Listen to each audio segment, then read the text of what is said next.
1. Chapter 1 Morn Hogg. Brain Storage. A parallel world of pirates, not a time travel, unknown plot. Crazy. Hayuan Calendar, 1520. The world's strongest prison, the deep-sea prison, is located in the port of Impel Down. The gate of justice that reached into the sky slowly opened. The sea was surging, and several huge dark green warships passed by one after another and gradually approached. At the bow of the leading warship, there was a burly, square-faced naval commander over 3 meters tall, wearing a blood-red military uniform and a wide cloak of justice behind him. He crossed his arms and looked at the approaching Impel Down city from afar. In the depths of his cold eyes, a hint of inexplicable emotion emerged imperceptibly. On the wooden embankment of the port, Magellan, the director of Impel Down, who was nearly 5 meters tall, dressed in a black uniform and had a pair of devil wings on his back, came to greet them with a group of deputy directors, chief guards, and chief jailers from Impel Down. When the warship docked, the square-faced naval general took the lead, jumped off the warship, and landed steadily in front of them. Magellan, with a pair of curved devil horns on his head and a devilishly ferocious face, walked forward with a smile. Admiral Akainu, welcome to Impel Down. Akainu was serious and went straight to the point, asking, have the prisoner's release procedures been completed? I'm here to pick him up, so I don't have much time to waste.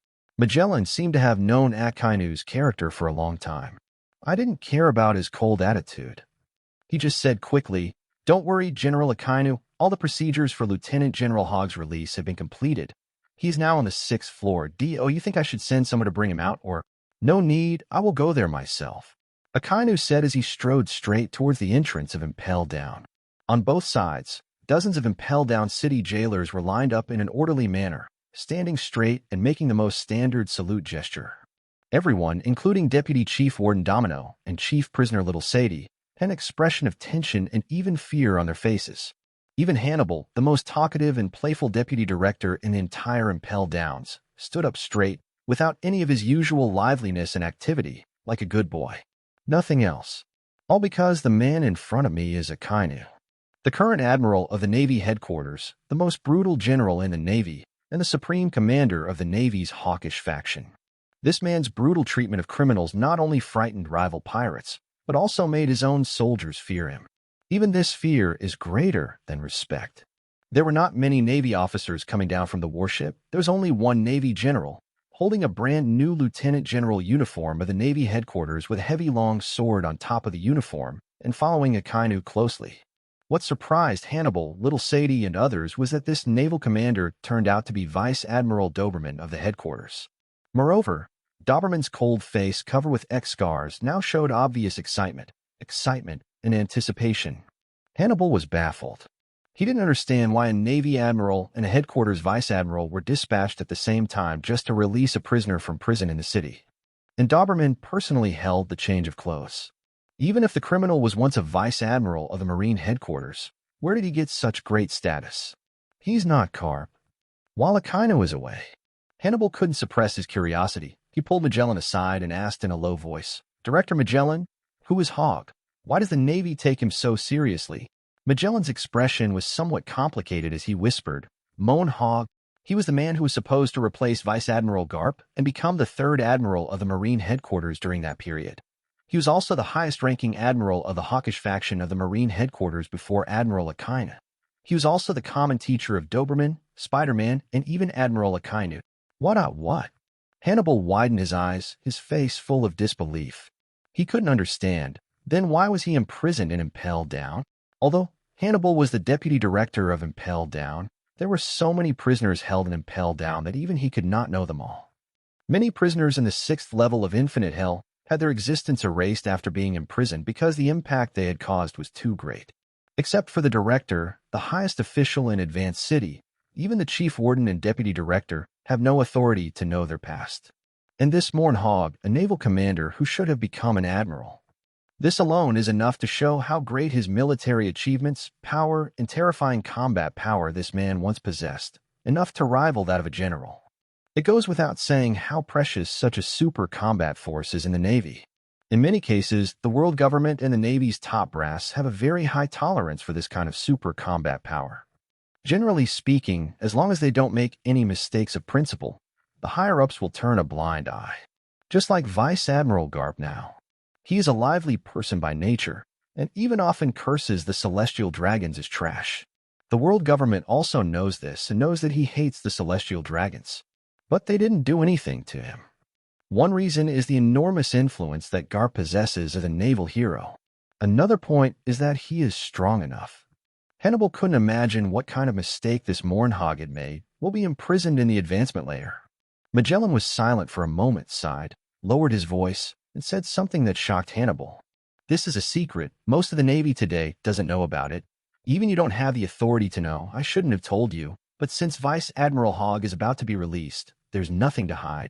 The reason why Lieutenant General Hogg was imprisoned for 20 years just as he was about to be promoted to general was because he wanted to kill a celestial dragon.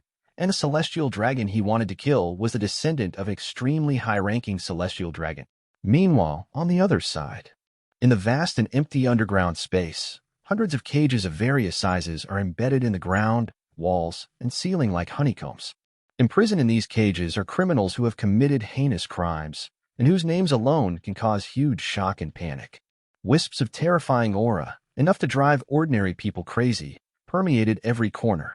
Deep in the dark cage, pairs of cruel, bloodshot eyes would occasionally light up, like jackals and wild dogs, spying on the movements outside. It seems like it will suddenly attack and eat people at any time. Darkness, decay, and desolation seem to be the eternal tone of this prison. This is the 6th level of Impel Down, the infinite hell. At this moment, in a cell at the deepest part of this prison, a tall man in a warden's uniform, his hands shackled with sea stone, sat on the ground with a wicked smile on his face as he looked at the prisoner on the opposite wall, who was tied up like a dumpling with heavy sea stone chains. Hey, Vice Admiral Hogg, I heard the Navy is going to release you. I have a humble request. Chapter 2 Akainu's Teacher. Ka. Amid the noise of the winch turning and the friction of chains, more than a dozen figures walked out of the opened elevator one after another and entered this terrifying infinite hell. With the sound of clattering footsteps, the person came closer and closer, gradually walking towards the most crowded passage of cells. Quack. Another jailer is here. Keep your voice down, you idiot. Wait until he gets closer. Is it my turn now? Woo. I haven't eaten meat in 10 years. Let me have a bite. Even if it's just intestines with stuffing, it's still tasty. Looking at the gradually approaching figures, pairs of greedy, bloodshot eyes suddenly lit up in the dark cells on both sides. A series of evil ghost-like figures walked to the edge of the cell fence. They rubbed their shriveled hands together, held their breath, licked their cracked lips, and slurred their throats, as if waiting for their prey to approach. Come closer. Come closer. If they got a little closer, they would be able to reach out their ready hands from the narrow gap in the bars and grab these hapless jailers. Then you can bite their throats, suck their hot blood, and taste the rare, vibrant flesh and blood. This is infinite hell. Here, even the jailers who control the lives and deaths of the prisoners are in danger of becoming their food.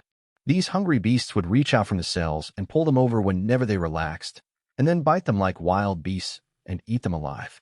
However, when these greedy beasts got a clear look at the leading few among the dozen or so jailers walking in the passage outside, the desire on their faces immediately froze. Some prisoners showed fear in their eyes and subconsciously stopped their crazy behavior. Some were even more frightened and slowly retreated into the depths of the cell. There are also some brave ones who are still standing there watching curiously. Oh shit, it's Magellan. Why is this diarrhea-prone donkey coming down again? Sigh. With Magellan, that bastard, here we are. There's no hope of eating meat, damn it. Some prisoners also noticed that today's protagonist was not their old acquaintance Magellan, the director of the Impel Down city, but the tall man walking in front of Magellan, who was over 3 meters tall and wearing a white cloak of justice. Navy? Why would the Navy have the time to come to Impel Down? Idiot.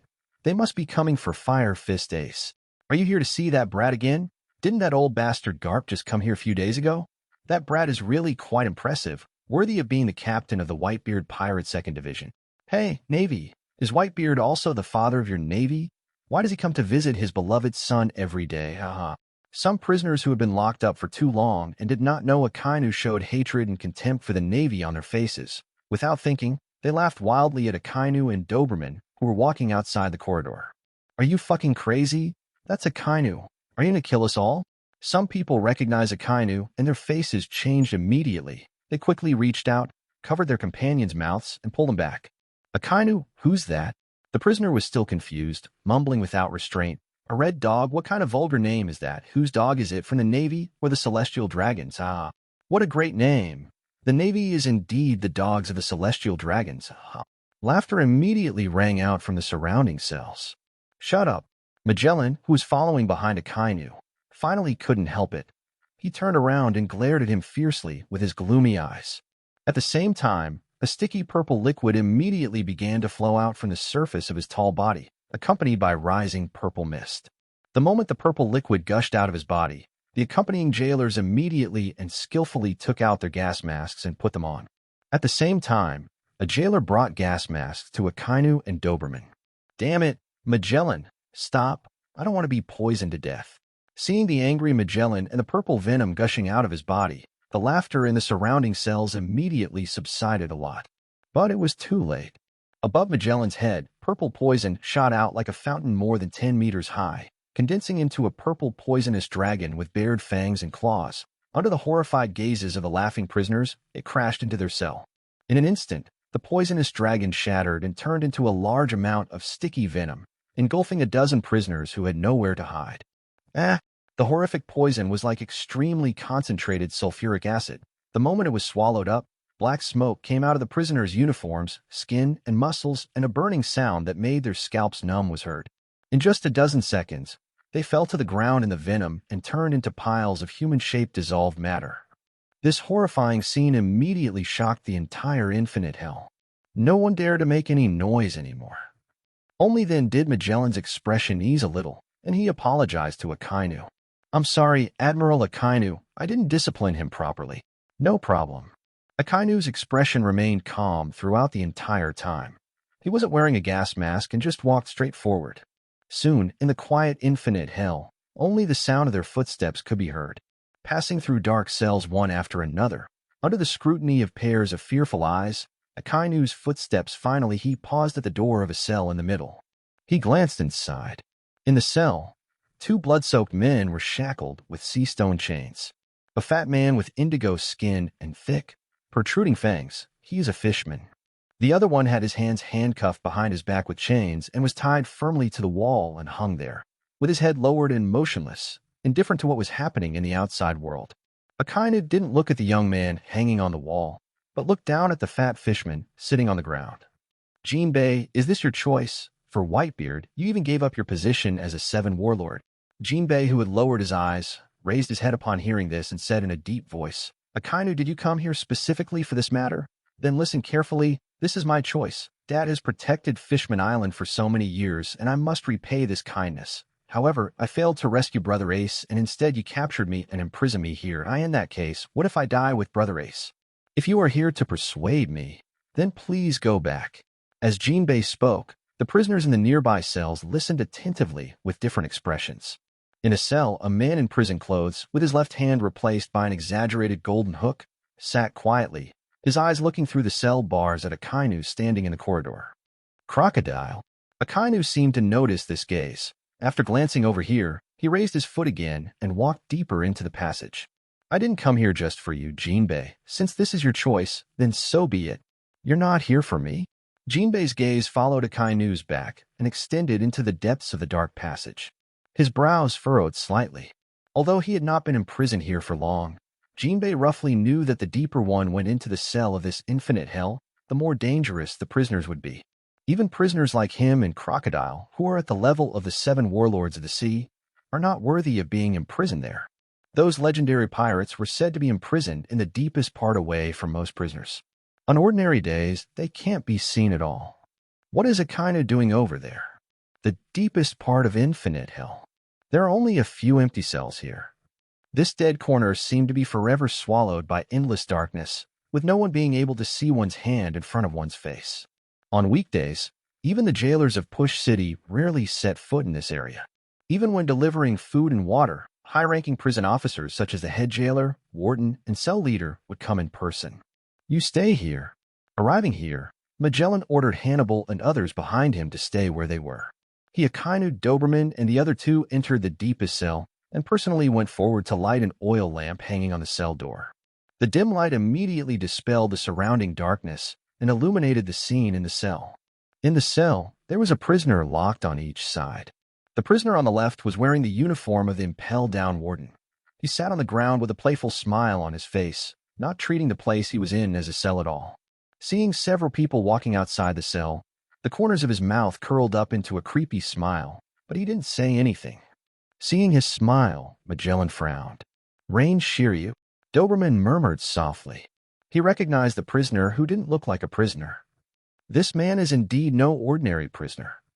He is the second in command of Impel Down, a powerful monster whose strength is second only to Magellan, the warden of Impel Down, Shiru of the Rain. Because of his extreme bloodlust and frequent torture of prisoners, he caused great panic in the entire Impel Down city and was sentenced to life imprisonment and forever imprisoned in the infinite hell and was never allowed to be released.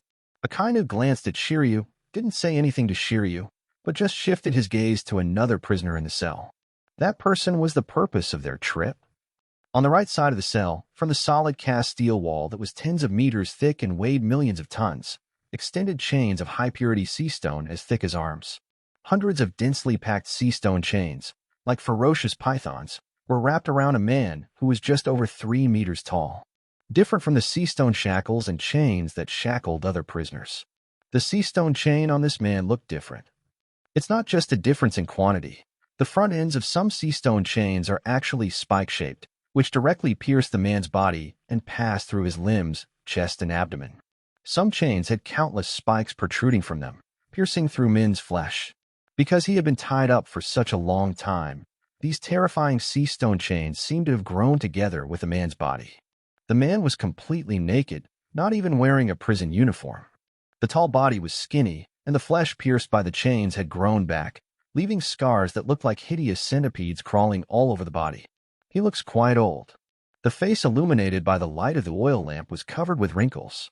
A head of gray hair, as white as dead grass, grew for who knows how many meters. A teeth spread out from his head and extended in all directions, like ivy, covering the surrounding walls and the ground, and entangled with the sea stone chains tied to his body. His entire body was suspended in mid-air, motionless from beginning to end. Even when Akainu and his companions came and lit the oil lamps, they did not wake him up, as if already die. Until Akainu opened a cell door, walked in alone, approached the man, and shouted, "Teacher." 3. Chapter 3 Crazy. Teacher. Akainu's voice was not loud, but the prisoners who were listening attentively to the noise here could hear it clearly. The implication of his words made the faces of the prisoners change drastically after hearing these 2 short words. Hey, did I hear it wrong? I seem to hear Akainu calling someone teacher. Akainu's teacher should be that old ghost Zephyr, right? Zephyr was also imprisoned. I don't remember this happening. The prisoners who were unaware of the situation were talking about it. Jimbei, Crocodile, and a few other experienced old pirates in the cell frowned and thought for a moment. Then their faces changed slightly as they remembered something.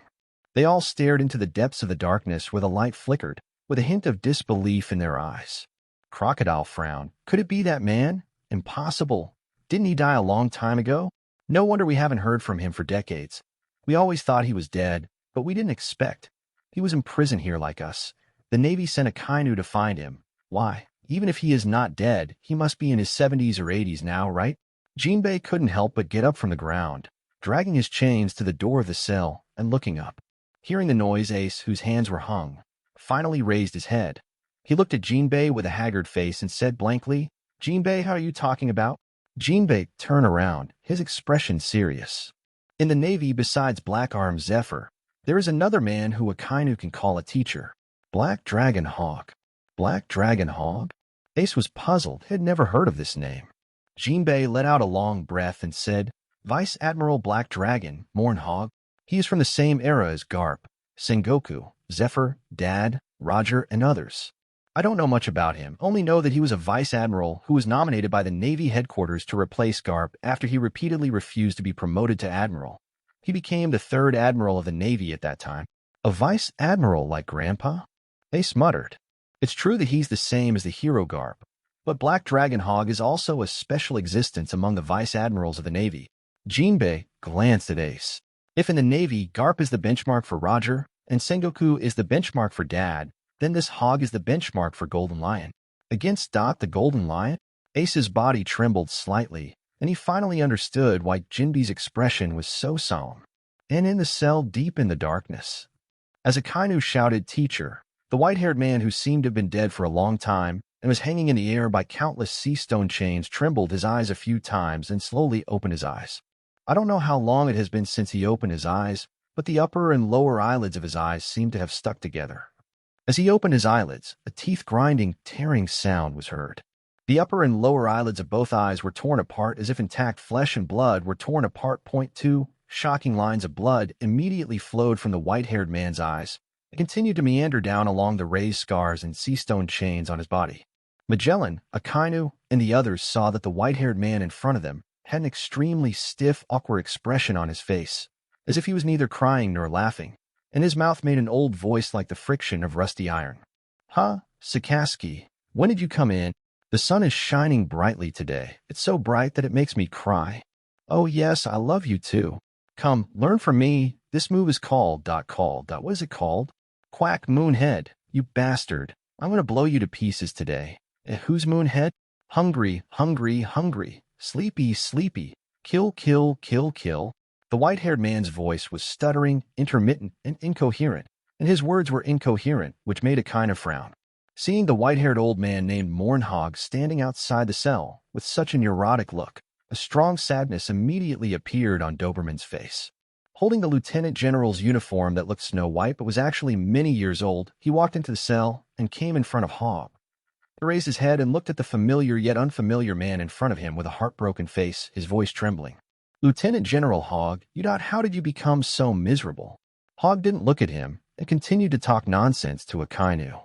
Seeing Hogg's miserable state with countless chains piercing his body and binding him, Doberman was overwhelmed with grief. His eyes turned red.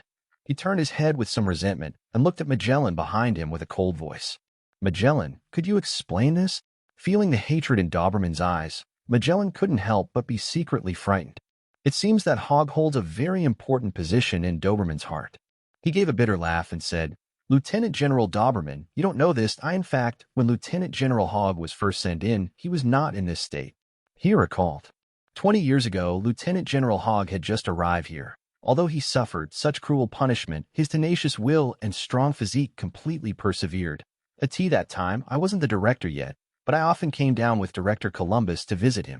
Although Lieutenant General Hogg's body was suffering at that time, his spirit was still stable. I was even able to learn some powerful physical skills from him. He was indeed a jealous, the righteous Navy, though a bit extreme in its attitude towards criminals. But later, perhaps because of his age, his body couldn't bear it anymore, and his mind was affected by the long-term imprisonment. His mind gradually became insane, and this madness has become more and more serious in recent years. Sometimes he would even suddenly attack me when I came to bring him food. Having said that, Magellan sighed. Seeing the sorrowful look on Doberman's face, Magellan consoled him. "However, Vice Admiral Hogg can now leave here and go to the outside world. I believe with his strong will, his spirit will surely recover. Vice Admiral Doberman, don't worry too much. I will help him untie the sea stone chains now." As he spoke, he took out the sea stone key, stepped forward, and began to untie the sea stone shackles and chains on Hogg. There were dozens of keys in Magellan's hand, of various sizes and lengths, but they were all useful to Hogg, corresponding to the dozens of sea stone chains on his body that looked like evil pythons. This alone shows how severe the punishment Hogg received was. It also indirectly shows how much the celestial dragon lord, who is far away in the Holy Land, fears Hogg. Although Magellan is the director of Impel Down, the sea stone key on Hogg's body is also managed individually by successive directors. But after so many years, it really took a lot of effort to untie these unmarked sea stone chains on Hogg. Even with the help of Doberman and Akainu, the three of them worked for more than 10 minutes before they finally untied the dozens of sea stone chains that bound Hogg. Hogg, who was hanging in the air, was immediately carefully lifted up by Doberman and put down. And this is just the first step to free Hogg. Because part of the sea stone chain on Hogg's body was not tied on, but pierced through his body. Because of the long time they have been penetrated, these chains have even grown together with Hogg's flesh and blood. These dark chains, covered with dust and rust, seemed like strange tentacles extending from Hogg's body, spreading out under him. Magellan couldn't bear to see this. "Admiral Akainu, I think we should first send Vice Admiral Hogg to the medical room and Impel Down, See if we can arrange for him to have surgery to remove these sea stone chains." He had barely finished speaking when he saw Akainu step forward. A layer of deep darkness flowed out from his right hand, which was covered with a black glove, like flowing water, covering the entire right hand and stretching out a dark stream more than an inch thick. Under the cover of this dark light, Akainu's right hand seemed to be enlarged. He suddenly stretched out his hand and grabbed a sea stone chain on Hogg's shoulder that had pierced his shoulder socket. Under Magellan's horrified gaze, he pressed Hogg's left shoulder with one hand, grabbed the rusty chain, and pulled it out fiercely. Puff. For Chapter 4, The Supreme Blade Akran. The uneven black chain pierced through the flesh at an extremely fast speed, bringing out a large amount of scarlet blood. The hideous scar on Hogg's shoulder, which was pierced by the chain and had long since scabbed and healed, was roughly torn open by Akainu's movements, and the blood that splashed out was even mixed with a lot of flesh. Even Magellan frowned at this cruel scene. He was about to say something when he heard Hogg's shrill scream. The sound was so sharp, like rusty iron rubbing against a metal wall, stinging the eardrums. At this moment, the entire infinite hell heard this shrill scream. Suddenly, in each cell, the prisoners were startled and walked to the cell door, looking over here, not knowing what was happening here. Akainu pulled out a sea stone chain with a clean and neat movement, then stretched out his right hand wrapped in armament hockey, grabbed another chain on Hogg's body, and pulled it out with force. The chain pierced Hogg's abdomen, passed between two of his ribs, and was stuck tightly in his ribs. As Akainu dragged with all his strength, Magellan, Doberman, Shiru, and others in the cell could hear the chains hitting their ribs, making a crisp sound that made their scalps tingle. Scarlet blood mixed with minced meat spurted out. The old man with messy white hair struggled and twisted in Akainu's hands, enduring unimaginable pain. Magellan couldn't bear to watch it anymore and was about to step forward to stop it. "Hey, come on, Admiral Akainu, you're too rough. Vice Admiral Hogg is weak and he won't be able to bear it. Send Vice Admiral Hogg to the medical room quickly." However, Doberman stopped him with his hand. Doberman's face showed no trace of worry as he said in a deep voice, "Don't worry, Magellan, the teacher will be fine. You call this okay? Are you going to kill him? Look how much pain he's in." Magellan was a little angry, pointing at Hogg, whose chains were pulled out by Akainu, and blood was splattered all over his body. Doberman glanced at the screaming Hogg, hesitated for a moment, and then said firmly, "It's okay. I believe the teacher.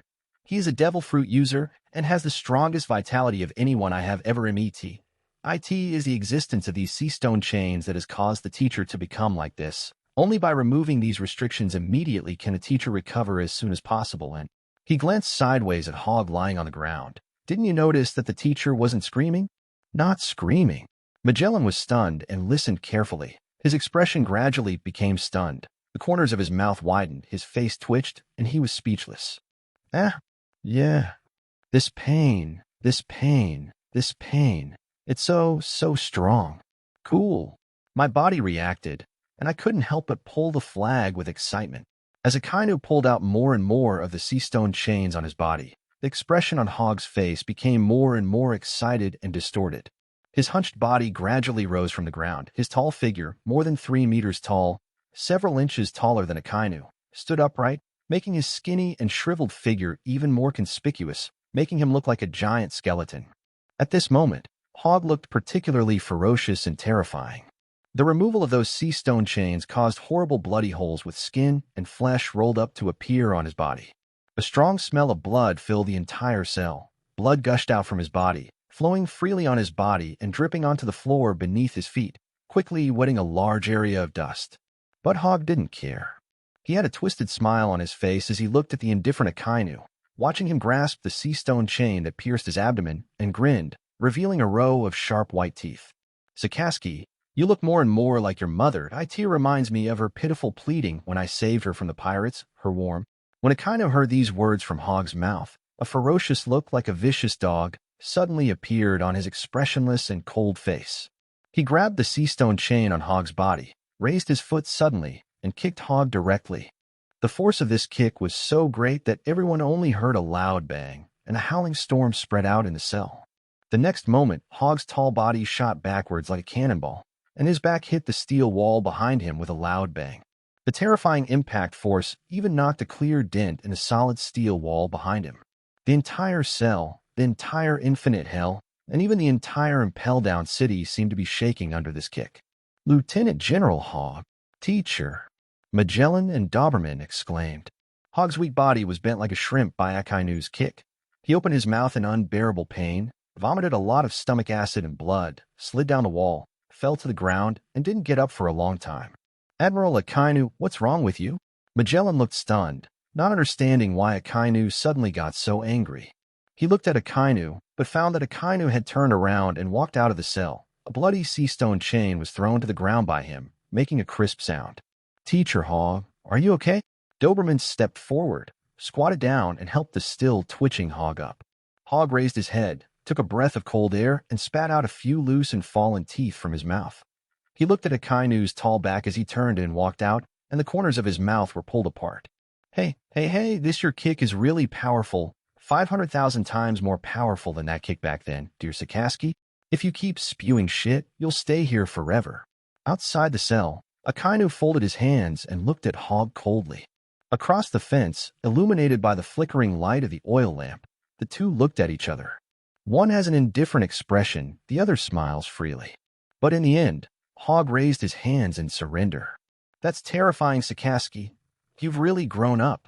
You're no longer that crybaby. I surrender. Take me out now, my good disciple. He stood in the cell, breathing weakly, and let Doberman serve him and help him put on the vice admiral's uniform.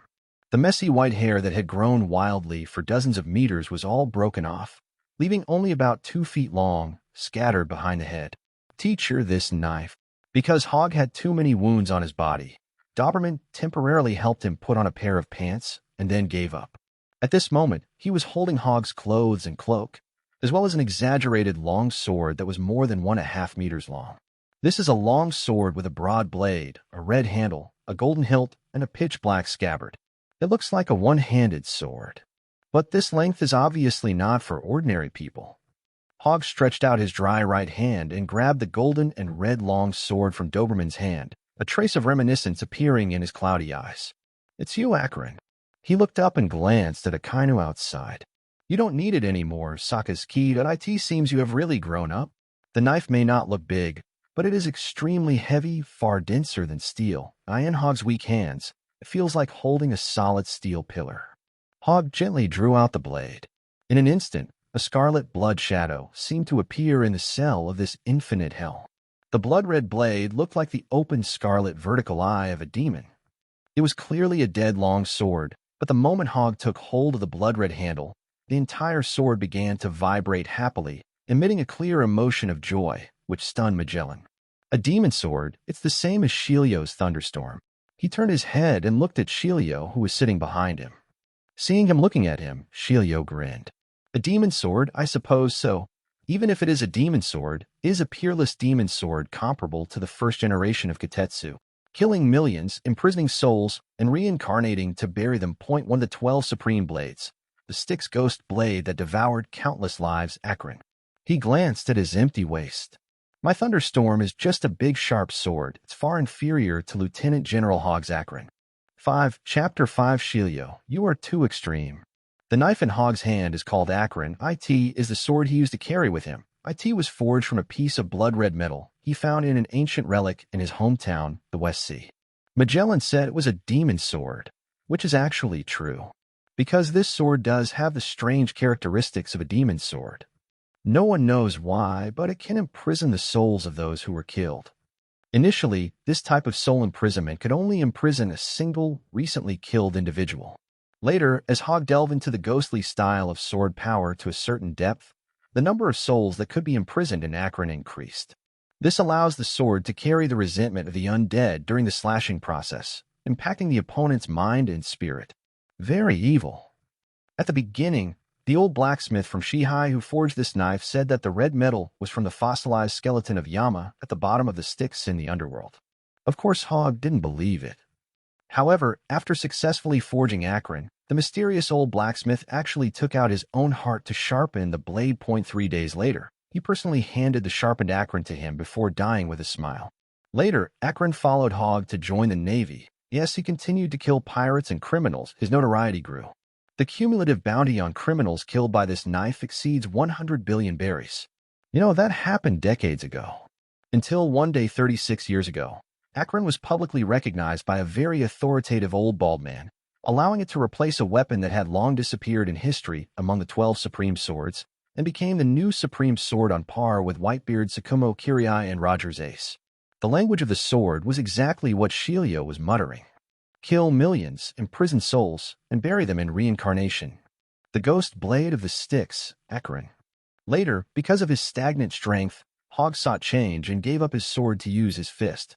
He gave this peerless weapon to his most proud disciple, and later his adjutant, Akainu. It's true that Akainu is Zephyr's disciple. But like Akiji, other outstanding graduates from Zephy's training camp will also choose different paths because of their own temperaments. Akiji chose to follow Garp. The person Akainu chose was Vice Admiral Hogg, who was the most advocated of using iron-blooded means to suppress the sea among the Hawks in the Navy at that time. Because of this choice, Hogg and Zephyr had a very unpleasant argument at that time. He and Zephyr are two complete extremes in the Navy. The two men's attitudes towards pirates and criminals are exactly opposite, and they are in absolute opposition. Don't kill anyone. Kill, kill, kill, kill, kill, kill, kill. It was precisely because of Hogg's extreme attitude that he wanted to kill the red-haired kid on Roger's ship. Even though he knew that the brat was a celestial dragon, a lost breed of old dog Gringu, he couldn't help but want to chop him into pieces. Then, these past 20 years have been truly memorable. I'm actually a little reluctant to leave now. With the respectful support of Doberman, Hogg slowly walked out of the cell where he had lived for 20 years, leaving bloody footprints with every step. Seeing those people leave like that, Shiru, who was sitting on the ground, couldn't help but shout, "Lieutenant General Hogg, you have already agreed to my request." Hogg paused as he walked out of the cell and looked back at Shiru. Of course, he recognized Shiru. This kid from Impel Down used to come to him every day to ask him about his experience of how he had hacked a lively pirate to death with a million blows. The 20 years in this infinite hell were so boring. Finally, there was someone to talk to, and Hogg taught the kids some basic swordsmanship. Therefore, Shiru can be considered as his disciple. As for the so-called request from Shiru, Hogg really didn't remember anything about it.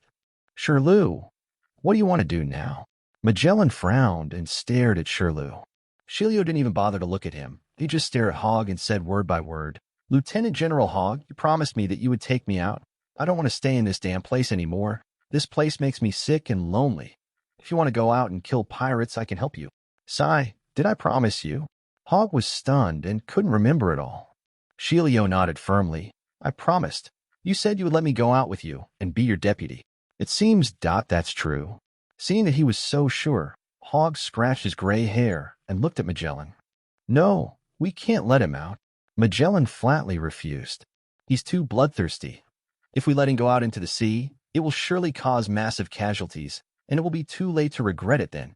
He was imprisoned here and even sentenced to life imprisonment because he indiscriminately killed prisoners. Lieutenant General Hogg, Shiru is too extreme. We must not let him leave with you." Hogg nodded and shrugged at Shiru. "Did you hear that, Shiru brat? You're too extreme. I can't let you leave." "Me? Extreme?" Shiru looked up at Hogg, who said he was extreme, and the skin on his face twitched for a while. "It's okay if others say he is extreme." "You, Morn Hogg, said I was extreme. How dare you say such a thing? Listen to your nickname out there in the sea. Navy Executioner, Butcher, Lord of Blood, Thunder of Destruction, Murderer, King of Hell, Black Dragon of Destruction, Dragon of Despair. Is there a positive image? Also, you fucking call me extreme when I can cut a pirate into pieces 1,000,000 times before completely killing him? Besides, isn't it because of learning from you that I became what I am now?" Hogg's words silenced Zilligan. It was a long while before Hogg spoke again. "Okay, I understand. Let him out and let him follow me. I will train him well. This is against the rules. Vice Admiral Hogg, Shiryu's imprisonment is an order of the world government. I have no right to release him." However, Magellan refused to give in. Hogg looked up and glanced at him. Hogg is now extremely weak, with wounds all over his body and a weak breath. But when this glance came, even someone as strong as Magellan felt a surge of terror coming towards him. He seemed to suddenly find himself at the foot of a 10,000-meter-high mountain, surrounded by darkness. When he looked up, he realized that the mountain in front of him was actually a huge black dragon covered with countless black scales. A huge mouth with fangs that could swallow the sky, and the earth was slowly opening and coming towards him to bite. Just as Magellan's whole body tensed up, Akainu's voice suddenly rang out. Let him out. I will report this matter to the world government. I will bear all the consequences. The moment Akainu's voice rang out, the terrifying force that was madly overwhelming him disappeared instantly. Magellan breathed a sigh of relief and nodded. Since Akainu, the Navy admiral, has guaranteed it, he has nothing to say. Hogg turned his head to look at Akainu, a smile on his old face. No one listens to me anymore. You're the best, Sakaski. He looked at the golden admiral's epaulets on Akainu's shoulders and sighed.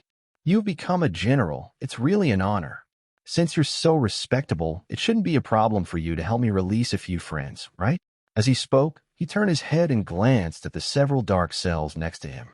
Looking at the cells that Hogg was looking at, not only Magellan, but even Akainu changed his expression. Chapter 6. Collecting interest from the world government.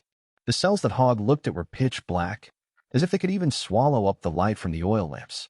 But with everyone's eyesight, they could still vaguely see that there seemed to be a few blurry figures deep in those cells. A giant as strong as a hill, an old man sitting there with a weak breath, and a man with a big beard frozen in ice like amber. Looking at those blurry figures, Magellan broke out in a cold sweat. Stop joking, Vice Admiral Hogg. If these so-called friends that Hogg mentioned were released, the whole world outside would be turned upside down. By then, even if the Navy sends out new admirals, they may not be able to capture them again. Thinking of this, he rushed in and untied the sea-stone shackles on Shilio. After bringing Shilio out, he urged everyone to leave, fearing that if they continued to stay here, something unexpected would happen. Hogg just said it casually, and of course he didn't think Magellan would let his friends go like this. Hey, what a pity. Well, see you later, old friends. Hogg glanced at the prisoners, then turned and left, surrounded by Magellan and his men. In the dark cell, several gazes fell on his departing back. Walking down the dark corridor, Hogg casually asked, while moving his old, rusty body. So, what big thing happened in the outside world? How could the world government be willing to let me out? Is the world going to be destroyed? Or has Joy Boy been resurrected? Or is that old man Garp's son's revolution going to succeed? When he was imprisoned here, he would read the newspapers sent by Magellan every now and then. But in recent years, because of his in-depth research on his own fruit, his mind has been seriously affected by the desire hidden in the fruit, becoming confused and crazy. As a result, Hogg has been sleeping most of the time, so he ignored a lot of information from the outside world. Hogg was not mentally prepared at all for Akainu coming to release him. Who is Joey Boy? Doberman was confused when he heard Hogg's question. Akainu and Magellan's eyes moved slightly, but they said nothing. In the end, it was Doberman who followed Hogg closely and told him roughly about the major events happening in the outside world. At the same time, the fact that Ace is Roger's son was not concealed. Hogg listened with great interest. You mean that bastard Roger gave his son to Garp to take care of, and he became that old bastard Garp's grandson, and now he's Newgate's son. Now the Navy has captured Roger's son and is going to publicly execute him, and Newgate is going to rescue him, so the Navy is going to face a war next? That's about it. Doberman nodded. Although I feel that Hogg's summary is a bit vague, this is basically the point.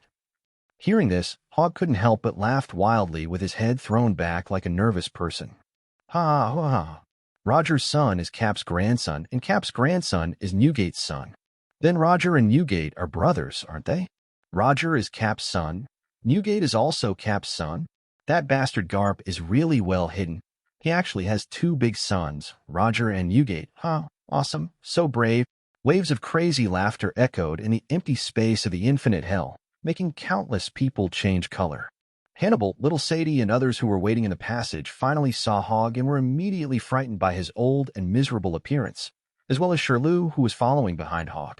Now hearing Hogg's undisguised crazy laughter, several people were immediately stunned. Akainu and Magellan had blank expressions, but Doberman and Shiryu were both grinning. Before Hogg's laughter stopped, a loud angry roar exploded in the infinite hell. Shut up. I won't let you insult Daddy. Hogg stopped laughing and followed the sound. After a while, he arrived outside the cell where Ace and Jimbei were. Then he saw the freckled young man hanging on the wall, looking up angrily and glaring at him. At the same time, the fat fishman sitting next to him also glared at him. Hogg looked at the angry Ace with interest and sniffed. Well, I do smell the stench of Roger and Newgate on you, and Garp, too. So, kid, you're the son of Roger and Newgate, the grandson of Garp, the Fire Fist Ace? I told you to shut up, old bastard. Ace was furious and leaned forward suddenly. The sea stone chains on his body rattled as he pulled them, causing the jailer outside the cell to hurriedly raise his gun and aim. Old bastard. Hogg was stunned. He then lowered his head and looked at his skinny body covered with blood holes and his muscular hands. Only then did he realize that he seemed to be old indeed.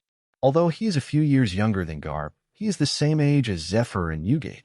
This year, if I remember correctly, he should be 72 years old. He was 52 years old when he was imprisoned. This dark and infinite hell wasted 20 years of his life. This fucking... How many pirates have I killed so much? If I had been out there for 20 years, there would be no chance for a pirate brat like you, who hasn't even grown all your hair yet, to be so arrogant to me now. Dry. Hogg's eyes suddenly focused, and an inexplicable violence rose from his old body, turning into a black and red storm, expanding outward. Crackle. Strands of black and red lightning, seemingly tiny but exuding a heavy and destructive aura, spread out from Hogg's body and spread outward like a spider web. Boom! The black and red storm and lightning instantly filled the vast infinite hell, crashing into each cell and hitting the prisoners who were watching. The actual impact caused the entire infinite hell to tremble. In an instant, muffled groans and the dull thud of heavy objects falling to the ground came from all directions. Although these prisoners in the infinite hell all started out at the level of lieutenant generals in this unit, they have been imprisoned here for too many years and their bodies and mind have long been deteriorating. For a moment, more than half of the people could not withstand the terrifying aura emanating from Hogg and were knocked unconscious in their respective cells. However, Ace, who was glaring at Hogg in the cell opposite him, gritted his teeth and did not faint. Not only that, Ace was stimulated by him and also released a strong aura. Although he was still unable to compete with him, it was enough to surprise Hogg. He gathered his strength and grinned. You're quite courageous, little one. Very good. You deserve to die at my hands. See you on the day of your public execution. I hope to see some old friends then. He turned around and glanced at Hannibal and others who were foaming at the mouth and falling down beside him. Without stopping, he strode away. Heroic hockey? Vice Admiral Hogg actually possesses this kind of kingly talent? Magellan, who had rescued the unconscious Hannibal and little Sadie, had just come up with this thought when he saw the supreme sword Akran, which was held in Doberman's hand, suddenly move without wind, emitting blue and white lightning, and popped out of the scabbard with a clang. Base. A blood-colored shadow flew out across the sky and disappeared in the dim infinite hell. Lieutenant General Hogg, what is this? While Magellan was stunned, Akran's bloody phantom had already accurately passed through the gaps in the bars of the cells and passed over the unconscious prisoners. Puff, puff, puff. In just 2 or 3 seconds, the blood-red long sword that was flashing with misty electric light had cut the throats of dozens of prisoners in the infinite hell amid Magellan's astonishment and Shilua's hideous grin. In the dim cage, there was a sound of rushing water. Long blood-red dragons flew out from the prisoner's slit throat, rushing in like 100 rivers into the sea. Pulled by the flying Akran, they rushed into the body of Hogg, who was standing still with a sinister smile on his lips. As the surging blood poured in, Hogg's shriveled body, covered with scars, became visibly plumper. The muscles are plump, the wrinkles on the old face are stretched out, and the vigorous energy and blood diffuse around. In an instant, the old man Hogg disappeared. Instead, there was a middle-aged Hogg who was tall and burly, with strong muscles and big hands and feet. The white hair did not turn black, but became shiny silver. As for the prisoners of infinite hell whose throats were cut by Akran and who lost their blood, their bodies shriveled up quickly, their breath weakened sharply, and soon died. They died just like that. These pirates and criminals, who originally had bounties of hundreds of millions or even millions and were very powerful in the outside world, died quietly and miserably in a coma. And dozens of them died at once. This bloody and cruel scene made Jimbei, Crocodile, Catherine Dupin, Basjot, Pizarro, and others in the surrounding cells look ugly, wary, and even fearful as they looked at the white-haired man. Lieutenant General Hogg, what are you doing? This sudden change made Magellan shocked and angry. Akainu watched coldly, as if he had expected this. Shilu stepped forward, took out a box of cigars from Hannibal's body, took out a cigar, lit with his own hands, and handed it to Hogg. Doberman put the large cloak of justice on Hogg. Hogg bit his cigar, grabbed Akran's bloody hilt, faced Magellan's shocked and angry expression and the horrified eyes of the prisoners in the surrounding cells, and exhaled a long dragon of smoke. Calm down, Magellan. I'm just collecting a little interest from the world government. Seven Dragon Fruit Mythical Beast Nidhogg form. The towering gate of justice slowly opened, and a turbulent current surged on the sea, carrying the warship into it and speeding towards the direction of the Navy headquarters. On the warship, various foods that had been prepared in advance were piled up like mountains on the deck. Hogg was bare-chested and enjoying a meal and drinking wine. His silver hair was scattered on his broad shoulders, and amber wine flowed down the corners of his mouth, splashing on his strong bronze muscles. He exuded unrestrained wildness and heroism from the inside out. Doberman stood respectfully beside him, bringing him food and drinks. Akran crossed his arms, half lying on a recliner, his military cap covering his face, not saying a word. Not far away, Shiru was holding Leyu in his left hand and Akran in his right hand, carefully examining the difference between the two demon swords. There were many young naval soldiers around, and at first they looked at Hogg with curiosity, wanting to know the identity of this silver-haired man and why he could be treated with such respect by the dignified Vice Admiral Doberman. But gradually, as Hogg continued to eat, the curiosity on the faces of the Navy soldiers gradually turned into astonishment, shock, and numbness.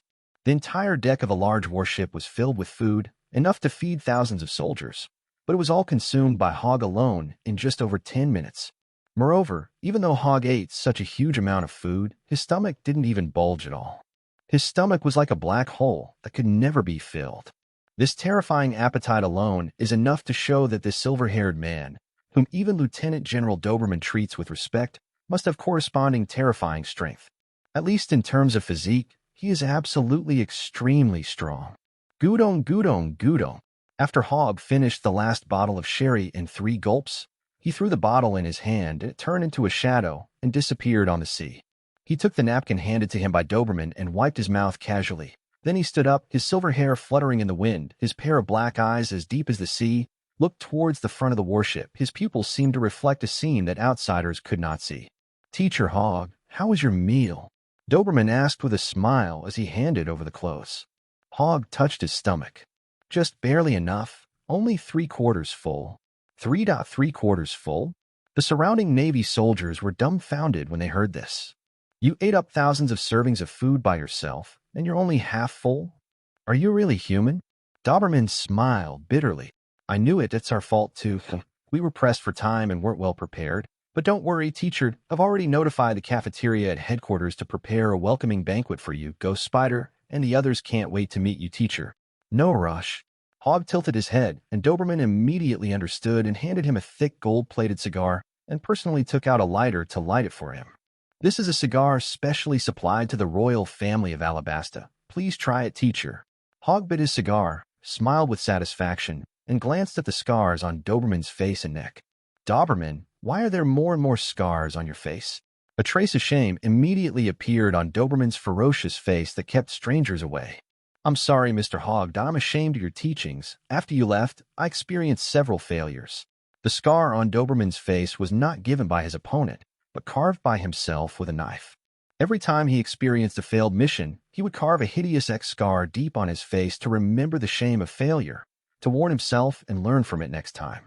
There's no point in carving such a weak scar to show your determination. A truly strong person doesn't need to use such fragile things to prove himself. I haven't seen you for 20 years, and you're still such a loser. Hogg exhaled a large puff of smoke, and in the indignant eyes of the surrounding naval soldiers, he didn't care about Doberman's face at all. The Navy soldiers looked at Hogg angrily, frowning at the ungrateful guy, and thinking he was too unreasonable.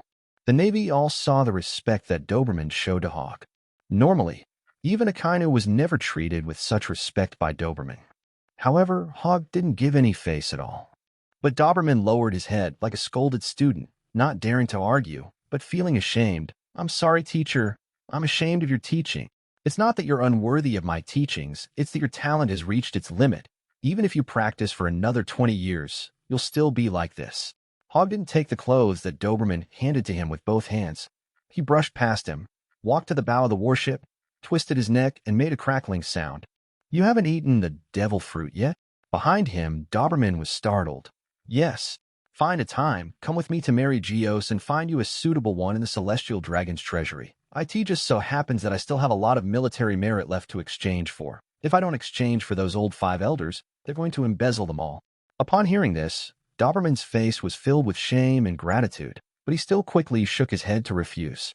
No need, teacher, I've actually accumulated some military merit myself, enough to exchange for a devil fruit, but I just haven't waited for the right one. The suitable ones have all been hidden by those old immortals. Your qualifications are worthless in their eyes. You won't be able to find them even if you wait for 100 years. Hogg snorted coldly. Seeing that Doberman was about to say something, he glared at him. That's enough. When did you become so nagging? You don't even listen to me, do you? Doberman then stood up straight, like a new recruit, raised his hand and saluted. Yes, sir. That's right. Ha ha ha. Hogg laughed out loud. After laughing for a while, he suddenly asked, Zhonghua Garp, what are they doing? Doberman said, Marshal Sengoku and the others are in a meeting, discussing the possibility that the Whitebeard Pirates might interfere with the public execution. A meeting without waiting for me. The smile on Hogg's face suddenly disappeared. Well, you Zhonghua, you're a fucking marshal now, and you look down on me, right, damn? Fuck. He suddenly became very emotional, and his silver hair danced wildly. A deep and powerful aura, as terrifying as the abyss of the sea, gushed out from his tall body and instantly turned into a tangible storm, filling the surroundings and pressing on everyone's hearts like a huge rock, making it difficult for them to breathe.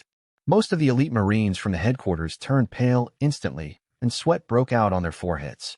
Some officers of lower ranks even collapsed with weak knees. Suddenly, everyone looked at Hogg with horror. Then, their eyes suddenly widened. Hogg? Where is Hogg on the warship? Hogg's figure had disappeared from the deck where he had originally been. Instead, there was a huge mass that was rapidly expanding and enlarging. As the object expanded, a vast power like a landslide and tsunami spread wildly, extending over a radius of dozens of kilometers, causing the sea surface to surge with wind and clouds and raging waves. It was as if a dark mountain suddenly appeared on the warship. The terrifying weight pressed the large warship, which was hundreds of meters long, into the sea and sank rapidly. The waterline rose by more than 10 meters, scaring the operators in the warship to scream in fear. The Marines on the warship fell to the ground and rolled over in the violently shaking warship. Before they could get up again, an earth-shaking roar exploded in their ears and blasted through the sea for dozens of miles. Roar! While everyone was in a daze, a strong wind that made it impossible to open one's eyes blew up on the warship.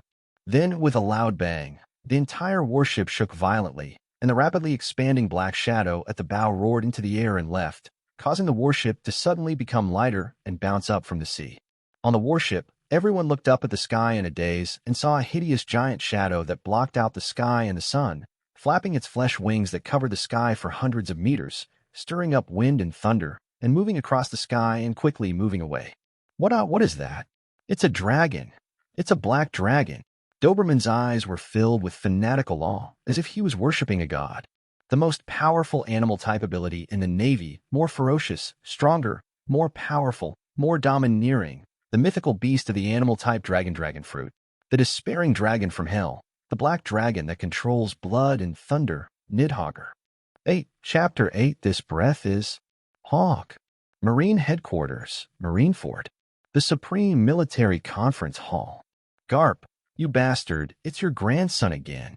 At this critical juncture, are you trying to divert the world government's attention and have them send someone to capture him and publicly execute him alongside Fire Fist Ace? How many grandsons do you have left? Ace the Fire Fist, Luffy the Straw Hat, each one is more troublemaking than the other. Explain everything to me now, or another grandson will show up and cause even greater trouble. The bounty order with Straw Hat Luffy printed on it was slapped heavily on Garp by Sengoku's big hand, causing Garp, who had just entered the door, to stagger, and the donuts in his hand were slapped away and scattered all over the floor. He was about to curse, but the curse from Zhonghua's mouth frightened him so much that he forgot about his favorite donuts. Luffy, what did he do again? Can't you read it yourself? Zhonghua angrily pulled out a chair and sat down, throwing the stack of information in front of him over. Garp hurriedly picked up the pile of information, spread it out on the table, and flipped through it quickly. On the bounty warrant, Luffy's smiling face wearing a straw hat is sunny and cheerful, and he looks very happy. But Cap's expression was bitter. His face was full of wrinkles, and his face, which had always been carefree and smiling all day long, no longer had that relaxed look. However, when he quickly finished reading the information in front of him, the heaviness on his face suddenly eased a little, and he breathed a sigh of relief. I thought it was some big deal, Did Luffy beat that loser Moria? No, Sengoku, it's just a small thing. Is there any need to be so alarmed? Cap bent down and picked up the fallen donut from the ground, dusted it off, and without caring about the dirt, he put it directly into his mouth and took a bite. When Zhangguo heard this, the anger that had just subsided suddenly surged up again. He slammed a table, pointed at Garp's nose, and cursed. What do you mean it's just this? Do you even know what the situation is? The public execution of Fire Fist Ace is imminent. The Whitebeard Pirates have fully assembled, with over 50,000 soldiers and horses. They have completely disappeared into the New World. They have definitely avoided our intelligence and are secretly targeting Marineford.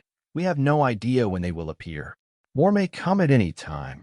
In order to maximize our chances of winning this war, our Navy is rapidly assembling elite forces from around the world. The 7 warlords of the sea are also a significant force, and the world government has already issued a call to arms to them. Except for Jimbei, who openly refused and was arrested and imprisoned. Doflamingo, Bartholomew Kuma, and Blackbeard have all agreed to accept the call and will come to assist. Hawkeye, Boa Hancock, and Mariah are still in negotiations. At this critical juncture, with this kind of thing happening, who knows if it will affect the assembling of the other 7 warlords of the sea. Garp, you better pray that nothing happens to Mariah. Otherwise, you might see your 2 grandsons on the execution platform together. At the end of the conversation, the anger on Zhangguo's face turned into a complaint of disappointment. As Garp's comrade in arms for decades, if possible, he really didn't want Garp, his best friend who had worked hard and fought for the Navy all his life, to face this painful situation of seeing his younger brother die in his old age. Garp could also hear that although Zhangguo was openly scolding, his words actually showed concern. He sighed inwardly and glanced around the conference room. Seeing Kizaru, who was sitting with his legs crossed and trimming his nails, and Akiji, who was lying on the table and snoring, he breathed a sigh of relief and chuckled. Haha, don't be impatient, Sengoku. He's just a Mariah. His fighting power is far less than it used to be. He has lost his spirit, just like Crocodile. If he's not even as good as Luffy, then even if he agrees to be summoned, he won't be of any use. Sengoku caught his gaze and knew exactly what he was thinking. He snorted and said, Don't look at me. I haven't sent anyone to capture him. It's not because of your kindness, but because the entire Whitebeard Pirates are missing. War could come at any moment, and our Navy doesn't have any extra troops to send out. I know your good intentions. Thank you for your hard work, Marshal. Here, please have a donut. Cap grinned and handed over a donut. But the world government sent Bartholomew Kuma over there. Zhangguo took the donut and continued the second half of the sentence he had just finished. What? Bartholomew Bear? Garp glared, and his heart, which had just been relieved, rose to his throat again. He knew very well how powerful Bartholomew Bear was. Although they are all 7 warlords of the sea, the strength between them is very different. In the early years, when these 7 warlords of the sea were first invited to join, their own strength was enough to match their fame, and they were all well-known strong men on the sea. But later, as time passed, some people lost their spirit, and their strength naturally plummeted. For example, Crocodile, Moria. In the eyes of the Navy and the world government, they have long become dispensable 7 warlords of the sea. People like Hawkeye, Boa Hancock, and Jimbei are among the strongest among the 7 warlords of the sea. As for Bartholomew Kuma, in Garp's eyes, his strength may be even higher than that of Boa Hancock, Jimbei, and Doflamingo, second only to Hawkeye Myhawk.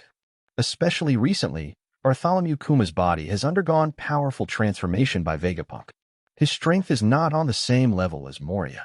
Luffy can defeat Mariah, but to face a strong man like Bartholomew Kuma. Damn it, how could the world government easily take Bartholomew Kuma away from Marineford? Isn't his fighting power important to us? What if Whitebeard suddenly attacks? Garp was a little anxious. Seeing this, Zhangguo smiled gloatingly. Don't worry, you know how fast Bartholomew Kuma is. Even if Whitebeard shows up now, it will be easy for him to rush back. That's why I'm even more worried. He's so fast, how can Luffy escape? Garp was too anxious and accidentally spilled out his real thoughts.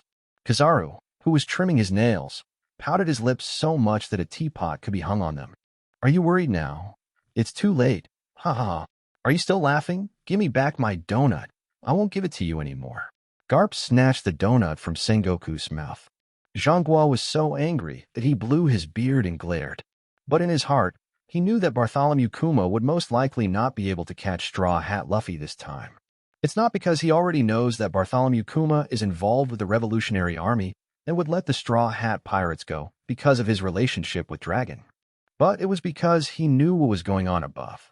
That is, the world government is afraid of Garp. In other words, they were worried about Garp's rebellion.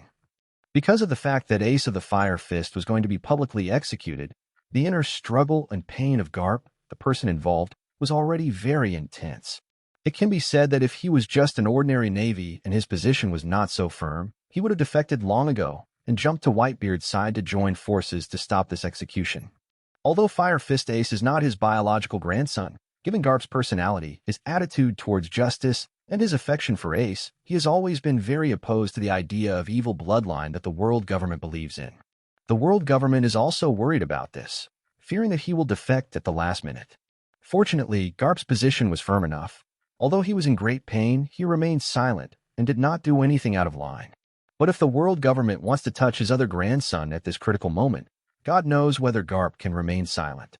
If Garp collapses and defected for the sake of his two grandsons, then the two most influential people in the Navy and pirates, the two legendary figures of the Navy and the world's strongest man, will join forces. The Navy's morale will inevitably be shaken, and more people will be involved. This execution is very likely to have major changes.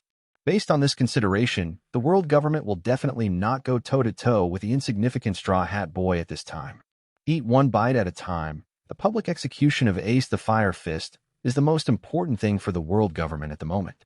Isn't it possible that Garp is not aware of this? Just as the two were lost in thought, suddenly a tremendous pressure descended over Marineford, causing the people in the conference hall to change color and stand up in shock. This aura is Hogg? 9. Chapter 9, 10 million volts purgatory, unparalleled death burial wave cannon. The hundreds of meters high fortress of justice stands tall in the center of the crescent-shaped island. Countless dark and heavy coastal defense guns surround the entire island, arming it to the teeth. On the spacious Niwan Square, the Marines' slogans during drills shook the sky, and their white uniforms surged like a tide, forming a white ocean. This is the safest place in the world, the strongest concentration of justice forces, the headquarters of the Navy, Marineford. Throughout history, there has only been one invasion of Marineford, which caused devastating damage to this most powerful place of justice, requiring reconstruction. And in the more than 20 years since then, this place has become impregnable again. However, the naval soldiers who are currently training are also aware that in the near future, this fortress of justice will probably have to undergo a new reconstruction, because the man known as the strongest in the world is most likely on his way. They are also ready to fight and die for this. However, what no one expected was that Whitebeard, who made them nervous and fearful, had not yet arrived. But on this day, Marineford welcomed an intruder who was unfamiliar to most of the Marines. And this intruder turned out to be... Why did it suddenly get dark? The Marines, who were sweating profusely and training hard, discovered that the vast sky above Marineford suddenly darkened. The originally clear sky was now covered with dark clouds and wind. Thick dark clouds gathered from all directions, covering the high sky. They became thicker and thicker, as black as ink, like a large black city wall or mountain range. The air became dense, and the air pressure increased dramatically, as if an unprecedented storm was about to come. Is it going to rain heavily? If so, should we stop the training? If we train in the rain, what if the soldiers catch a cold? It will not be worth it. Hiwashishin, biting a cigar, looked up at the dark sky. But the words got stuck in his mouth before he could finish them. The eyes looking towards the sky suddenly widened. In the dilated pupils, a large shadow suddenly passed through the deep layers of dark clouds on the dark sky. There were also screams in my ears. What is that? A monster! There's a monster in the dark clouds. More and more Marines stopped training, and no matter how the officers shouted orders, they just looked up at the sky with horror on their faces. At first, the generals and officers were shouting and cursing as they tried to organize the troops, but gradually, as the shadow that was moving rapidly in the dark clouds grew larger and closer to Marineford, their voices gradually stopped. Because as the shadow approached, a stern pressure, as if the entire sky was about to collapse, spread madly towards here, oppressing everyone so much that they couldn't breathe. Silver dragon-like lightning flashed through the thick dark clouds, illuminating the sky above Marineford, which was gradually getting darker. Boom! The silent thunder roared across the sea for hundreds of miles. In the illumination of the lightning, two vertical pupils as red as the sun first lit up in the depths of the dark clouds as dark as the mountains. Then the dark cloud mountains were cut in half by a pair of flesh wings covered with pitch-black scales and surged to both sides. A ferocious head the size of a small warship poked out from it, opening its bloody mouth with countless fangs and looking down at Marineford below. This terrifying gesture caused an uproar among the Marines training in Marineford Square. Dragon? What kind of monster is that? Could it be Kaido? Enemy attack alert. The sharp alarm was sounded immediately, piercing the sky above Marineford. In the square, elite Navy soldiers wearing cloaks of justice drew their swords at their waists and pointed them at the sky. But there were also some older Marines and officers who, the moment they saw the pitch-black dragon with half of its body sticking out from the sky, couldn't help but have a vague figure emerge in their minds. At this moment, with the appearance of the majestic black dragon, the figure that they had almost forgotten gradually became clear in their memory. Finally, he transformed into a tall and burly figure, wearing a snow-white cloak and holding a blood-red long sword, charging onto the battlefield like a madman, yet powerful enough to make countless people feel at ease with his white-haired face. Ghost Spider put down his sword and burst into tears. "Lieutenant General Hogg, you're finally back." Lieutenant General Hogg? Stalaberry, Hiwashishin, and others were shocked. Colonel Smoker, who is Lieutenant General Hogg that Lieutenant General Ghost Spider mentioned? Why are they so excited? Do you know him? Tashiji, who was wearing glasses, asked Smoker beside her curiously. Smoker bit 2 cigars, looked up at the huge black dragon that gradually emerged from the dark clouds, and shook his head. I don't know him. He had only joined the Navy in the last 20 years, and by then, Hogg had already been imprisoned, so Smoker had indeed never met Hogg. But his eyes revealed a complex emotion that Tashiji had never seen before. Smoker had never seen Hogg, so he had no right to know the reason why Hogg suddenly disappeared. But he had heard the name. During his recruit period, he was looked at strangely by Ghost Spider, Doberman, and others more than once because of his white hair. Once, Smoker couldn't help himself and pulled over the rather approachable Hiwashishin to ask him about it, and only then did he learn the name Hogg from him. Also, no, I understand why Spider-Man, Doberman, and others care so much about his white hair. Because, in the past, there was a white-haired man who was their respected superior and their teacher. And this person is the giant black dragon that reigns over Marineford, a legend from the old times that disappeared in the history of the Navy, Vice Admiral Black Dragon Morn Hogg. In the sky, the ferocious beast appeared in full force. It was a huge black dragon that was hundreds of meters long, covered with shiny black scales, with 4 black hooves and claws like pillars of heaven, a pair of flesh wings that covered the sky, and spiral black horns on its head. The black dragon stretched out its wings hundreds of meters wide and floated in the air, spewing black flames from between its mouth and nose. Wide crocodile-like tails stirred up the sea of clouds behind it. Silver lightning flashed across the black scales on its body from time to time, producing a long string of broken electric lights and sparks. Although the black dragon's appearance was extremely terrifying and ferocious, for some reason, a thought involuntarily emerged in the minds of all the Marines. So beautiful. This huge body, covered with black scales, ferocious fangs and claws, fleshy wings that cover the sky and the sun, and a wide crocodile tail, constitute a killing beast full of wildness. This is simply a mythical beast from epic mythology. As for such a mythical black dragon, perhaps only the sea-dominating blue dragon in the New World can be compared with it, right? Just as countless Marines were horrified, shocked, and dazed, the black dragon floating in the sky suddenly opened its fangs and let out a roar that pierced the clouds and split the rocks. Fuck Sengoku. Fucking Cap. Fuck Zephyr. You haven't come to see me in 20 years. You didn't come to pick me up after I got out of prison. Now you don't even wait for me for the meeting. Is this how you treat me as your old comrades? Now, immediately, get out of here right now. Otherwise, I'm going to blow your Marineford to pieces with one shot. The thunderous roar shook the void and echoed across hundreds of miles of sea in the strange and confused eyes of the Marines. The next moment, a terrifying light appeared in the black dragon's bloody mouth. 10 million volts purgatory unparalleled death burial wave cannon. 10, Chapter 10 Garp. You wimp. Come and fight me. 10 million volts purgatory unparalleled death burial wave cannon. The name does sound intimidating, but the power it is brewing is more than enough to live up to its intimidating name. Not to mention the tens of thousands of elite naval forces in Marineford Square who were shocked by the bright light that emanated from the black dragon's mouth. Even Sengoku and Garp, who had just run out of the conference hall, could not help but change their expressions. Before the people arrived, Zhongguo's angry roar, mixed with some panic, had already exploded in the sky above Marineford. Damn it, Hogg! What are you doing? Stop right now. Are you going to destroy Marineford? In the dim sky, the black dragon that Hogg transformed into opened its fangs and mouth, like a black hole, madly pulling in the flashing lightning in the surrounding air. At the same time, waves of lightning that were no less powerful than the lightning from the outside world poured out from his huge black dragon body and spewed out from his throat, merging with the lightning from the outside world, continuously and compressing into a blazing white thunderball with a diameter of several meters. The seemingly small thunderball, which was countless times smaller than the black dragon's body that was hundreds of meters long, emitted a terrifying power that could destroy the world. Just the flashing and jumping lightning on the surface of the thunderball caused the air around the black dragon's mouth to distort, and cracks appeared as if the void was shattered. It's so terrifying, Vice Admiral Hogg. You are worthy of being the one who almost became an admiral. Kazura put his hands on his head and looked at the black dragon spewing terrifying lightning in the sky through his sunglasses. He pursed his lips and sighed. Akiji lifted his eye mask, narrowed his eyes, and said solemnly, Allah, should we do something? This old man is a bit too reckless, isn't he? If that dangerous thunderball really falls, Marineford will probably disappear from the sea. Garp's face darkened as he gritted his teeth, staring up at the sky and clenching his fists.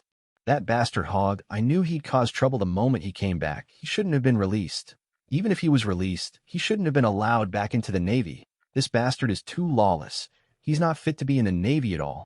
As soon as he finished speaking, Hogg's thunderous roar of anger immediately sounded in the sky. Garp, you're talking bad about me again, aren't you? Wow, I'm angry. It was you, a bastard, who badmouthed me in Xiao's ear. That's why I didn't succeed in pursuing Xiao. Well, my Xiao, give me back my Xiao.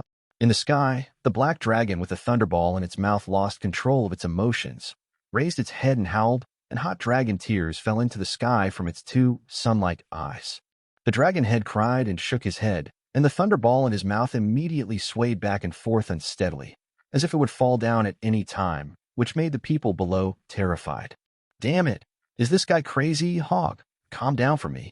Zhongguo's heart also swayed back and forth with the thunderball in Hogg's mouth. This naval marshal and wise general, who rarely swore in front of others, was also stimulated by Hogg today, and started cursing. Behind him, Cap, who didn't know what Hogg said that irritated him, lost his patience and yelled back at the top of his voice. If you can't catch Xiaohe, it's because you don't have the ability. Hogg, you're a disgrace to the Navy with zero emotional intelligence. Xiaohe didn't even choose me, so how could she be interested in a reckless man like you? Choose you. Ha ha ha ha. The howling black dragon suddenly burst into laughter. What are you laughing at? Garp's face turned black. Hogg laughed so hard that he fell down, and the huge black dragon body rolled in the air. I'm laughing at you, a toad wanting to eat swan meat. You idiot. Why don't you take a piss and look at yourself as a coward? I still choose you. You say I'm a reckless man. How can you, a gorilla who yells all day, be worthy of it? You're a piece of crap. Even if Xiaohe were to choose a pig, Zifa, or Zhongguo as her husband, she wouldn't choose you. The black dragon's loud laughter resounded throughout the world, and all the Navy soldiers who heard the conversation between the two were dumbfounded and stunned. In the crowd, the blonde rear Admiral Peacock opened his mouth slightly as he listened to the quarrel between the two old men, his expression equally dull. The little crane they're talking about, could it be my grandma? Kazuro had a curious look on his face and pricked up his ears to eavesdrop silently. It seems like you heard something incredible. On the side, Garp's face had already turned the color of liver. He was so angry that he was shaking all over. He could no longer bear it. With a step, his strong body rose from the ground and shot straight into the sky like a cannonball, swinging his right fist high. Bastard Hogg, I'm going to smash your stinky mouth to stop it from spewing shit everywhere. This time, Sengoku didn't try to hold Garp back, because his face also turned the color of liver. His clenched fists trembled with anger. Damn Hogg, putting Zephyr behind a pig is fine, but you put me behind Zephyr. What the hell does that mean? Garp, blow his mouth apart. Come on, who's afraid of who? Come and fight. Come and fight me, Garp. In the sky, the ferocious dragon that Hogg transformed into did not spit out the terrifying thunderball brewing in his mouth. He tilted his head back, rolled his throat, and swallowed the dazzling thunderball directly into his stomach as if he was swallowing an egg. Immediately, the huge black dragon's body, which was hundreds of meters long, shrank rapidly. In a few breaths, when Garp stepped on the moon and rushed to him like a meteor, he had regained his human form. However, the clothes on his body had been torn because of the transformation just now, making him down, becoming naked. However, Hogg showed no shame at all, his silver hair dancing wildly, and he clenched his fist with a grin and punched Garp in the face from top to bottom. Let me see, after 20 years, have your fists become even softer? The domineering aura, as black as ink, distorted the air, like a stream of black fire, gushing out from Hogg's fists, his arms, and his entire body, causing his momentum to rise rapidly like a rocket.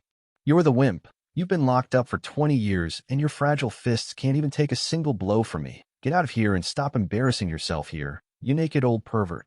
On Garp's raised strong right arm, a solemn black light also emerged, gushing out like a fountain, covering his entire body. With a punch, the void above his head seemed to collapse. The two of them, one above and one below, were like two black comets colliding in the sky. Two pitch-black fists collided with each other across several meters of void, but they were never able to completely touch each other, as if there was a chasm of empty space in between. In this madly twisted area of nothingness, clusters of twisted, black, red, and pitch-black lightning kept bursting out, from thin to thick, from few to many, stretching and spreading continuously. Finally, it covered the sky of Marineford like a spider web. Ba Quan, Nether Dragon, Fist Bone, Meteorite.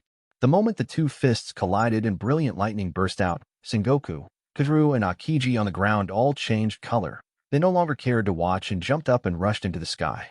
Damn it, these two bastards are messing around. We must not let Marineford become their battlefield. Otherwise this place will be destroyed. Akiji, attack together and blast these two bastards into the sea. 11. Chapter 11 Tyrant Fist vs. Iron Fist. Roar of the Dark Dragon. Above Marineford, pitch-black lightning crackled and burst out like a huge spider web, cutting through the entire sky and emitting a heart-pounding and terrifying aura.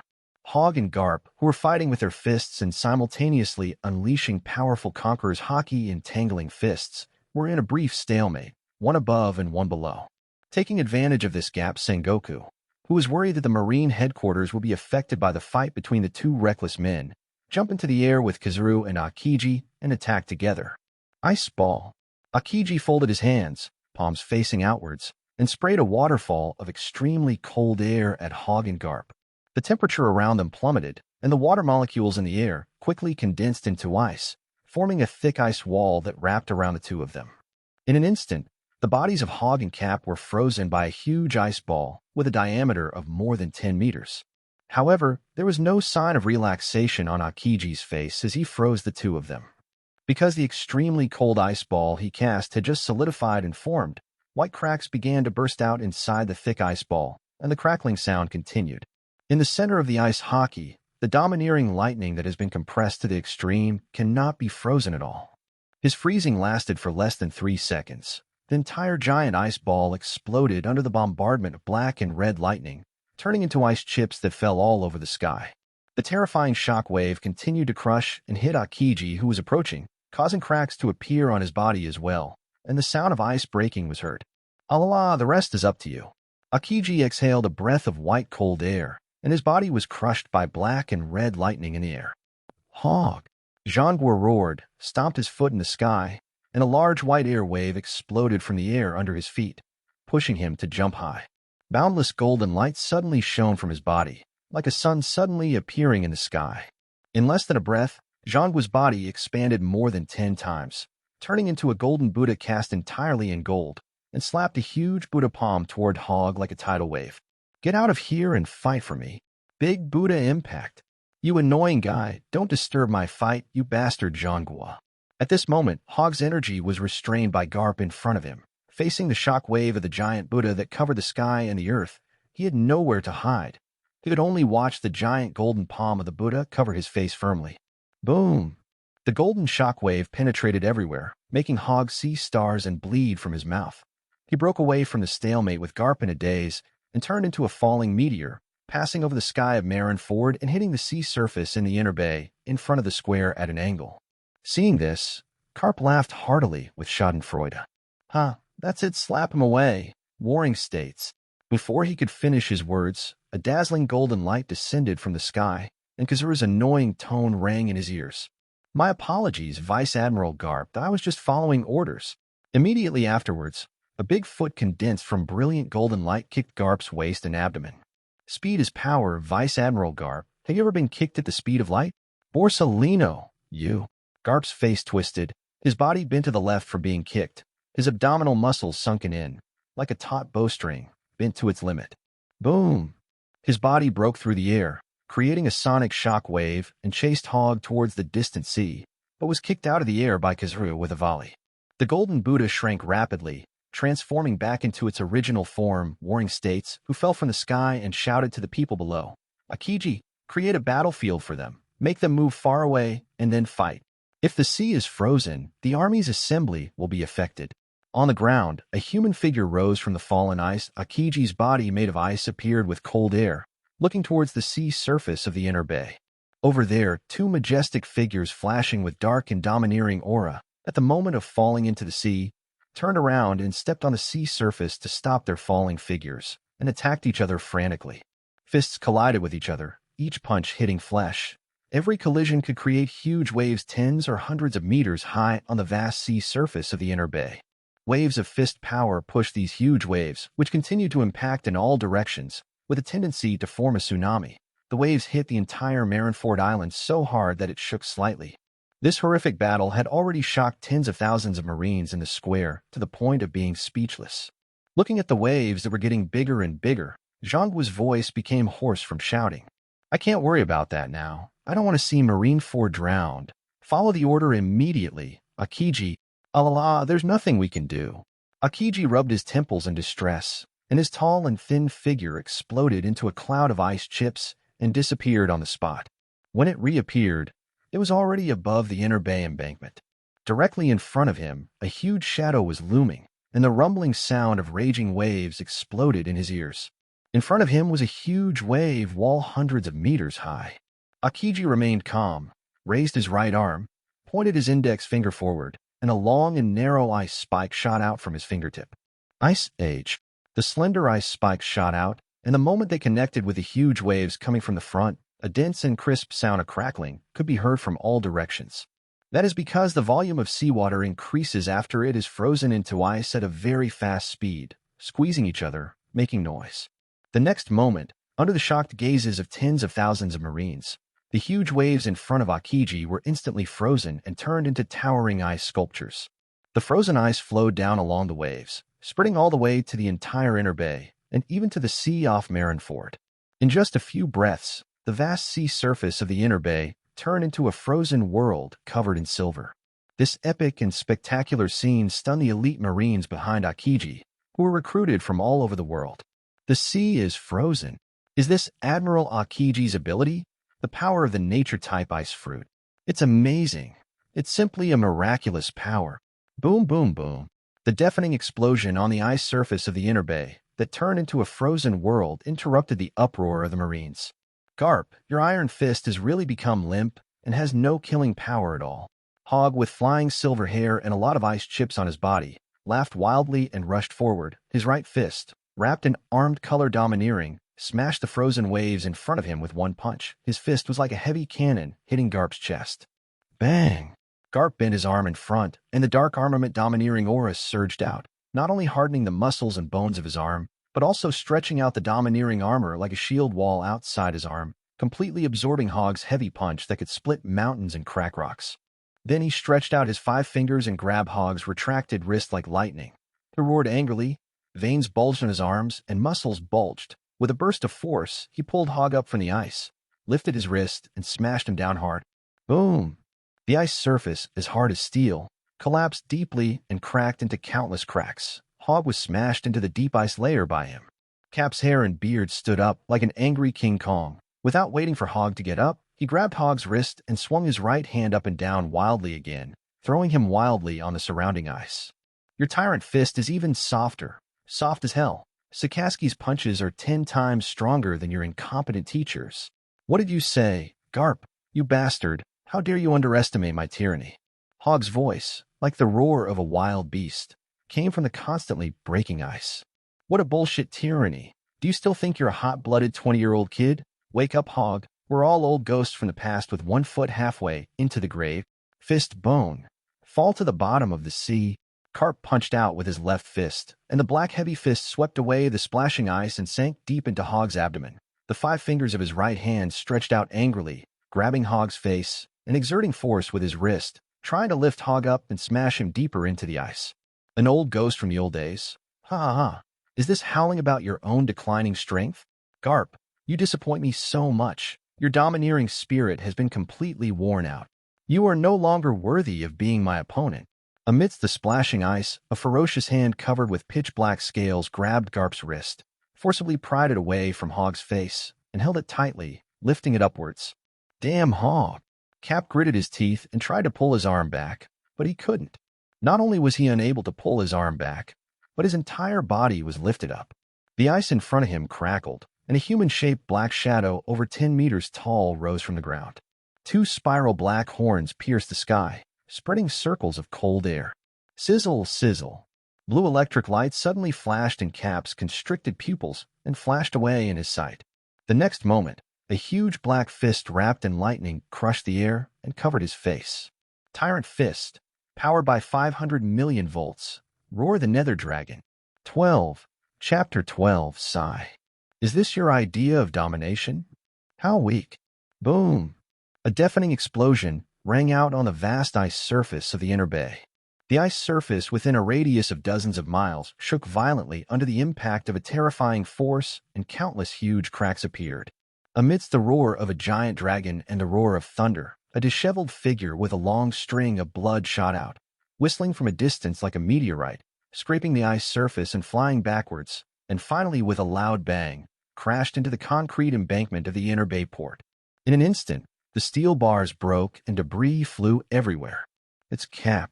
At this moment, he was deeply trapped in the broken embankment, gritting his teeth, his face covered in blood.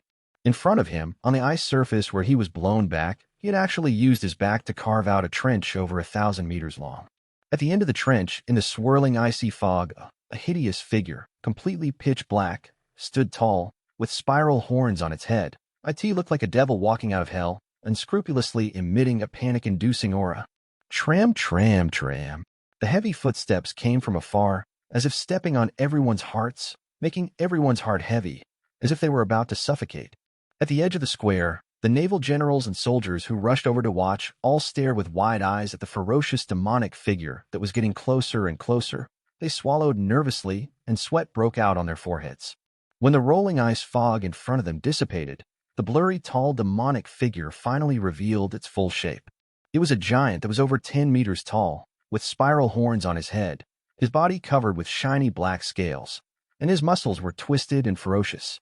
The giant had explosive muscles with a black and shiny luster like diamond glass, and fine black scales tightly wrapped around his body, as if he was wearing a suit of armor. The upper body is human-shaped, but the 2 legs in the lower body, from the knees down, are thick, recurved dragon claws. The claws, as sharp as knives, easily dig into the hard ice surface, allowing its huge body to stand steadily. A broad dragon tail, covered with sharp scales, and keratin dragged on the ground, scratching the ice into pieces as it moved forward. What's that posture? Devil? Devil? Listening to the horrified remarks of the surrounding Marines, Ghost Spider's face turned grim, and he finally couldn't help but suddenly yelled, "Shut up, everyone! Vice Admiral Ghost Spider!" The surrounding Marines and naval generals were all startled and looked at the emotional Ghost Spider in confusion. Open your dog eyes and see clearly. That is Vice Admiral Hogg's Devil Fruit ability, the mythical beast type of the Dragon Fruit, the Dragon Man form of the Black Dragon Nidhogg. Ghost Spider's angry roar resounded on the embankment. The mythical beast of the Dragon Fruit, the Black Dragon Nidhogg?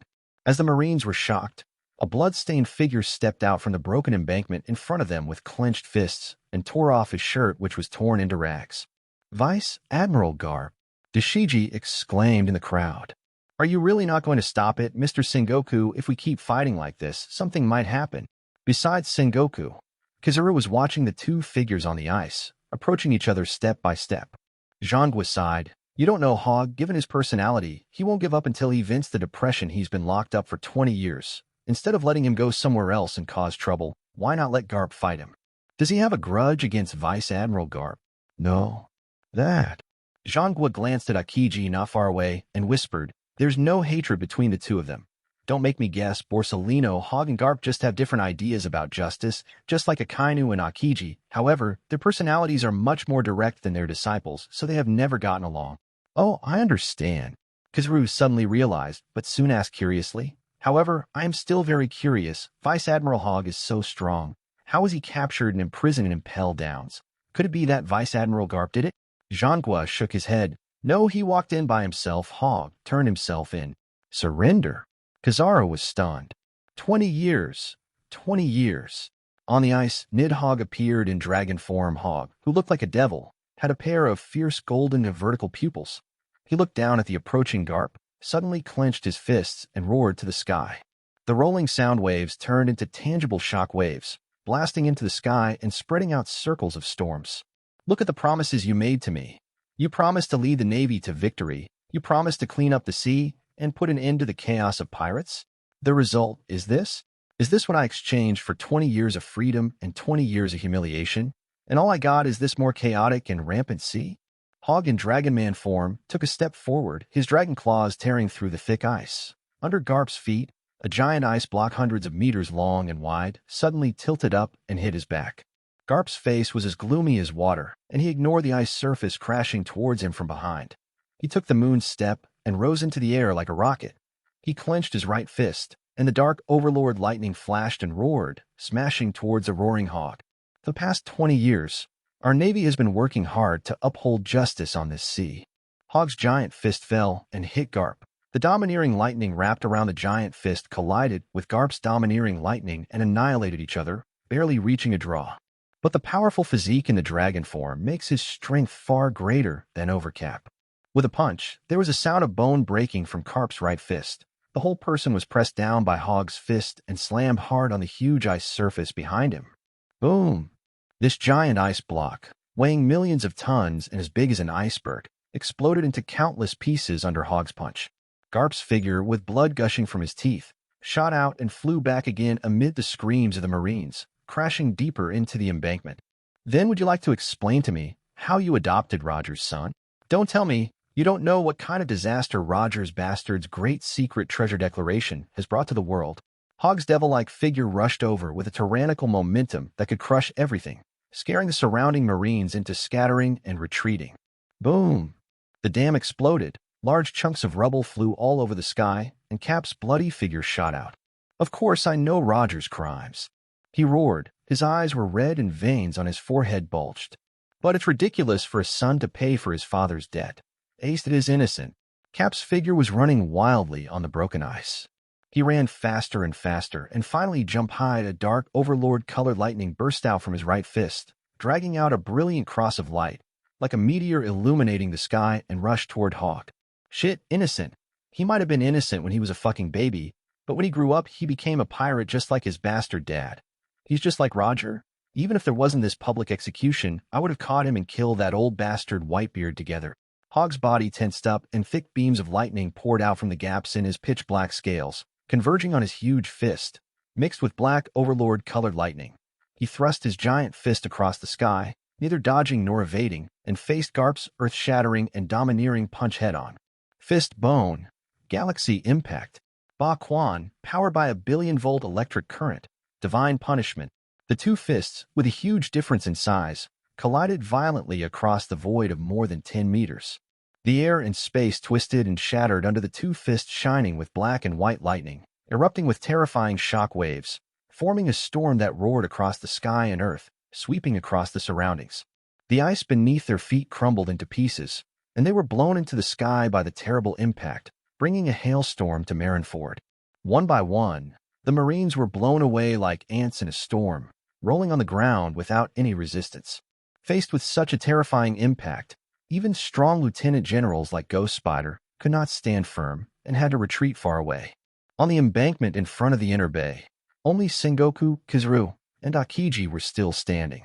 Kizaru covered his forehead with his hands, pouting his mouth high, with a look of fear on his face. It's terrifying that a battle of this magnitude, these two terrifying old men. The winner is about to be decided. Get ready to stop the fight. Zhangguo rolled up his sleeves and stared at the two people in a stalemate on the field. Vice Admiral Garp. Akiji's face was as gloomy as water, and his fists were clenched. Just as a few people were about to take action, the battle over there came to an end. Accompanied by a deafening bang, a figure fell from the sky like a meteorite and crashed into the rocky ground of the square, causing the earth to shake and billowing smoke and dust. Immediately afterwards, an even larger figure came chasing after him and stepped down from the air. Stop! Akiji's expression suddenly changed, and he jumped out in a flash. He clenched his right fist and hit Hogg. Get out of here, little brat. You have no place here.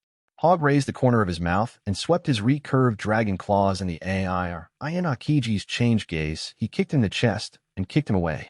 Then Hogg took a big step and came to the square where the big pit was made. He raised his thick dragon claw hind legs and stepped on Garp, who was lying at the bottom of the pit. Sigh. Is this your tyrannical intention, Garp? Poor, weak, weak, weak, weak, weak, weak, weak, weak, weak, weak. How poor and weak. Cap's chest heaved. He coughed up a few mouthfuls of blood and stared at Hogg with red eyes, but he said nothing. Boring. When the hell did you become so cowardly? Get up. Fight me for another 100 rounds. Hogg screamed crazily, raised his dragon claws high up, flashing with sharp cold light, and was about to step down again. At this moment, a petite figure walked out of the crowd, opened her arms, and blocked his way. Stop it, Hogg. Don't fight anymore. 13. Chapter 13, of course. Easily. Xiao. Seeing the person coming, Hogg's thunderous voice suddenly became much softer, and there was a hint of softness in his rough tone that outsiders could notice. The big foot was raised, but in the end it failed to step down. Because the person who appeared in front of him and blocked his way was an old woman with chicken skin, white hair, and short stature. The old woman had meticulously groomed silver hair and wore the uniform of a lieutenant general. Although her face was covered with wrinkles, her wise and bright eyes still revealed her youthful elegance. The person who came was the chief of staff of the naval headquarters, Vice Admiral Shiru. Because of her hard work and great contributions in the Navy, as well as her outstanding wisdom and strength, the Navy of the headquarters usually respectfully calls her Vice Admiral Crane, Chief of Staff Crane, or Granny Crane. Only a few people of the same generation, such as Sengoku, Garp, and Zephyr, are qualified to call Xiao by his name. Xiao, are you going to stop me too? For Garp. Looking at Vice Admiral Shiru standing in front of Garp, Hogg was a little excited. Vice Admiral, he looked up at Hogg, who looked as ferocious as a devil, and sighed softly. Stop it, Hogg. Don't fight anymore. There's not much hatred between you and Garp. Hogg was furious. This isn't a matter of grudges. It's about the promise he made to me, which he completely failed to keep. Not only did he fail to eradicate the pirates in the New World, but this bastard actually raised Roger's son. Garp, you bastard, where did you put all the soldiers who died at the hands of Roger's pirate group? Are you treating all those years of war like a joke? You old hag, you saintly character, when will you change? Stand up right there. What kind of man are you if you hide behind Xiao? Come and fight me again. In the big pit behind Vice Admiral Shiru, Garp, covered in blood, stood up silently, clenched his fists, and prepared to move forward. Stop it, Garp. Zhangguo hurried over from a distance, grabbed Garp's arm, and stopped him from moving forward. Zhangguo knew very well that Hogg was now an unstable powder keg that could explode at any moment. After all, anyone who has been imprisoned for 20 years will be filled with endless anger and resentment. Moreover, many high-ranking naval officials, including Zhangguo, did not think that Hogg had done anything wrong in that incident. It is only natural for the Navy to suppress pirates.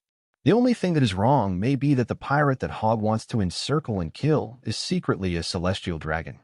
He is also the son of Garen Green, the commander of the Knights of God. That's right, the celestial dragon pirate who was surrounded and almost killed by Hogg 20 years ago is the Four Emperors' red-haired Shanks, who now suppresses countless pirates in the New World and stands at the pinnacle of the Great Pirate Era. Because it involved the commander of the Knights of God, the incident caused a big stir at the time. Even the five elders came to the Marine headquarters in person and demanded that Hogg release the hostages. But Hogg's temper was definitely the most stubborn Zhangguo had ever seen in his life.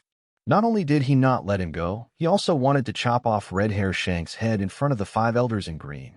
His actions almost caused a falling out between the Marine headquarters and the world government. Even though Sengoku, Garp, Zephyr, and Sora tried to dissuade him, they were unable to do so. In the end, It was Vice Admiral Shiru who stepped forward and begged Hogg to put the overall interests of the Navy first. Hogg then let go of red-haired Shanks, who should have died 20 years ago, and voluntarily accepted imprisonment and entered Impel Down. According to Hogg, the promise that Garp did not keep was the promise made to him by the top Navy officers before he was imprisoned. They said they would clean up the sea for him, wipe out all the pirates on the sea, and bring peace and justice to the world. Zhonghua also felt ashamed of the last point. But this kind of thing is really easier said than done. The world is so big, the sea is so vast. How could they possibly rely on their navy alone to conquer the world and wipe out all the pirates in the four seas and the Grand Line in just 20 years? The struggle between the navy and pirates is destined to be a protracted tug-of-war. This was the case in the Rocks era when there was one superpower and many strong men, and it is even more so in the current pirate era when the four emperors are dividing the New World. Not to mention the four emperors, even the Whitebeard Pirates they have to deal with right now are enough to give him a hard time. Seeing Sengoku holding Garp, Hogg, who was still angry, immediately turned his anger and pointed it at Sengoku. Zhonghua, do you want to fight me on Garp's behalf? I almost forgot. That palm strike from you just now made me vomit everything I just ate. Come on, let me see if your domineering spirit is still there after becoming a marshal. I have no intention of joining the war, Hogg. Zhonghua felt overwhelmed. Aren't you being a little too aggressive, sir? At this time, Akiji, who had just been kicked away by Hogg, came back. There was a hint of blood at the corner of his mouth. Obviously, he was injured by Hogg's kick. Hogg turned his head and stared at Akiji, raising the corner of his mouth. What did you say, you hot-blooded brat behind Garp back then? Seeing Garp's miserable appearance, Akiji looked a little unhappy. He looked at Hogg coldly. Your Excellency keeps saying that we should clean up the sea and wipe out the pirates all over the world. Dio, you know how big this world is. Do you know how many pirates there are in the world? Your Excellency was also a senior officer in the Navy and experienced the era of Rocks and Roger. You should know how difficult it is to deal with those big pirates to pay. Difficult to deal with. You won't deal with it. Hogg sneered. Is this the justice you're upholding now, Humph? They're all excuses. Excuses for incompetence. Akiji's eyes grew colder.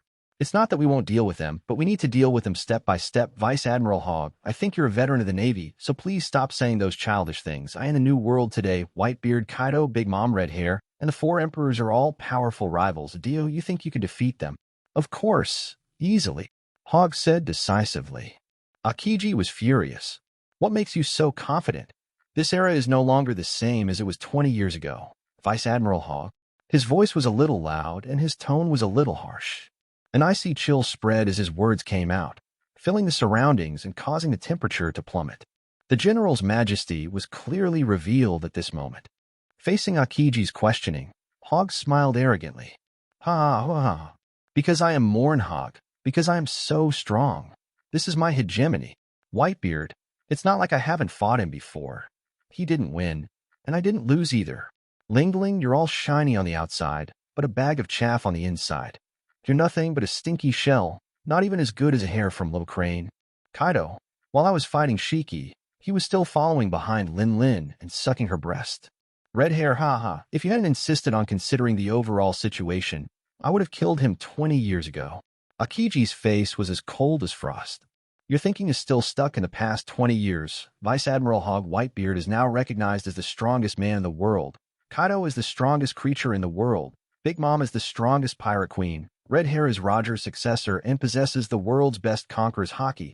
If you still look at them with the eyes and ideas of 20 years ago, you will definitely make a big mistake. With all due respect. Vice Admiral Hogg, your time has passed. What did you say, frozen little devil? When I was roaming the seas, you were still fighting warships naked in Marineford. Unable to bear Akiji's sarcasm, Hogg finally couldn't help it. His giant fist wrapped in pitch-black lightning smashed towards Akiji in the air without any warning. Akiji's eyes were cold, and he put his right hand forward, with cold air surging from his fingertips like a waterfall. In the blink of an eye, a huge ice phoenix with a wingspan of more than 10 meters condensed. It cried and raised its diamond-hard and sharp beak, crashing into Hogg's fist. Freeze! Pheasant mouth! Ba Quan! Nether dragon! Hogg pressed down with his fist, and the powerful domineering aura compressed into pitch-black lightning. His huge fist collided with the flying ice phoenix's head. Boom! In an instant, ice chips flew everywhere. As Akiji's expression changed slightly, the ice phoenix he created didn't even last 2 seconds. Under the bombardment of Hogg's heavy punch, the nether dragon, It began to break into pieces from the head, exploded with a loud bang, and turned into ice blocks all over the sky. The power that Hogg unleashed was much stronger than he had expected. Just now he had always thought that Garp was giving in to Hogg. That was why he was beaten so badly. But now he saw. You're distracted while fighting me. Little brat, do you really think I wouldn't dare to kill you? A deafening roar came from Hogg's mouth. The next moment, boom! Thick beams of lightning gushed out from Hogg's body, which was more than 10 meters tall, and flashed with a crackling sound, converging towards his fist. The pitch-black armament domineering and the black-red domineering gushed out from his tall and strong body like a tsunami and gathered towards his fists. By an instant, a ball of super-compressed lightning energy interwoven with black and white was compressed onto his giant fist. The appearance of the lightning ball was exactly the attack that Hogg was brewing when he transformed into a black dragon. Super 10 million volt purgatory unparalleled death burial wave cannon. It was extremely terrifying. Even strong people like Sengoku, Garp, Kizaru, and Akiji felt the terrifying energy fluctuations coming from Hogg's hands, causing them all to change color. Stop! Stop fighting! Zhonghua shouted again in frustration. This is really outrageous, Vice Admiral Hogg. Please calm down. Whitebeard hasn't arrived yet, and we can't destroy Marineford by ourselves. Kizaru quietly retreated behind Sengoku, hiding his achievements and fame. Kazan, get out of the way. That bastard is a lunatic. Garp stepped on the ground and rushed toward Hogg. This kind of madman shouldn't be released. Akiji gritted his teeth and was about to use his ultimate move to freeze Hogg. At this moment, Vice Admiral Crane's voice sounded again behind Hogg. Hogg! Hogg's violent aura stagnated, and his fist, raised high and ready to hit Akiji, stopped in midair. He turned slowly and saw the tenderness in Lieutenant General Tsuru's eyes. I'm sorry, Hogg, you've suffered all these years. We in the Navy are ashamed of you. He saw her reaching out her hand to him. Tired, huh? Come with me. I'll take you to rest. Now that you're home, have a good, peaceful sleep. When you wake up tomorrow, everything will be fine, just like before. Xiao. Hogg's eyes suddenly became moist. His vision was blurred, and in a trance, he seemed to see a young, beautiful, full of energy and vigor girl with a long ponytail running on the school field, turning back to give him a beautiful and sunny smile. He choked up, tears streaming down his cheeks. The terrifying lightning ball in his head slowly dissipated, and his huge body gradually shrank back into human form. He reached out and held Lieutenant General He's small hand. Hogg let Vice Admiral Crane pull him, like a big kid being led by an adult, following Vice Admiral Crane step by step. His choked voice, full of anticipation, drifted in the wind. Xiao, I love you so much that I heard from Doberman that your husband is dead. Can you marry me now? I've been waiting for this day for a long time. Sengoku and Garp slipped and fell to the ground. Kizaru, Akiji. 14. Chapter 14 Grandma's Twilight Love? Interesting. Peacock, that man left with your grandma, and Don he didn't seem to be wearing any clothes.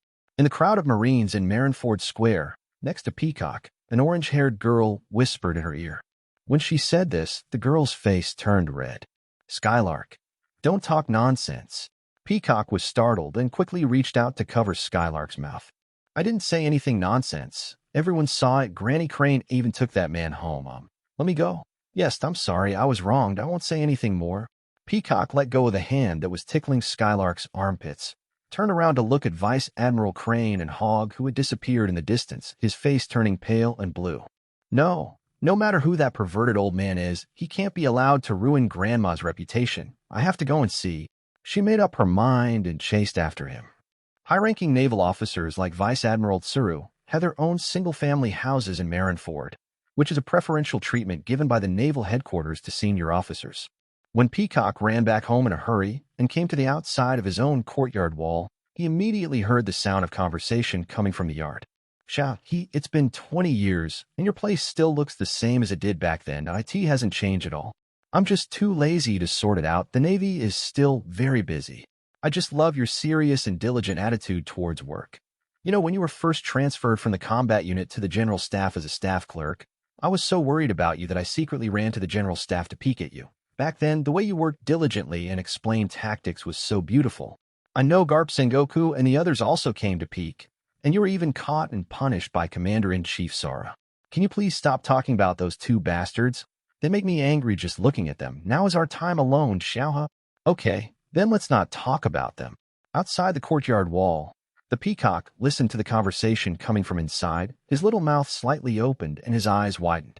What a direct confession. Who was that man? He actually said such disgusting things to my grandma. How shameless. She was feeling very complicated at the moment. He is angry at Hogg, worried about his grandmother's reputation, and even has a thrill of getting a glimpse into his grandmother's twilight love. She wanted to just rush in and tell the white-haired man to get out, but she was worried about embarrassing her grandmother.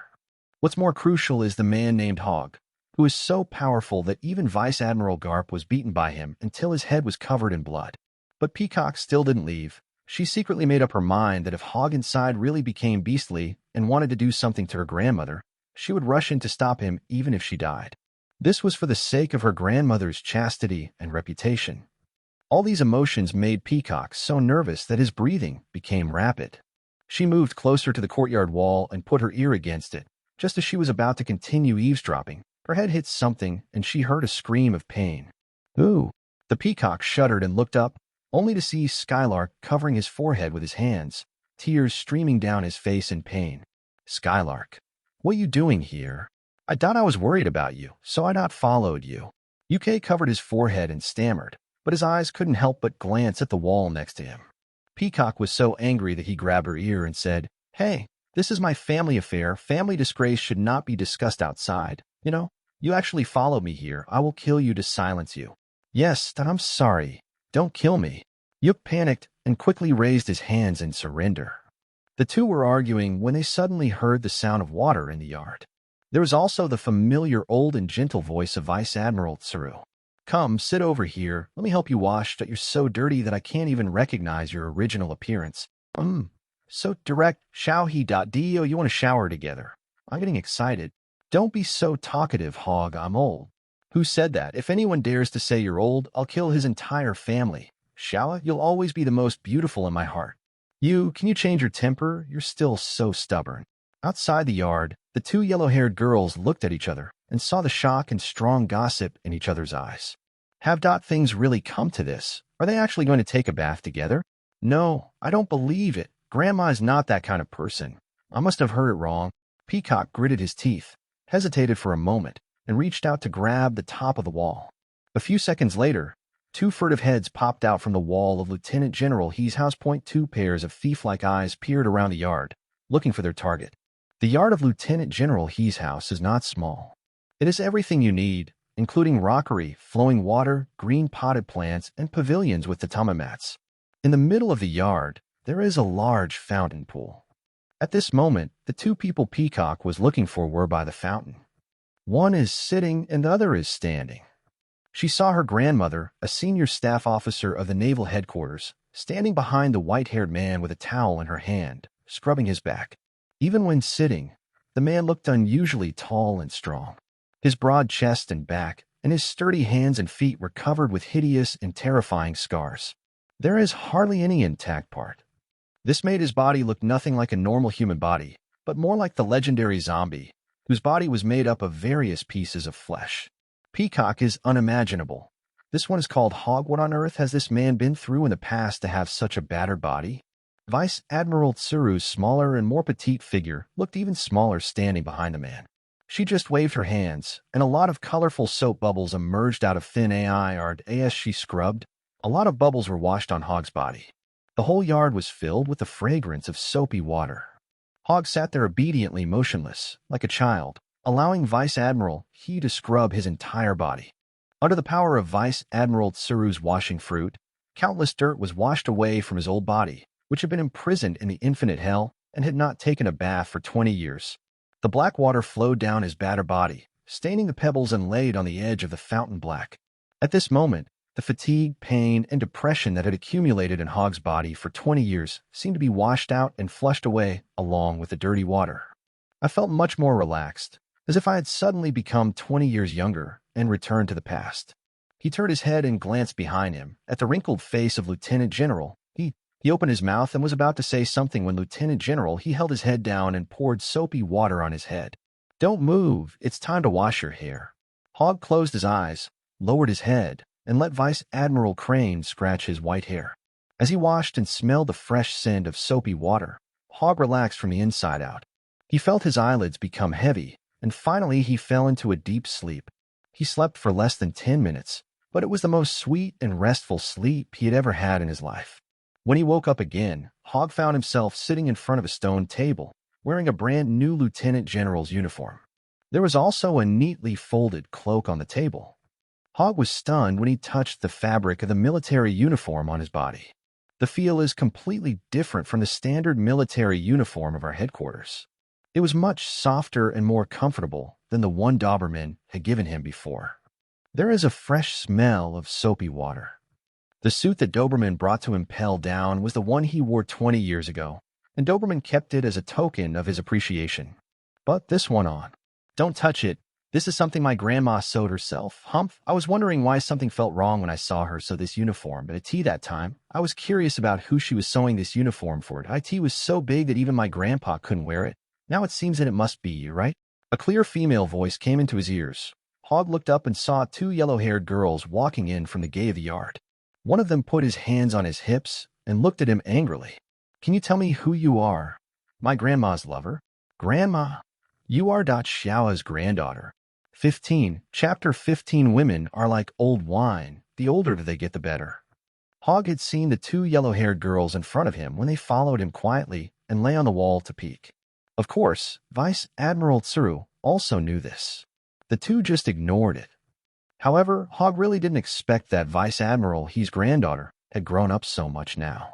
20 years ago, before he went in, this yellow-haired girl seemed to still be wearing open-crotch pants, and the peacock style.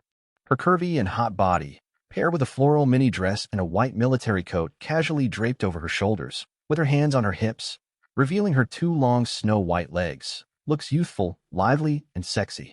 Very eye-catching. You're completely different from when Xiaohe was young.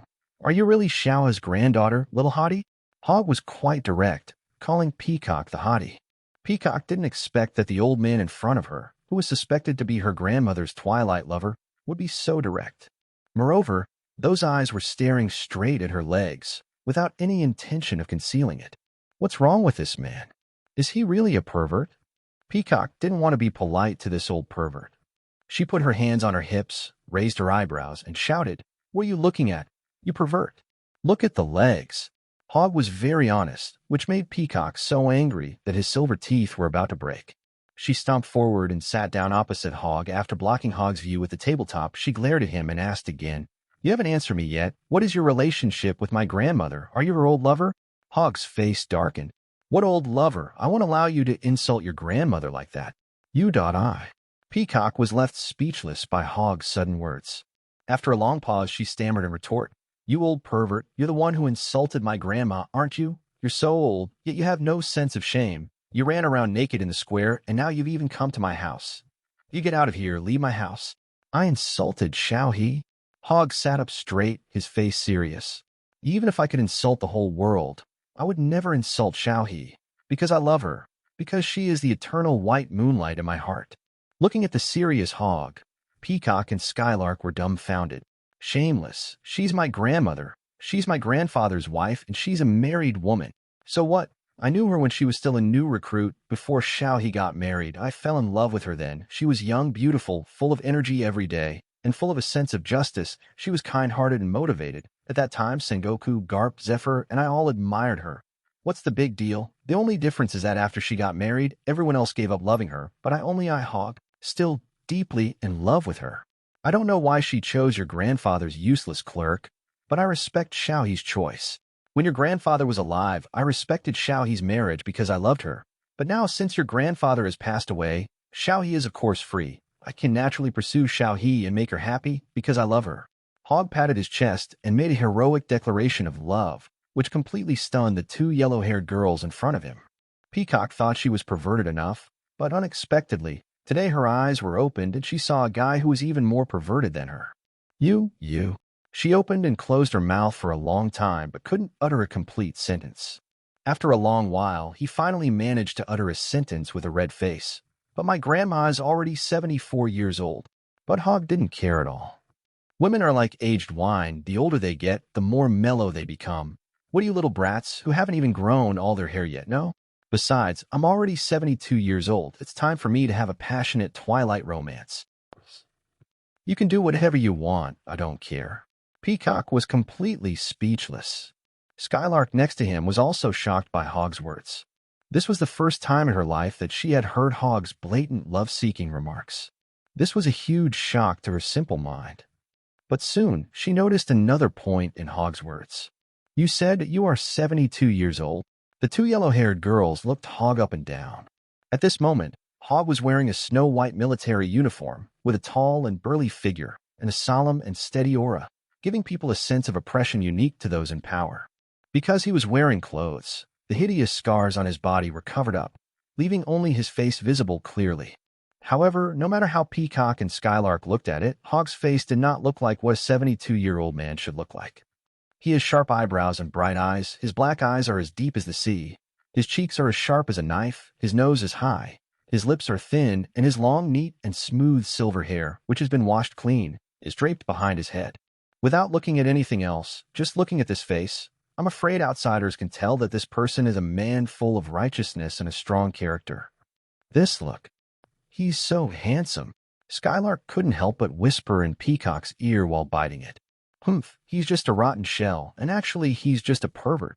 Peacock curled his lips. Although he said this, Peacock had to admit in his heart that the white-haired man in front of him was indeed very handsome. If you don't listen to what he says, just look at his appearance. With his tall and sturdy physique and a face full of righteousness and majesty, he is definitely one of the most handsome men in the entire Navy system. But Peacock just couldn't understand why this guy was so crazy when he was so handsome. He was also crazy when fighting with Garp earlier. Now if I go to her house and talk to her, it would be crazy. It's so crazy, blame Grandma for not marrying him. He deserves it. Suddenly, Peacock seemed to have discovered his blind spot and came to his senses. Who are you, little lowly? You have a familiar aura. Hogg turned his head and looked at Skylark. Little lowly. Are you talking about me? UK's face turned red, and she felt embarrassed when Hogg looked at her. Peacock stretched out his hand, blocking Hogg's sight. Pay attention, you old pervert. Take away those lecherous eyes of yours. I'm telling you, Skylark is Admiral Akainu's daughter. If you have any thoughts about this, I'll tell Admiral Akainu and you'll be finished. Sakaski's daughter? Hogg's eyes bulged as he stared at the cute little Skylark. Damn, Sakaski actually gave birth to such a cute little daughter. The Skylark became even more shy and shrank behind the Peacock. Peacock was ready to take out the Din Mushy to complain. Let's go, Shaoha is not here, and I have nothing to talk about with you little brats. Hogg shook his head, grabbed the cloak on the table, stood up and stretched. Where are you going? My grandma went to the conference room for a meeting. She said she would let you come over when you wake up. Peacock also stood up and said, Holding a meeting? What kind of meeting is that? I'm not interested in that kind of tedious stuff that I just want to kill people. Hogg put his cloak on his shoulders and strode out. Hey, but you haven't told me who you are yet? Peacock shouted behind him. Ask your grandma. 16. Chapter 16. Pledge your loyalty to Vice Admiral Hogg. When Hogg returned to Marineford Square again, the tens of thousands of Navy gathered there resumed their previous formation training. After leaving Impel Down and coming on the warship, he actually got to know the current situation of the Navy from Akainu and Doberman. It is also roughly known that Zhongguo planned to gather more than 100,000 elite naval forces for this public execution. He did not express any objection to this. Although Hogg felt that using an army of 100,000 to deal with the Whitebeard Pirates was a bit of an overreaction. The total number of pirates in the Whitebeard Pirates and their vassal pirate groups would not exceed 50,000. On the Navy side, they summoned the world's strongest 100,000 naval elites, including Sengoku, Garp, Akainu, Kizaru, Akiji, and the 7 warlords of the sea. With such a luxurious lineup, not to mention Whitebeard, even the Rocks pirates, which were at the peak of their power at that time, could give it a try. Of course, Zhongguo also had his considerations. After all, Ace the Fire Fist is Roger's son. Although his current identity has to be concealed before the official execution broadcast live to the world. But who knows whether the remnants of Roger's pirate group have already known the true identity of Ace the Fire Fist. If Rayleigh, Jabba, and other old guys also want to join the fun on the day of the execution, it would be more stable for the Navy to gather more combat forces. And even if the remnants of Roger's pirate group don't know Ace's identity and won't interfere with the execution, Don't we still have the red hair pirates? Not to mention the Navy. Even the pirates in the New World know that there are frequent frictions and conflicts between the four pirate emperors in the New World. However, due to the captain's personal character and the pirate group's style of doing things, the two major pirate groups, the Whitebeard Pirates and the Red Hair Pirates, have always been relatively close. The Navy also has to consider the possibility of the Red Hair Pirates joining the war. In addition, the Navy itself also needs war to train its soldiers. How to train soldiers without fighting? Without training, where will the elite Navy come from? Hogg has always believed that only naval warriors who have been tempered in the flames of war can quickly become strong. Why were there so many powerful and determined Marines in the Navy during the Rox and Roger eras? Isn't it because the sea of that era was chaotic enough that the Navy had to fight big and small battles every day? Look at the new generation of Navy now. Hogg walked through the array of Marines who were training hard while shouting slogans. His eyes swept over the sweaty faces, and a hint of disappointment appeared in his eyes. He didn't find many outstanding young Marines among these hard-trained Marines. There is no one like Akainu and Kizaru when they were young. There are tens of thousands of Navy soldiers here, and they are the strongest elite from all over the world. This discovery made Hogg even more certain that the Navy headquarters had not carried out any large-scale campaign or suppression against pirates after he was imprisoned. Otherwise, the elite Navy who have truly experienced long-term wars would not be in such a state of having no successors now. As he walked, Hogg unknowingly came to a group of naval formations on the right side of the square.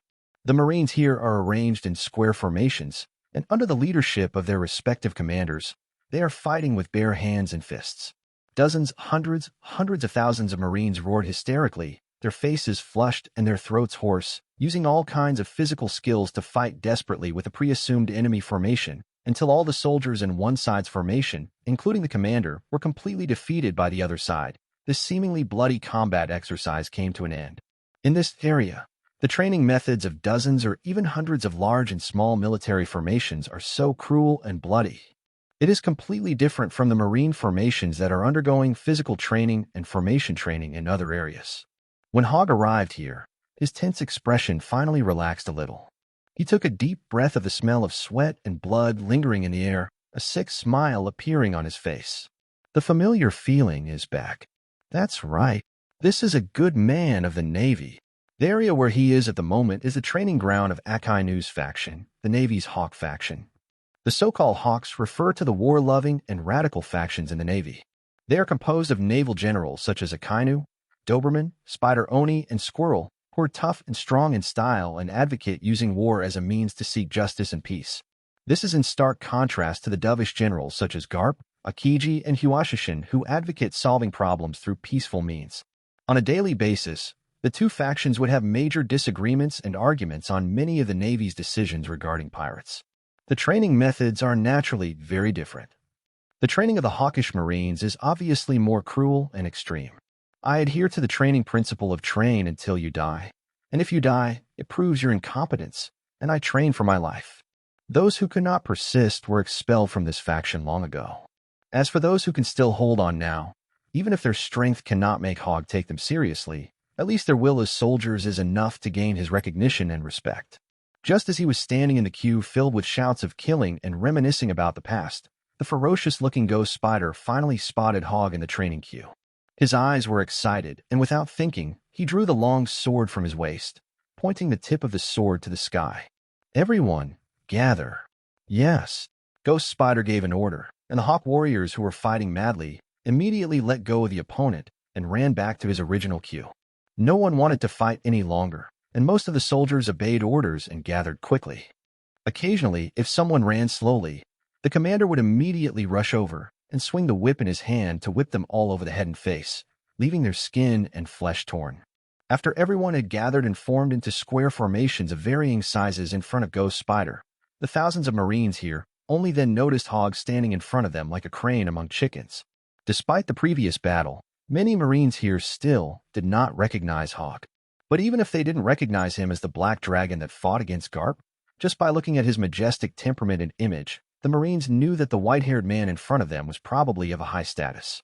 Judging from the style of his uniform, he is a lieutenant general of this unit.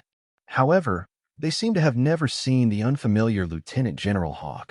At this moment, The Marines were surprised to see that their supreme commander, Vice Admiral Ghost Spider, ran towards the man quickly with an excited look on his face, and when he got close, he stood up straight with a snap and raised his hand to salute solemnly. He held the commander's sword in both hands and handed it to Hogg. "Lieutenant General Hogg, please review." "Good." Hogg was not pretentious, eyeing the surprised eyes of the Marines. He took the command knife and walked to the front of the army like a dragon and a tiger. Facing the curious and scrutinizing gazes of thousands of iron-blooded Marines, Hogg said nothing, but his eyes suddenly focused. Buzz. The next moment, a black and red storm suddenly expanded out from his tall body, spreading wildly, and crashed towards the thousands of Marines standing in neat rows in front. In this sudden black and red storm, the affected Marines felt as if they were suddenly in the deep sea, at the foot of a 1,000-meter-high mountain, or in the mouth of a prehistoric monster. A great terror, a great crisis, a great panic that shocked the souls was madly stimulating their minds. It's not just the stimulation to the mind. The external body was like being in a storm, suffering a real, tangible impact. Everyone felt dizzy, their legs were weak, and their bodies were about to fall down uncontrollably. It's conqueror's hockey. The Marines, officers, and generals were horrified and immediately held their breath, concentrating their minds and using their strong willpower to resist the impact of the black and red storm. The black and red storm that erupted from Hogg continued to impact the army formation in front of him, and the pressure continued to increase. Gradually, strands of black and red lightning appeared in the storm, flickering around and above the Marines. Boom! It seemed as if a thunderstorm had hit the sky above Marineford Square in this corner, and the entire sky became dark. Under the flashes of black and red lightning, the mental and physical shock suffered by the Marines increased dramatically. "I can't hold on any longer," a Marine yelled with a splitting headache, his body shaking and unable to support himself, about to fall down. "Hold on, this is a test from Lieutenant General Hogg. Only the strongest warriors are qualified to follow Lieutenant General Hogg." In a trance, the roars of Ghost Spider and Doberman rang in the ears of the Marines, making them want to fall to the ground, but they held on for a few seconds with the support of each other. "No, I doubt I can't do it anymore." Finally, some Marines could no longer bear it and were shocked by the ever-increasing domineering color, their eyes rolling back and foaming at the mouth. Just as large groups of people were about to fall down one after another, a terrifying thunderstorm scene that filled the surroundings dissipated in an instant. The huge pressure suddenly disappeared, and the thousands of elite Navy soldiers in front of Hogg opened their eyes, almost fainted, and forced themselves to stand. Only then did they realize that a large number of other Marines in the surrounding square had fallen. Looking around, there were more than 10,000 Marines lying on the ground in Marineford Square. And that place was obviously not the center of Hogg's domineering attack. The Marines looked at Hogg in shock, who had a satisfied smile on his face. "Very good, very spirited. I am pleased with your will." Hogland spoke in a voice like thunder, echoing throughout the room.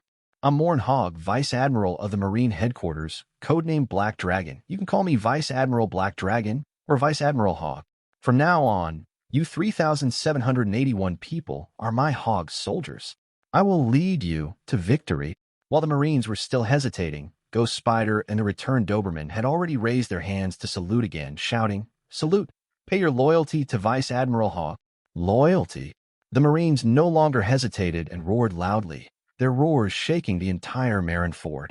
Beside him, Shiru also stood up straight and raised his arms. At the entrance of the conference hall under the fortress. "Is this really okay? Just deprive Spider-Man, Doberman, and the others of their command and give it to Hogg?" Garp, with more bandages on his body, looked at Sengoku next to him. Zhangguo shook his head. "It doesn't matter. We have to assign him a unit anyway. Since Ghost Spider and Doberman agree, then let's do it." "There are only more than 3,000 troops. Isn't that too few?" Kizuru asked with a pout. "That's quite a few. They're all our most elite troops. Although I don't quite approve of their usual training methods, I have to admit that the Marines under Sakaski are indeed our strongest force." Zhangguo sighed, looking at Hogg, who was surrounded by everyone's attention. "And that's Hogg, Kizuru. You should be familiar with his way of leading troops. 3,000 men is already a lot for him. If he had more men, I'm afraid he could lead his troops directly to the New World." Kizuru tilted his head and thought about it, then nodded silently. "That's what you said?" Suddenly, Garp was surprised. "Wait, where are they going?" "What?" Zhangguo, who was about to walk back to the conference hall, was stunned. He turned around and saw Hogg with Shiru. Ghost Spider, Doberman, and the 3,781 pro-war Marines, marching across the square and heading towards the warships anchored on the sea in the inner bay, as if they were going to go out to sea. The sea surface of the inner bay was originally frozen by Akiji. It was later shattered by the battle between Hogg and Garp, and most of it was melted by the returning Akainu using magma, and now it is large enough for warships to pass through. Zhangguo was a little anxious and rushed out and shouted, "Hogg, what are you doing? Where are you taking people? Go train." Hogg's voice came from afar. Training troops, and going out to sea. It's already late. The day of public execution is coming soon. Come back to me quickly. No one is allowed to leave Marineford. How can we train without going out to sea? Staying in Marineford and playing in the mud? I don't care. This is an order. Do you hear me? Then come and stop me. Hogg, you bastard. 17. Chapter 17 West Sea. 8 Treasures Navy. West Sea. This sea area located on the other side of the Red Earth continent seems to be very far away from the Navy headquarters, but in fact it is very close. To go from Marineford to the West Sea, you only need to take the elevator below the Holy Land of Marigios, directly cross the Red Earth continent, go to the New World, and then enter the West Sea directly from the doldrums on the right side of the New World. Because the West Sea is originally located in the New World, there is only a doldrums between the two. Therefore, it is not difficult for a powerful country in the West Sea like the Kingdom of Flowers to enter the New World. All it needs is a ship that can safely cross the doldrums. West Sea, Kingdom of Monteris. The palace was filled with gloom and despair. Your Majesty, I wonder how our money preparation is going. The envoys from the Babao Navy have called to inquire, and they are waiting for our reply. The kingdom's tax officer looked up with anticipation at the king, Ibel III, who was sitting on the throne. Money? Where does the money come from? You are a tax collector. Don't you know whether there is money in the treasury? Ibel III leaned on the throne with a haggard look, his voice hoarse and weak. The tax officer looked embarrassed. I don't know that the situation in our country is very bad right now. Citizens in many areas are so poor that they can't even afford to eat. Merchants have also left one after another, abandoning this place, resulting in us not receiving enough taxes. It's just. He hesitated for a long time but couldn't say anything, as if he had some reservations. Just say whatever you want to say. Don't hesitate here. Ibel III waved his hand. The tax collector mustered up his courage and looked at the king.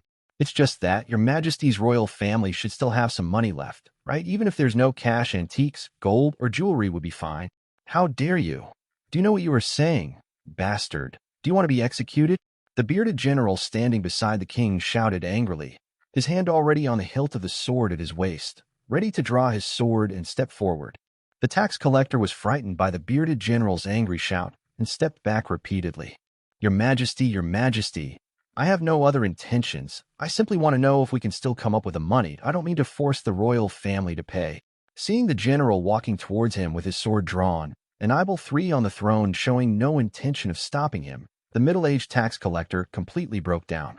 He gave up on himself and sat down on the ground, completely disregarding his identity as the chief tax officer of the kingdom, and started shouting while sitting on the ground. What can I do? It's not the money I want. It's the Flower Country and the 8 Treasures Navy. Their army has already entered our territorial waters. If we can't gather enough protection money and pay it, we're all doomed. Citizens, nobles, and even the royal family will be captured and sold. My kind and beautiful wife, my precious daughter, was captured last time because they couldn't collect the protection money. If they don't pay enough money this time, the Babao Navy will sell them to prostitutes in the red light district. Your Majesty, you can kill me, but I beg you to pay the money. I don't want to see my wife and daughter accompanying those hateful pirates in the red light district of the Flower Kingdom. He beat his chest and stamped his feet, banged his head on the ground, and cried, tears streaming down his face. The tax collector's wailing made the officials in the hall who had the same experience look sad and burst into tears. Ibel III was dizzy from the noise. That's enough. He suddenly stood up and shouted. Intimidated by the king's majesty, the hall suddenly fell silent. Just because you nobles have no money, do you think the royal family is rich? Ibel III was like a madman, tearing off the king's robe, taking off the king's crown on his head, and throwing it heavily to the ground. Are you blind? Didn't you see that there aren't even any gems inlaid on my crown? The royal family has run out of money. It's all been used for protection money and ransom. In order to raise money to protect you, those country bumpkins, and this impoverished country, I have nothing left. He tore off his robe like a madman, threw it on the ground, and stomped on it. His eyes were red as he glared at the ministers and tax collectors in the hall. Back then, I told you all to work hard together and save as much money as possible. I told every household to contribute more effort and money to raise the required amount of heavenly gold required to join the world government. As long as we pay the heavenly gold and became a member state like the Flower Kingdom, this country would be safe. But what about you? Everyone is keeping their wealth tightly under wraps. They won't give away even a penny more. Now what? Not only will the family wealth be gone, but also the beautiful wives, concubines, daughters, and descendants will be captured and sold into slavery as prostitutes. Are you satisfied? You. He walked up to the terrified tax official, grabbed him by the collar, and said with red eyes, "Contact the Babao Navy right now. Tell them that we don't have any money, but we do have our lives." The general, holding a long sword beside him, looked at the king, who had lost his composure, and gritted his teeth in anger. "That's right.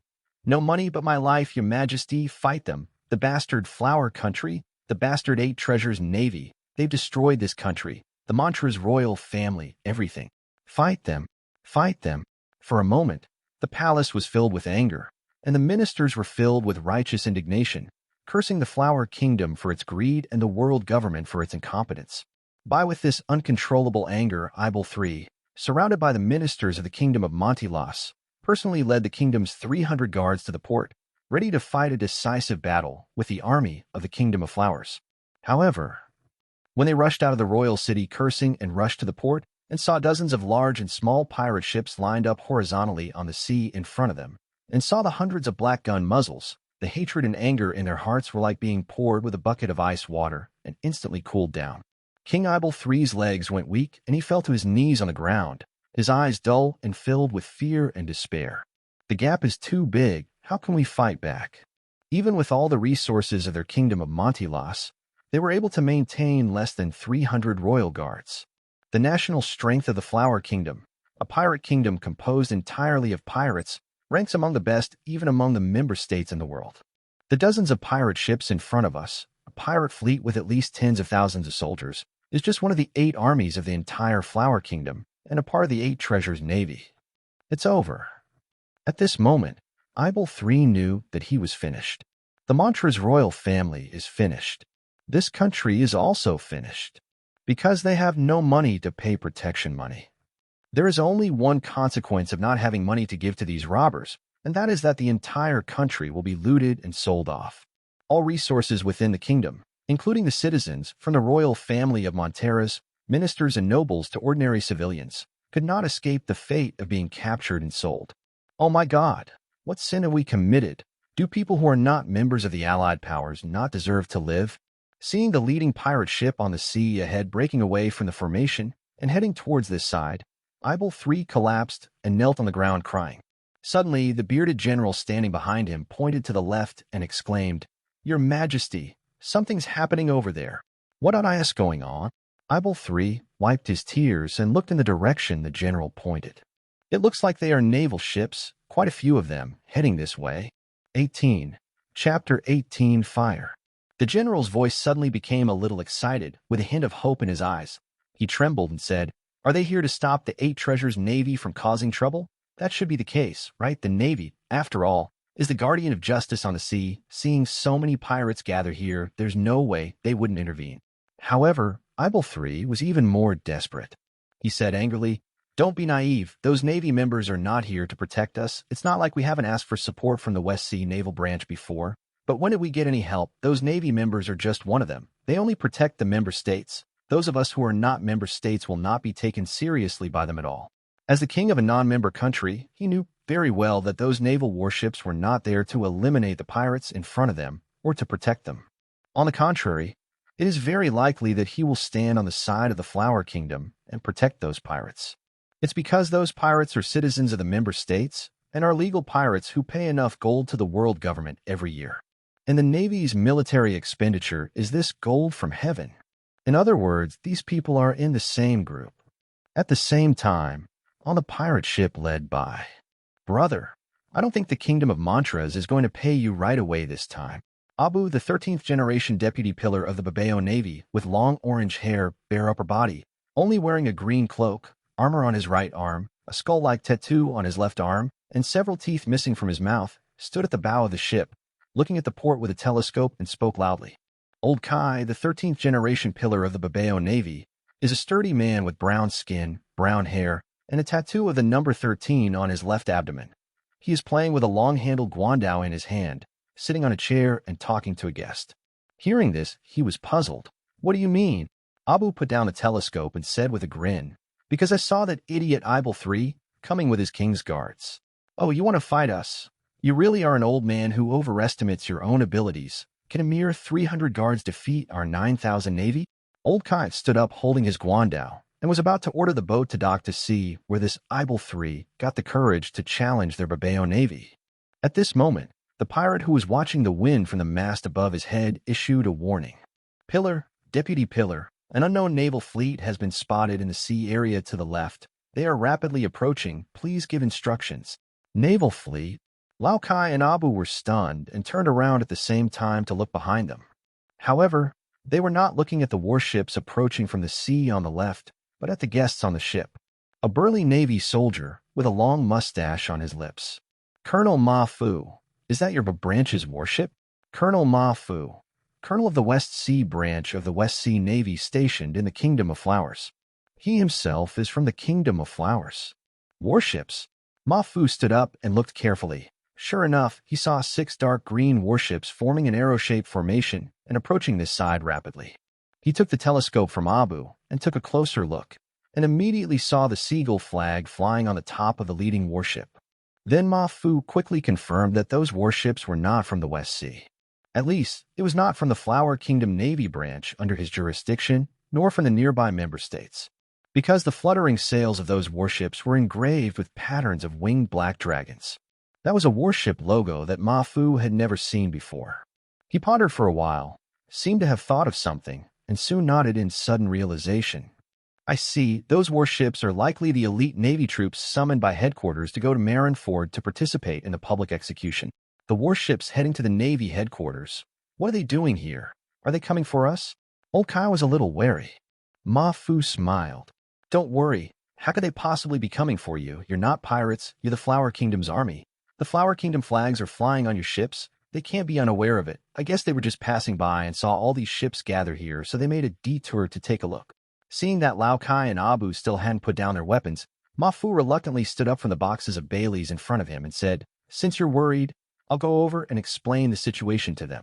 Then I'll trouble you, Colonel Ma Fu. Old Kai nodded politely and pointed to the box at his feet. This is the military funds donated by our Babao Navy to Branch 195, plus one more box. A box is the slang of the Flower Kingdom, referring to treasure worth 100 million berries. This is not a small amount of money. After hearing what Lao Kai said, the smile on Ma Fu's fleshy face became even brighter. Kai Dong is very generous.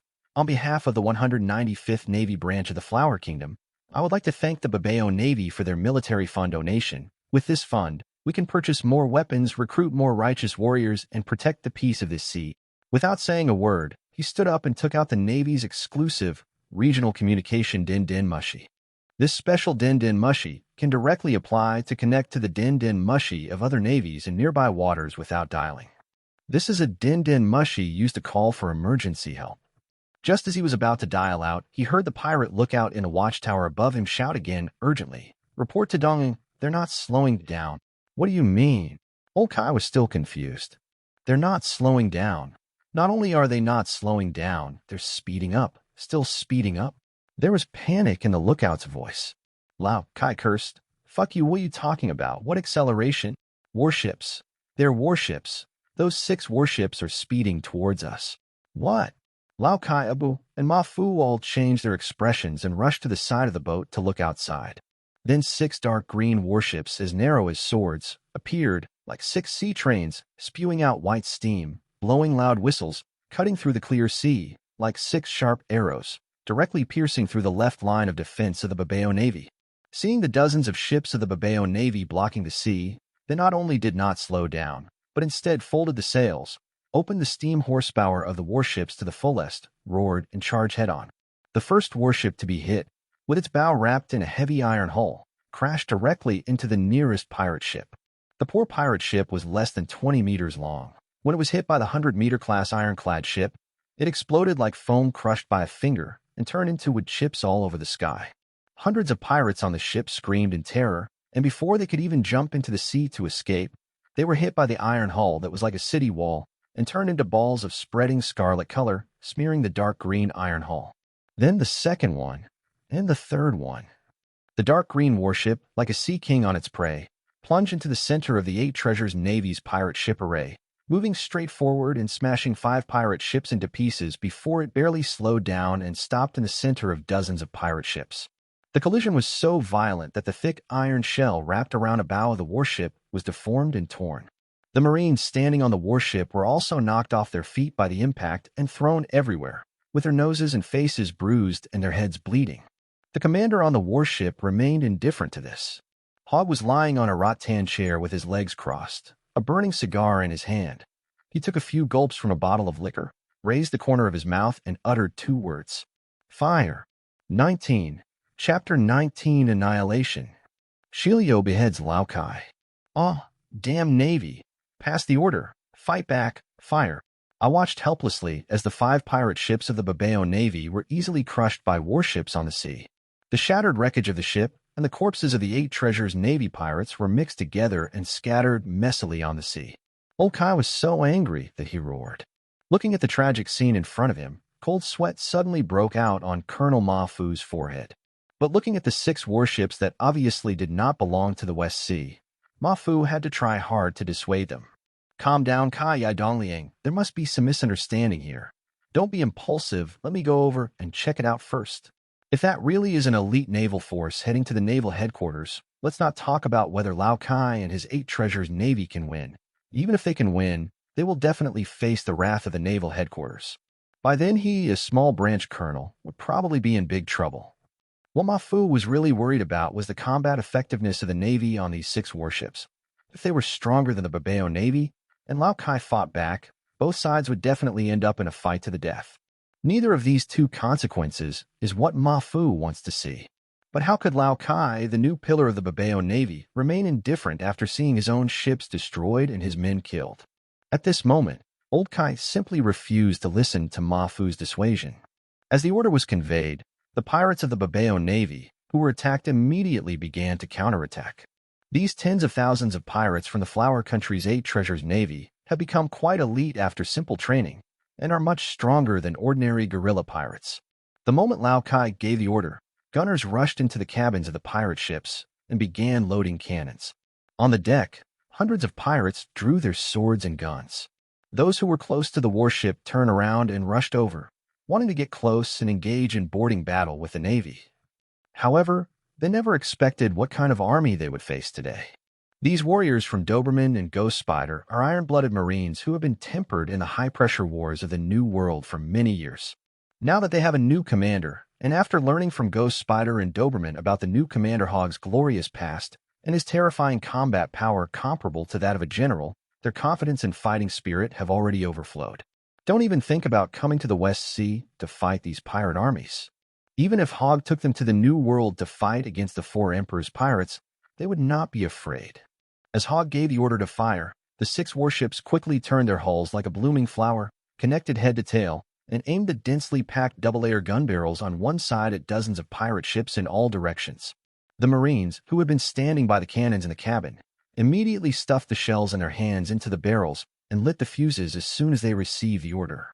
Amidst the smoke and flames, hundreds and thousands of black muzzles vibrated and roared in unison, spewing out pitch-black shells that horrified the pirates of the Babao Navy. One salvo consists of thousands of shells.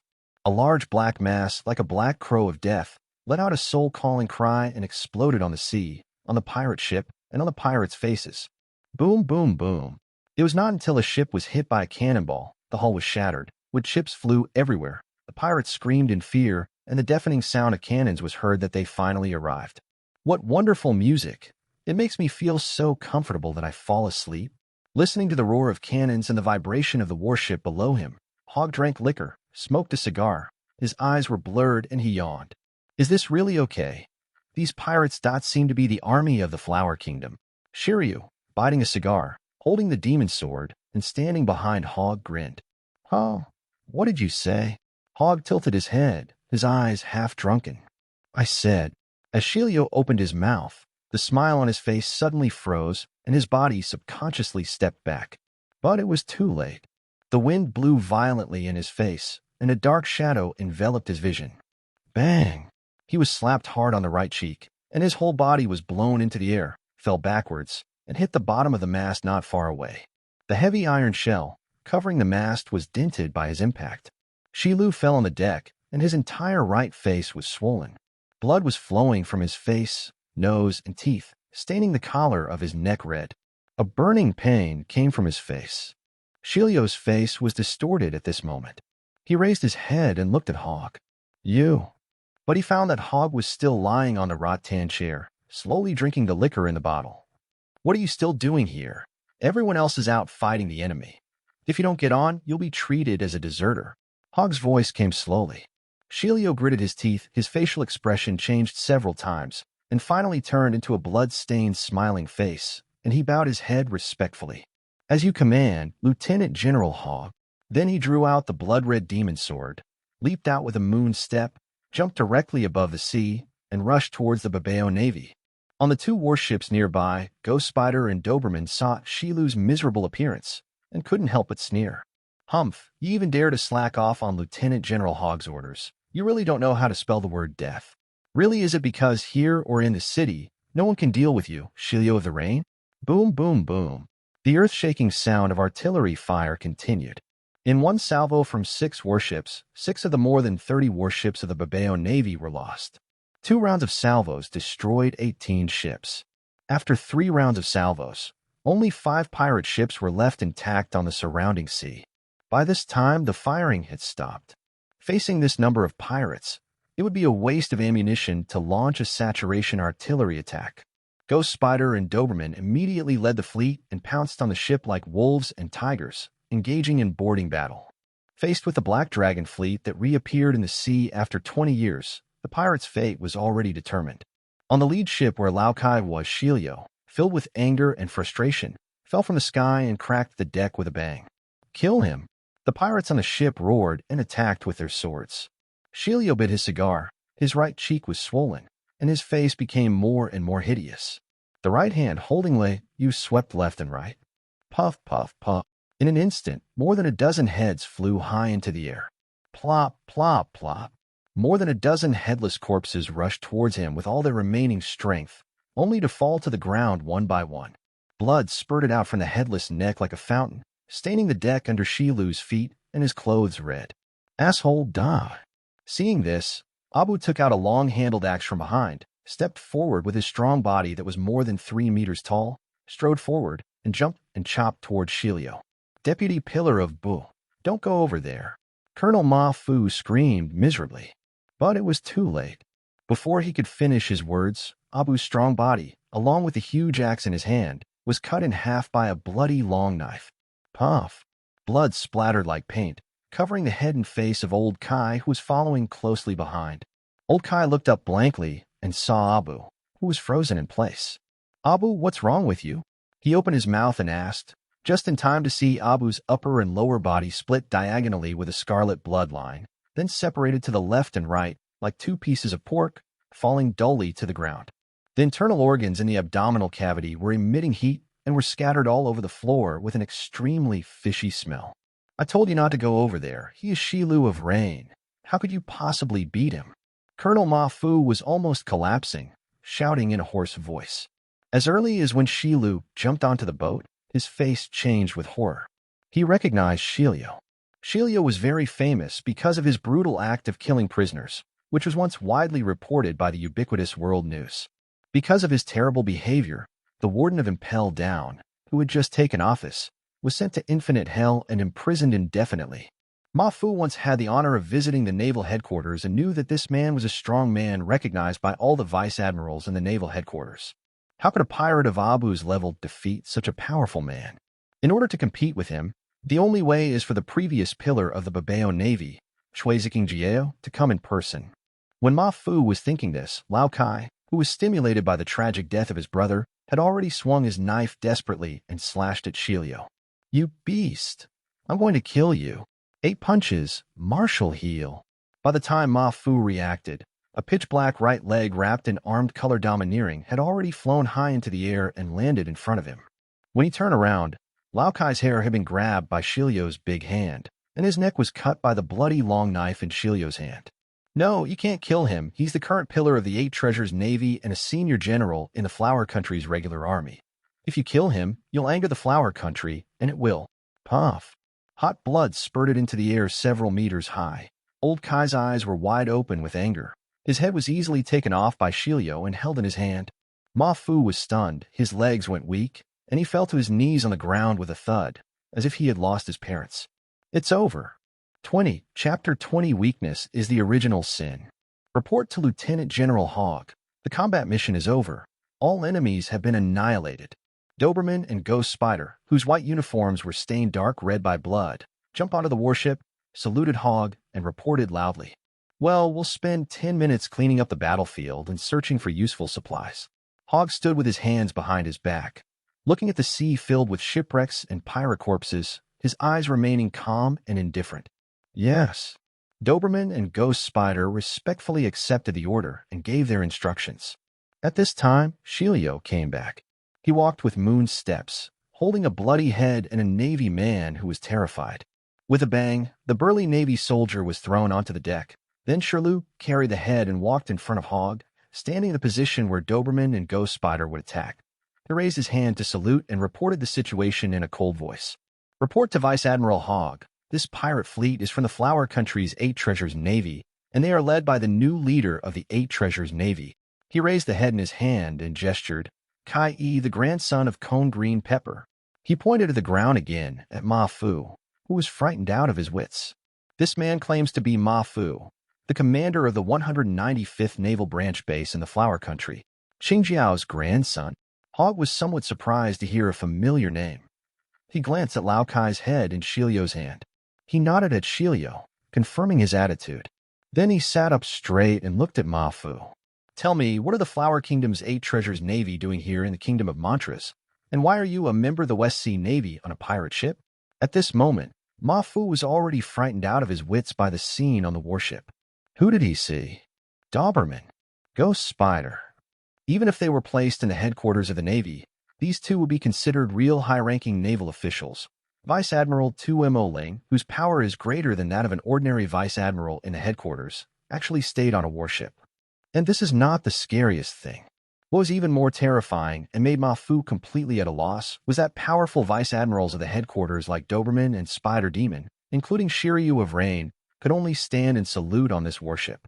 Given Ma Fu's limited knowledge, the only people who could make a lieutenant general of the headquarters stand by and report to him were the top brass of the Navy headquarters, a handful of people. Could it be that there is a general on this warship? I'm asking you a question. Are you deaf? Just as Ma Fu was in a daze, a voice came from behind him again. His body trembled and he turned stiffly, wanting to see which general from his headquarters was in charge of this warship. But when he saw Hogg's appearance clearly, he was stunned. Who are you? Seeing that Ma Fu didn't answer the question, Hogg frowned. He didn't need to say anything else because Shilio, who was standing next to him, had already smashed Lao Kai's head over. Bang! Old Kai's head, with its eyes open in death, hit Ma Fu's shoulder hard, making a crisp sound. Ma Fu screamed and fell at Hogg's feet, covering his shoulder and wailing. Answer Vice Admiral Hogg's question immediately. I don't want to repeat myself a second time. After throwing out Lao Kai's head, Shilio's hand had already pressed down the handle of the demon sword, and the blood-red blade of the demon sword was pushed out a section.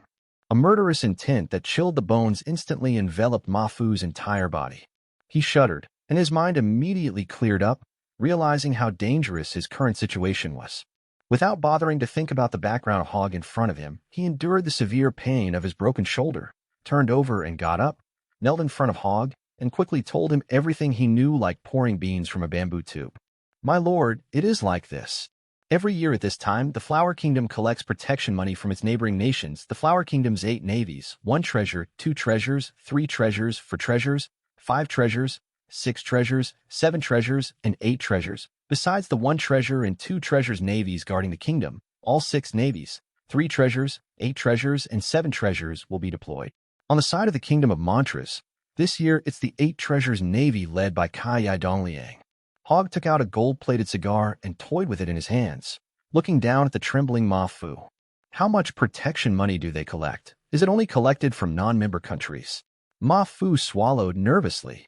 The specific amount will be calculated based on the number of protected individuals and will also fluctuate depending on the prosperity and poverty of the region they live in. I don't know much about other places, but in the Kingdom of Mantras, civilians receive 1 million berries per person per year, nobles receive 10 million berries per person per year, and the royal family receives 100 million berries per person per year. The protected individuals are not limited to non-member states. Some member states weaker than the Flower Kingdom are also required to pay protection money on time.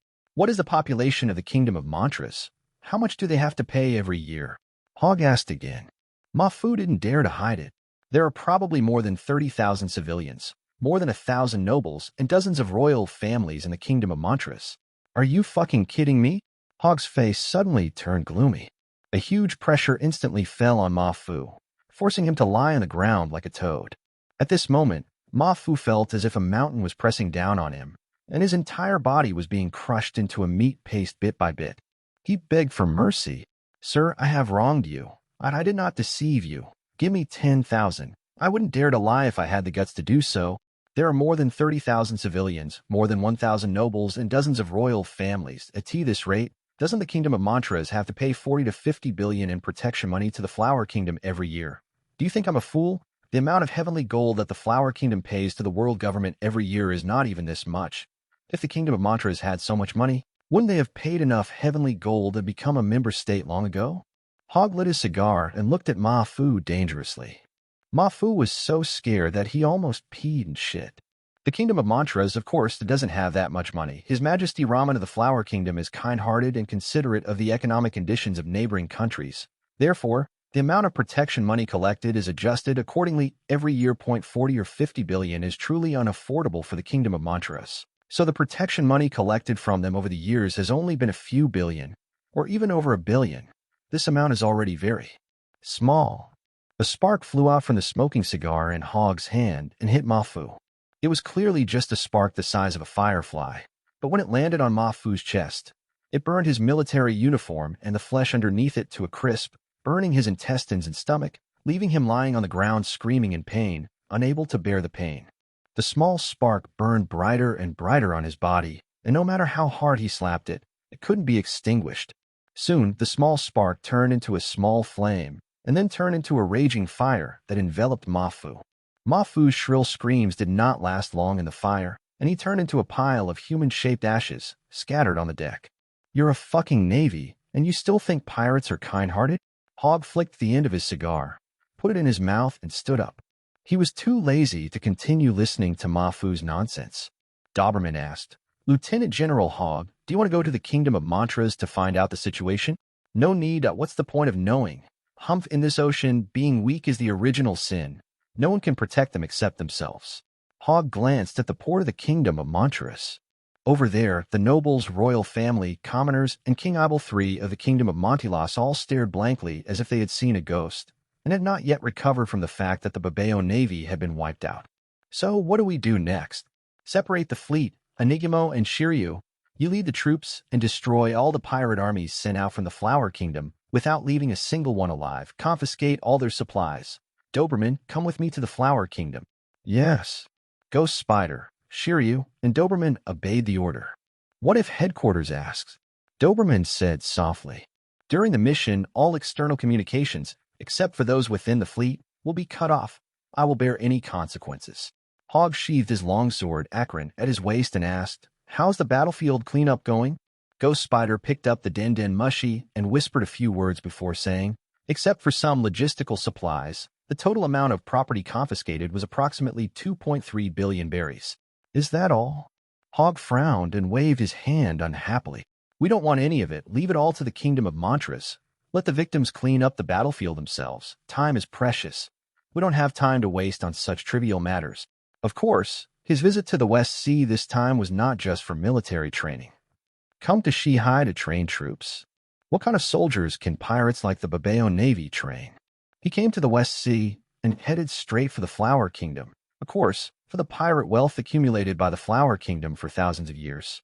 is little known that Qingjiao's 8 Treasures Navy has hidden endless treasures under the ice continent of the Flower Kingdom. But Hogg happened to know, and I knew it many years ago, because he himself was born in the West Sea. As for why he wanted to destroy the Flower Country's pirate fleet, because this makes Hogg very happy. The world is too big and the ocean is too vast. He used to have to work very hard to find a few pirate groups to kill. Now there are thousands of pirate fleets crowded together in front of me. The feeling of killing them it's so addictive. What? You said these pirates are from member countries of the world government, so they are legal pirates? Talk to the warship's cannons and the marine's swords. 21. Chapter 21 Master, I want to fight 1,000 of them. The flowers are hot. A bustling port, enthusiastic people, and a booming business atmosphere. This is the first impression that Hogg got from Flower City, the capital of the Kingdom of Flowers. A busy port refers to the cargo ships, pirate ships, and recreational boats that are constantly coming in and out on the sea. The enthusiastic people are the pirate security guards standing at the port with swords, guns, and cannons, the pirates, mafia, and slave traders who come down from the ship to consume, and the street dancers who are dressed coolly, have hot bodies, and generously show off their figures. The bustling business atmosphere. It refers to the arms, drugs, illegal liquor, and tobacco that are loaded onto cargo ships in large boxes. There were slaves, both men and women, old and young, with numb faces, shackled in their hands, feet and necks tied with hemp ropes. They were driven onto the ship in groups amid the sound of whipping. This is the Kingdom of Flowers, the world-famous pirate kingdom. Here you can find everything you can imagine, illegal and immoral. Drug trafficking, smuggling, arms trafficking, slave trade, organ trade, contract murder, red light district casinos. Everything is laid out openly, letting you know in the most blatant way where you are coming from. Here, normal and legitimate business activities appear to be different. So, what would it be like if a large Navy warship suddenly arrived at the port of Huadu, which is more barbaric, cruel, and dark than most places in the New World? When Hogg and Doberman's 100-meter-long warship ignored the broadcast inquiries and warnings on the surrounding sea and broke into the port in a dignified manner, the pirate army, who were standing at the port to maintain law and order with swords, guns, and cannons, immediately approached them with fierce looks on their faces. On the ships anchored on the sea surface of the harbor, no matter they were pirates coming for entertainment, slave traders' bodyguards, mafia, or arms dealers' private armed forces, they all tacitly stopped their business, quietly turned their various weapons around, and aimed at the warships. No one was panicking on everyone's face. There was only indifference, cruelty, tyranny, expectation, and visible excitement. Some lawless guys even hoped that this warship was here to cause trouble, because in that case, they might be able to share some good stuff today. This large warship of 100 meters is obviously a good piece of equipment, and IT may be equipped with some new weapons of the Navy. What a disgusting place. Doberman glanced coldly at the wolves around him, who were eyeing him hungrily. Hogg laughed, and laughed happily. I like it here. He walked to the bow of the warship and jumped down without waiting for the ship to stop. Under the gaze of countless greedy and scrutinizing eyes around him, he landed on the ground of the harbor. Ignoring the looks around him, he stuffed a gold-coated cigar into his mouth. Without even reaching for a lighter, he took a breath and a spark shot out of his nostrils, lighting the cigar in his mouth with a whoosh. He took a deep breath, an epic breath of smoke passed through his lungs, and a long dragon of smoke came out from his mouth and nose. Behind him, a huge warship came straight towards him, advancing violently and knocking away several pirate ships and cargo ships blocking the way. An unlucky pirate ship capsized on the spot because its anchor was caught by the side of the warship and was pulled onto the sea surface. A dozen pirates who were watching over the ship cursed and screamed as they jumped into the sea to escape. Gudong, Gudong! A large number of bubbles emerged from the sea surface, and the sea water rolled. This unfortunate pirate ship disappeared from the sea surface in just a few seconds. Damn Navy! Are you blind? That's the ship of my Wolfong pirates. At the port, dozens of pirates who were originally smiling, hugging a dozen street dancers, and laughing as they prepared to go into the Flower City to spend money became furious. They immediately rushed towards the warship with fierce looks on their faces toward Hogg, who was dressed in a military uniform and extremely conspicuous.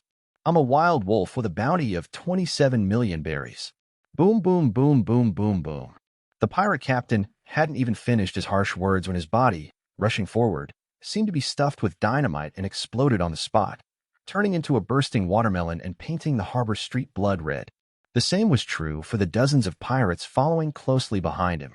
Dozens of people didn't even get within a few dozen meters of Hogg before they exploded one after another, turning into debris on the ground and dyeing the port within 100 meters into a bloody red. The crowd around them had no idea how to react, and their heads and faces were covered in blood and flesh, and they were stunned on the spot. This sudden and horrifying scene finally woke up the onlookers around. Devil fruit users. What kind of power is this? Why do their bodies suddenly explode? That was Langya Jessic of the Langya Pirates, a pirate with a bounty of 27 million berries, and he just died so easily. What's the background of this navy? They cried out in surprise, looking at Hogg with fear and uncertainty. Hogg bit his cigar and walked on the sticky blood-red street. Under the gaze of the crowd that surrounded him like a tide and was now scrambling to retreat, he walked slowly into the port of Wadu, opened his arms, one on the left and one on the right, and hugged the two frightened hot dancers. It allows me to relax happily without having to worry too much. IT doesn't matter if I destroy anything. Even if I blow this city, this island, this country to the sky, no one will care. There are only a few places like this in the world. I love it here. Hugo lowered his head, spit out the cigar that was in the way in his mouth, buried his face deeply in the bottomless peaks of the dancer on the right, rubbing it left and right, and taking a deep breath. The dancer in his arms let out a soft cry, her whole body going limp under Hogg's big hands, but she didn't dare to refuse. They have been hanging around in Flower City for years, doing business in the red light district, and their eyes are more experienced than most of the pirates here. With just one glance, they knew in their hearts that the Navy officer in front of them was definitely a big shot with extremely high status and powerful strength. Look at the awe in the eyes of those around you. It's rare to have such a big shot come to your door, but if you serve him well, you will definitely get a lot of benefits. Immediately, the dancers came to their senses and came up one by one, surrounding Hogg and trying to drag him to their red light district to spend money. Master Navy, please come this way and follow me to Caesar Flower Street. Caesar Flower Street is the most luxurious and largest flower street in the Flower City. IT has everything you need for eating, drinking, and entertainment. And no matter what you want to do, we can provide it and you will be satisfied. A few. The dancer in Hogg's arms twisted like a snake, making him more and more angry. She said in a charming voice, "If you are in a hurry, Master Navy, I can serve you first." "Haha, great. But one of you isn't enough. I'm going to fight 1,000 of you today." 1,000. The dancer was dumbfounded. In the rear, Doberman led 500 or 600 elite naval soldiers and disembarked the warship in a mighty procession, without leaving a single marine to guard the ship.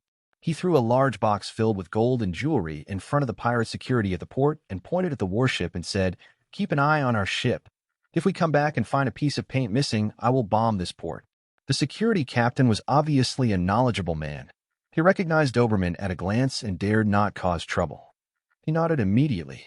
"No problem, Vice Admiral Doberman. We will definitely protect your warship. Don't worry." Lieutenant General Doberman, a major general from the headquarters, still didn't know what they were going to do next. "We'll do whatever Vice Admiral Hogg does. We're here to have fun today, so let loose." The corners of Doberman's mouth curled up, and a rare smile appeared on his stiff face. But that smile looked even more hideous because of the scar on his face. "We will do whatever Vice Admiral Hogg does." The Marines looked at the hot dancers around Hogg and couldn't help swallowing their saliva. "Let's go. Let the dancers of Flower Country see what the elite of the Marine headquarters are like. Let them know that in front of the stick of justice, these pirates of Flower Country are nothing but weaklings." Yes. 22, Chapter 22, Cone of Green Pepper. In the heart of the vast palace complex in the royal city of Wadu, an old man, over 5 meters tall, who looked like an oversized tumbler and had a face resembling that of the immortal of the South Pole, was banging his head in the empty and quiet courtyard. In front of him was a cubic stone block that was nearly 10 meters long and wide. The stone was mottled and covered with lines of ancient and incomprehensible text. This is a stone tablet with historical text of little value, which was snatched away by the Babao Navy from a non-member country in the West Sea. Although it has no value, the material of this stone tablet is as hard as diamond. If it is used as training equipment, it is estimated that it will not be broken even if it is used for hundreds or thousands of years, let alone 10 years. It can be used by Qingjiao to practice his martial arts. Green Pepper is the name of this old man. He was none other than the former pillar of the Babao Navy, a pirate whose bounty of 542 million berries had been put on his head 30 years ago, and also Lao Kai's grandfather. Qingjiao knelt on the ground with his hands clasped together, his gray beard flying automatically without wind. His body leaned forward, and his bald forehead slammed against the stone tablet in front of him. Boom! There was a loud bang, and the stone tablet did not move at all. The ground in the yard was cracking. In an instant, smoke and dust rose up. Qingjiao raised his head that had hit the stone tablet, said nothing, leaned back to create distance, and then lunged forward. Boom! A louder crash exploded in the yard. There were more cracks on the ground. The walls of the courtyard were shaking, the surrounding palaces were rattling, and a large number of tiles on the roof were shaken down. Many screams were heard from everywhere. Qingjiao turned a deaf ear to him, sat up again, and headbutted the stone tablet. Boom! Boom! Boom! After hitting the wall dozens of times, causing several sections of the yard wall to collapse, he stood up with a gloomy face. On the forehead that was as big and flat as a longevity peach, the inky black aura of armed color slowly dissipated. Qingjiao touched the flat top of his head, a flash of humiliation and unwillingness in his eyes. Damn it! Failed again. Bastard Garp, my cone head. I swear, I will never let you go. His head wasn't originally as flat as it is now. Before, he had a pointy head. The nickname cone green pepper that is known throughout the world comes from this. It turns out that the cone-like head gives Qingjiao extremely powerful attack power. When he concentrated his armed color domineering on the top of his head and used the Flower Country's unique 8-punch technique, he knocked out with a cone head, and even if there was a mountain in front of him, it would be broken into 2 halves. This invincible cone head is not only a symbol of his strength and status, but also the key he uses to break through the thick ice layer as hard as steel on the ice continent and obtain the wealth accumulated by his 8 treasures navy for thousands of years under the ice. But 30 years ago, a man flattened his cone head with 1 punch, causing him to lose everything. Not only did his strength plummet, but his status in the Kingdom of Flowers also declined with the disappearance of Conehead. His Majesty Ramen and the other treasure navy were all laughing at him. But what made Qingjiao most painful and crazy was that after losing the Conehead, he could no longer knock open the ice layer of the ice continent. He could only watch the endless wealth under the ice layer, but could not touch it. Because he was unable to withdraw the wealth in these years, his Babao navy developed slowly, and he failed to recruit decent subordinates. As a result, his grandson Lao Kai became the new pillar of the Babao navy and was forced to marry the daughter of the second pillar of the navy before being reluctantly recognized by His Majesty Ramen. All of this was caused by that man. Monkey D. Garp. Green Pepper was still gritting his teeth and cursing Garp. For some reason, he was more irritable and impatient than usual today. My heart was beating fast, and I felt uneasy, like something bad happened. Just when Qingjiao was feeling annoyed, a pirate from the Babao navy broke open the yard door and stumbled towards him. How reckless! How disrespectful! Qingjiao turned around and shouted angrily. However, the pirate didn't bother to explain. He held something in his hands, his face pale, and screamed with fear in his eyes. Green Pepper pillars, it's bad. It's bad. The life papers of Kai and Bu Wu have been burned. What did you say? Qingjiao's head seemed to have been punched by Garp again, and everything in front of his eyes went blank. He suddenly reached out, grabbed his subordinate's hands, and pulled his raised palms in front of him. Because he was too anxious and didn't pay attention to the strength, his big hands directly crushed the subordinate's arms and hands. The subordinate fainted from the pain. Qingjiao stared at the 2 balls of ashes in his subordinate's palm with his red eyes. He raised his left hand and wanted to touch it with trembling hands. As luck would have it, a light breeze blew in the yard. The next moment, the 2 clumps of ashes in front of Qingjiao were blown up by the wind and scattered in front of him. Qingjiao stood there in a daze for a long time before suddenly opening her mouth and letting out an earth-shattering scream. Kai! Abu! My precious grandson! At this moment, he finally understood why he had been feeling uneasy today.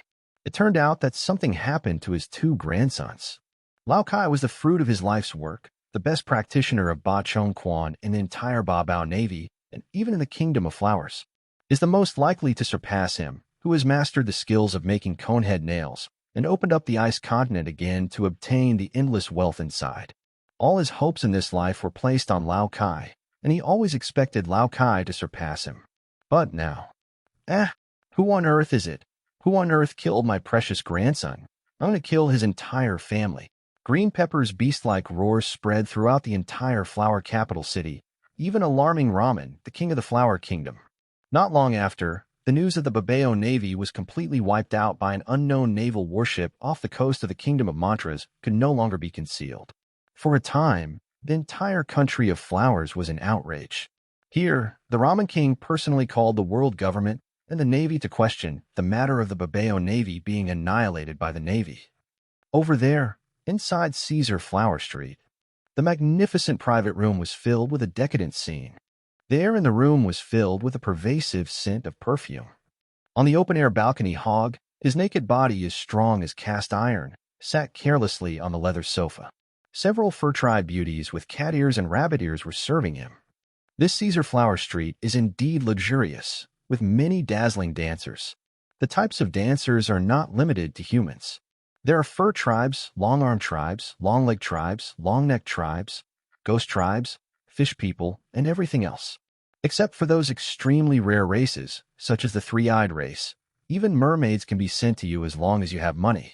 The mermaid race is also a branch of the merman race, and their bodies are very strange. When a married mermaid comes ashore, her fish tail can transform into human legs, and she can walk. But when it returns to the water, it can turn back into a fish tail. It was a very novel experience for Hogg. Hogg suddenly caught a glimpse of an unusually tall woman, at least 4 meters tall, walking down the street outside the balcony. Although the woman was tall, she did not look fat. On the contrary, her figure is much hotter and more curvy than that of an ordinary dancer.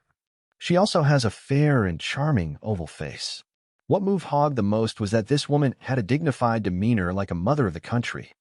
He was quite surprised. How could such a woman appear in a place like Caesar Flower Street? Or is she also a dancer here, but she goes for the dignified style?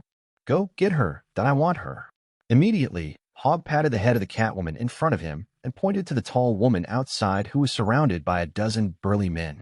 Catwoman looked up and gave him a coquettish glance before turning her head back. But when she saw the tall woman on the street outside, her body trembled. No, sir, that's Princess Minali. Princess, what do you mean, the wife of the king of the Flower Kingdom? Hogg was stunned. Catwoman nodded. Yeah. What is the princess doing in a place like this? A part-time dancer. Hogg raised his lips to a wicked smile. Catwoman shook her head. No, Princess Minali is the granddaughter of Lord Qingjiao. The former pillar of the Babao Navy is Caesar Flower Street is part of the Babao Navy, and the person in charge here is Princess Minali. Sometimes she comes here to inspect. Qingjiao's granddaughter. Hogg was stunned, then became more interested. He stood up suddenly, and the several fur-bearing people hanging on his body fell down in all directions. Hogg walked to the edge of the balcony and called out to Princess Minali, who was about to disappear around the corner. Hey, Green Pepper's granddaughter. Come meet your grandpa, Hogg. Who are you? How dare you be so rude in front of the princess? Before Princess Minali turned around, the dozen or so bodyguards following her shouted at her. When Princess Minali turned around and saw Hogg standing on the balcony and grinning evilly at her, her pretty face suddenly turned red and white. So what, princess? Princess Minali was about to get furious and ask her bodyguards to teach Hogg, the lawless and shameless man, a lesson. However, before she could open her mouth, more than a dozen streams of energy suddenly shot out from the rooms on both sides of the street, accurately piercing the temples of the bodyguards around her.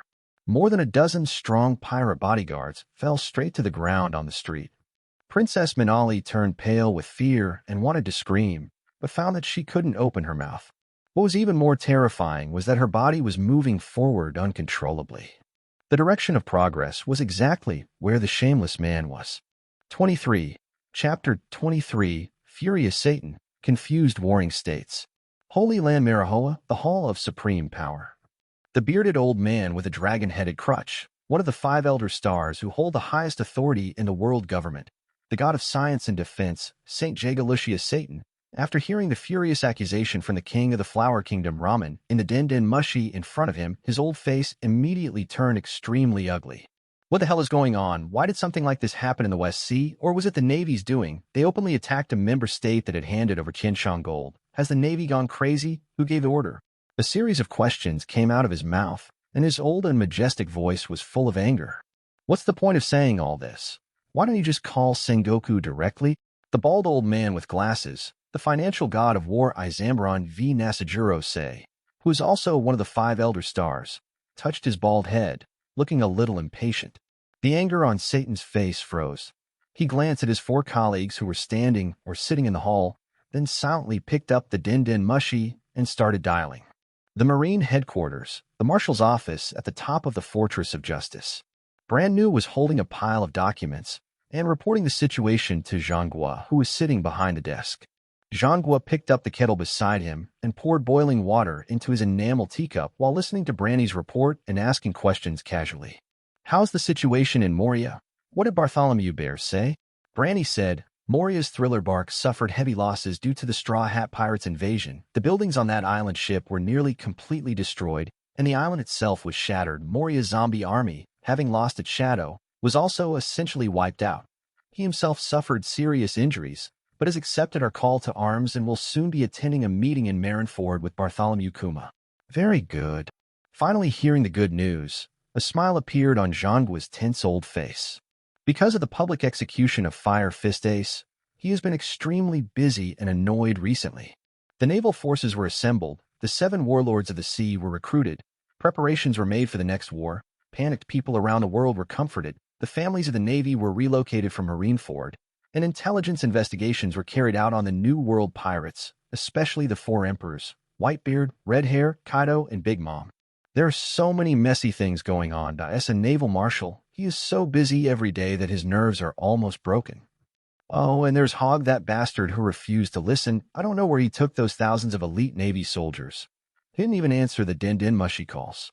There is absolutely no discipline. Zhanghua remembered that Hogg was not like this before. Although Hogg had a bad personality in the past, he was extremely determined to uphold justice. But at that time, he had a strong sense of identity and belonging to his identity as a soldier. Although he often smokes and drinks, take subordinates and students out to eat, drink, have fun, and visit the Flower Street. Kill pirates. Kill pirates using despicable means. Beating colleagues and superiors. Harass Xiao and write love letters to Xiao. But at least he never disobeyed the orders of the Navy and the world government. No matter what the task is, he will complete it strictly according to the requirements, or even exceed them. He is a naval general with a bad character, but he has the right general direction and is capable of getting things done. It was precisely this point that made Hogg, who was not well liked by the Navy's top brass at the time, a candidate for the 3rd admiral. According to Hogg's own words, "I smoke, drink, and play with women, but I'm a good Marine because I kill pirates." But what about now? The personality hasn't changed at all. Even worse than 20 years ago.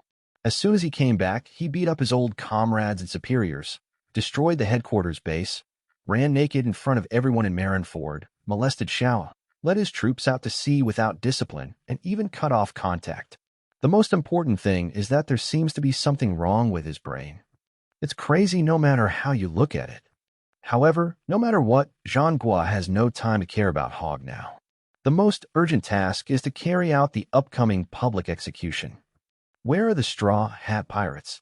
He drank the boiled water and took another sip. Run away. Run away. How did they run away? Sengoku didn't seem surprised at all that the Straw Hat Pirates were able to escape from Bartholomew Kuma. Bartholomew Bear said. Branny hesitated and whispered, "I have no right to tell you. I have no right to inform you." Zhanggua's face twitched, and he curled his lips. Whatever, he doesn't care. Anyway, Bartholomew Bear is already like that. He has the right to be willful. And the Straw Hat Boy escaping from his hands may not be a bad thing for their navy now. What about Myhawk and Boa Hancock? What do they say about us inviting them over for the Shichibukai meeting? They have all agreed and are on their way here. Meanwhile, Doflamingo and Marshal Teach are also on their way. I estimate that the 7 warlords of the sea meeting will be held on time in 3 days. Brand New said respectfully. Very good. Zhanghua breathed a sigh of relief. Finally solved another troublesome problem. Although those troublesome guys were only invited to a meeting, Myhawk and Boa Hancock have not expressed their willingness to accept the call-up, but as long as they do not directly reject the meeting invitation, it proves that there is still hope for the war call. Well, after dealing with these troublesome 7 warlords of the sea, I only need to focus on the assembly of the Navy forces and the movements of the Whitebeard Pirates towards. As soon as this thought flashed through Zhanggua's mind, the silver Din Mushi on the table started to ring. Zhanghua was stunned. 5 elders. Why are you looking for me at this time? The silver din mushi is exclusively for the 5 elders, and only the 5 elders can call this special din mushi. With doubts, Zhangguo pressed the answer button. However, just as the din mushi was connected, Satan's angry questioning voice exploded in his office like a series of cannonballs.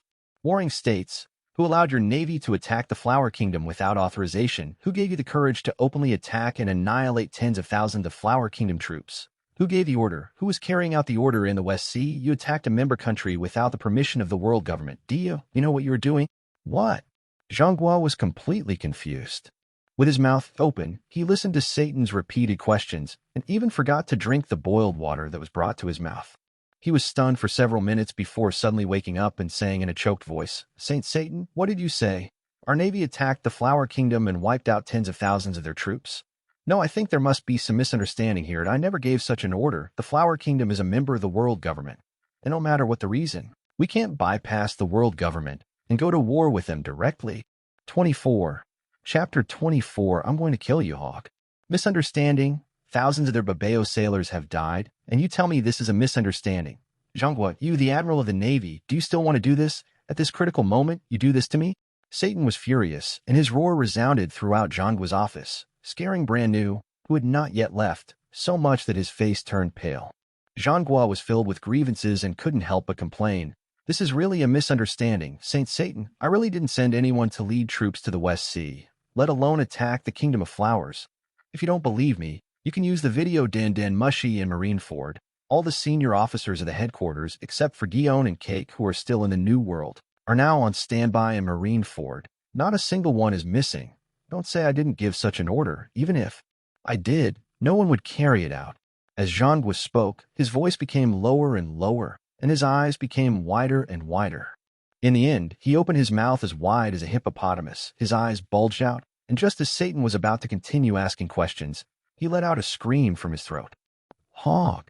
Satan, simulated by the din mushi, was frightened by his sudden scream, and his already angry face became even uglier. Seeing this, Zhangguo hurriedly explained, Saint Satan, I may know who was responsible for the attack you mentioned. Who? It Hogg. Hogg. Satan frowned. It's absolutely true. If the attack you describe is true, I'm not saying you're talking nonsense, but if the intelligence from the Flower Kingdom is true, and their army was really attacked by our navy, then there's an 80% chance that Hogg was responsible. Zhangguo was shocked and angry, thinking about how Hogg had cut off the communication with the din mushi in the past few days, and his previous application to the Holy Land to borrow the Holy Land's elevator to pass through the Red Earth continent. He became more certain of his guess. Hogg, what on earth does that bastard want to do? Is he fucking crazy? He actually wants to attack the Kingdom of Flowers. I knew that nothing good would happen when he went out. I don't care who did it. Contact him immediately and make him go to the Holy Land to confess his crime. Satan said angrily. Zhangguo, however, shook his head with a look of frustration and bitterness. It's useless. That bastard shut down the communication.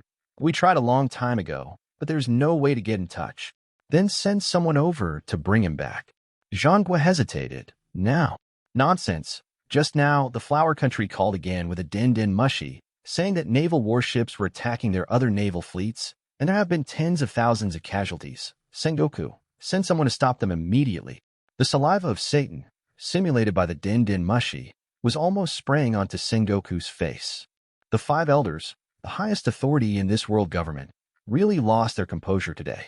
Zhangguo was a little embarrassed. I'm afraid that's not possible now, Saint Satan. You know, Whitebeard hasn't shown up yet. The Navy headquarters must ensure that there are enough combat forces here. Otherwise, if Whitebeard suddenly shows up and a war breaks out, it will be bad for our Navy. And if we want to capture that bastard Hogg, we have to send out at least 2 admirals. And no matter who goes, Akainu, Kazura, or Akiji, it will leave a big loophole for Marineford. So, this won't do, and that won't do. What are you Navy guys doing? A bunch of losers. Fine. You Navy guys leave this matter alone. I'll handle it myself. I want to see what that ungrateful old ghost Hogg is up to. The angry Satan left a scolding and hung up the din mushi directly, leaving Sengoku cursing Hogg while rushing out of the office and running to find Crane, Garp, and the others for an emergency meeting. At the same time, on the West Seaside, Qingjiao, who was far away in the inner city of the royal capital, and King Ramen of the Flower Kingdom still knew what happened on Caesar Flower Street, where Princess Minali was forcibly taken away by Hogg. For them, This is a severe humiliation, like peeing on their faces. A princess was forced to work as a dancer. If the Flower Kingdom did not take action, they would have no chance of surviving in the world. Especially Qingjiao, he had just experienced the pain of losing his grandson, and his consciousness was still struggling in confusion and pain. When he heard that his granddaughter was in trouble again, he immediately led the last of the Qingjiao family's 8 treasures navy, a total of more than 10,000 troops, and rushed out of the royal city fully armed and surrounded Caesar Flower Street. Whoever dares to hurt Minali will be killed without a burial place. Qingjiao, filled with murderous intent, exuded a terrifying aura that told everyone to stay away. He took the lead and ran wildly on the long street of the royal city like a ferocious beast. Wherever he went, there was chaos and no one dared to stop him. By the time he angrily rushed to Caesar Flower Street, the dancers there had already realized that they might be implicated in Princess Minali's affairs and get into trouble. When something like this happens, neither Green Pepper nor Ramen King will let it go. And these dancers of low status in this situation have no ability to control their own destiny. Even if they face the slightest anger from the Babao Navy and the kingdom, they will die miserably. Fortunately, the kind-hearted Mr. Hogg took pity on them and let them evacuate Flower Street in advance. He also asked the Navy to arrange ships at the port to take them away from Flower City temporarily. They would decide whether to return after the situation here calmed down. Therefore, when Qingjiao led tens of thousands of 8 treasures navy to surround Caesar Flower Street, only 600 Navy soldiers, Hogg, and Qingjiao were left in this luxurious Flower Street, the beloved granddaughter, Princess Minali. In front of the most luxurious king's suite on Caesar Flower Street, 600 elite naval soldiers who had eaten, drunk, and played to their heart's content had resumed their cold and cruel military postures, holding cold weapons in their hands. They lined up neatly under the eaves on both sides of the street, like 2 rows of sculptures, treating the Babao Navy surrounding them from all directions as air, standing silently, waiting for Hogg's order. Doberman bit his cigar, held the long sword at his waist, and stood in front of 600 elite soldiers, with a cruel smile on his ferocious scarred face. Minari, my precious granddaughter, where are you? Qingjiao was like a wounded beast, ignoring the Navy who appeared in his sight and shouting to himself. As he approached quickly, he shouted urgently, his voice as loud as thunder, echoing throughout the entire Caesar Flower Street. He shouted 5 or 6 times, extremely anxious, and was about to catch a Green Pepper from the Navy for interrogation when he heard a familiar call. Grandpa, I thought I'm here. The voice was soft and weak, with a faint tremolo. Minari. Qingjiao looked in the direction of the sound and immediately saw the granddaughter he was looking for, Minali, the princess of King Ramen of the Flower Kingdom, on an open-air balcony on the street. Qingjiao's hurried steps suddenly stopped, her eyes widened, and she looked at her granddaughter's ugly appearance in disbelief. At this moment, a tall figure appeared in his sight and grinned at him. Ha ha, Green Peppers. Sashi ignores me. You are Hogg. Qingjiao stared at Hogg's face and roared through gritted teeth. Beast, let Minali go. Let go. Hogg laughed wildly. Sorry, it might take a while. Right now, I don't want to stop at all. You beast. I'm going to kill you. I'm going to kill you, Hogg. 25. Chapter 25. Hogg smashes Green Pepper's head. Humiliated by the scene before him, he felt his blood rushing to his head. His old face, which looked like a longevity peach, turned into the color of a green pepper with liver color. He went completely crazy and howled like a wild beast. Buzz, buzz, buzz. Boom. A black and red storm erupted from his tall body like a mountain torrent, sweeping across the 8 directions like a hurricane, indiscriminately charging towards the surrounding Babao Navy and the Navy behind Doberman. Faced with Qingjiao's uncontrolled outburst of domineering color, Doberman and the 600 elite naval soldiers behind him remained as steady as a rock, not moving at all. On the contrary, the Babao Navy that followed Qingjiao and rushed in suffered bad luck. They were hit by the Overlord color storm, and thousands of them fell down like wheat being cut. Pepper, who was offered a bounty of 542 million berries by the world government 30 years ago, is obviously not a rubbish pirate. This display of domineering aura is one of the best in the world. But unfortunately, his opponent today is Hogg. Wrong. It's Doberman. Hogg didn't move at all, still whipping his precious granddaughter Minali. But at the moment when Green Pepper roared angrily, Doberman stepped forward and drew his sword. He grasped the scabbard with his left hand, bent down with his waist, and stomped the ground with his right foot, stepping on the advanced version of the 6 styles and the secret of shaving, and displayed the AI sword technique with an extremely fast slashing speed. The burst of slashing speed was really as fast as lightning. The moment he grasped the hilt of the knife, Doberman's figure disappeared on the long street. When he appeared again, his figure had appeared out of thin air in front of Qingjiao, with the balcony where Hogg was behind him. The long sword in his hand was unsheathed from the scabbard like a dragon's roar, and like a thunderbolt, it slashed towards Qingjiao. Itabori I. Shave, secret technique, instant body, instant slash, and the green peppers.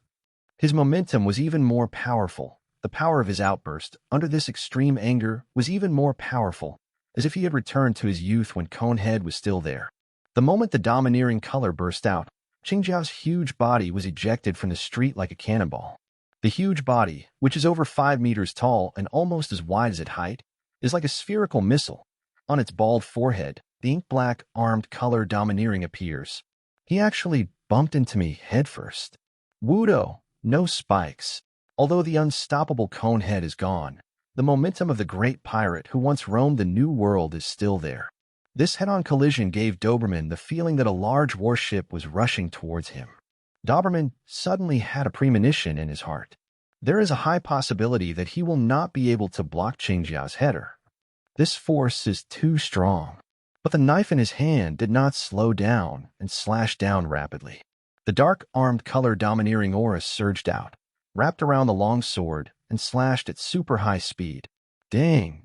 The pitch-black blade collided with the oncoming pitch-black forehead in midair, and there was a loud clanging sound of steel colliding. Doberman held the knife in both hands, with veins exposed on his face. He held the knife tightly against Qingjiao's head, and the two of them were in a brief stalemate in midair. But it was obvious that the momentum of the green pepper's rebound far exceeded the force of Doberman's downward swing of the knife. Doberman's figure was being pushed back by green pepper. If he was knocked away by Qingjiao like this, the direction he flew backwards would inevitably disturb Hogg behind him. For Doberman, who regarded Hogg as his teacher and godfather, this was a shame that he absolutely could not allow to happen. Second strength, iron block, savage bear. He bit his gums until they crackled, and with a sudden roar he exerted force. The muscles in his arms bulged, instantly expanding 2 or 3 times their size, tearing his shirt into rags. Thick blood vessels covered his entire body. The terrifying force exploded, and actually pushed Qingjiao down the street where he was walking little by little. Qingjiao's eyes were red, and he roared as well. Wudo spin. His huge body, as fat as a ball, suddenly spun in the air like a top, swinging his arms. The head wrapped in the dark and domineering aura was like a rotating drill, making it impossible for Doberman's long sword to exert pressure. The blade was shattered by the rotation. The green pepper spun at high speed like a rising drill, breaking through the suppression of the long knife in Doberman's hand and crashing into his body. Doberman made up his mind and threw away the long knife in his hand. He stepped on the air, opened his arms, and hugged Green Pepper's huge bald head. He stepped on the air with both feet, and the force of Green Pepper's rotation and impact was barely tilted towards a balcony. The next moment, he was pushed by Green Pepper while holding his head with blue veins. With a loud bang, he crashed through the wall of the building next to Hogg, flew backwards, and crashed through 7 or 8 walls in succession before stopping. In another house 2 streets away, Doberman felt a sweet taste in his throat and spat out a mouthful of blood. He gritted his teeth and looked up, breaking open a big hole, and the house filled with smoke and dust. Qingjiao's huge and oppressive body lifted up the broken floor covering it, roared, and punched him. Doberman's eyes flashed with ferocity. Dark and domineering aura wrapped around his right fist, and he punched forward. Bang! The 2 fists clashed, and Doberman did not retreat an inch. He faced Green Pepper, whose body was twice his size, and blocked the giant Green Pepper. But the floor under his feet could not withstand the powerful force of the collision between the 2 sides and collapsed instantly. In a hurry, Doberman was unable to perform the moon steps smoothly and was pressed down by Qingjiao's fist and fell to the next floor. The Green Pepper followed like a shadow, and its huge body directly crushed the floor and fell to the ground below. Without waiting for Doberman to regain his footing, he swung his big arm and directly broke the load-bearing beam supporting the building next to him. Then he roared, holding up the broken building above his head with both hands as if to the sky. Surface suddenly pushed. Crack! There was a cracking sound throughout the entire building. This 7 or 8-story building, more than 20 meters high and weighing several thousand tons, broke directly from the bottom. Qingjiao grabbed it, used it as a weapon, and dropped it head-on towards Doberman. Boom! The earth-shaking roar shook the entire flower city. Smoke and dust rose into the sky. The surrounding streets cracked, and buildings collapsed one after another. The building in Qingjiao's hand was smashed to pieces by him, and Doberman was hit by the whole building and smashed into the ground dozens of meters deep. Although his body was hardened with domineering aura, he was not seriously injured. However, he was unable to crawl out from the underground that was full of rubble and debris for a while. While Berman was buried, Qingjiao fell upside down, head down, and his body spun like a tornado again, like a large gyroscope, rushing towards where Hogg was. As he spun forward, all the obstacles and buildings were violently smashed and penetrated. Hogg, you beast, I'm going to kill you. With a loud bang, the wall of the king's suite behind Hogg shattered, and the angry green pepper flew out, his dark head crashing toward Hogg like a cannonball. You're a little bit clueless, Green Pepper. Hogg stepped forward, met Green Pepper's head with an unremarkable straight punch, and blasted it out. Who do you think I am? Do you think I'm that nagging Saint Garp? 30 fucking years ago, he could have killed you with one punch, but he just flattened your head, and even pretended to break 8 mountains to do it. You don't really think that your broken cone head is invincible, do you? You stupid bastard. I can easily smash your head off. Green Pepper roared, his head wrapped in domineering aura. It was pitch black as he crashed into her. Come if you can. Wudo spins. No spikes. No spikes. His roar stopped abruptly, because the next second, his head was really smashed by Hogg. Boom! Hogg's fist pierced through the air, creating a series of vacuum explosions, which, with a loud bang, hit Green Pepper's head. The conical skull that Qingjiao was proud of was shattered into pieces under Hogg's fist. His huge head exploded on the spot, like a watermelon being smashed by a punch. A torrential rain of blood gushed out from the huge, headless body, dyeing the surrounding ruins red, and splashing on Hogg and the dazed Minali. Grandfather. 26. Chapter 26. Offer me your loyalty. Woman. It's a mess. The Flower Kingdom's capital city, Flower City, is in complete chaos today. The source of the chaos was Caesar Flower Street, where Hogg was. Tens of thousands of Babao Navy soldiers led by Qingjiao have been fighting with 600 elite naval soldiers under Hogg. Because he was briefly suppressed by Green Pepper, the opponent still managed to crash into Hogg. Although he was killed by Hogg with a headshot in the end, Doberman still felt humiliated and extremely dissatisfied with his current strength. Carrying this shame, he led the charge into the place where the Babao Navy pirates were most concentrated like a whirlwind, and was completely bloodthirsty. On the balcony, Princess Minali fell down in front of Qingjiao's headless body, crying so hard that her body trembled and she couldn't speak. Hogg, who was drenched in Green Pepper's blood but had no trace of blood on his body, stuffed a gold-plated cigar into his mouth and bit it. Under Minali's hateful and horrified gaze, he came in front of her, stretched out his hand, and his big hand, like a steel clamp, had already strangled her delicate neck and lifted her up from the ground while she was crying. Woo-woo. Minali was extremely frightened. Tears kept pouring out of her eyes, but she couldn't say anything to beg for mercy. She could only cry and cry, her body shaking. She thought she was going to die. However, Hogg suddenly asked, I'm handing this country over to you to manage. Can you manage it well?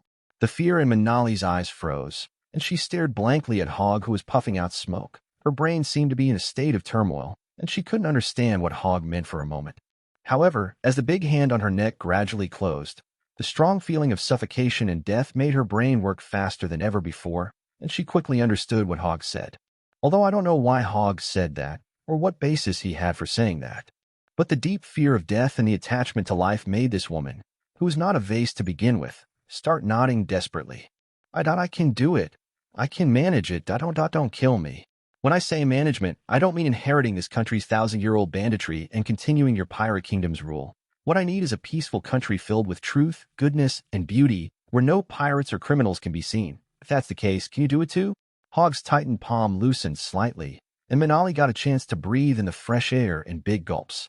Faced with Hogg's repeated questioning, she did not answer immediately this time, but remained silent for a long time as if thinking. Hogg did not interrupt her. He let go of her hand, leaving the woman there, and turned back to the dilapidated king's suite, where he found his clothes and long sword. By the time he had finished dressing and walked out of the room again, this princess, who was over 4 meters tall, Qingjiao's granddaughter, and had only been married to the king of the Flower Kingdom for a few days, had managed to regain her composure and was standing on the balcony waiting. She did not take the opportunity when Hogg returned to the house to escape, but stood there obediently, which made Hogg very satisfied. What he hates most are idiots who don't know what's going on, don't understand what's going on, can't see the situation clearly, and can't tell the difference between each other. Like green peppers. So he died. It seems you have thought it through. Then, give me the answer, woman. Hogg no longer looked at Minali, but glanced at the chaotic street outside with an indifferent voice. Minali bit her lip and looked at the indifferent Hogg with a complicated expression. If you want me to help you manage this country, like the standards you just mentioned, you need to cleanse this country thoroughly from top to bottom. As you said, a flower kingdom is a pirate kingdom that has lasted for thousands of years. This country's tradition for thousands of years has been to make a living by plundering and engaging in illegal trade.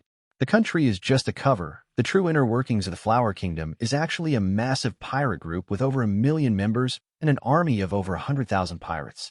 If you want to completely change this place, you must first wipe out all the pirate armies responsible for the looting without leaving a single one alive. Otherwise, I absolutely cannot do what you ask.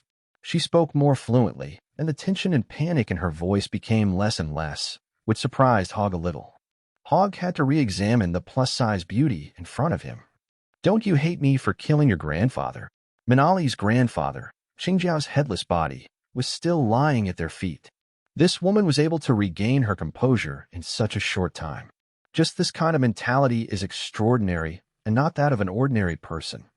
Minali bit her lip, hesitated for a moment, and finally said through gritted teeth, Hate? Of course I hate you. But I want to live. I don't want to die yet.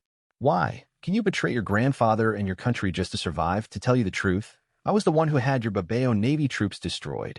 Xingjiao's other 2 grandsons also died at my hands. The corners of Hogg's mouth curled up into a devilish smile. A hint of sadness flashed across Minali's eyes, but she still said firmly, I don't want to die. I want to be the queen. Oh. Hogg was stunned. He looked at Minali with surprise, who was pursing her lips. Suddenly, he laughed at himself. He. So the real reason you chose to betray your country and your family was because of that question I asked just now? Minali clenched her fingers, her blood-stained face showing no trace of guilt. Instead, she looked at Hogg with a look of hope and desire. Yes, I want to be the queen of the Kingdom of Flowers. This has been my dream since I was a child, and today may be the closest I have ever been to the throne. I hate you for killing my grandfather and 2 brothers, but I hate them, this country, and King Ramen. Here, everyone worships power above all else, and a powerless woman like me can only become a commodity used for marriage. I have known my fate since I was a child, but I cannot change it. A few days ago, my grandfather personally brought me to the palace and handed me over to the king. And my 2 brothers didn't try to stop me. I don't like the current king, His Majesty Ramen, at all. He has shifty eyes and no masculinity at all. But for the sake of my family, I have no choice but to marry him and become just one of his countless princesses. If you hadn't appeared, my fate would have been to be toyed with by the king in this place I hate, sinking into depravity until I was old and worthless, and then ruthlessly abandoned by the royal family. But now, Minali gritted her teeth and stared at Hogg with a determined look. If you can really make me king, I'm willing to give it a try. Hogg narrowed his eyes and stared at the woman in front of him, which made Minali feel uncomfortable all over. Her body began to tremble again, for fear that the moody Hogg would suddenly kill her. But Hogg soon smiled. Ha. I like ambitious people. He stretched out his hand in front of Minali. Minali was stunned for a moment. Then she leaned over and lowered her tall body a little, allowing Hogg's fingers to touch her fair face stained with blood. Hogg did not touch her face, but held down her golden hair and continued to press her down until Minali knelt on the ground, looking up at Hogg nervously. Hogg looked down at her. I don't care whether you hate me in your heart or whether you have any thoughts of revenge or killing me. I don't care about these things. I don't even care whether you can manage this country according to my requirements. But I am willing to give you this opportunity, simply because you, a woman, make me feel a little bit interested. I know. Minali has been able to read people's expressions since she was a child. Otherwise, Xingjiao would not have handed over the management of this huge Caesar flower street industry to her. She just looked at Hogg's cold eyes and knew that the man was not lying. He probably really doesn't care about this country or the people here. And since I am weak, he will not take me seriously. And if I am of no value to Hogg, a wave of panic rose in Minali. Just at this moment, even noisier and more chaotic footsteps were heard at the entrance of Caesar Flower Street. It was the royal army guarding the capital. The Yibao Navy and Erbao Navy, totaling over 50,000 soldiers, had arrived. King Ramen, who had two rat-like mustaches on his lips, led a large army to lead the army in person to find trouble with Hogg, the bastard Navy who insulted his face and forced his newly married princess, whom he had not even had the chance to taste, to be a dancer. Minali turned around and looked at King Ramen, which appeared faintly at the entrance of Flower Street, and then looked back at Hogg, who was looking down at her coldly. If you have made up your mind, pledge your loyalty to me. Minali's delicate body trembled, and the hesitation in her eyes only lasted for a few seconds before she completely regained her composure. Then she knelt down resolutely and lowered her noble head to Hogg. I am willing to submit to you, Lieutenant General Hogg. 27, Chapter 27. Satan is coming. Minali, what the fuck are you doing? The Ramen King, who had led his army in a hurry and finally arrived at Caesar Flower Street where his princess had been in trouble, could not believe what he saw. The marriage candidate between the royal family of the Flower Kingdom and the Eight Treasures Navy, Qingjiao's granddaughter, Princess Minali, who had just been married off by him in a grand ceremony a few days ago, was actually, the Ramen is going crazy. Anger rushed to his forehead and his whole face turned red, just like Qingjiao who had rushed here not long ago. What made him even more furious was that even though he had already arrived, had entered Caesar Flower Street, and was right below Minali, he was 100% sure that Minali had seen him. But this woman still had no intention of stopping. Wow. Go, go, go. Everyone come at me. Kill them for me. No. Catch them for me. I'm going to make them regret coming into this world. Damn it. How dare you insult me like this? Who do you think I am? I am the supreme king of this great country. Amidst Ramen's hysterical screams, the dense army behind him rushed in, shouting and killing, rushing towards Hogg and the 600 Navy led by Doberman. Although the combat effectiveness of Doberman and the 600 elite naval soldiers far exceeded that of the Babao Navy, the disparity in numbers between the two sides was too huge, almost 1 to 100. Including 1 treasure, 2 treasures, and the 8 treasures Navy, the total number of pirate troops here has exceeded a terrifying 60,000. Faced with this human wave tactic, Doberman and other elite naval forces were immediately surrounded. These armies of the Flower Kingdom are composed of lawless pirates, but they are not lacking in bloodiness. They charge forward fearlessly, making Doberman and others' hands numb from killing them. With an army of 60,000, even if they were lined up to be killed, they would still be exhausted. Not to mention, there are actually some quite powerful pirates among these pirate armies. There are quite a few pirates who know the traditional martial arts of the Flower Kingdom, such as Hachichoken. The pillars and deputy pillars of the Ebao and Erbao Navy are all proficient in 2-color domineering and 8-punch punches. Their strength is not even weaker than that of the main admiral. Even their opponent Doberman can barely compete with them. Why was the Flower Kingdom able to occupy the West Sea for 1,000 years under the rule of the Pirate Kingdom? It is precisely because of these 8 armies, hundreds of thousands of pirates, and the protection of 8 naval pillars whose strength is not weaker than that of the major generals and lieutenant generals of the headquarters. In almost every generation of the Kingdom of Flowers, there are 1 or 2 powerful pirates like Aojiao. This is the confidence of the Flower Kingdom to dominate the West Sea. In the West Sea, even the 4 Emperor's Red Hair pirates, who originated from this sea area, dare not easily interfere in the affairs of their Flower Kingdom. But these days, I don't know what went wrong with those Navy men or what made them crazy. They actually openly sent out a fleet to attack the Flower Kingdom's naval fleet that was collecting protection money and looting abroad. From the first incident of the Babao Navy to now, almost all of the 6 Navy units they sent out from the 3 to the 8 Bao have encountered problems. Some followed in the footsteps of the Babao Navy and were directly sunk and destroyed at sea by the ferocious Navy. Some are being pursued and slaughtered. At the beginning, Ramen might have had some doubts about the identity of these Navy men who openly attacked them. But now, seeing Doberman appear in the Flower City and the elite of the Navy headquarters and Hogg behind him, the doubts in his heart have been completely resolved. No doubt, these damn Navy in front of them are definitely related to the destruction of their Flower Country fleet in the past few days. Especially Hogg. This unfamiliar Navy man whom he didn't know was actually doing such shameless things in front of him and with his princess in broad daylight. Stop it, you bitch. Why don't you stop? Shut up. I won't allow you to do this. This is an insult to the great me. It's unforgivable. I will never forgive you. Among the crowd surrounded by the pirate army, Ramen screamed crazily, driven crazy by the excitement. Joker, what the hell are you stirring up? You've been arguing non-stop since just now, like a blue bottle, buzzing, buzzing, buzzing. you're so nagging. No wonder your wife left you." On the balcony, Hogg raised his head, ignored the dense army waving swords and guns that had rushed to the front, and sneered at Ramen, who was standing on the street below and screaming like a shrew. Boom, boom. Under the clear sky, thunder suddenly sounded without any warning. Thunderous roars like the wrath of God rolled across the sky above Wadu, shaking the chaotic streets where fighting was taking place. Both the enemy and our side in the fight were startled and looked up at the sky at the same time. And there is nothing in the sky, not even a dark cloud.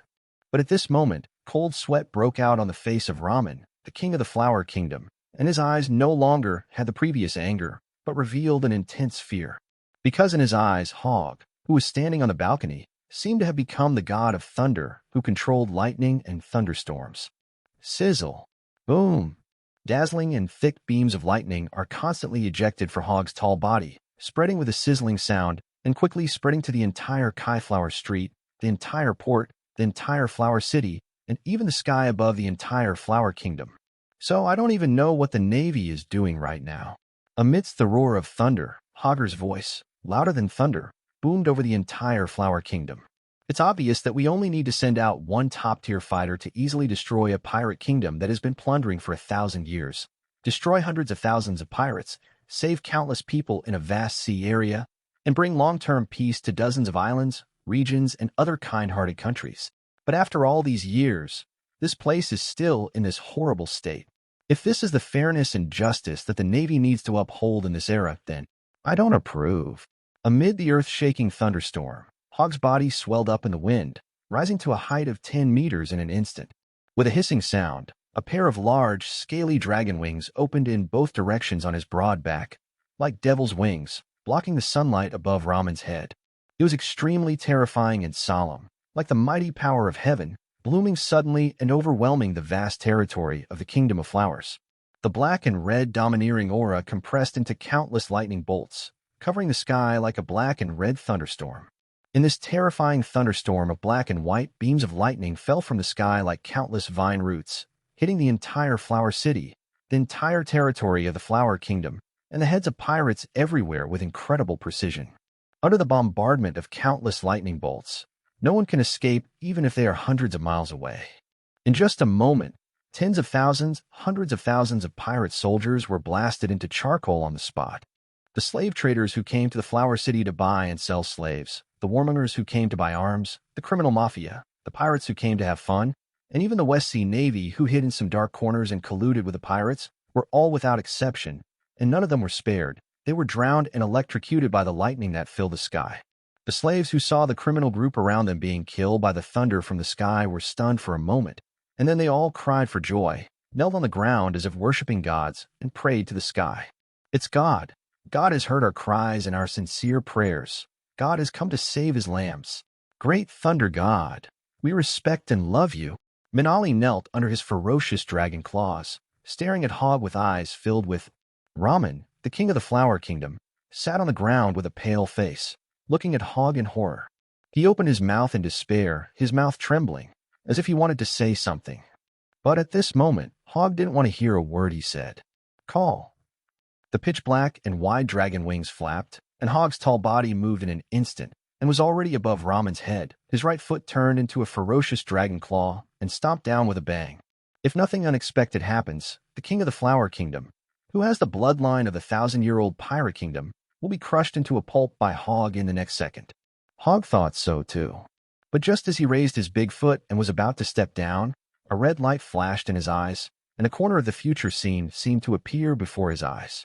Hogg seemed to have seen something that interested him, and his big feet that were stomping down suddenly stopped on their own and hovered above Ramen's head, who was so scared that he pissed and shit and fainted on the spot. You're here. It's you. I knew it would be you. You old bastard, the Celestial Dragon's #1 employee and scapegoat. Hogg threw his head back and laughed wildly. Suddenly, a thick black thunderbolt flashed across the sky. The entire Caesar Flower Street in front of him seemed to have suddenly encountered the pressure of a gravity field. The streets within a radius of thousands of meters and the buildings were instantly flattened, leaving a large, flat, open space.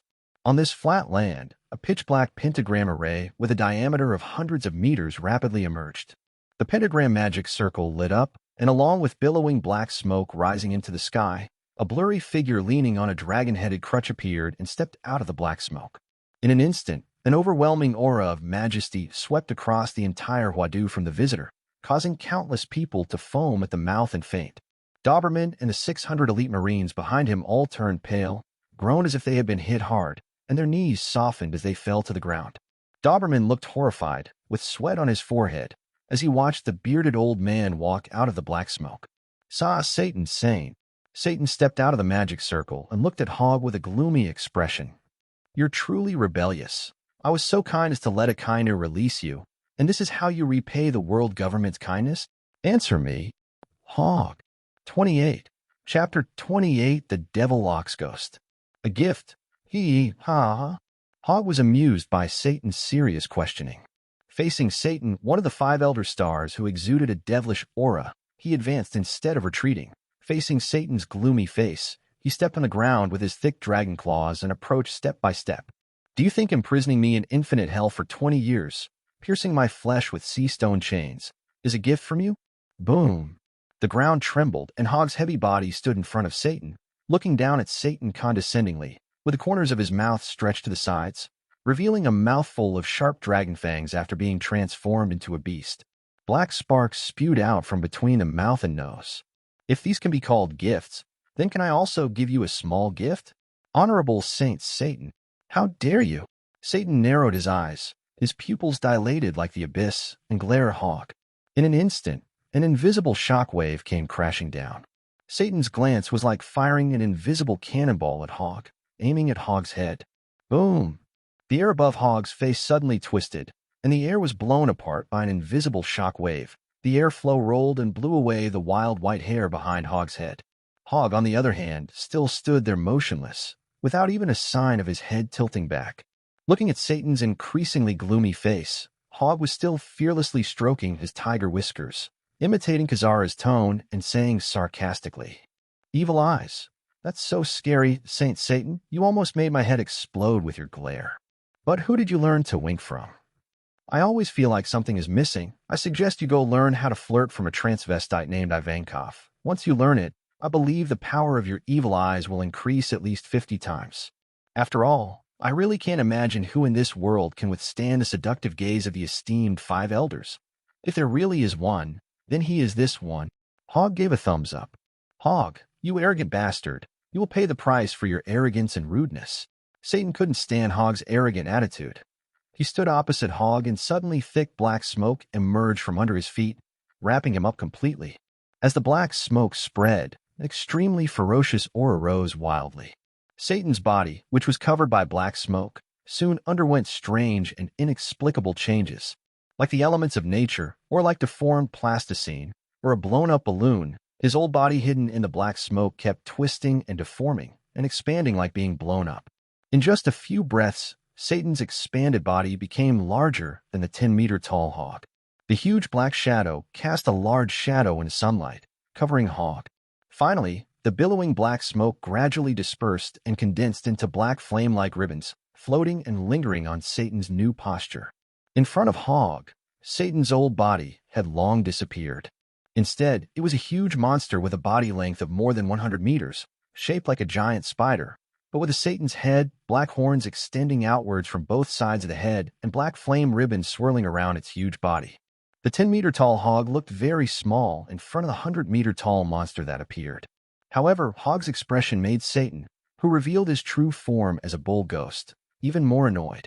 Hogg's body is covered with black dragon scales, his 2 thick dragon claws are stepping on the ground. The spiral dragon horns on his head are slanting towards the sky. The wide dragon wings behind him are spread horizontally, and the dragon tail is dragging on the ground behind him.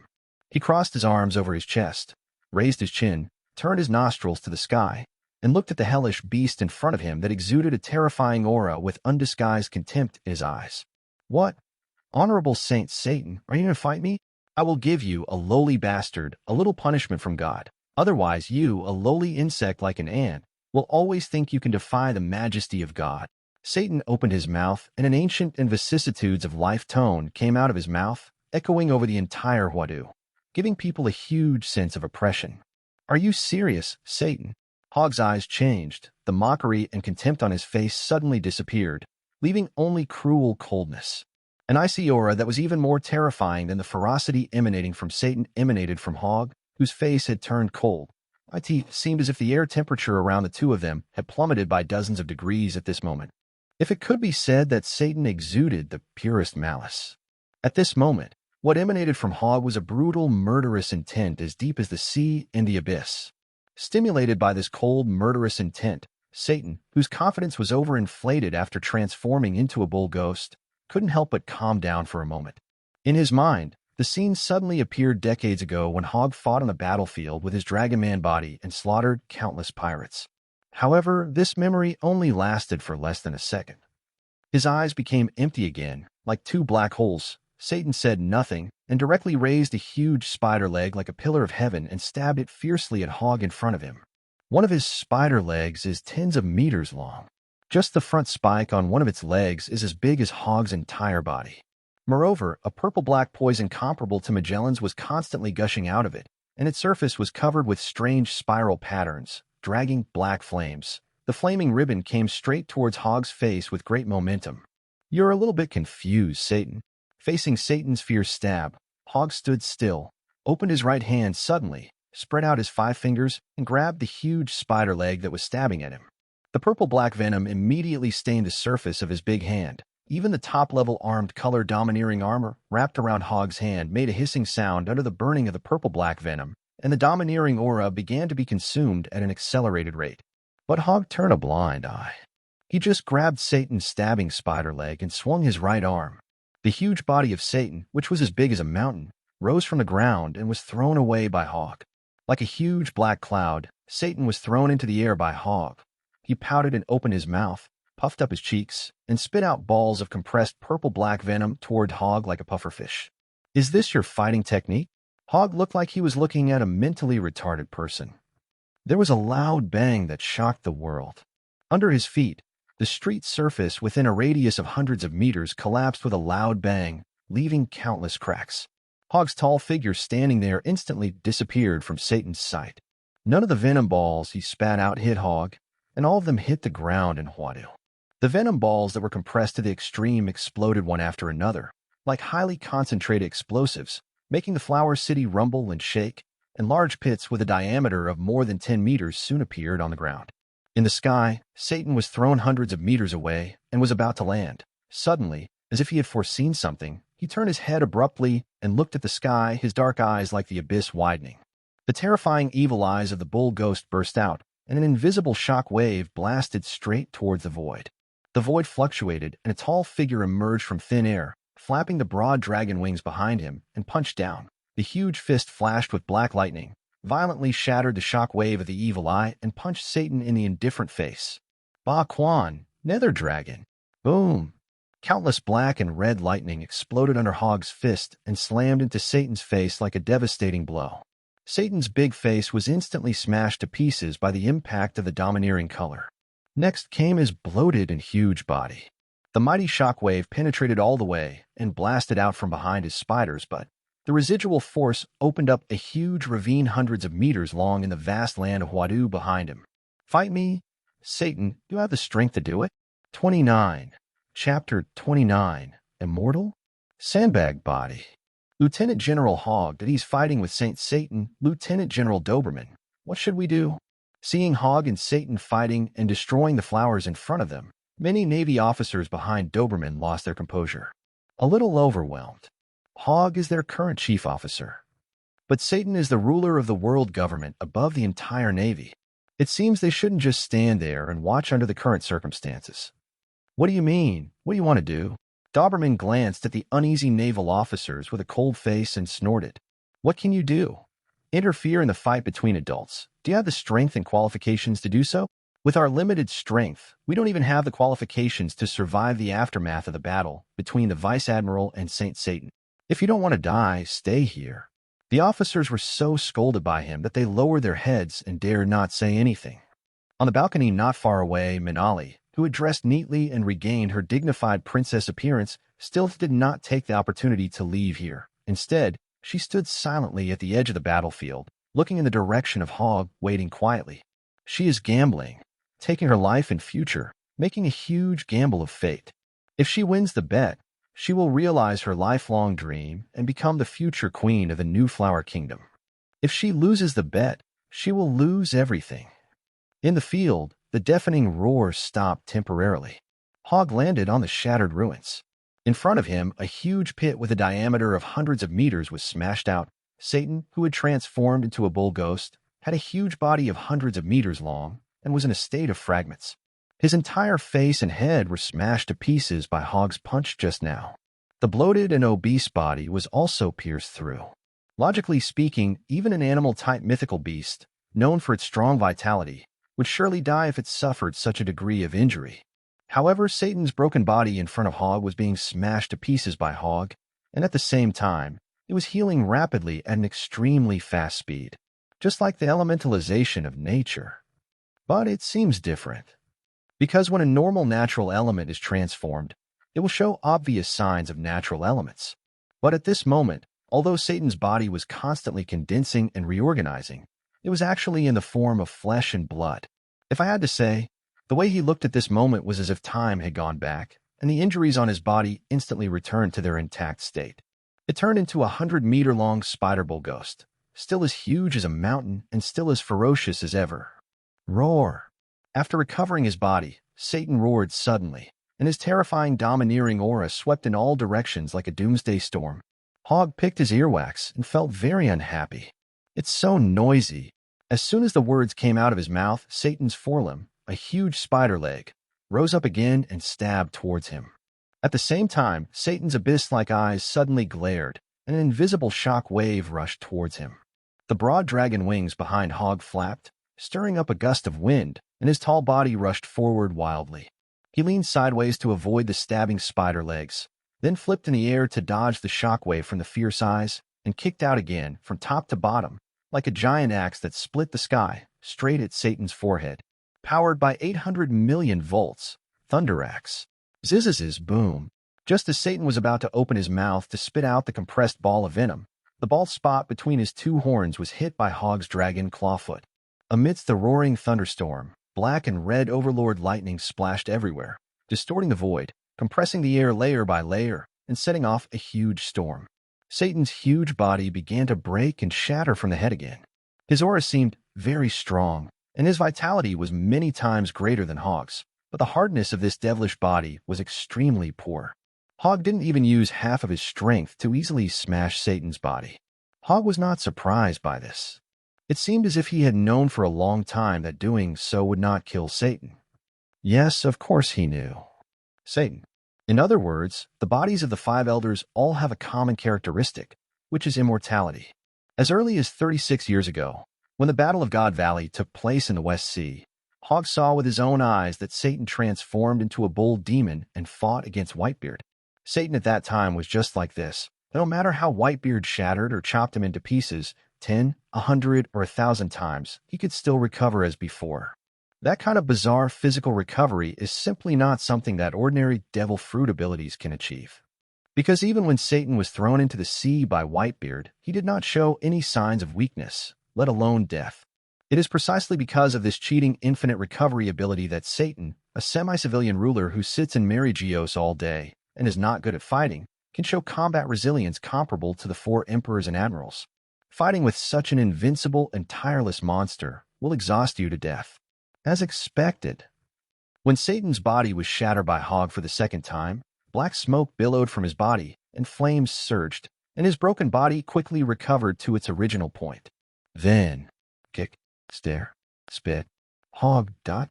His face twitched, and he finally felt the urge to beat up Satan to relieve the resentment that had been pent up in his heart for 20 years. But I have to deal with such an unknown. It was painful, an indestructible thing. Even if he could crush it easily, he wouldn't feel any pleasure at all. What is even more disgusting to Hogg than his invincibility is the fighting skills of old Biden, Satan. Kicking, glaring, spitting. You call that fighting skills? Fuck you. Are you trying to have a child's fight with me? Damn it. Hogg dodged and jumped in front of Satan. He stretched out his left hand, grabbed Satan's horns, and pressed hard to the ground. Boom. The ground beneath Satan shook and exploded, and Hogg held his head down with one hand. Then Hogg opened the 5 fingers of his right hand and slapped Satan in the face. The slap was so hard that half of Satan's face was shattered, His lower jaw flew out, and his teeth flew all over the place. After this heavy blow, Satan's confused consciousness finally regained some rationality. But it would have been better if he hadn't recovered. Once he recovered, an extremely strong feeling of humiliation suddenly surged into his heart. With his jaw broken, he stared at Hogg with his bull eyes, looking like a devil, as if he wanted to eat Hogg alive. His angry roar came out as his mandible quickly recovered. "Hogg, how dare you humiliate me like this, you?" Bang!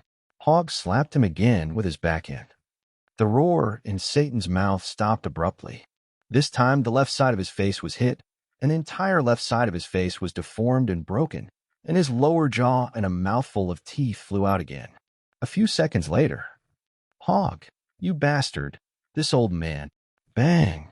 A few seconds later, "I'm going to kill you." Bang! Ah! Bang! "Old man." Bang! Pa pa pa pa pa. 30, Chapter 30, to a lowly ant.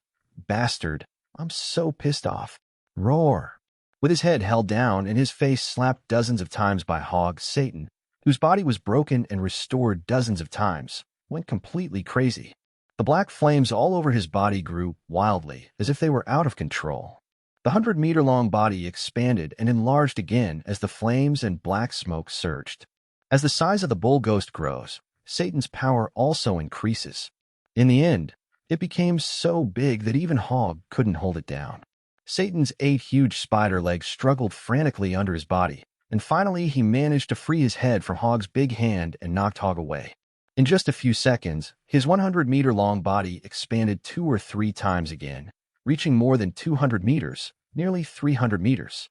This mountain-like behemoth, standing in the center of the Flower City, brought an indescribable shock to Doberman and others. Looking up, they couldn't even see Satan's face, which was twisted with anger.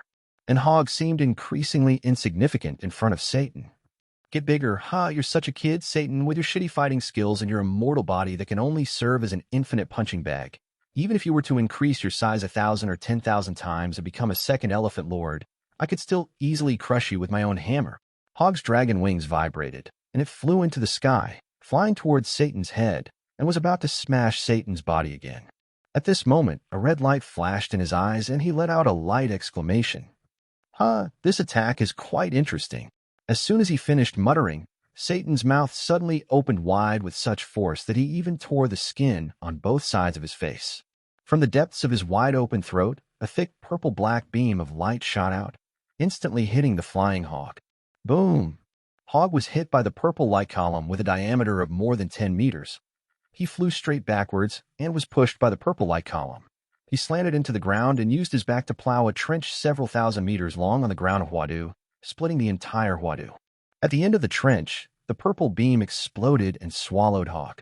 In the smoke of the explosion, Hogg was lying on his back with his arms and legs spread out, and black smoke was billowing from his body. The fine dragon scales covering its body actually had many burn marks and were broken. Blood was also flowing out from the corners of his mouth. But a crazy smile appeared at the corner of his mouth. "Ha ha. Cool. So cool. That's more like it. Hackaton, when did you learn Kazara's moves? You can even use your spitting attack to create the effect of a laser cannon. Not bad, not bad." Boom, boom, boom. The earth shook. Satan, whose body was 300 meters long and whose strength had surged, lost focus in his eyes again. His consciousness became blurred, and he became crazy and violent. It marched forward with 8 spider legs that were tens of meters high, trampling the ground of the Flower City into pieces and approaching Hogg.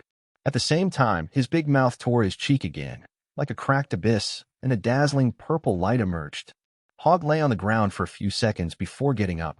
He twisted his neck, and a red light flashed in his eyes. His black pupils suddenly turned into a red-gold color like the sun. "Get bigger." Who wouldn't? Ouch. A dragon's roar, so loud that it was distorted due to excessive excitement, came out from Hogg's rapidly expanding mouth. Just a few seconds later, a peerless black dragon with a body length of more than 300 meters and a wingspan of 200 meters stood on the land of Huadu, raising its ferocious black dragon head. "I tried to use my ultimate skill twice in Marineford but failed. This time, I'll let you have the chance, Satan." The black dragon's mouth, full of countless fangs, gaped open. From its huge body that was like a war fortress, countless bolts of lightning emerged from its muscles, gushing out like a tsunami, and gathered into its open mouth with a sizzling sound. Kids fighting, huh? Spit, huh? Then come and taste my saliva. Super 10 million volt purgatory unparalleled death burial wave cannon. He dot to a. In the black dragon's wide-open fanged mouth, a compressed thunderball that was sizzling and flashing violently was spat out by him as saliva. Almost at the same time, Satan opened his mouth and spurted out a thick purple-black beam of light that penetrated the sky and the earth. That was the highly toxic venom that was sprayed out of his body after being pressurized to the limit. It came like a high-pressure water jet. Facing this huge beam of light that stretched from sky to earth, the thunderball spit out by Hogg looked pitifully small, with a diameter of less than 3 meters. But this tiny ball of thunder, when it met Satan's venom beam head-on, penetrated it like a tornado, directly broke through the high-pressure venom beam, and flew into Satan's mouth. However, surprisingly, the flashing thunderball did not explode immediately. Instead, he flew backwards against Satan's huge body of 300 meters. Satan howled wildly, digging his 8 spider legs into the ground, trying to stop his retreat, but he was unable to do so.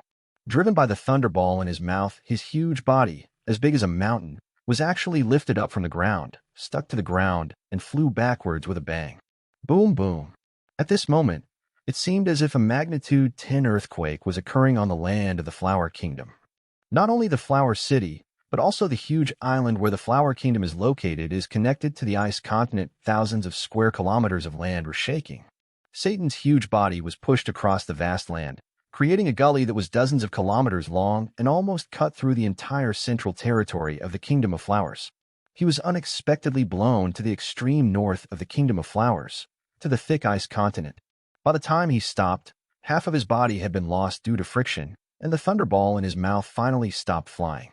Then it exploded. No sound can be heard.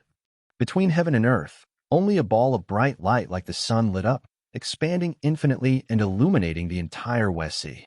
It was not until several dozen seconds later that Doberman and others heard a loud noise that shook the earth and sky. Then there was the aftermath of the shock that swept across the entire Flower Kingdom.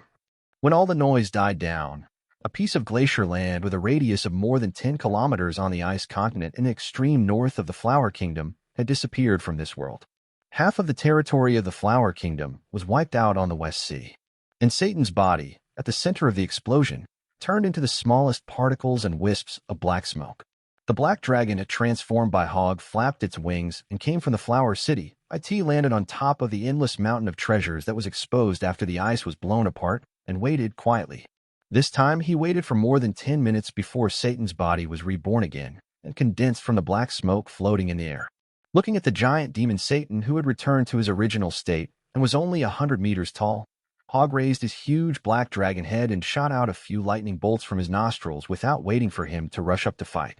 "All right, we've fought enough and we've calmed down. Now let's make a deal, Your Excellency Saint Satan." 31.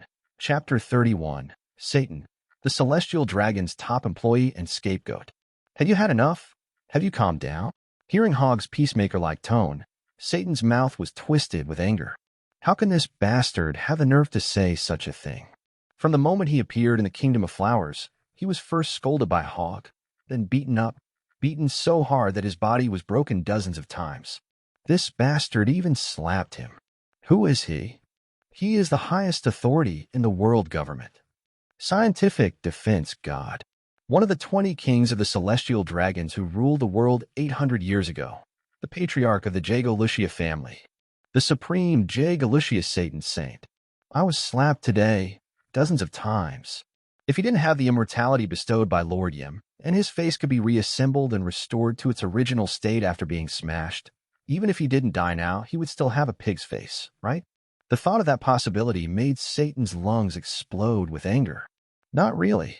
I was really furious. With a loud bang, the lungs in his body exploded into pieces. However, because of his immortal body, the shattered lung recovered in a few seconds. Then it exploded again. Trade. I'll trade your mother. Satan was so angry that he cursed. He couldn't even remember that he hadn't sworn a word in hundreds of years. But today, for the first time, he gave it to Hogg. Hogg was completely unfazed by his foul language. He was even laughing.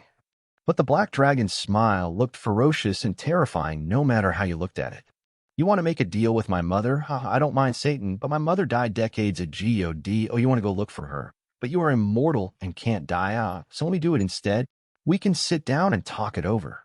I'm talking about your mother. Satan stretched out his 8 spider legs, stepping on the endless treasures accumulated by the 8 treasures navy for thousands of years, and rushed toward Hogg amid the sound of countless gold coins, antiques, and jewels rolling down. His eyes were red and he blinked wildly, and waves of invisible shock waves followed one after another, bombarding Hogg's face. Hogg didn't fight back. He simply closed his eyes and lay on the gold and silver treasures that were constantly blown away and shattered by the shock wave, allowing Satan to kick him, glare at him, and spit at him. Go ahead and fight. Since you're not happy, I'll let you beat me up too. After you're done, we can talk about the deal. As he spoke, Hogg yawned and actually began to sleep. Satan thought he was talking nonsense and didn't listen at all. He just attacked the black dragon that Hogg had transformed into. Boom, boom, boom. Boom, boom, boom. Satan's bombardment of Hogg lasted for dozens of minutes. Hogg was also beaten back to his dragon man form from the huge black dragon's body.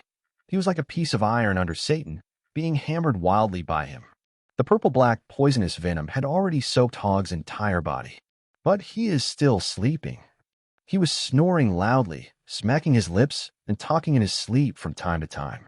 Facts have proved that Hogg, who possesses the top mythical beast species, the Nidhogg form of the dragon fruit, is also very tough, although he doesn't have the abnormal immortality like Satan. But Hogg's physical strength had reached the level of indestructibility 20 years ago. When he was indestructible, Kaido was still struggling in the New World. With Satan's level of output, he wouldn't necessarily be killed by Satan even if he lay there and let Satan beat him for 3 days and 3 nights. Unless Satan reappears in his previous giant form of 300 meters and continues to attack him with the same venom beam cannon. Well, in 2 hours, 39 minutes and 58 seconds, he will be killed by Satan. Hogg began to admire his own rigor. Of course, if Satan was replaced by Sakazuki, Hogg would have been lying there for dozens of minutes and would probably have been soaked in the lava with his belly turned upside down. After all, the child's purity now is no longer on the same level as it was 20 years ago. Thinking of Akainu, Hogg couldn't help but recall Akainu's wolf-like stubborn eyes when he rescued Akainu and his mother from pirates in the North Sea more than 40 years ago. Of course, there was also his mother's warm body afterwards. Unfortunately, the woman did not live long and died not long after. Otherwise, he might have become Akainu's stepfather now. Speaking of which, am I a bit too beastly to be thinking about something like this at a time like this? If Sakazuki knew, he would definitely kill me. Satan saw that Hogg started to laugh neurotically while being beaten by him, and he suddenly couldn't hold it in anymore. He was so angry that his 8 spider legs twitched as if he had a seizure. Without saying a word, he stopped moving and just stood there with his eyes open, not moving at all. Hogg, who was laughing crazily, saw this and knew that Satan was probably remotely contacting the other 5 elders in the holy land of Marigeos in his mind. He had also seen Satan's method in the Valley of Gods. Moreover, he also knew the weaknesses of this strange communication method. The corner of Hogg's mouth twitched, and his eyes suddenly focused. The next moment, a ball of doomsday-like domineering aura suddenly burst out from his body. Countless tiny domineering lightning bolts were forcibly compressed by Hogg and gathered together to form 3 or 4 thick black lightning bolts, which hit Satan's face in a targeted manner.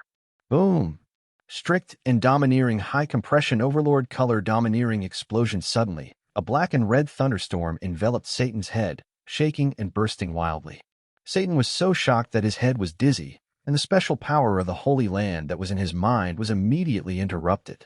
Asshole, do you think I can't do anything to you like this? Satan was shaking with anger. He severed the connection, and a huge pentagram magic circle pattern began to emerge beneath him again. Satan was planning to use the magic circle directly to summon the other 4 Elder Stars. Since we can't defeat Hogg in a one-on-one fight, let's gang up on him. Satan still didn't believe it. Even if the 5 elders came together, they couldn't punish Hogg, who had 1 foot halfway in a coffin. All right, Satan, you old nagging old man, can you please calm down? If you can't win, call for help. What are those for your fathers? You're just a stinking worker and scapegoat. You have no patience at all. No wonder you've been working for the celestial dragons and taking the blame for your whole life. Hogg wiped the blood off his face, spat a mouthful of bloody phlegm on the ground, and cursed at Satan, who was summoning the other 4 Elder Stars. Satan's attack was quite powerful that it knocked out half of his teeth. It took him a full 2 seconds to recover. When did I become a laborer and scapegoat for the celestial dragons? Hogg, how dare you, a lowly bastard, insult the great me? Explain yourself to me immediately, otherwise I will not forgive you. With a bang, Satan's lungs exploded again. The magic circle that was being summoned below was affected by the problem, and suddenly a burst of black smoke came out. Summoning failed. Satan felt that he had made a wrong trip. The person who originally insisted on causing trouble for Hogg was Gringu, but he volunteered and insisted on handling the matter, and threw out his identity as one of the 5 elders, which made Green leave unwillingly. The reason why Satan insisted on coming was not because he had any hatred toward Hogg. Apart from the possibility of wanting to show off in front of the other 4 Elder Stars and make Lord and respect him more, the main reason was that the naval affairs had always been handled by him, the god of scientific defense. He also approved Hogg's early release from prison. Satan felt that if he didn't handle Hogg's affairs properly, perhaps no one would blame him, but there was also a very small chance that Lord Yim would be unhappy. He was 100% in awe of Lord Yim. Even if there was a 1 in 10,000 chance that Lord Yim would be displeased with him, Satan didn't want to see it. So here he comes. But who would have thought that this bastard Hogg, who is over 70 years old and has been advancing towards the city for 20 years, is still so difficult to deal with? No, it is more difficult to deal with than it was 20 years ago. And Hogg's mouth really made him angry to death. Sartan now feels as uncomfortable as if he had eaten shit, and he wants to vomit but can't. Boom! Black smoke billowed from his chest. My lungs exploded again. 32. Chapter 32. Satan, steady and hot. Why does Hogg think that Satan is the #1 employee and scapegoat of the celestial dragons? The reason is very simple. The old Biden in front of him is definitely the one who likes to show off the most among the 5 elders. But because of his low IQ and overconfidence, he often fails and leaves behind some messes that are criticized. For example, the Valley of the Gods 36 years ago. The leader of the celestial dragons killing competition that affected future generations for decades was Satan. What outsiders thought was a killing competition was actually a competition to assess the Knights of God within the celestial dragons. Satan's self-recommendation, the world government asked him to take charge of it. He was full of pride and thought that he could consolidate his future career as one of the 5 Elder Stars by virtue of his merit in personally selecting members of the Knights of God. To this end, he also established a good relationship with Galang Gringu, the most outstanding and excellent genius among the celestial dragons at that time, and invited members of the Fertile family to go to the Valley of Gods to watch the ceremony. Among them were Gringu's 2 twin sons who were just 1 month old. Sartan also brought 6 of the best devil fruits as prizes for successfully completing the assessment for membership in the Knights of God. If nothing unexpected happens, the best ones among them will become Gringu's possession. This is also one of Satan's little tricks to win over Green. But man proposes, God disposes. Satan never imagined that the internal competition among the celestial dragons he held in the West Sea would attract the attention of the heroes of the New World. Rock's Pirates. Roger Pirates. The 2 most powerful pirate groups in the world attacked together, disrupting his plan. Because there are too many powerful people participating in the war, the world government's own combat power is insufficient. As a last resort, Satan had to recruit Garp, Hogg, and Sengoku, who were on vacation, to join the war. The subsequent battle would definitely be recorded in history if it had not been deliberately concealed and erased by the world government. That was also the most intense battle Hogg had ever participated in his life. There are more than a dozen top-level fighters who are comparable to generals. The entire Valley of the Gods was flattened by the aftermath of battle.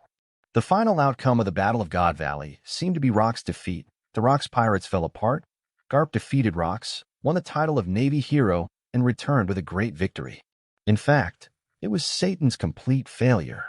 Not only did he fail to successfully befriend Gringu, who became commander of the Knights of God, but he also made things worse and lost one of Gringu's beloved sons, allowing him to fall into the hands of Roger's pirate group.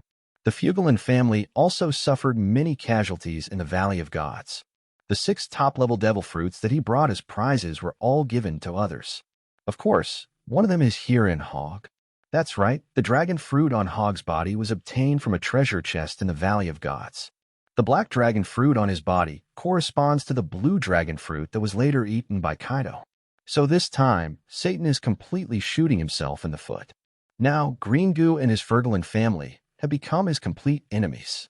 After the Battle of God Valley, Gringo became the supreme commander of the Knights of God. Later, his son Shamrock also became a Knight of God. As a result, the status of the Fgarin family among the 19 families of the Celestial Dragons rose.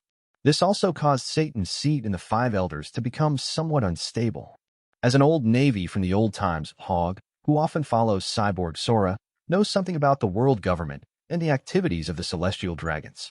For example, the positions of the Five Elder Stars are not eternal and unchanging. During the 800 years that the world government has ruled the world, many Celestial Dragons have served as the Five Elders. The current 5 people in power are actually the ones who have sat in the position of the Five Elders the longest in the past 200 years. Satan's immortality and longevity are no secret. In order to consolidate his position, after the Battle of God Valley, Satan was more enthusiastic than before to help the Celestial Dragons and the world government deal with things. After that, several major events in history that shocked the world were almost all handled by him. And everything was done well, but not beautifully enough. For example, the O'Hara Demon Killing Order was also an order issued by Satan himself, ordering the Navy to execute it. O'Hara was indeed killed by the Demon Slayer Order, but there was a fish named Nico Robin who escaped. This was somewhat a problem for Satan. For example, on the Batterila Island in the South China Sea, in order to find Roger's bloodline, the Navy was ordered by the world government to kill all pregnant women of childbearing age on the entire island, even if it was a mistake.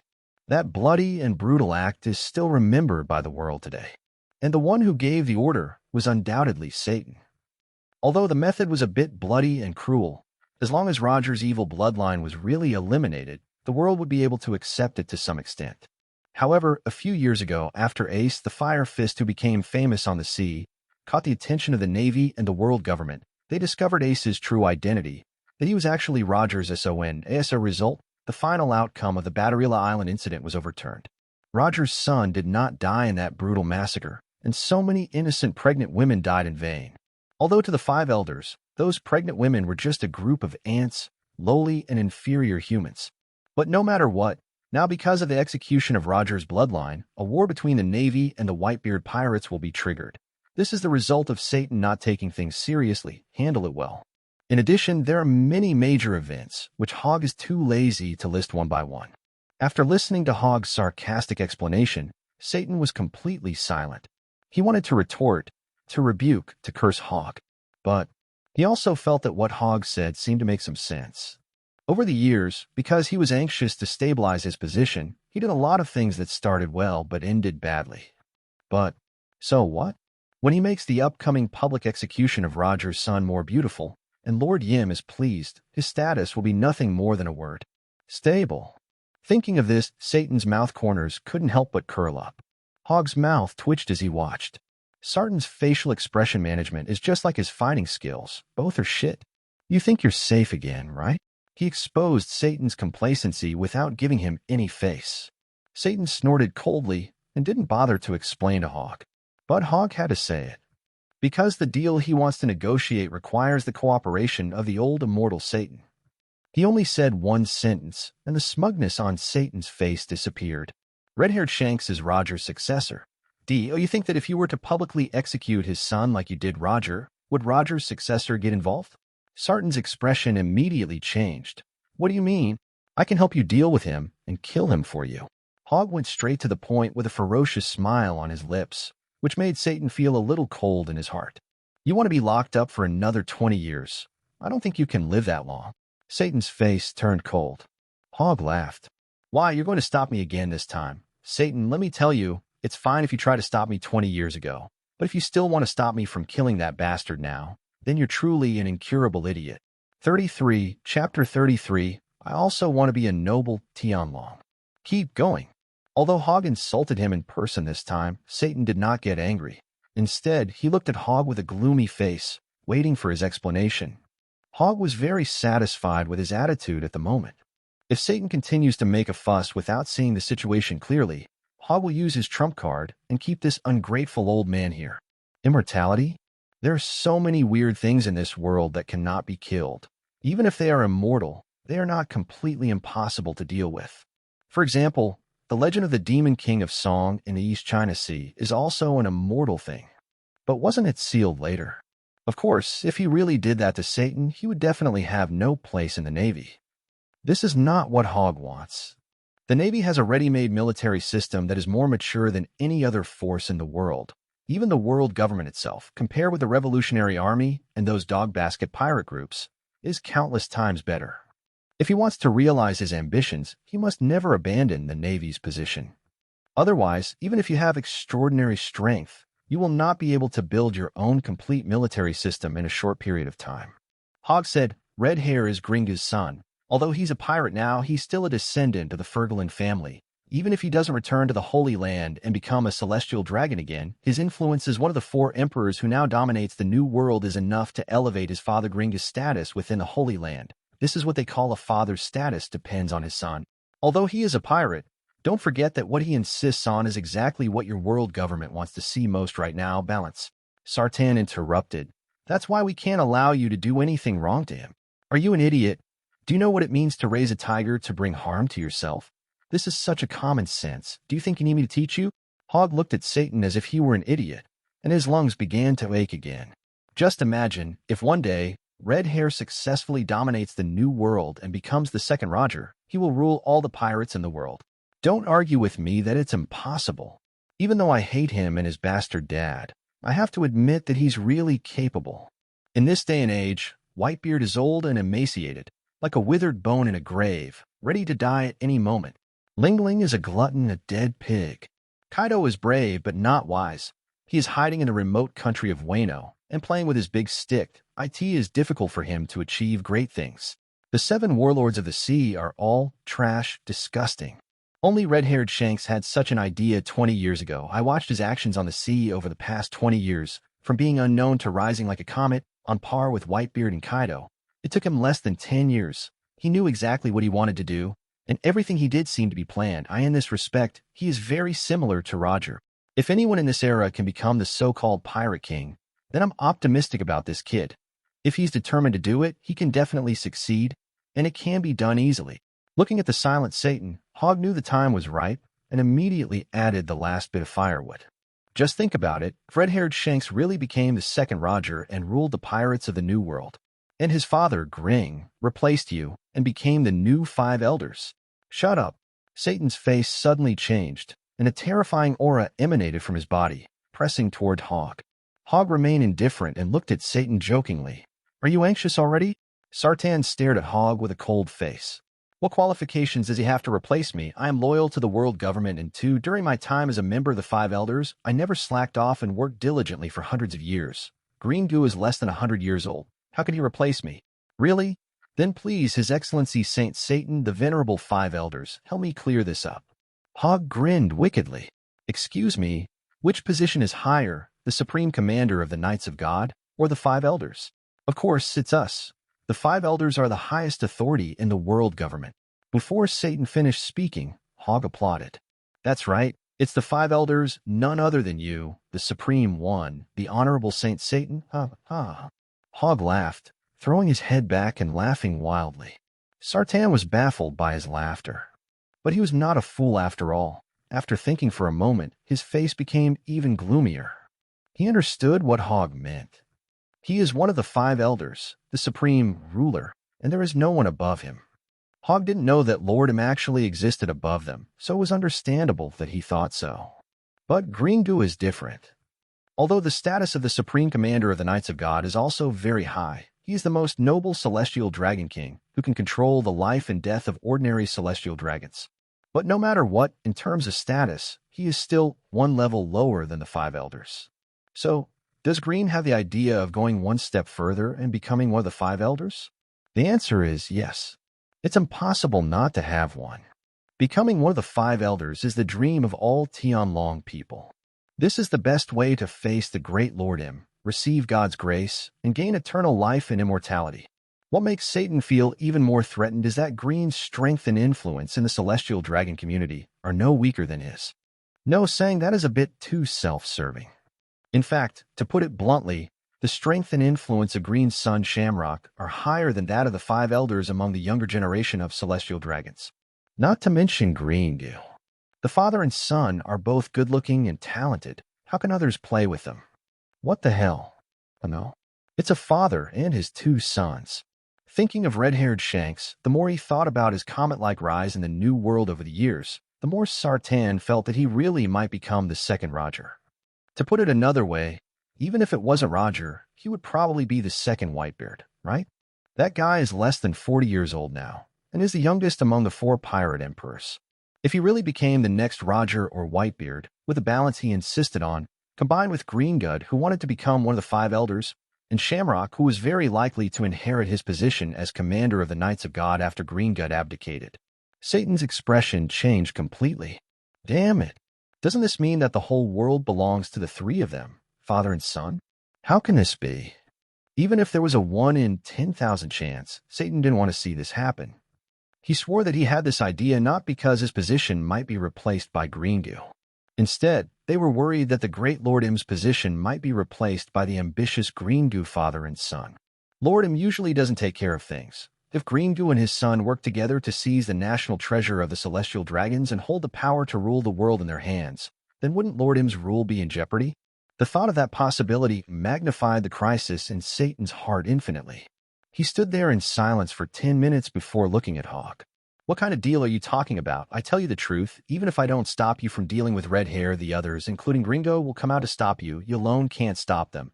And you are a navy. And no matter what your position is, once Gringo takes this matter seriously, you will not be able to get any help from the Navy. This means you will be isolated and helpless. I know. Hogg grinned, his stern face hidden in the shadows and unclear. Only his white teeth were exposed. So I will make this matter reasonable, and make it so that no one can stop it. Even the 5 elders, even the celestial dragons, even that old dog Green himself will be speechless. Where do you get your confidence from? What exactly are you going to do? Satan frowned deeply. Hogg did not answer his question directly, but said inexplicably, "By the way, I never understood why you, the world government, didn't let us kill those captured pirates directly. At first, I thought you were going to deal with the devil fruits they possess. After all, some powerful devil fruit abilities, like Walder's Momo fruit, can indeed cause considerable trouble once they are reborn in the ocean. Until that old devil Reed was also captured and locked up by you guys, but he didn't have any devil fruit. You want it." Satan's pupils trembled, as if he understood what Hogg was going to do. Hogg's mouth was stretched into a grin, which looked extremely wild and evil. "Yes, just as you thought." He slowly stood up, opened his arms, and embraced the world. Even Barrett, Walder, Reed, and the others were invited by you to become Knights of the Knights of God and become celestial dragons. Then why can't someone as powerful as me become a? Where are the noble celestial dragons? Ha ha ha. What do you say? My future ally, the honorable, eternal 5 elders, Satan Saint. 34. Chapter 34. Show up.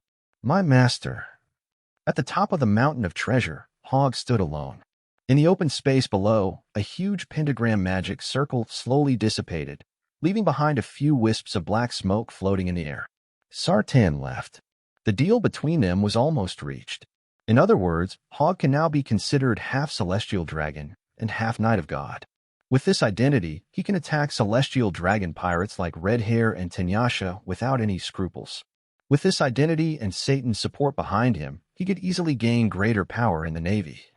There is even a slight possibility of entering the core circle of the celestial dragons, spying on the real trump card of the celestial dragons' 800 years of ruling the world, and seizing the position of the commander of the Knights of God and the 5 elders.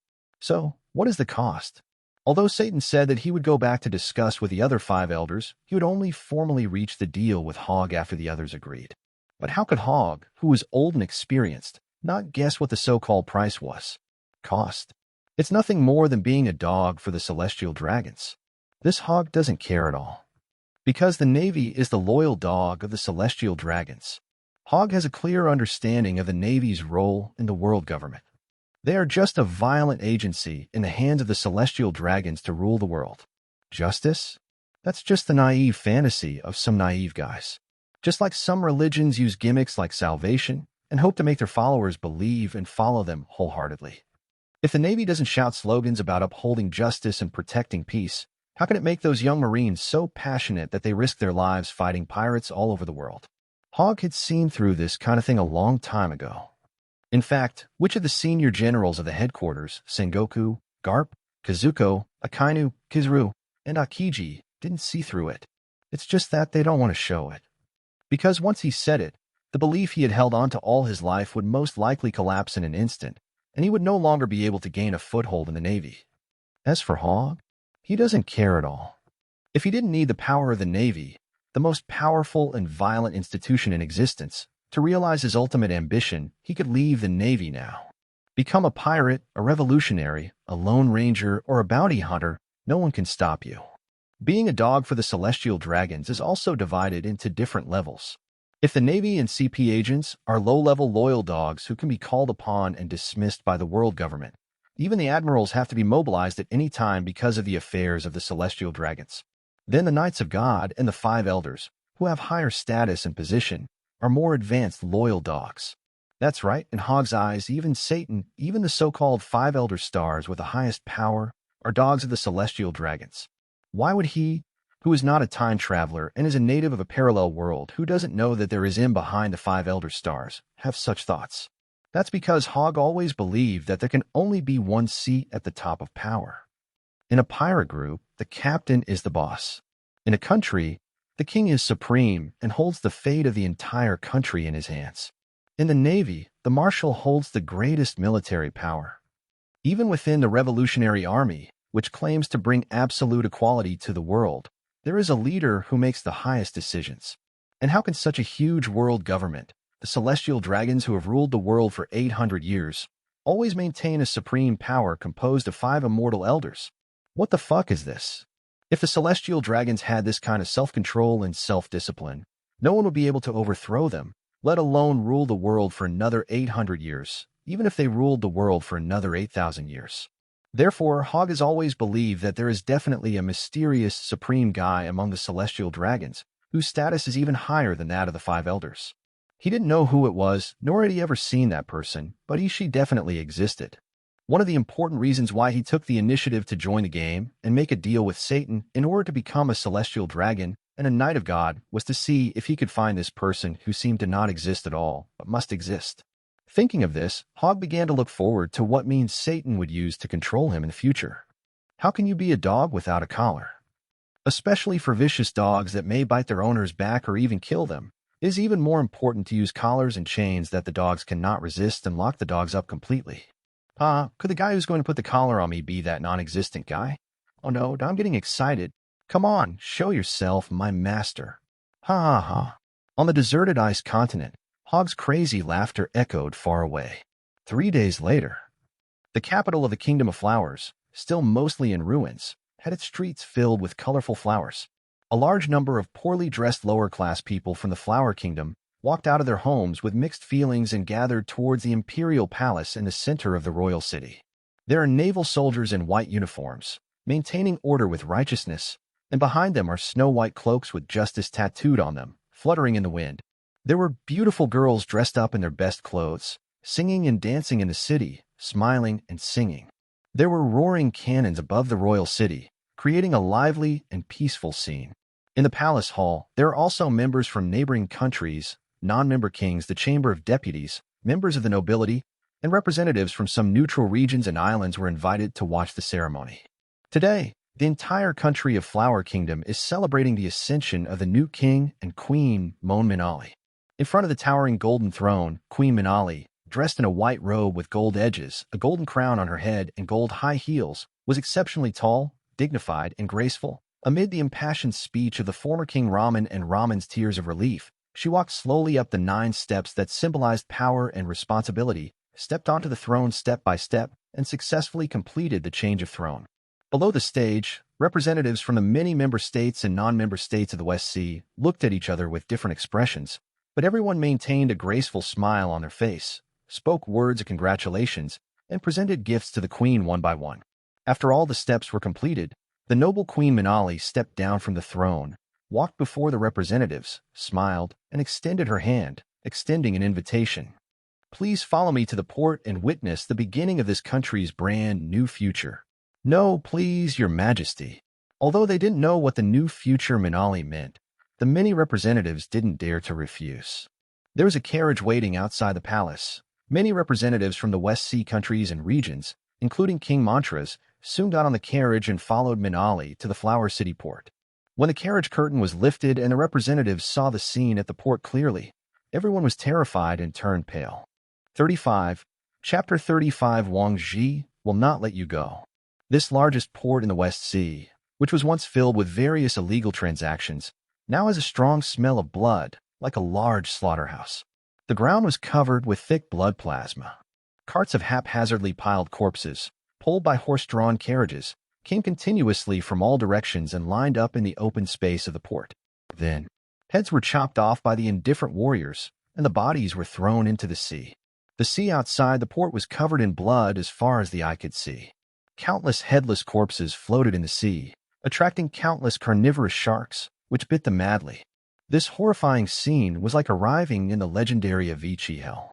Dozens of the West Sea representatives who came to watch the ceremony with smiles on their faces were so frightened that they fainted on the spot the moment they saw this horrific scene. Those who didn't faint were frightened to the point of turning pale and falling to the ground. They looked at Minali, dressed in white and smiling in this bloody hell with anxiety and fear. "Your Majesty, what is this?" Minali's body was trembling slightly under her white robe, but she still maintained a decent smile on her face. "Don't be afraid, everyone. These are just the past that this country has abandoned." As she smiled, her legs went weak and she collapsed to the ground. The former king, Ramen, like a dead dog, was dragged over by Shiru by his hair. Don't kill me. You promised me that as long as I cooperated, you would not kill me and would let me go." You can't go back on your word. I have nothing left, and I have lost everything. I'm even willing to give up my position as king, as long as you let me go and let me leave here." Ramen, feces, and urine were all flowing. Tears and snot were all over his face, and he had completely lost the dignity and demeanor of a king, crying and begging hysterically. Shilu turned a deaf ear to him, just dragged him by the hair and made him kneel on the ground, then drew out the demon's sword, placed the blade on Ramen's neck, and looked at Minali coldly. Minali trembled under his emotionless gaze, but she still forced herself to remain calm, walked over with a smile on her face, stretched out her hand, and in front of the shocked eyes of the representatives watching the ceremony, took the hilt of the demon's sword Leiyu from Shilu. Minali, you can't kill me. I'm your husband. I can even give you the throne you." Ramen wanted to beg, but when he met Minari's determined eyes, he could not utter any words of pleading. At this moment, Ramen knew Minari's determination to kill him. He went crazy. He stopped begging and instead glared at Minali, glared at Shiru, glared at the surrounding navy, glared at everyone in front of him, and roared through gritted teeth. "Wang Ji won't let you go. Minali, he won't let you go either, Navy." His hysterical and crazy screams came to an abrupt end as Minali swung the demon's sword. A head with its eyes open was lifted into the air by the boiling blood, and then fell weakly to the ground. Minali, whose white robe was splattered with blood, returned the demon's sword to Shilu, turned around, and looked at the shocked and horrified representatives of the West Sea with a smile. "Everyone, this is what I want to talk about, the new future of the Flower Kingdom. From now on, the Kingdom of Flowers will no longer be a country ruled by pirates. IT will completely bid farewell to the past and become a country of fairness, justice, kindness, and freedom. I know it's hard for you to believe right now, but there's no need to rush. Please give me some time and I will showcase a brand new Flower Kingdom to the world. Stay tuned." More than an hour later, in the palace hall, Queen Minali curled up on the large throne like a cat, looking at Hogg, who was getting dressed with a sad look. "Are you not leaving?" Hogg raised the corner of his mouth. "Why? Are you reluctant? Shouldn't you be eager for me to leave quickly? I just killed your grandfather and 2 brothers. I know, but you also gave me compensation for becoming queen." Minali bit her lip. "Compensation? No, I never give people any compensation." Hogg approached and pinched her soft face. "Woman, don't think I don't know what you're thinking. Give up. That idea is too naive. I'm not the kind of loser who would indulge in the gentleness of a woman after sleeping with her once." Hogg turned around without any reluctance, strode out of the hall, and disappeared from Minali's sight, leaving behind only a wild laugh. "If you wish to see me again, prove it to me, noble Queen Minari." This day, Hogg no longer stayed in the West Sea and returned to the Navy headquarters with his subordinates that day. In addition to the trillions of wealth seized from the Ice Continent and the Flower Kingdom, there is also a human head mountain that is 100 meters high. At the same time, in the Kingdom of Flowers, the Millennium Pirate Kingdom collapsed overnight. A new queen came to power, bloodily slaughtered hundreds of thousands of pirate troops and killed the former king with her own hands. This shocking event was also spreading to the whole world at a terrifying speed. At the same time, New World. Rocky Harbor, the pirate island of Hachinos known as the Beehive. This long-renowned pirate island located in the heart of the New World was once the territory of Rox Jimbei, the supreme overlord of the old times who almost ruled the entire New World. Now, although its owner is much inferior to the previous owner in reputation and strength, he still has the powerful force to suppress an area of the New World, and even the four emperors are not afraid of him. He is the legendary pirate Wang Ji, who was famous in the old times and became famous in the world at the same time as Whitebeard, Kaido, and Big Mom. The Wang Ji Pirates are also the most powerful pirate group under the four emperors in the New World. Even before the Red Hair Pirates challenged the Beast Pirates and officially gained recognition of their status as emperor by countless pirates in the New World, Wang Ji had always been known as the fourth emperor of the New World. To this day, the reason why Wang Ji's status as emperor has not been officially recognized is also generally believed by people in the New World that he is not interested in it. What Wang Ji is interested in is making money and doing business. The purpose of Wang Ji's pirate group is to make money, not to capture territory and rule the New World. In order to make money, they could stay in Rocky Harbor and Hachino's Island for decades, running their shipping, arms, red light district, and slave businesses. The pirates of the New World, whether from the allied countries or not, are all willing to do business with them, because the great pirate king has a straightforward and good temper and is a businessman who believes in making money through harmony. But on this day, this businessman, who often acted as a peacemaker and handled disputes among pirate groups, rarely lost his temper. Because of a trivial matter of pirates snatching a woman, he personally took action and killed 2 pirate groups totaling 3,000 pirates within 3 minutes. The streets of Hachino's Island were dyed red with blood. 2 New World pirate captains with bounties exceeding 500 million berries were beheaded and died on the spot. This action shocked and terrified countless pirates and merchants on the entire Hachino's Island. They didn't know which blind guy had angered this good man and made him so angry. Even the leaders of Wang Ji's pirate group knew nothing about this. In the dark hall, a dark figure sitting high on the throne let out a ferocious roar with red eyes. "My treasure. I've been accumulating it for decades. My flower kingdom has been accumulating it for millennia, intending to use it to seize trillions of wealth from the entire world. And it's gone just like that. Just gone like that. Green pepper, ramen. You 2 losers can't even protect the wealth at home. You really deserve to die. Hog, Hog. How dare you steal my treasure? I won't let you go. I absolutely won't let you go." 36. Chapter 36. Meeting of the 7 Warlords of the Sea. Sengoku. What does the world government say? Inside the Marshal's mansion, Garp and Kazuru, who were keeping an eye on the progress of the Navy's attack on the allied nations in the West Sea, looked at Sengoku, who had just put down his din mushi. Zhangguo's expression was full of confusion and puzzlement. He frowned deeply and muttered to himself in a distracted manner. "Impossible. How could this happen? This shouldn't be the case." "Hey, what are you talking about? What's impossible? What shouldn't be? Explain it clearly to me. Was this done by that bastard Hog on his own? He committed such a massacre. Does he still think he's a Marine?" Garp waited for a long time but got no response. He lost his patience and walked up to Zhangguo, grabbed his collar and shook him hard. After a long while, Zhangguo finally came back to his senses. With an uneasy look on his face, he said slowly, "The world government's response is, Tio, let us not get involved." "Huh? What do you mean by don't worry about it?" Not only the stubborn Garp was stunned, but even Vice Admiral Tsuru was a little confused. About the attack on the Flower Kingdom, the world government told our Navy not to worry about it. They will handle it. And Zhangguo frowned in confusion. "They said that this incident has nothing to do with Hog, and told us not to blame Hog." "What?" Garp's eyes widened. He thought he had heard wrongly. Nothing to do with Hog? Is the world government crazy? Or has Hog bribed the officials of the world government so that he can say such self-deceiving words? In the past few days, they still couldn't contact Hog.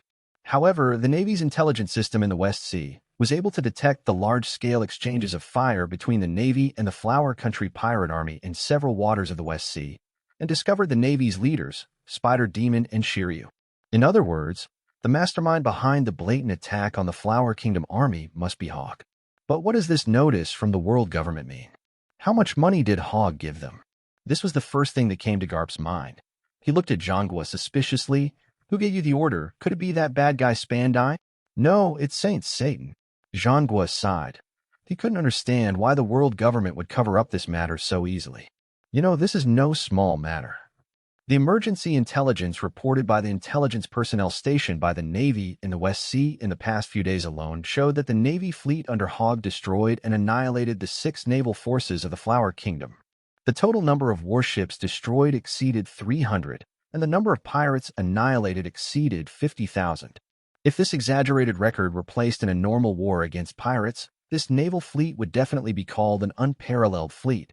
When they return to the headquarters, they will definitely receive the highest courtesy and heartfelt respect from all naval soldiers.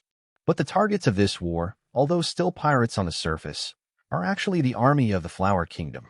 The Flower Kingdom is a member of the world government and actively pays the full amount of heavenly gold every year, even in excess, making it an important ally of the world government. Now that its allies are being attacked by its own navy, it stands to reason that the world government cannot remain so calm. Zhangguo still clearly remembered that a few days ago, Satan angrily scolded him and said he would deal with Hogg personally. But after a few days, Satan took a sudden turn for the worse and changed his tone. This change left Zhangguo puzzled. Just as they were wondering, the din-din mushi on Vice Admiral Shiru suddenly rang. It's an emergency call from the West Sea.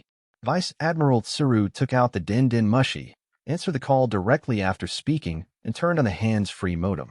When Sengoku and Garp looked up, they heard an urgent voice coming from the din-din mushi. A terrible event has occurred in the Flower Kingdom. 8 armies, totaling hundreds of thousands of pirates, have been completely annihilated. The Navy has decapitated their heads and transported them aboard warships. The former king, Ramen, has died, and the new queen, Mon Minori, has ascended the throne. She has declared her intention to abandon the Flower Kingdom's past piracy, thoroughly cleanse the country, and lead the new Flower Kingdom to embrace true fairness, justice, kindness, and freedom. Sengoku and Garp were both stunned. Zhangguo's voice was stammering. Are you sure? Are you sure that the Navy is directly involved? He couldn't help being so shocked. It's okay to kill pirates in front. It is indeed possible that it was Hogg's work. But then the Queen's declaration. We must lead the country towards fairness, justice, kindness, and freedom. This slogan sounds like the Revolutionary Army. This kind of thing has nothing to do with a rough guy like Hogg who only knows how to kill people. Sengoku and Garp couldn't help but feel confused. Wait, what's the Queen's name? Zhangguo suddenly woke up and discovered his blind spot. Mon Minori, she's the granddaughter of Green Pepper and the former princess of King Ramen. Stop kidding. Qingjiao's granddaughter's last name is Mon. Are you sure that woman wasn't arranged by Hogg? Could that bastard be trying to become the regent of the Flower Kingdom? That bastard. Is he trying to push our navy into trouble by openly carrying out such revolutionary activities? Zhangguo couldn't hold it in any longer. He felt that he had discovered the truth behind Hogg's attack on the Kingdom of Flowers.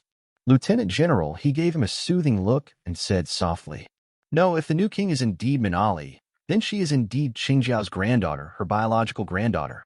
And a few days ago, the king of Flower Country, Ramen, married her daughter. Of course, since she openly declared her last name to be Morn, this matter is probably related to Hogg.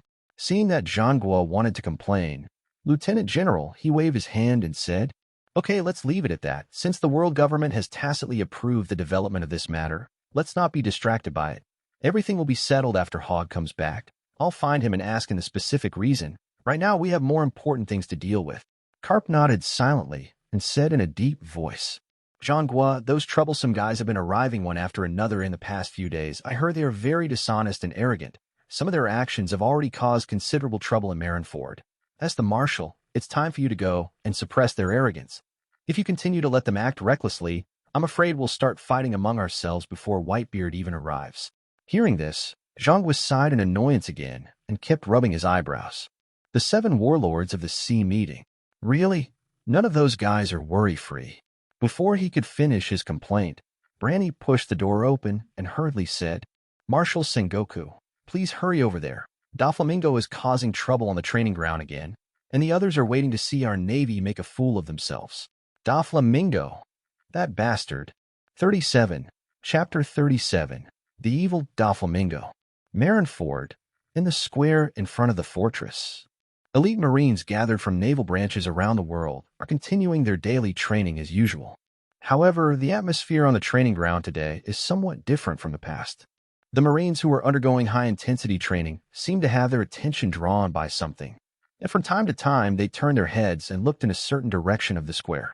Not only the soldiers, but even the generals and officers turned their heads frequently with complex expressions of curiosity, hostility, anger, admiration, and fear in their eyes.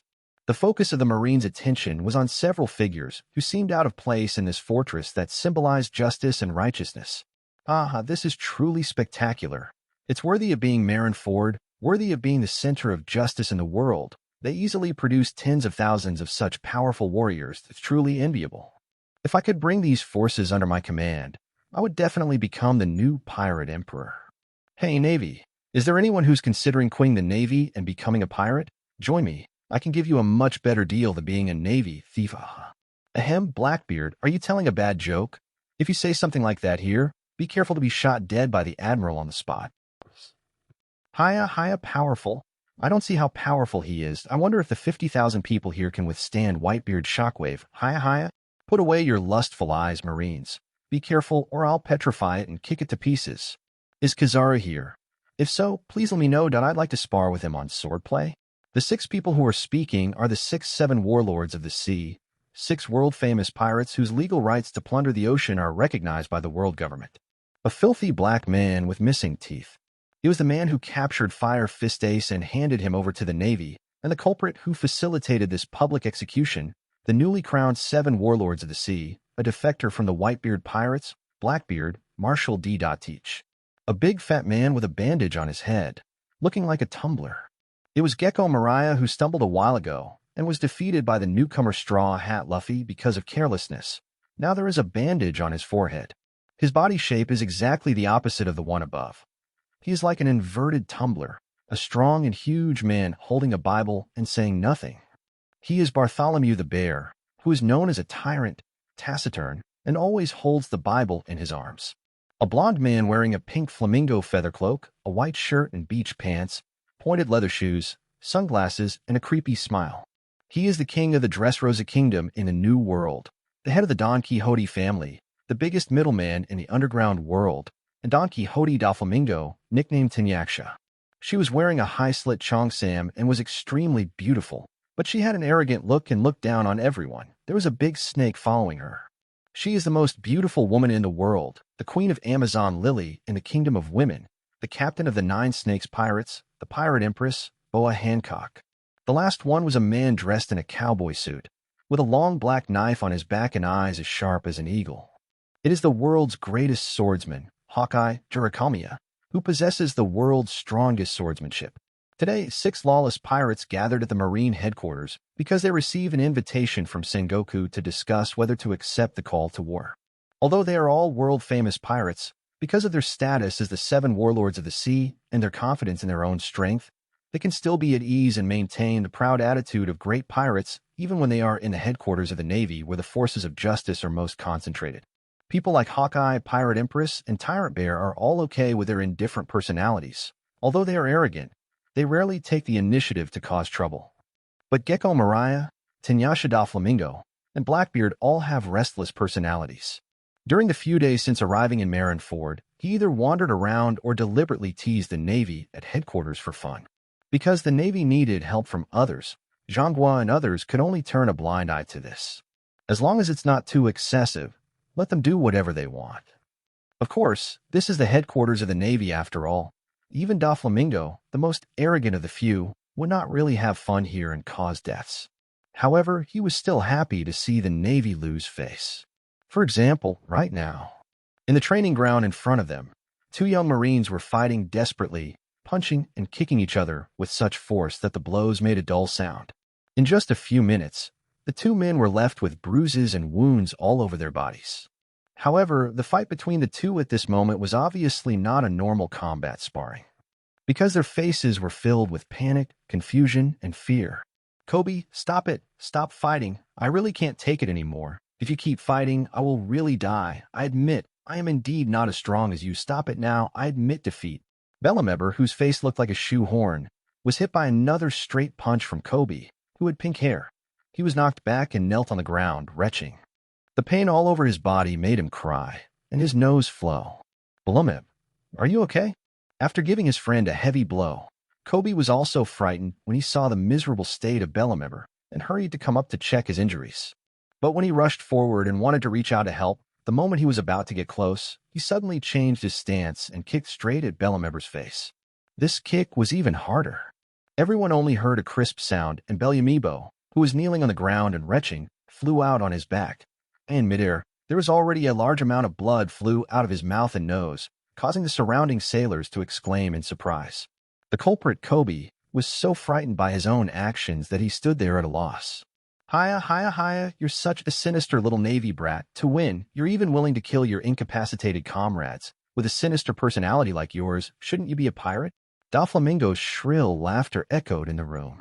Blackbeard glanced at his fingers twitching behind his back, grinned and agreed. Thief, haha, indeed, kid, you are really insidious, but I like your personality. How about it? Do you want to join my pirate group? I can give you a position as an officer. Kobe froze in place, trembling with fear at his own uncontrollable behavior. He held his head and screamed in terror. No, I didn't. I didn't want to hurt Bellemere. He saw Bellemere lying on the ground with blood all over his face after being kicked away by him. Kobe cried, his face covered with tears and snot. Balumbor, I'm sorry. I didn't mean to do that. My body seems to be out of control. He whimpered in pain, but his feet were running towards Bellemere, who had fallen to the ground. While running, he swung his arms and legs to the limit, jumped high from the ground as if all his strength had exploded, then fell heavily from the air and stomped his heel on Bellemere's throat. If this kick lands firmly on him, Bellemere's fragile neck will definitely be crushed by Kobe. At this time, Kobe was so scared that he closed his eyes and let out a shrill scream. His whole face was distorted with fear, and tears and snot mixed together and flowed wildly. Kobe-senpai, Bellemember-senpai, stop fighting, stop fighting. 38. Chapter 38 Clown. What you doing? Outside the arena, Tashigi, Hibari, and other Marines were crying anxiously as they watched the two men fighting to the death. Doflamingo laughed again. Hiya, hiya, hiya, you say you didn't mean it, but your body is very honest, you insidious little Navy kid.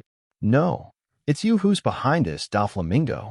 A column of white smoke shot out from outside the field and turned into smoke vines, binding Kobe, who was kicking towards Bellemember. Smoker rushed into the arena and glared at Doflamingo. Looking at the smoke coming out of him, the smile on Doflamingo's face froze for a moment. As a user of nature-type abilities, it's no wonder his lines can't be controlled. Seeing the Navy around him all looking towards him because of Smoker's roar, he couldn't help but grin evilly, opened the 5 fingers of his right hand, and grabbed Smoker directly. Hey, don't slander others without evidence. Talking nonsense like that will offend people and even lead to fatal consequences. Laugh. His 5 fingers tore through the air, making a sharp explosion. Smoker counterattacked reflexively, throwing a smoke punch, but was grabbed by Doflamingo and fell out with blood spurting out of his chest. Before Smoker could get up, Doflamingo stepped on his chest. A weak fellow like an ant shouldn't question the strong. Looking at Smoker's angry eyes, Doflamingo felt a surge of anger in his heart. His original idea of giving up disappeared. He raised his pointed leather shoes and stepped on Smoker's face. Stop. Stop it, Doflamingo. Screams rang out from everywhere, and angry Marines rushed in from outside the field, trying to stop Doflamingo. But in terms of time, it seems to be too late. Boom! There was a sudden loud noise behind Doflamingo, and the ground beneath his feet shook. A low voice full of contempt sounded in his ears. Joker, what are you stirring? You rubbish pirate.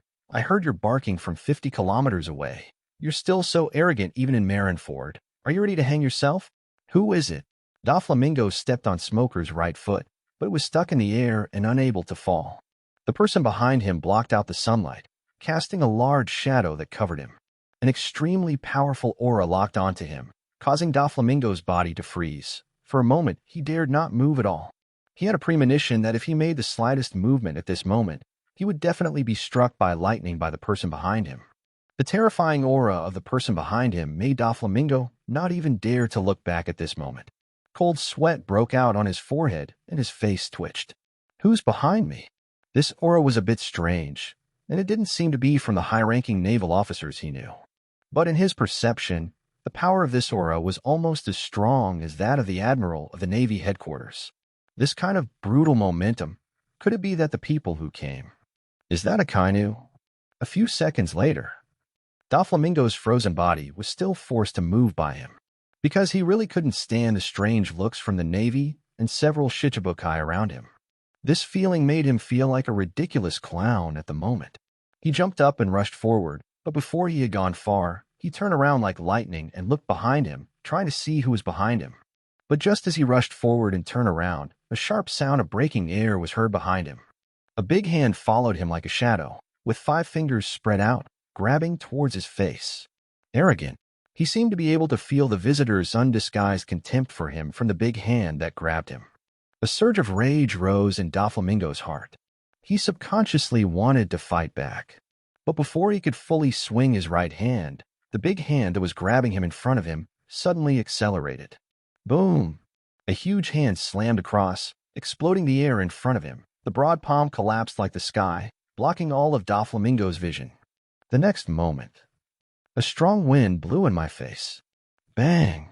His face was grabbed by a huge hand like a steel clamp. Doflamingo was stunned. It seemed as if he had not expected that he would be caught so easily. Moreover, they grabbed half of his face like grabbing a chick, in a very humiliating way. The confusion, shock, anger, and shame that surged in an instant made him fall into a brief daze. The others in the field saw the dignified 7 warlords of the sea, the famous Tanyasha Doflamingo. He was completely unable to fight back when the white-haired man suddenly appeared and grabbed his head, which made him even more shocked.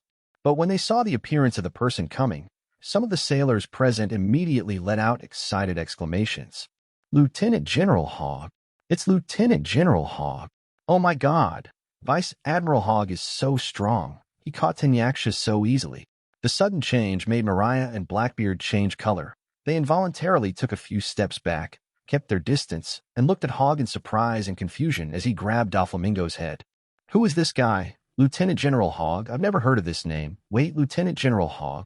Blackbeard chewed over the name shouted by the Navy several times, and the shock in his eyes increased dramatically. He remembered.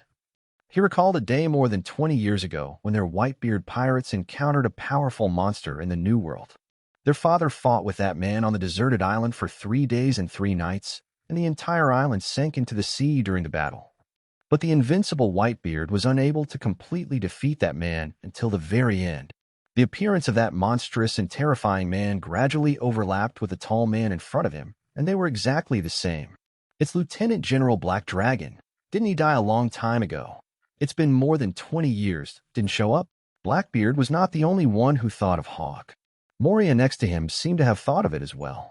The shock and fear in the 2 men's eyes immediately became more intense. Although I know the age of the white-haired man in front of me, he is estimated to be no less than 70 years old. He is Whitebeard and an old man of the same generation as Garp. But this is Lieutenant General Black Dragon, a legendary Navy from the old days. Hogg. Hancock's eyes moved slightly and fell on Hogg, with scrutiny and a hint of exploration in her eyes. Among all the 7 warlords of the sea, she was the youngest and had never heard of the name Hogg. Among the few people, the tyrant, Bartholomew the Bear, was the calmest. He stood there silently like a hill, without saying a word. Hawkeye, who had previously said that he wanted to challenge Kizaru to a swordsmanship competition, looked over the moment Hogg appeared. A pair of golden eyes as sharp as an eagle locked onto Hogg. His pupils contracted, and a hint of surprise blossomed on his calm face. Black Dragon Hogg, you're not dead. Great, I want. 39. Chapter 39. Dominating Doflamingo's head. Before he could finish his words, Hogg grabbed his head. Doflamingo, who had been stunned for a while, went crazy. The intense humiliation of having his head grabbed in public made his face twisted with anger. Asshole, let me go. Boom! The pitch-black domineering aura suddenly burst out from Doflamingo's body. It seemed as if a strong wind suddenly blew up in the field. Hogg, Hawkeye, and others were unmoved by this, as if it was a gentle breeze. But there were still a large number of Marines who could not withstand the impact of this domineering color and fell down with their eyes rolled back in the storm. As the domineering color burst out, Doflamingo's right hand grabbed Hogg's chest. From the 5 open fingers, 5 colorful sharp threads shot out like sharp arrows, trying to cut Hogg's chest. 5 colored thread. Base. A harsh friction sound rang in everyone's ears, sounding like a steel knife scratching against iron sheet. Under the shocked gazes of Blackbeard and Mariah, Hogg, who was attacked by Doflamingo, did not move at all and did not fight back. But at this moment, his body's surface suddenly stretched out a layer of invisible barrier armor several feet thick. The five-colored thread shot out from Doflamingo's 5 fingers can easily cut and break even solid steel. But when cutting on the invisible barrier on Hogg's body, it could only make a harsh noise and could not make any progress at all. Is this armament hockey? Is it a lie? So strong. This guy, what kind of monster is he? Mariah looked at the domineering armor that was several feet thick on Hogg's body, and his eyes twitched in shock. It's not like he hasn't seen strong people who can release the armament hockey and form this kind of outward-looking domineering armor. But he had never seen anyone like Hogg who could release his domineering aura to form external armor and maintain it continuously as if he was really wearing an invisible armed color armor. The quality and quantity of this domineering aura is not so exaggerated even by Kaido, who defeated him back then. After failing in one move, Doflamingo launched the second and third moves without hesitation. He changed from grabbing to kicking and kicked Hogg's lower body with the toe of his right foot at a tricky angle. The golden-pointed leather shoes were wrapped in pitch-black armament hockey, and dozens of pitch-black silk threads burst out. Foot shaving line. At the same time, he flicked his right-hand fingers and shot a ball of white silk thread towards Hogg's face. Stretch the string. Laugh. Bang. All kinds of silk thread attacks came towards Hogg sharply and swiftly, but without exception, they were all blocked by the heavy and domineering armor that appeared on his body's surface. Hogg remained motionless, just standing there holding his head, his expression indifferent, as if he was looking at a naughty child throwing a tantrum at an adult. His big hands were like million-ton hydraulic pliers, always holding Doflamingo's head tightly, and no matter how Doflamingo struggled, he could not break free. The attack of the silk thread, which was entangled with the domineering silk thread attack, could not even break through the domineering defense on Hogg's body. This intense frustration and humiliation made Doflamingo begin to doubt his life. Why is this guy so strong? How can it be so strong? Or is it that my own strength is so weak? Can't even match someone else's palm? Don't believe it. He would never believe it. Even the admirals of the Navy, even Akainu, Kazuru, and Akiji, could never make him so embarrassed. Wild wave, white line. Doflamingo, who began to seriously doubt himself, suddenly roared wildly. The next moment, amid the exclamations of countless Marines, the ground of the square with a radius of 100 meters suddenly shook and rolled up like waves. All the Marines within this range were bounced and thrown away by the shaking ground. Fruit awakening? Doflamingo is going to get serious. Mariah, I think we'd better stay away from it to avoid being dragged into it. Blackbeard was shocked and quickly stepped back. Mariah agreed with this and immediately retreated dozens of meters. Hancock, Bear, and Hawkeye all retreated silently. Only Hogg and Doflamingo were left. The rocky ground turned into a sea of countless white threads in the blink of an eye.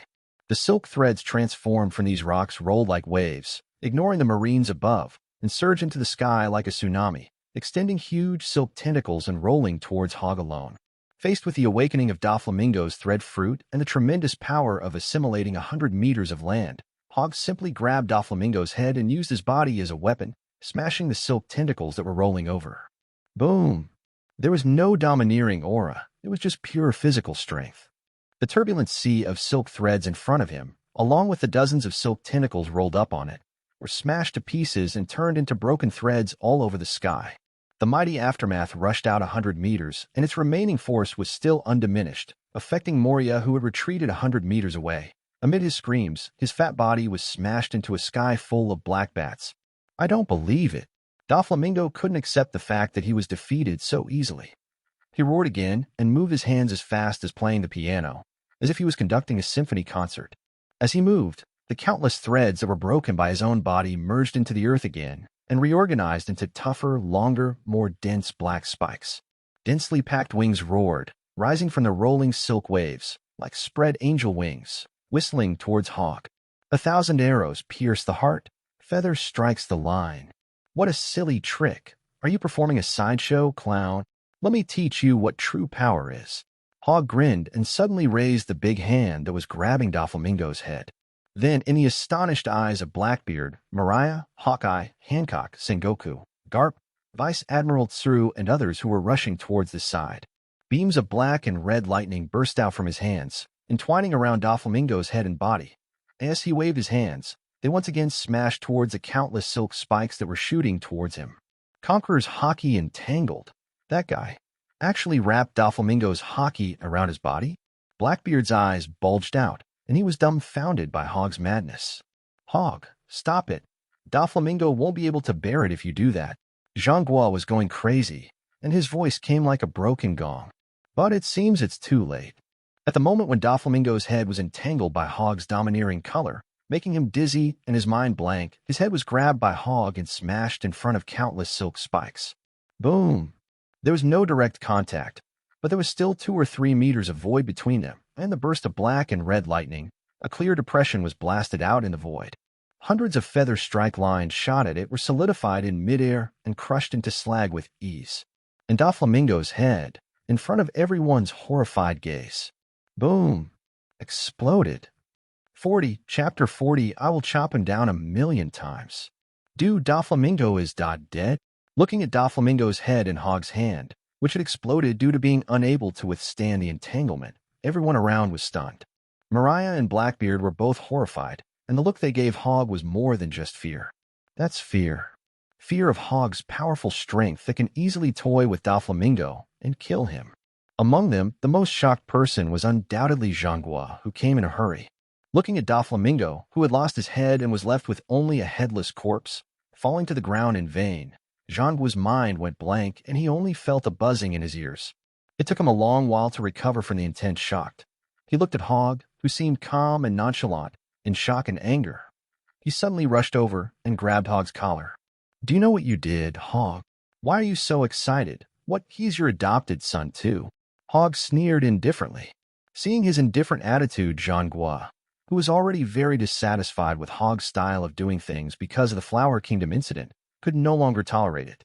His eyes turned red, and he pushed Hogg away fiercely, shouting, Hogg, your reckless and willful character is not suitable for staying in the sea. Don't get excited, Zhonghua. Lieutenant General, he walked over quickly and pulled Zhonghua's arm, preventing him from finishing his words. Zhonghua was furious. He turned around and looked at Vice Admiral Crane, angrily saying, Shall he? At this moment, are you still going to stop me? The actions of that bastard Hogg are not what a qualified navy should do. Doflamingo is not dead yet. Vice Admiral Shiru raised his voice, finally calming down the agitated Sengoku. What? Not dead? He was stunned and quickly lowered his head to look at Doflamingo's headless body. Then Sengoku was shocked to find that there was no blood flowing from Doflamingo's headless body. There was no flesh and blood on his exploded neck, only countless fine silk threads connected together. It is obvious that this is a puppet made of silk threads. Zhonghua, you're a little too concerned. Hogg, that isn't as capricious as you think. After all, we came from the old times together and have been through so much. You shouldn't be too prejudiced against him. Lieutenant General, he glanced at Zhonghua with some resentment, which made Zhonghua feel a little aggrieved and embarrassed. He looked up at Hogg. Hogg folded his arms, standing there with a half-smile on his face, and said playfully, What, you want to apologize to me, Zhonghua? Zhonghua snorted coldly with a dark face. Apologize? Why should I apologize? Haven't you been willful enough? Don't think we don't know where you've taken people and what you've done these days, Hogg. I stick to my opinion about you. Willful? Hogg laughed. He glanced at the Marines around him who were somewhat at a loss, and his eyes swept over Blackbeard, Mariah, Kuma, Hancock, and Hawkeye one by one, and finally fell on the bruised Kobe and Bellamember and Smoker, whose chest was scratched by Doflamingo, and a sneer appeared at the corner of his mouth. Tell me, is what I did called willful?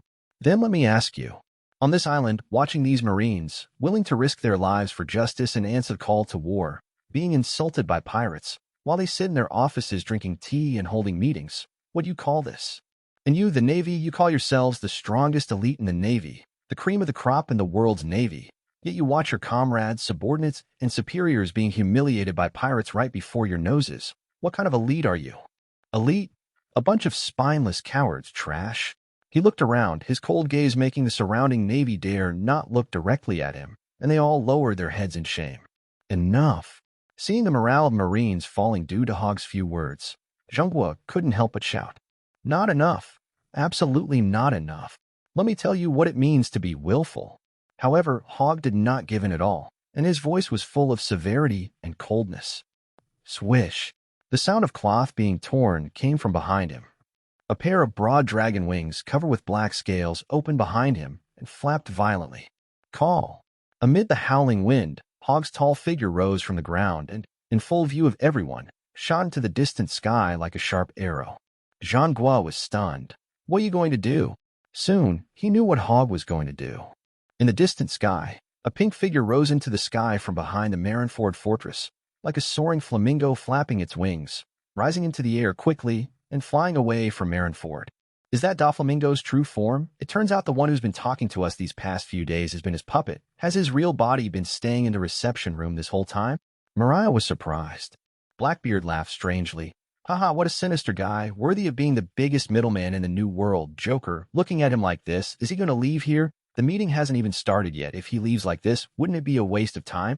By the time Jean Gua reacted, he had a bad feeling and shouted to dissuade Hogg. In the distant sky, in front of Doflamingo, whose forehead was covered with sweat, Hogg the devil-like figure suddenly descended from the sky and grinned at him. The Shichibukai meeting hasn't started yet. Where are you going? Get out of here. Doflamingo roared, hooking his fingers on the silk thread connected to the clouds above his head, pulling his body, trying to get around Hogg. This time, knowing that his own strength was far behind that of the monster in front of him, Doflamingo did not choose to attack Hogg again. However, he did not make a move, but Hogg did. The dragon wings behind him flapped, and a strong wind suddenly arose in the sky. The wide dragon wings rolled up the vacuum, and actually rolled up wind blades like mist feet, which whizzed over Doflamingo's head and instantly cut off the silk thread he shot out. Without the silk thread pulling him, Doflamingo's flying figure immediately fell down. Asshole! Doflamingo was not panicked. He stepped on the ground, causing the air to explode and stabilize his body. It's Moonstep. However, just as he stabilized his body, the air in front of him exploded. It seemed familiar, and the scene of scoring twice appeared. An impossible-to-avoid giant hand grabbed him from midair and seized his head in front of his shocked and angry eyes. Doflamingo tried to struggle, but was punched in the stomach. Boom! The force of this punch made his mind, which was filled with resentment and humiliation, involuntarily recall the feeling of being hit by a stick by that monster many years ago. Equally unmatched. Just as powerful. Puff! Doflamingo's body arched backward, his mouth opened wide, blood gushing out. His internal organs ruptured, and his spine was almost knocked out of his body by Hogg's punch. After receiving this punch, he completely collapsed, his face covered in blood, and passed out. Like a dead dog, Hogg grabbed his head and brought him back to the square of Marineford. With a bang, he was thrown in front of Jean Gua.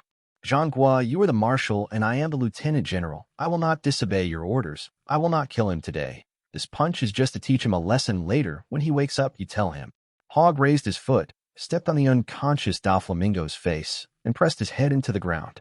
If he acts arrogantly on this island again, I will chop him down 1,000,000 times and make him regret living in this world. 41. Chapter 41, Hawkeye's Challenge. Sengoku's face looked very ugly.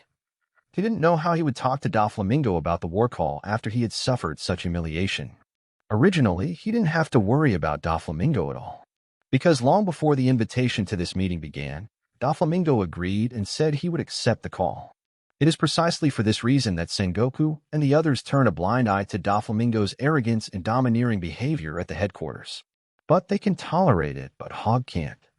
Calm down, Hogg. That bastard Doflamingo is a celestial dragon. Don't forget how you got in. Perhaps seeing that Jean Gua was feeling aggrieved, Garp, who was checking the injuries of his two good disciples, spoke up.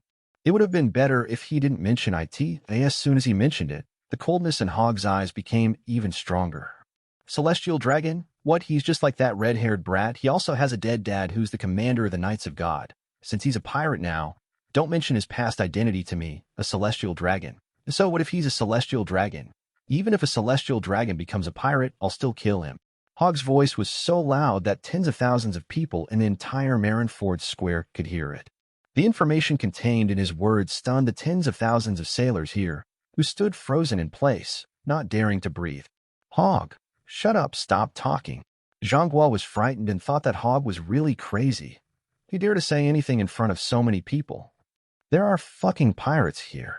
If word of this gets to the world government, who knows how much questioning and punishment their navy will face. Seeing you all look so cowardly makes me angry. Are celestial dragon pirates not pirates? You don't dare to kill them. But I dare. If you don't believe me, let him try. Not only will I kill him, I will also capture him and take him to Mary Geos and kill him in front of the 5 elders." Hogg sneered, stepped on Doflamingo's head with his right foot, and crushed it hard again. There was dead silence all around. This time it's not just the Navy. Even Blackbeard, Mariah, Hawkeye, and Hancock were shocked by Hogg's arrogance.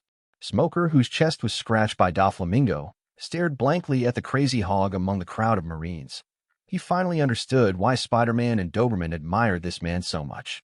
Just in terms of courage and bravery, even Garp, who always says that the celestial dragons are idiots, is far inferior to him, right? Moreover, he possesses such terrifying strength that even Doflamingo is vulnerable to it. I didn't expect this old pervert to be so manly. Peacock's heart was pounding as he watched. Skylark noticed the blush on her face and quickly came over to persuade her. "Peacock, wake up. That guy is your grandmother's old lover. You can't make any mistakes." "Shut up, you little girl. You haven't even grown all your hair yet. What do you know? My grandma has always been a chaste woman. She has never been promiscuous. The so-called old lover is just the wishful thinking of that old pervert." Peacock grabbed her face. "Who said my hair hasn't grown out yet?" UK said indignantly. "Oh, has it really grown? Why didn't I see it last time? I doubt I was born with that." UK's face flushed red. Just as the atmosphere in the field fell into a long period of dead silence, a magnetic and calm voice sounded. "Black Dragon Hogg, I didn't expect you to be alive 20 years ago. I wanted to challenge you, but you disappeared for a full 20 years. That IT seems something happened to you, but that's not important." Everyone looked in the direction of the sound and saw Hawkeye reaching out and pulling out the world-famous black knife from behind his back, looking at Hogg with sharp eyes. "Since you have appeared, please accept my challenge. I am the only great swordsman in the history of the Navy who has mastered the black sword and created the supreme great sword." His eyes fell on the black sheath-long sword on Hogg's waist. "What, Vice Admiral Hogg's sword? That's also a supreme sword, the same as Hawkeye's black sword knight. Which supreme sword is that?" Tashiji, who is extremely interested in famous swords, was shocked. She found that she didn't know about this, just as she had never heard of Hogg before. Actually, it's not her fault, because ever since Hogg was imprisoned, all information about him has been blocked and buried by the world government. His past only exists in the memories of some people of the older generation. If he hadn't come out now, I'm afraid everything about him would have been gradually forgotten by the world after his death. Facing Hawkeye's challenge, Hogg just glanced at the black knife in his hand. "I'm no longer a pure swordsman. Even if I defeat you, it's meaningless."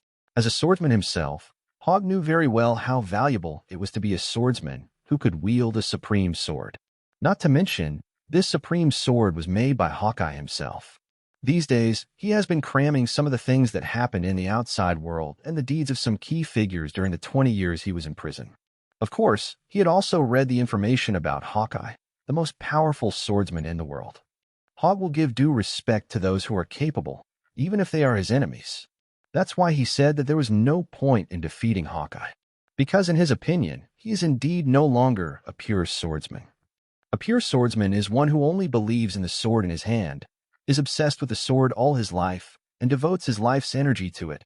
A swordsman who is completely devoted to the study of kendo and disdains the power of other systems.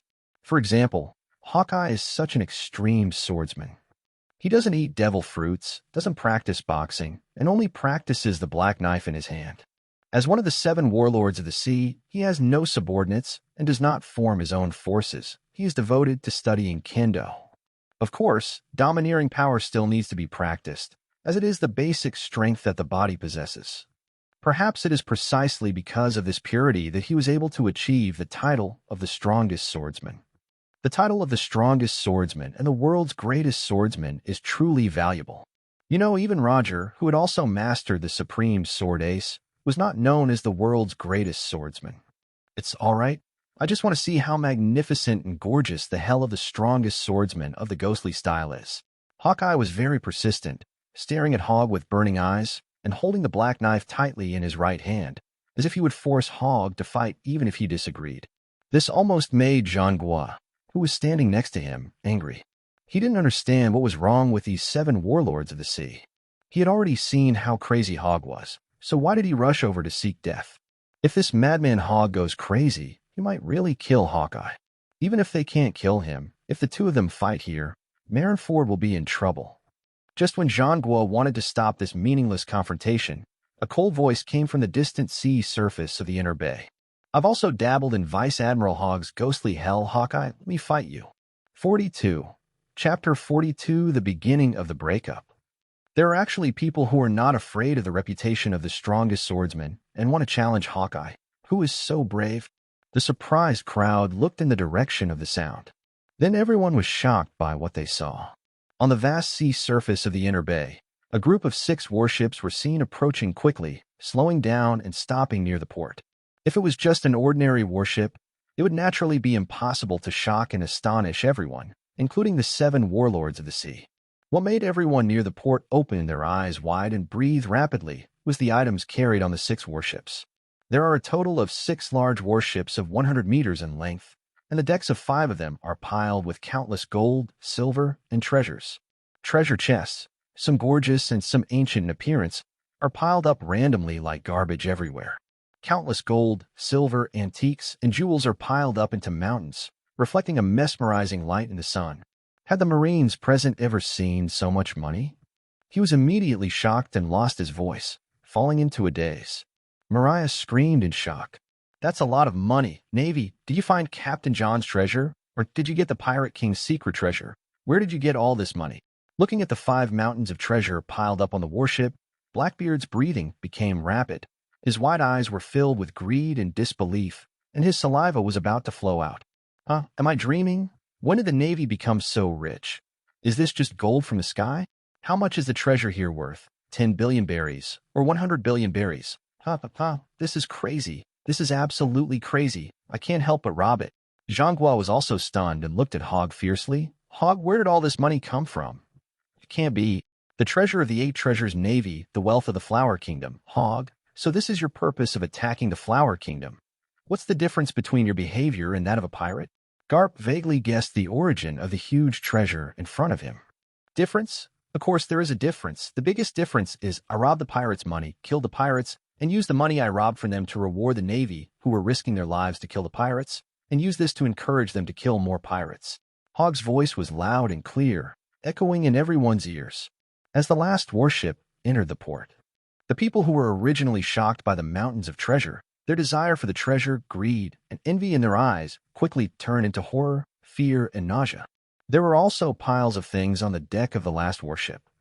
But it wasn't dazzling gold and silver treasures, but piles of human heads. Thousands, tens of thousands, even hundreds of thousands of human heads piled up into a towering mountain on the spacious deck of the warship. Because it had been several days since the head was chopped off, the blood on it had basically dried up and turned dark red and black red. Although the blood had long since dried up, as the warships approached, there was still an undeniable smell of blood that poured into the naval port and rushed onto Marineford Square, making people's stomachs churn. On the mountain of human heads, each head facing this side had a pair of empty, lifeless eyes, as if filled with endless resentment, as if staring at this side without blinking. This scene, it's simply hell on earth. Thousands of Marines, unable to bear the shocking sight and smell, vomited, screamed, and fainted on the spot. There was chaos in the square. Even Blackbeard was frightened and took several steps back. As a true pirate with ambition and no morals, even he himself sometimes thinks that he is a somewhat cruel villain. In order to snatch the coveted devil fruit, he betrayed his father and killed his companions. Now he has captured the former captain in exchange for the position of 7 warlords of the SEA. In the future, he will continue to seek more benefits from the Whitebeard Pirates. All of the above shows his cruelty and ruthlessness.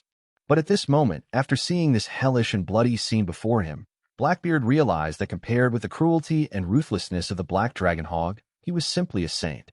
How many fucking people did they have to kill to come up with something this horrible? At this moment, Blackbeard understood that Vice Admiral Hogg was definitely the guy in the Navy who should not be provoked. In front of this man, Akainu, who is famous for his cruel methods in the Navy, is no match for him. Even his own Navy men found it unbearable.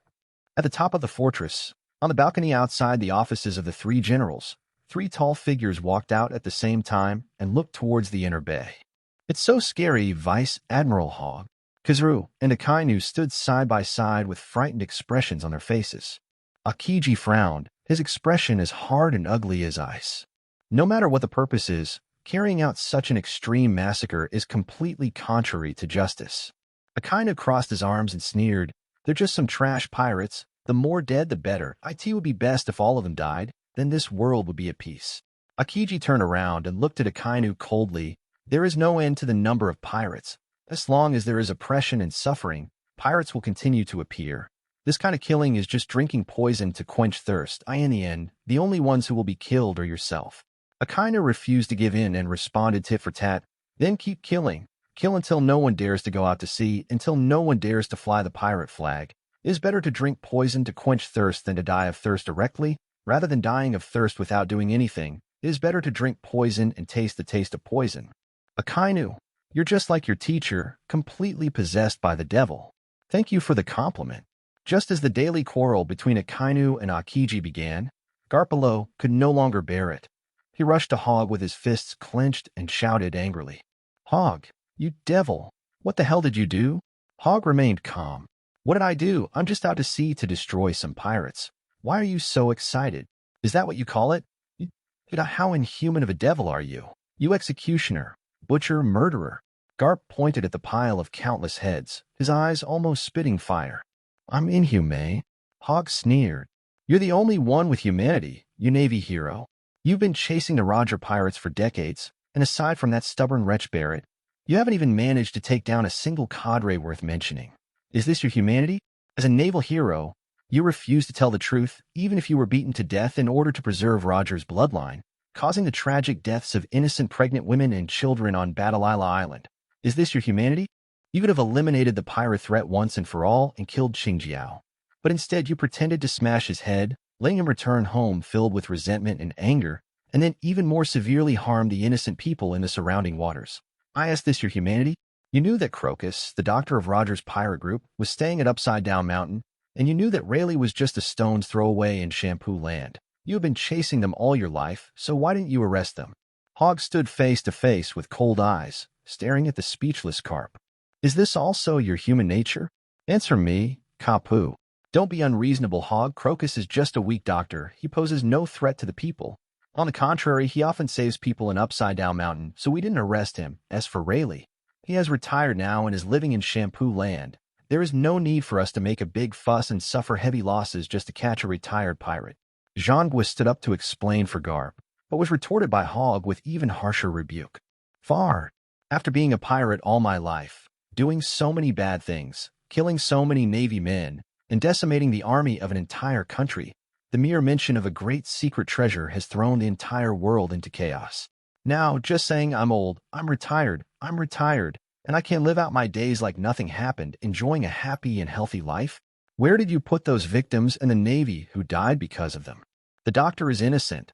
Fuck you. In a pirate group, the doctor is the biggest criminal. The more advanced their medical skills, the more they deserve to be killed. Those pirates who should have been injured and died but were saved by them can easily kill more innocent people. If it weren't for Crocus extending Roger's life, he would have died long ago. How could he have lived to see the day he messed up the world? And Rayleigh, I'm going to Shampoo Land and kill him later? Retire? Retire next to the Marine headquarters, right? He's shitting on your heads. You losers." Zhangguo was scolded by Hogg. Garp couldn't stand it anymore and said angrily, "You are deliberately changing the subject." "Changing the subject? Do I need to do that kind of nagging? I can tell you straight up, the 140,000 pirate heads here are just the beginning. As long as they're pirates, let alone 140,000, even if they're 1.4 million or 14 million, I'll kill them all for you to see." Hogg looked at Garp with cruel eyes. "Before I start to cleanse this sea, Garp, you'd better pray that your other precious grandson, the Straw Hat Kid, doesn't meet me, otherwise his head will appear here too." "You dare?" Garp's eyes turned red. "Do I dare? You're a useless Navy hero, a wimp. Both of your grandsons have become pirates, so why would you still be in Navy? Why don't you just become a pirate yourself? Then I can show mercy and reunite you two."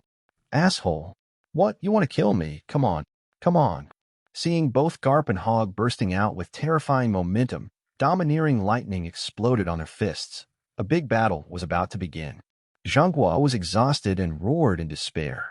"Stop it, everyone." Like a landslide or tsunami, the majestic aura of a king dominating the world erupted from his body, instantly suppressing the entire audience. "What are you doing? Whitebeard hasn't even arrived yet, and you're going to start a war among yourselves?" He yelled at Hogg. Hogg, what the hell are you doing? What am I going to do? Hogg grinned. What is he going to do? He wants to use this upcoming war to thoroughly cleanse the Navy, whose compassion is seriously out of control. We must eliminate all the nagging and indecisive fence-sitters. We must pull the entire Navy together, hold it in our hands, and put it firmly around the neck of this era, hanging the so-called Great Pirate Era in the eyes of people all over the world. And today's dispute is just the beginning of it all. The Marines were at a loss as they watched the naval brawl and the terrifying aura emanating from them. Blackbeard, Mariah, Hancock, and other 7 warlords of the sea all retreated on their own initiative and chose to return to their own reception rooms to avoid getting into trouble here. Hawkeye looked at Shiluo, who looked somewhat lonely and holding a bloody long sword on the warship full of human heads, and shook his head slightly. It seems that this battle cannot be fought today. 43. Chapter 43. Vice Admiral Hogg's condolences. The next day, evening. After a day of hard training, the naval soldiers poured into the headquarters cafeteria like a tide, began to line up for meals, and waited for today's dinner. After a whole day of high-intensity cute training and physical training, the soldiers were already starving. The aroma of food in the cafeteria made their saliva secrete like crazy. Many soldiers, holding their own bowls, chopsticks, and Baileys, had already begun to think about what to eat in the evening. Romy, a naval sergeant from the 168th branch of the North Sea, looked at the 3,000 Baileys that had been crumpled in his hand, smelled the aroma of meat wafting from the cafeteria, licked his lips, hesitated for a moment, and put 2 of the 3 large Baileys he had taken out back into his pocket, touched them carefully with his hand, and checked his pocket to see if there was any leakage. He watched as a captain in front of him walked away, carrying a large plate of barbecue sprinkled with diced onions and lettuce, a large stack of fragrant apple pie, several large bowls of white rice, and a large glass of golden ale. Romy swallowed helplessly. "Hello, how can I help you?" Inside the food window, an orange-haired girl wearing an apron was holding a spoon and gave Romy a sweet smile, which made Romy blush. He felt that the girl in front of him was so beautiful. That beautiful smile made him, a small sergeant from the Bay High branch, feel a little ashamed. The 1,000 Baileys in his hand made his voice almost as weak as a mosquito's buzz. Please, give me 5 bowls of white rice." As he spoke, he carefully smoothed the Bailey in his hand and put it into the window together with the already uneven iron rice bowl in his hand, without even daring to raise his head. 5 bowls of white rice, right? Okay, please wait a moment. Romy heard the sweet voice of a girl. The girl moved quickly. Within a few seconds, Romy heard her say, "Your 5 bowls of white rice are ready." "Oh, thank you." Romy looked up in panic and saw that his rice bowl was already filled with steaming white rice. The aroma of rice made him swallow his saliva involuntarily. He planned to get some free soup from the cafeteria later to enjoy his dinner. Romy was about to reach for his food bowl when he saw the beautiful girl in front of him smiling sweetly at him and asking again, "What is your name and rank?" "Ah." Romy was stunned for a moment, then reacted, his youthful face flushed. He lowered his head, not daring to look at the girl opposite him, and stammered, "My name is Romy, and my rank is Sergeant Major." He was a little embarrassed to speak up. In Romy's opinion, the little sergeant was almost the lowest level soldier in Marineford, where the elites gathered. This is indeed the case. In order to cope with this public execution, the Navy recruited Marines from naval branches around the world, all of whom were elite naval forces with strong strength. Most of them are lieutenants and above who are qualified to wear the cloak of justice. There are actually fewer sergeants like him than general officers. So it's Sergeant Romy, the same rank as Senior Kobe, so impressive. However, the Marine girl at the food window looked at Romy in admiration after hearing this. This made Romy a little overwhelmed, and he waved his hands in embarrassment. "I doubt I'm not that great at all. I'm nowhere near as good as Sergeant Kobe." He had heard of Kobe's name and knew that the talented sergeant from the East China Sea was a disciple of the Navy hero Vice Admiral Garp. He heard that he trained 200 times harder than others, which shocked Romy at the time. The Navy's daily training standards are 2,000 push-ups, 200 laps of long-distance running, 100 round trips on a 100-meter suspended rope, and then there are striking exercises that will last until exhaustion. If you work 200 times harder, wouldn't that mean you'd have to do 400,000 push-ups a day, run 40,000 laps around a playground, and walk back and forth on a 100-meter rope 20,000 times? As a sergeant, this Senior KB is so amazing. No wonder he went from being a menial worker who had just joined the Navy to a sergeant who was about to be promoted to warrant officer in just a few months. As expected, he is the disciple of the hero Garp. Romy is not doing well.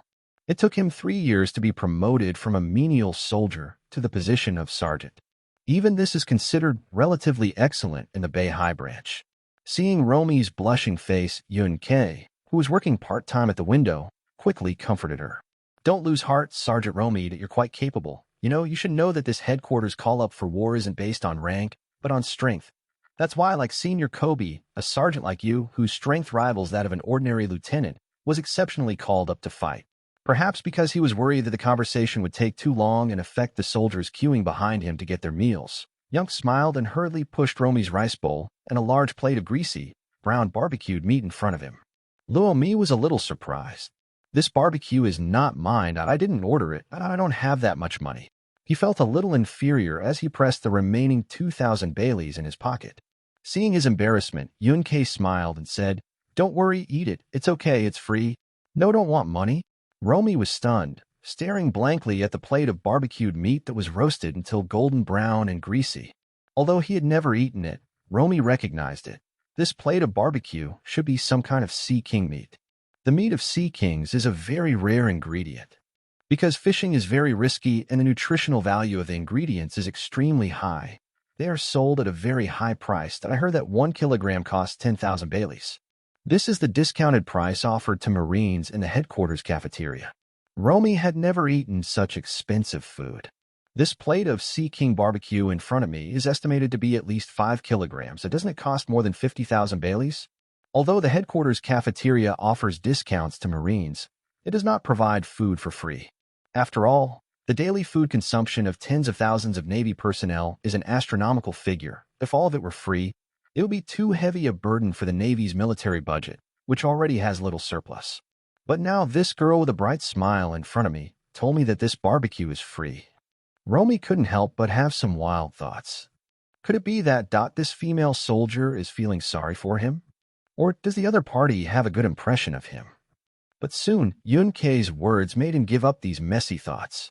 Yes, these Sea King meats are all free, but the quantity provided will vary slightly according to rank. Of course, if you're not full, you can come and get more if the kitchen has any leftovers. By the way, these are all provided by Vice Admiral Hogg as a token of consolation for everyone's hard training and to commend everyone for their courage and not fearing sacrifice, accepting the call and coming to fight. From today on, every meal will be provided free of charge with Sea King meat corresponding to your rank. Of course, if you want to eat other food, you still need to pay. This meat is only provided by Vice Admiral Hogg. Romy didn't know how he managed to return to his seat with a plate of fragrant grilled meat and rice. I don't know how I finished eating that 5-kilogram portion of barbecued sea monster. He only remembered that after eating the barbecue, he couldn't help but burst into tears. The barbecue smells so good and is so delicious. This was the best food he had ever eaten in his life. Thanks to Lieutenant General Hogg for providing the barbecue. After finishing dinner, Romy returned to his dormitory and was about to wash up and go to bed. Suddenly, he noticed an envelope on his bed with his name and rank written on it.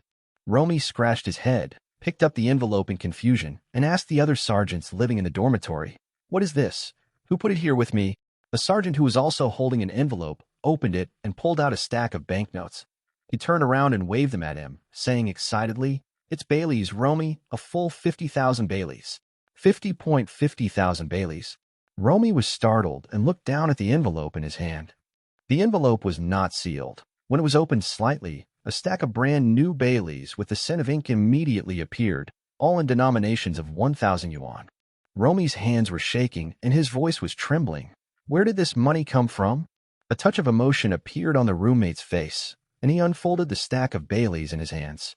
"It's a war subsidy from above. I heard that Vice Admiral Hogg paid for it out of his own pocket to thank us Marines for our bravery. Baileys are distributed according to rank. Sergeants like us get 50,000 Baileys every day. It will continue until the end of the war. Oh my God, I wish the war would slow down so we could get more subsidies. War allowance, 50,000 berries a day?"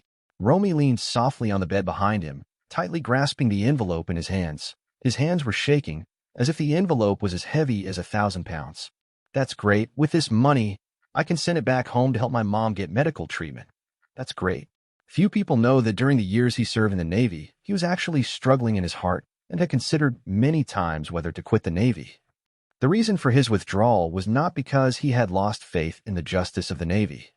It was because his mother suffered from a serious chronic disease and needed to take medicine every day, spending a lot of money on treatment every month.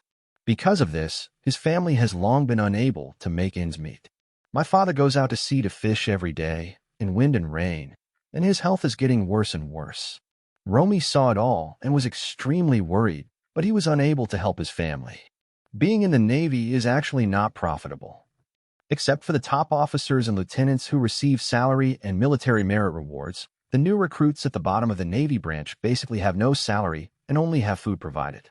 But at his level of sergeant, he only gets a salary of 50,000 Baileys a month. Even if he lived frugally, he couldn't save much of this money to send back home for his mother's medical treatment.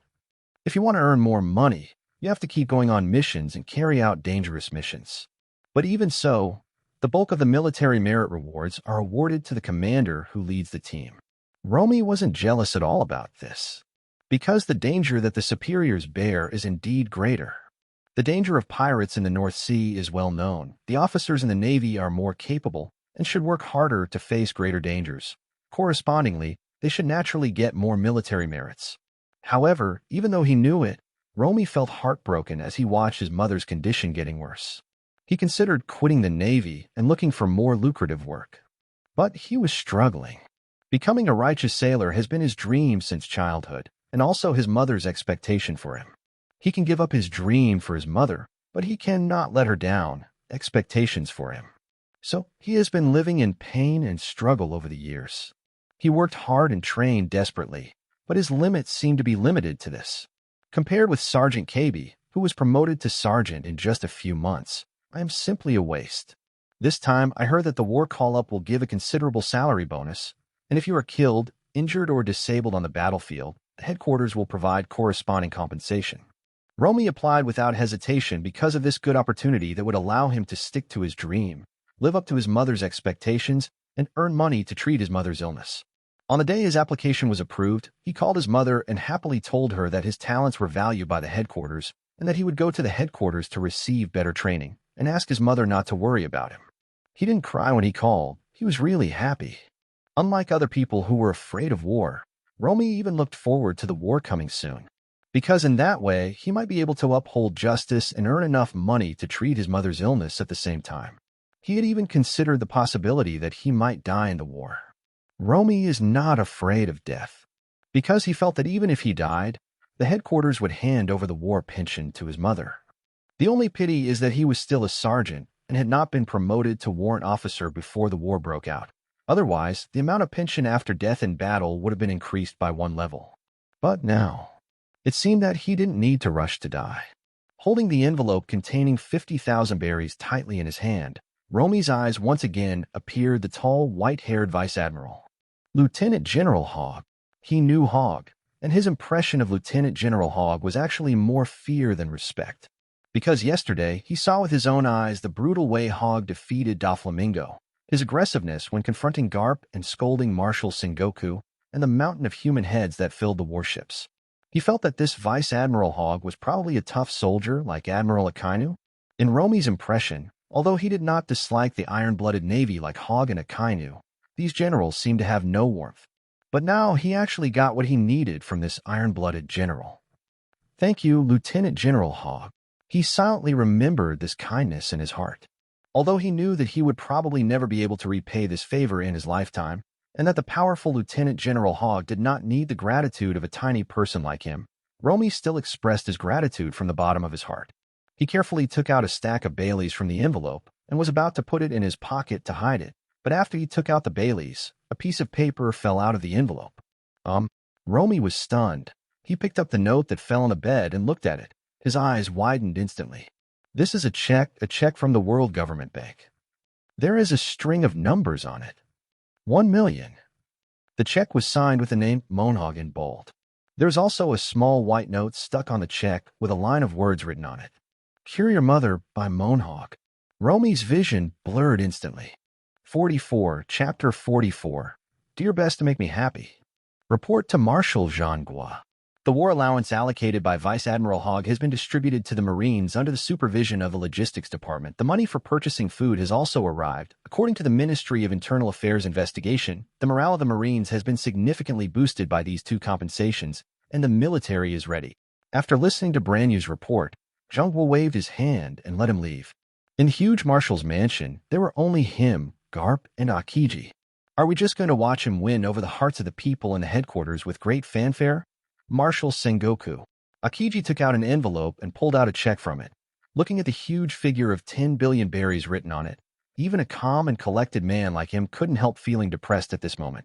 Hogg gave too much. Even a naval admiral like him couldn't help but be tempted by the number. There are 2 other copies on the coffee table in the office. Even the Warring States period is included. Also 1 billion Baileys. And like other Marines starting today, they will receive a war allowance of 1 billion berries per day until the end of the war. Zhonghua felt a little tired.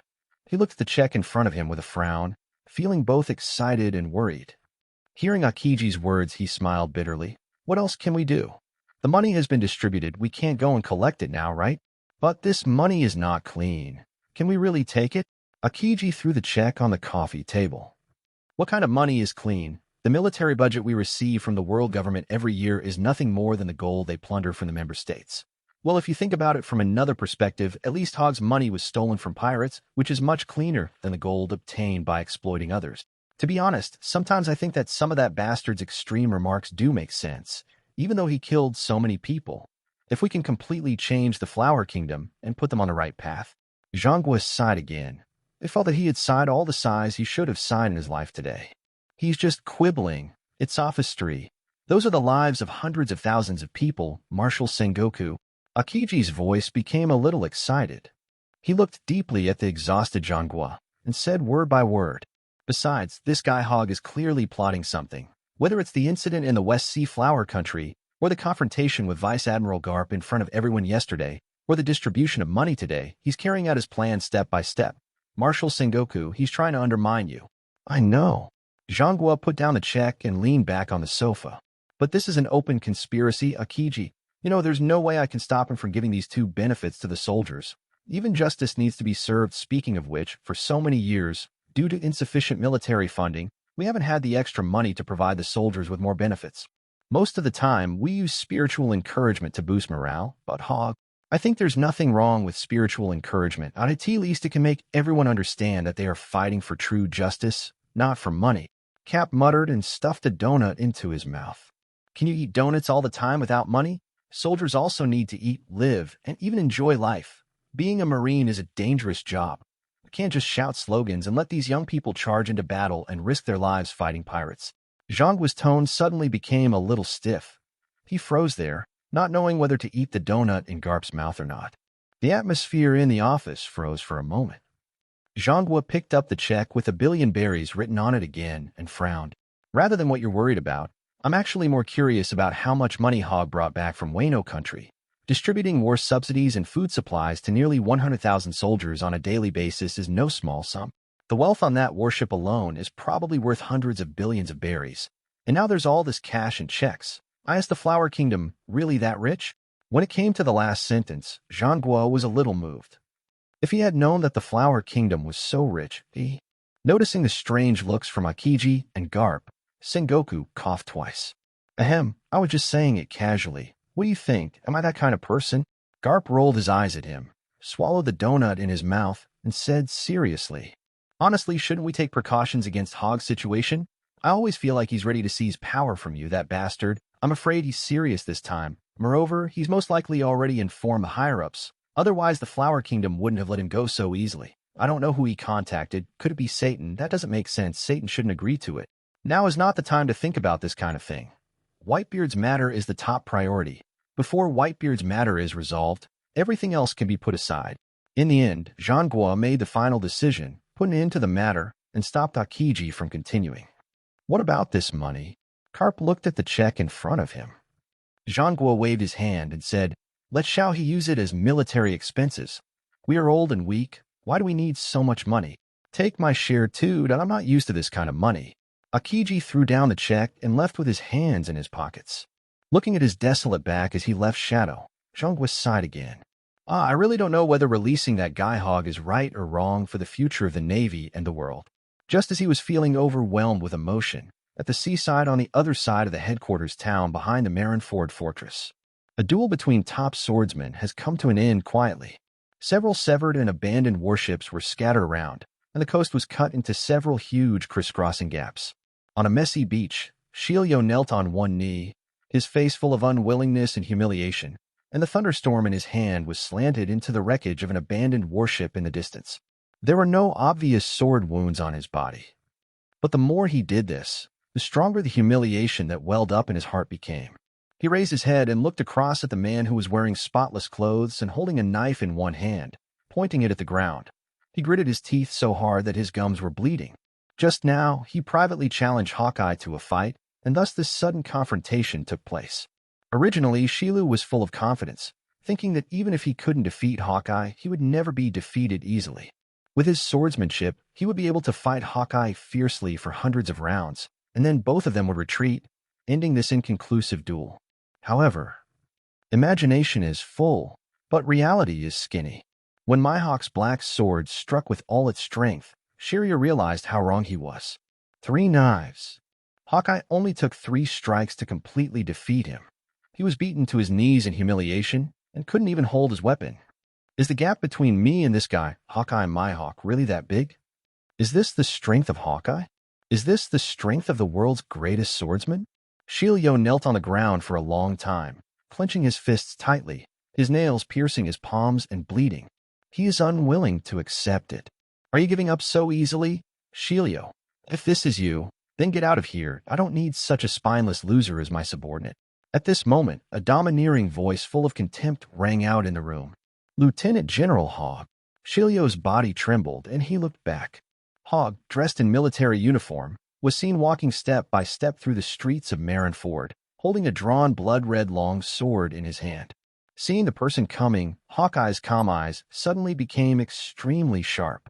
Hogg, you are finally here. Hogg grabbed the sword that he hadn't used for more than 20 years and slowly pointed it at Hawkeye. Come on, Hawkeye, try your best to please me. Otherwise, I can't guarantee that I won't kill you. 45. Chapter 45, Hogg vs. Hawkeye. Ah, you guys are here. I knew you would come. On the top of a building that had long been deserted, Blackbeard grinned with his mouth wide open with several missing front teeth, looking at several figures that appeared one after another in the distance. Mariah, who was condensed from shadows, the cold and beautiful Hancock, the silent Big Bear, and Doflamingo, who fell silently from the sky and appeared on the balcony of a 3-story building. In addition, there is the abandoned warship port in the distance, and Mihawk is confronting Hogg. All 6 Shichibukai were present, without a single one absent. Even Doflamingo came, which surprised Blackbeard. Doflamingo, you actually have the guts to come here. I never thought. Before he could finish his words, an extremely sharp thread shot out from Doflamingo's fingers with a hissing sound, easily cutting through the buildings between the two of them and whistling towards Blackbeard. The power of that thread was no less than the slash of an ordinary swordsman. Hey, I was just saying it casually. No need to take it so seriously, Joker. Blackbeard was shocked and quickly opened his right hand. A large amount of black air gushed out from his palm, spinning rapidly and turning into a black cyclone. The sharp thread shot by Doflamingo hit Blackbeard's palm, but did not cut off his palm as Doflamingo expected. Instead, it was swallowed by the strange black cyclone and quickly dissipated and disappeared into the air. Blackbeard's move immediately attracted the attention of several 7 warlords of the sea who were watching the duel in the distance, and they looked at him with scrutiny. What kind of ability is this? Why does it look so similar to my ability? Moria screamed. Blackbeard ignored him, but tensed his body and looked vigilantly at Doflamingo, who raised his hand again. Do you want to die, Blackbeard? Doflamingo didn't care about Blackbeard's abilities at all at this moment. He was like a suppressed volcano that could erupt at any time. Just at this moment, Blackbeard came to provoke him. The murderous intent in his heart was boiling. Seeing the viciousness and ferocity in his eyes, Blackbeard knew that he had gone too far in his joke, and he immediately raised his hand to apologize. I'm sorry, Joker, I swear, I really didn't mean it. I was just saying hello. I don't take it personally. We are not enemies. Not an enemy, Doflamingo bared his fangs like a wolf, hooked his fingers in the air, and was about to shoot silk threads at the nervous Blackbeard again. Mariah suddenly said angrily. Can you guys stop arguing? The showdown has already begun. Ah, that's right, the duel has begun, Joker. Let's not steal the show here. Blackbeard laughed and forced an ugly smile.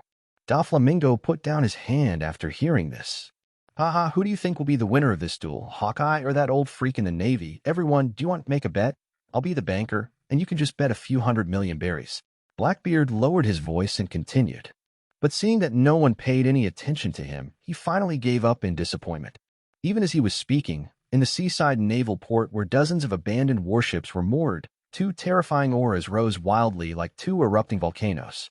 Myhawk and Hogg were in a standoff, with no intention of testing each other. When they attacked, they used all their strength. The first to attack was Myhawk. In one hand, he held the world-famous Supreme Sword, the Black Sword Knight, and raised the long sword high. A ray of ink-stained light gushed out from his body, like black ink, flowing on the already dark blade of the Black Knife Knight. This makes the famous sword look like a monster tentacle with countless black tentacles extending out. No fancy moves, just a vertical chop. Then let me see your pride, Black Dragon Hog. The next moment. Swish. The vision was filled with a huge sword light that was like a huge wave rushing into the sky. It burst out from the pitch-black black knife, and like a shark's dorsal fin cutting through the sea surface, it swept across the ground of the port and headed straight for Hogg. Hogg stopped talking, twisted Akran's wrist, raised his right foot high, and took a step forward. The blood-red long sword in his hand slashed out. Boom! With the right foot landing as the center, the ground within a radius of 100 meters cracked inch by inch, and the ground rose and fell like raging waves. Countless pieces of land and rocks were crushed by the force of a volcanic eruption and were shaken high into the sky.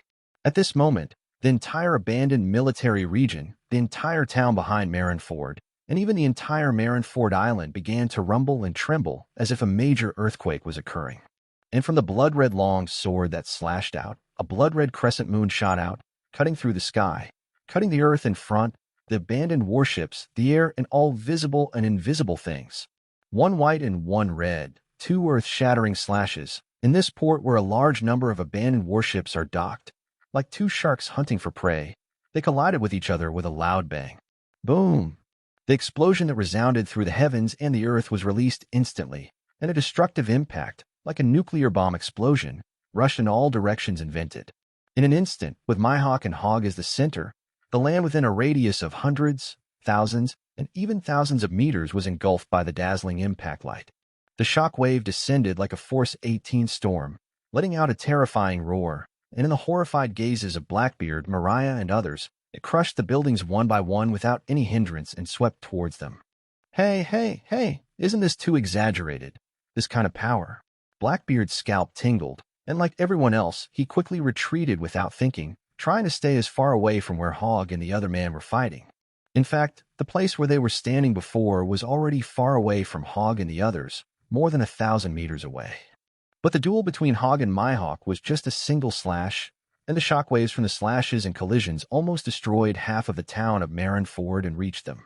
The power of this slash is like a natural disaster. At this moment, Blackbeard was very doubtful whether he could withstand a blow from either Myhawk or Hogg. This power made him involuntarily think of the man he once revered as a god. The invincible man who could crack the sky, stir up tsunamis, sink islands, and tear apart continents with one punch. A power as strong as Daddy's.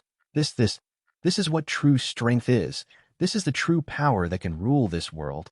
While Blackbeard was horrified, endless ambition and desire burst out from the depths of his eyes. This fight, which instantly alarmed the entire Marineford, seemed to be just the beginning. After slashing at each other, Myhawk and Hogg began charging towards each other's positions, closing in. This time, the long swords in the hands of the two men shook at the same time, and almost at the same time, they burst out with a momentum even more explosive than before. Sizzle, crackle, boom. Beams of pitch-black and red lightning compressed by the domineering aura spread out endlessly from the two peerless swords, cutting through the void, dragging out dazzling light like a comet, and slashing towards the front. As the world's recognized greatest swordsman, Myhawk undoubtedly also possesses the power to stand at the top of this ocean, the domineering color entanglement. And this time, he finally officially called out the name of his move. Black Knife. Minji. 46. Chapter 46. Ghostly hell. Heavy, overlord-colored lightning burst out from the broad blade of the Black Blade Knight. Myhawk gripped the cross handle of the black knife with both hands and attacked with all his strength. Black Blade. Dark Knight. The horizontal slash of the sword was like an abyss stretching between heaven and earth, suddenly descending from the legendary demon world to the human world. It's like the Dark Knight of Doomsday is coming. Marineford, which was originally bathed in sunshine, seemed to have fallen into eternal night at this moment. IT was pitch dark, causing panic among countless Marines. This is no longer a simple slash. This is the ultimate in Kendo. This is the sword intent. It is the trend of heaven and earth. Sword power. Just like the slashes of some swordsmen can transform into cherry blossoms or ghosts, the darkness transformed by Myhawk's sword is also the embodiment of the will he infused into the black sword. But the strength of this will is simply horrifying. Since you want to see my ghostly hell, then, open it, the gate of hell. In this dark eternal night, the blood-red long sword that Hogg swung out seemed to tear open a door to the underworld and suddenly cut a solidified blood-red crack in the empty void. Under the gazes of many moved and horrified people, two skinny skeleton hands squeezed out from the bloody crack. One above and one below grabbed the upper and lower parts of the bloody crack and tore it apart violently. Just like a cloth bag filled with blood being cut by a knife, the bloody crack suddenly expanded and enlarged dozens of times. Endless blood light gushed out from it, accompanied by countless shadowy and terrifying demonic shadows. Roar! The first one to rush out was a humanoid monster that was as black as ink, over 7 meters tall, and its body shape could not be seen clearly, like a shadow, but there were 3 scarlet eyes on its face. The moment the monster appeared, Moria was horrified to find that the shadow mage transformed from his shadow under his feet was struggling uncontrollably, as if trying to escape from his control. And the direction it was struggling in was exactly where the 3-eyed humanoid monster was. What's going on? What the hell is that thing? Why can it affect my abilities? Mariah was horrified and at a loss. No one responded to his shock and confusion. But it's not that no one knows the answer. In the town where all the people had already evacuated, Garp and Sengoku, who had rushed over, saw the outline of the huge demon shadow in front of Hogg from afar, and their bodies trembled slightly. Shadow King Aspen. They knew the demonic figure with 3 eyes. Or rather, when I knew that evil Shadow was alive. In the old days when rocks roamed the sea, in the chaotic new world, there were actually other Overlord-level pirates. Among them, Captain Brian Aspen of the Shadow Pirates, known as the Shadow King, is a top powerhouse who once confronted rocks head-on and was not at a disadvantage. He is a hybrid of the 3-eyed tribe and the demon tribe. He is born with a strong physique, and the fruit ability he possesses is exactly the shadow fruit on Moria. 40 years ago, Bethlehem Aspen occupied a vast territory in a new world and used the shadow fruit to deprive millions of people of their shadows, creating a shadow army and a zombie army that both pirates and the world government feared. The most terrifying thing is that he integrated the power of thousands of shadows, absorbed tens of thousands of shadows, and transformed into a Shadow King hundreds of meters tall. With one blow, he could shatter an island and destroy a country as easy as eating and drinking water. That terrifying power is still fresh in the memory of Sengoku and Garp. Compared with the useless Moria now, the huge contrast becomes more obvious. The shadow fruit, a fruit that was once almost invincible, did not show its full power at all on Moria, a loser. And the powerful, devil-like Bon Aspen finally died at the hands of Hogg under his sword. No one knows the exact course of the battle that shocked the New World. But since then, the evil nature of the bloody long sword Akran in Hogg's hand, which could devour the souls of the killed and enslave them, has been exposed to the world. Following behind the soul of Shadow King Aspen, rushing out of the bloody cracks, there was also 20 to 30 meters tall, a giant from the giant pirates. 50 or 60 meters tall, the demon killed by Hogg. A clan of ghosts with 2 horns on their heads. A powerful pirate with a bounty of over 1 billion in the old days. The number of soul monsters released from Akran was small, less than 100, but each soul monster exuded a terrifying aura that frightened people. Even if you take one of them out alone, his aura alone is enough to rival that of a vice admiral of the Marine headquarters. Some of them rushed to the front with a momentum as overwhelming as the 3-eyed demon Shadow, and even approached the general. This is the ultimate sword art that Myhawk said Hogg had developed by utilizing his ultimate demonic energy and the strange soul-imprisoning properties of the Akran sword. Ghostly Hell. 100 Demons Night Parade. With one slash of the sword, it was like the Yellow Springs opening up, hundreds of ghosts wandering around at night, and the souls of the dead that had been corroded and demonized by ghost energy rushed out from the blood-colored blade of Akran and wreaked havoc on the world. When Hogg slashed with his sword, hundreds of demons descended upon the earth, roaring horribly, and instantly tore apart the dark night that Myhawk had slashed out. Hundreds of ferocious demonic shadows, led by the former Shadow King Aspen, rushed towards Myhawk with a roar. The cold and evil, soul-shaking throbbing, surrounded us like a tsunami. Myhawk's eyes lit up, and he couldn't help but feel deeply this admiration. This is the pinnacle of the ghostly chi style. With just the sword art, it can unleash a power as powerful as Big Mom's soul fruit. I really want to see, if you make further progress in your swordsmanship, will the real hell of hell descend upon the human world? As he sighed, he swung his sword with both hands, and the black sword wrapped in the domineering color turned around and spun, sweeping in all directions, cutting out a perfect arc. Just like the arrival of dawn, a sun rose in the dark night, and brilliant white light burst out, engulfing hundreds of soul monsters that were screaming and roaring and rushing towards them. That was not a simple ray of light. It was a sea of sword light composed of countless tiny sword lights. Black knife slash, circular wave, dawn. In an instant, the hundreds of ghosts walking at night were chopped into wisps of ghost energy by the infinite sword light, and then flowed back into the blood-red long sword in Hogg's hand like rivers returning to the sea. With a casual wave of Hogg's hand, hundreds of demonic shadows emitting evil aura rushed out again. However, as Hogg put away his sword again, these hideous demon shadows let out unwilling roars one after another and dissipated into the air. Without a strong body to support you, even the former Shadow King Aspen couldn't stop your sword. This product derived from ghost energy will ultimately be powerless against you. After taking back the soul monster imprisoned in Akran, Hogg raised the corner of his mouth and a trace of madness emerged. I still have to come here myself. 47. Chapter 47. A sword that splits the sky and splits the earth. This is the threat. He clenched his 5 fingers, squeezing the hilt with a grip that was powerful enough to crush steel. The blood-red blade of Akran vibrated, hummed, and rubbed against the air thousands of times in Hogg's hand with a tiny arc. The next moment, a strange scene appeared. The long sword in his hand suddenly burst into flames. Akran's blood-red blade became even redder in the flames, like magma flowing in flames. The mutations did not stop. As the flames burned more fiercely, Akran's bloody blade actually changed in the flames. The 1.5-meter-long blade seemed to have a life of its own, extending outward and expanding. The blade is lengthening, and the blade is thickening. It is obviously just a one-handed narrow-blade longsword with a slender blade. But after a few blinks of an eye, it miraculously changed into a blood-red sword with a blade 4 or 5 meters long and several inches thick, like a huge wooden board or a tombstone. And it is burning with raging flames reaching the sky. Is this the true form of the Styx ghost blade? As soon as this thought came into Myhawk's mind, Hogg's figure disappeared from the ground in front of him. All he could see was a fiery red meteor streaking across the sky, crashing towards him. The fire meteor was so fast that even he could only swing his sword to block it in a hurry. The next moment, a huge blood-red sword burning with blazing flames came down and chopped down on the black knife that he raised above his head. Dang! Amidst the shrill explosion that pierced his eardrums, Myhawk felt as if a 10,000-meter-high mountain had fallen on his head. An unimaginable force rushed into his body along the blade of Hei Dao Yi.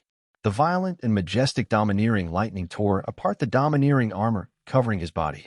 Above his head, Hogg wielded a 5-meter-long and half-meter-wide blood-red giant sword with one hand. His body suddenly grew in size and turned into a 10-meter-tall dragon man, pressing down with one hand with a ferocious face. Fly to the end of the ocean, little devil. The next moment, an infinite force erupted, and the ground where Myhawk's feet stood collapsed and fell inch by inch. The land within a radius of thousands of meters, almost half of Marineford, and the entire town, were shattered at this moment in the eyes of Zhangguo's myocardial infarction. Boom! Blood flew out of Myhawk's mouth, and his body rose from the ground, flying backwards like a meteor, crashing through abandoned warships, splitting the earth and coast behind him, and splitting the vast ocean behind him. In front of Hogg, a long and narrow crack with an unknown bottom was cut into the ground. The entire sea outside the island seemed to be split into two, left and right, and countless sea fish and sea kings were chopped into pieces. The slash that split the sea stretched to the end of the sight. It was unknown how many kilometers it extended. Myhawk had no idea that he was chopped off by this sword and flew hundreds of miles away. Not only the earth and the sea, but even the sky.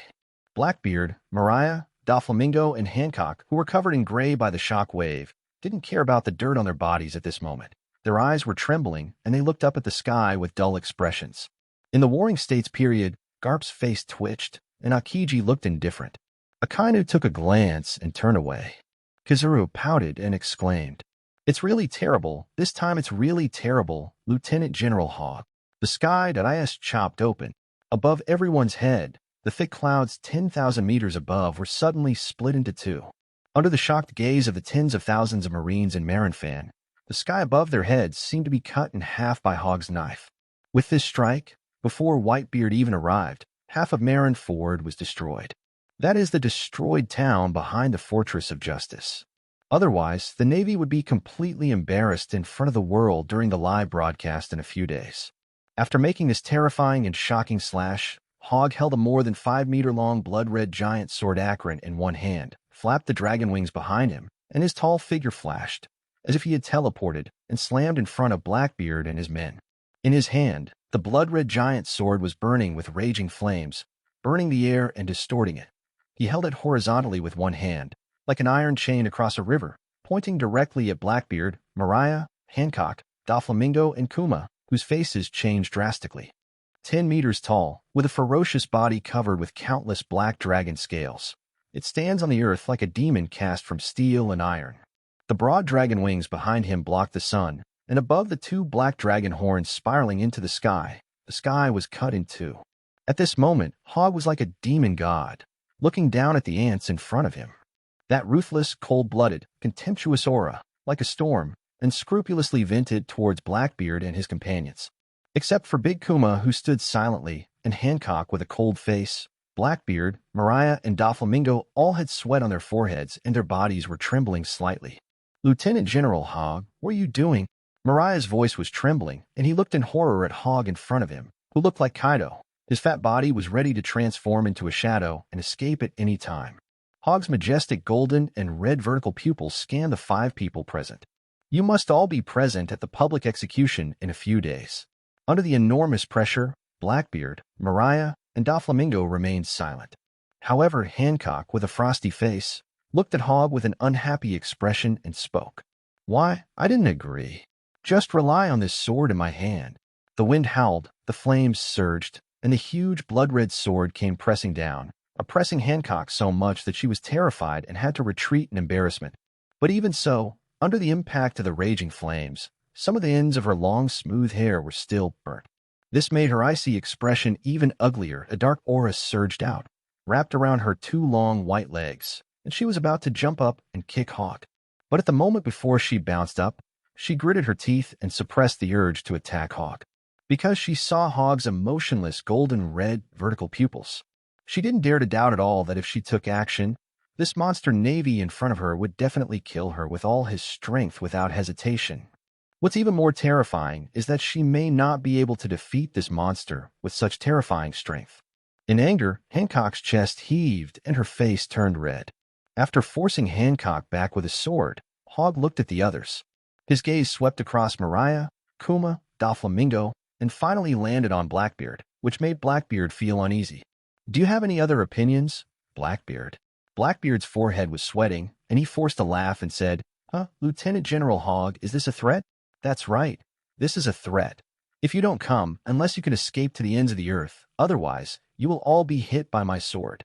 Hogg moved his wrist, and the burning blood-red giant sword came crashing down in Blackbeard's changing eyes. Blackbeard shuddered with fear and quickly stepped back, shouting, Hey, I was just joking. I didn't mean to disagree, Vice Admiral Hogg. Stop it now." At the same time, the black cyclone in his hand instinctively emerged, blocking in front of him and swallowing the raging flames. Seeing the black cyclone coming out of Blackbeard's hand, Hogg's indifferent eyes suddenly focused. "Not good." Blackbeard noticed Hogg's gaze. His heart suddenly skipped a beat, and he shouted, "Not good."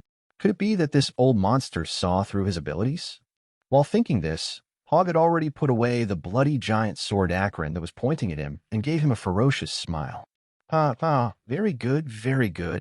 Blackbeard, I need your help with something. You won't refuse, right? It's over. I've really been recognized. Blackbeard's heart twitched, and the expression on his face was as if he had lost his parents. 48. Chapter 48. You don't welcome me? Xiachi. The next day, the 7 warlords of the sea, who were finally invited by Sengoku to attend the meeting, left Marineford without even entering the meeting room. There was also Hawkeye, who was chopped off by Hogg's sword and flew hundreds of miles away. .it is said that he almost flew to the Sabaody archipelago, but he never came back. If it weren't for the contact with the general staff, which told him that he was only slightly injured, Zhanghua would have almost thought that he was killed by Hogg's sword. Of course, he didn't say how badly Hawkeye was injured, and no one on the Navy side knew. In the marshal's mansion of Zhanghua was always frowning and sighing. Oh, it's over, I guess, except for Bartholomew Kuma. The other 7 warlords of the sea will not come to join the battle on time. Damn Hogg, I spent so much time and effort to invite everyone here, but he offended them all. If I hadn't stopped him in time, he would have even wanted to kill Doflamingo. Well, stop sighing. You're a dignified admiral of the Navy. Isn't it proper for you to sigh all day long? Garp couldn't bear to watch it anymore, so he took the Sengoku Jimbei and was about to get up and leave the depressing marshal's office. No sighs, huh? That's easy for you to say. You're not a Grand Admiral, so of course you shouldn't worry about these things. Dio, you know how much pressure our Navy would face if these Shichibukai didn't join the war. How many people would we lose? Zhanghua angrily grabbed Garp's arm, snatched back the Jimbei he had taken away, poured it into his open mouth, and finished it in one gulp. Ah, my Jimbei! Garp screamed. What do you mean by your Jimbei? These are my Jimbei. Go eat your donuts, Vice Admiral Donut. You're amazing, General Jimbei. Looking at the 2 old men who started to quarrel over a disagreement, Akainu, who was sitting on the sofa with his legs crossed, said indifferently, "There is no need to worry about such things. They will definitely arrive as promised." What makes you so sure, Akainu? Sengoku and Garp turned their heads at the same time. Because they're scared, afraid. Zhanghua and the other man looked at each other. Akainu crossed his arms and sneered. Not coming. Humph, why don't you try? That old devil Hogg doesn't have the same good temper as us, and he tried to persuade and invite them in soft words. If they really don't come, do you think Hogg will kill them after the war? A group of pirates with their own territory and weaknesses are clamoring against a crazy Navy who doesn't care about anything. Do you think life is too long? Sengoku really wanted to point out a loophole in Akainu's words. Not we, but you. When did you, Akun, become good-tempered? However, Akainu's words are true, and there is some truth in what he said. Among the 7 warlords of the sea, only Blackbeard's pirate group does not have a fixed territory yet. The others more or less have their own fixed nests. Hancock's 9 Snakes pirates are in the windless kingdom of women. Mariah's terror bark. Doflamingo's Dressrosa. Bartholomew the Bear's homeland is the kingdom of Salby. Although Hawkeye is a lone ranger, he also lives on Krigana Island all year round. Given Hogan's temperament, which allowed him to openly attack the Flower Kingdom, if these 7 warlords of the sea really disobeyed him, he would most likely settle accounts with them one by one afterwards. You have your own territory, and you can't leave. By then, there will be no shortage of blood and gore. Thinking of this, Sengoku actually began to sympathize with Doflamingo and the others. Anyone who meets an unreasonable madman like Hogg will be depressed to the point of wanting to cry. He wants to cry now. By the way, where is Hogg? Is he still in Marineford? Is he not running around? Thinking of Hogg, Sengoku looked at Akainu again. He was really worried about hearing news that Hogg was leading his troops out to cause trouble again. Akainu said indifferently, "No." That's good, that's good." Zhanghua breathed a sigh of relief. He was about to return to his seat when he suddenly frowned, as if he realized something was wrong. He turned back and looked at Akainu with an expressionless face, stammering. "No, what do you mean by no? Does it mean he didn't run around, or that he wasn't in Marineford?" "Not in Marineford." Akainu's words almost made him choke, and his hand shook as if he had a seizure. "What do you mean, not in Marineford? Answer me. Akainu, where did that bastard Hogg go again?" "He went to Shampoo Land to capture Pluto Rayleigh. Didn't he mention that to you the other day?" "What?" "Sabaody Archipelago. This island, nicknamed the Island of Failure and Restart by pirates, is actually home to the world's largest mangrove, the Alpinia arvensis. The 79 towering branches of the Yarmulin mangroves form the 79 regions of this world-famous unique island. Because the Alpinia mangroves can secrete a very tensile natural resin that can form soap bubbles that isolate the seawater, this place is also called the Soap Bubble Islands. Pirates, merchants, and travelers from all over the world who cannot obtain a pass to the Holy Land elevator can only come here, coat their ships with soap bubbles, and then head to the New World. Recently, the Shagokadani archipelago has been more lively than usual. Because the supernovas of the worst era that people feared were gathering on the island one after another to coat the ships. Prepare to officially enter the New World, use their passion and ambition to challenge the world of the strong and compete for the legendary treasure. The Navy has never relaxed its efforts to capture these supernovas. It's just that because the execution day is approaching, most of the Navy headquarters' energy has to be focused on dealing with the surprise attack of the Whitebeard Pirates, so they don't have the time to send a large army to encircle and suppress them. On this day, in the mangrove area number 13 of Shampoo Land, Siachi the Ripoff Bar. Uncle, are you the Pirate King's right-hand man, the legendary Pluto Rayleigh? Then you must have been to the final island, Raftel, right? What exactly is the legendary great treasure, One Piece? Usopp looked at the weathered old man drinking in front of him with anticipation and excitedly asked the question he wanted to know most. As soon as he asked the question, the huge bar suddenly became quiet. The 9 members of the Straw Hat Pirates couldn't help but hold their breath. Luffy, Zoro, Sanji, Nami, Chopper, Robin, Usopp, Frankie, and Brook all stopped what they were doing. Rayleigh shook the liquor in the glass a few times, looked at the expectant crowd, and smiled gently. Do you not really want to know? If so, I can tell you here. Really? Then tell. Usopp was about to agree when Luffy, who was eating meat next to him, suddenly shouted, No, I don't want to know what the great secret treasure is. Luffy, Nami looked confused.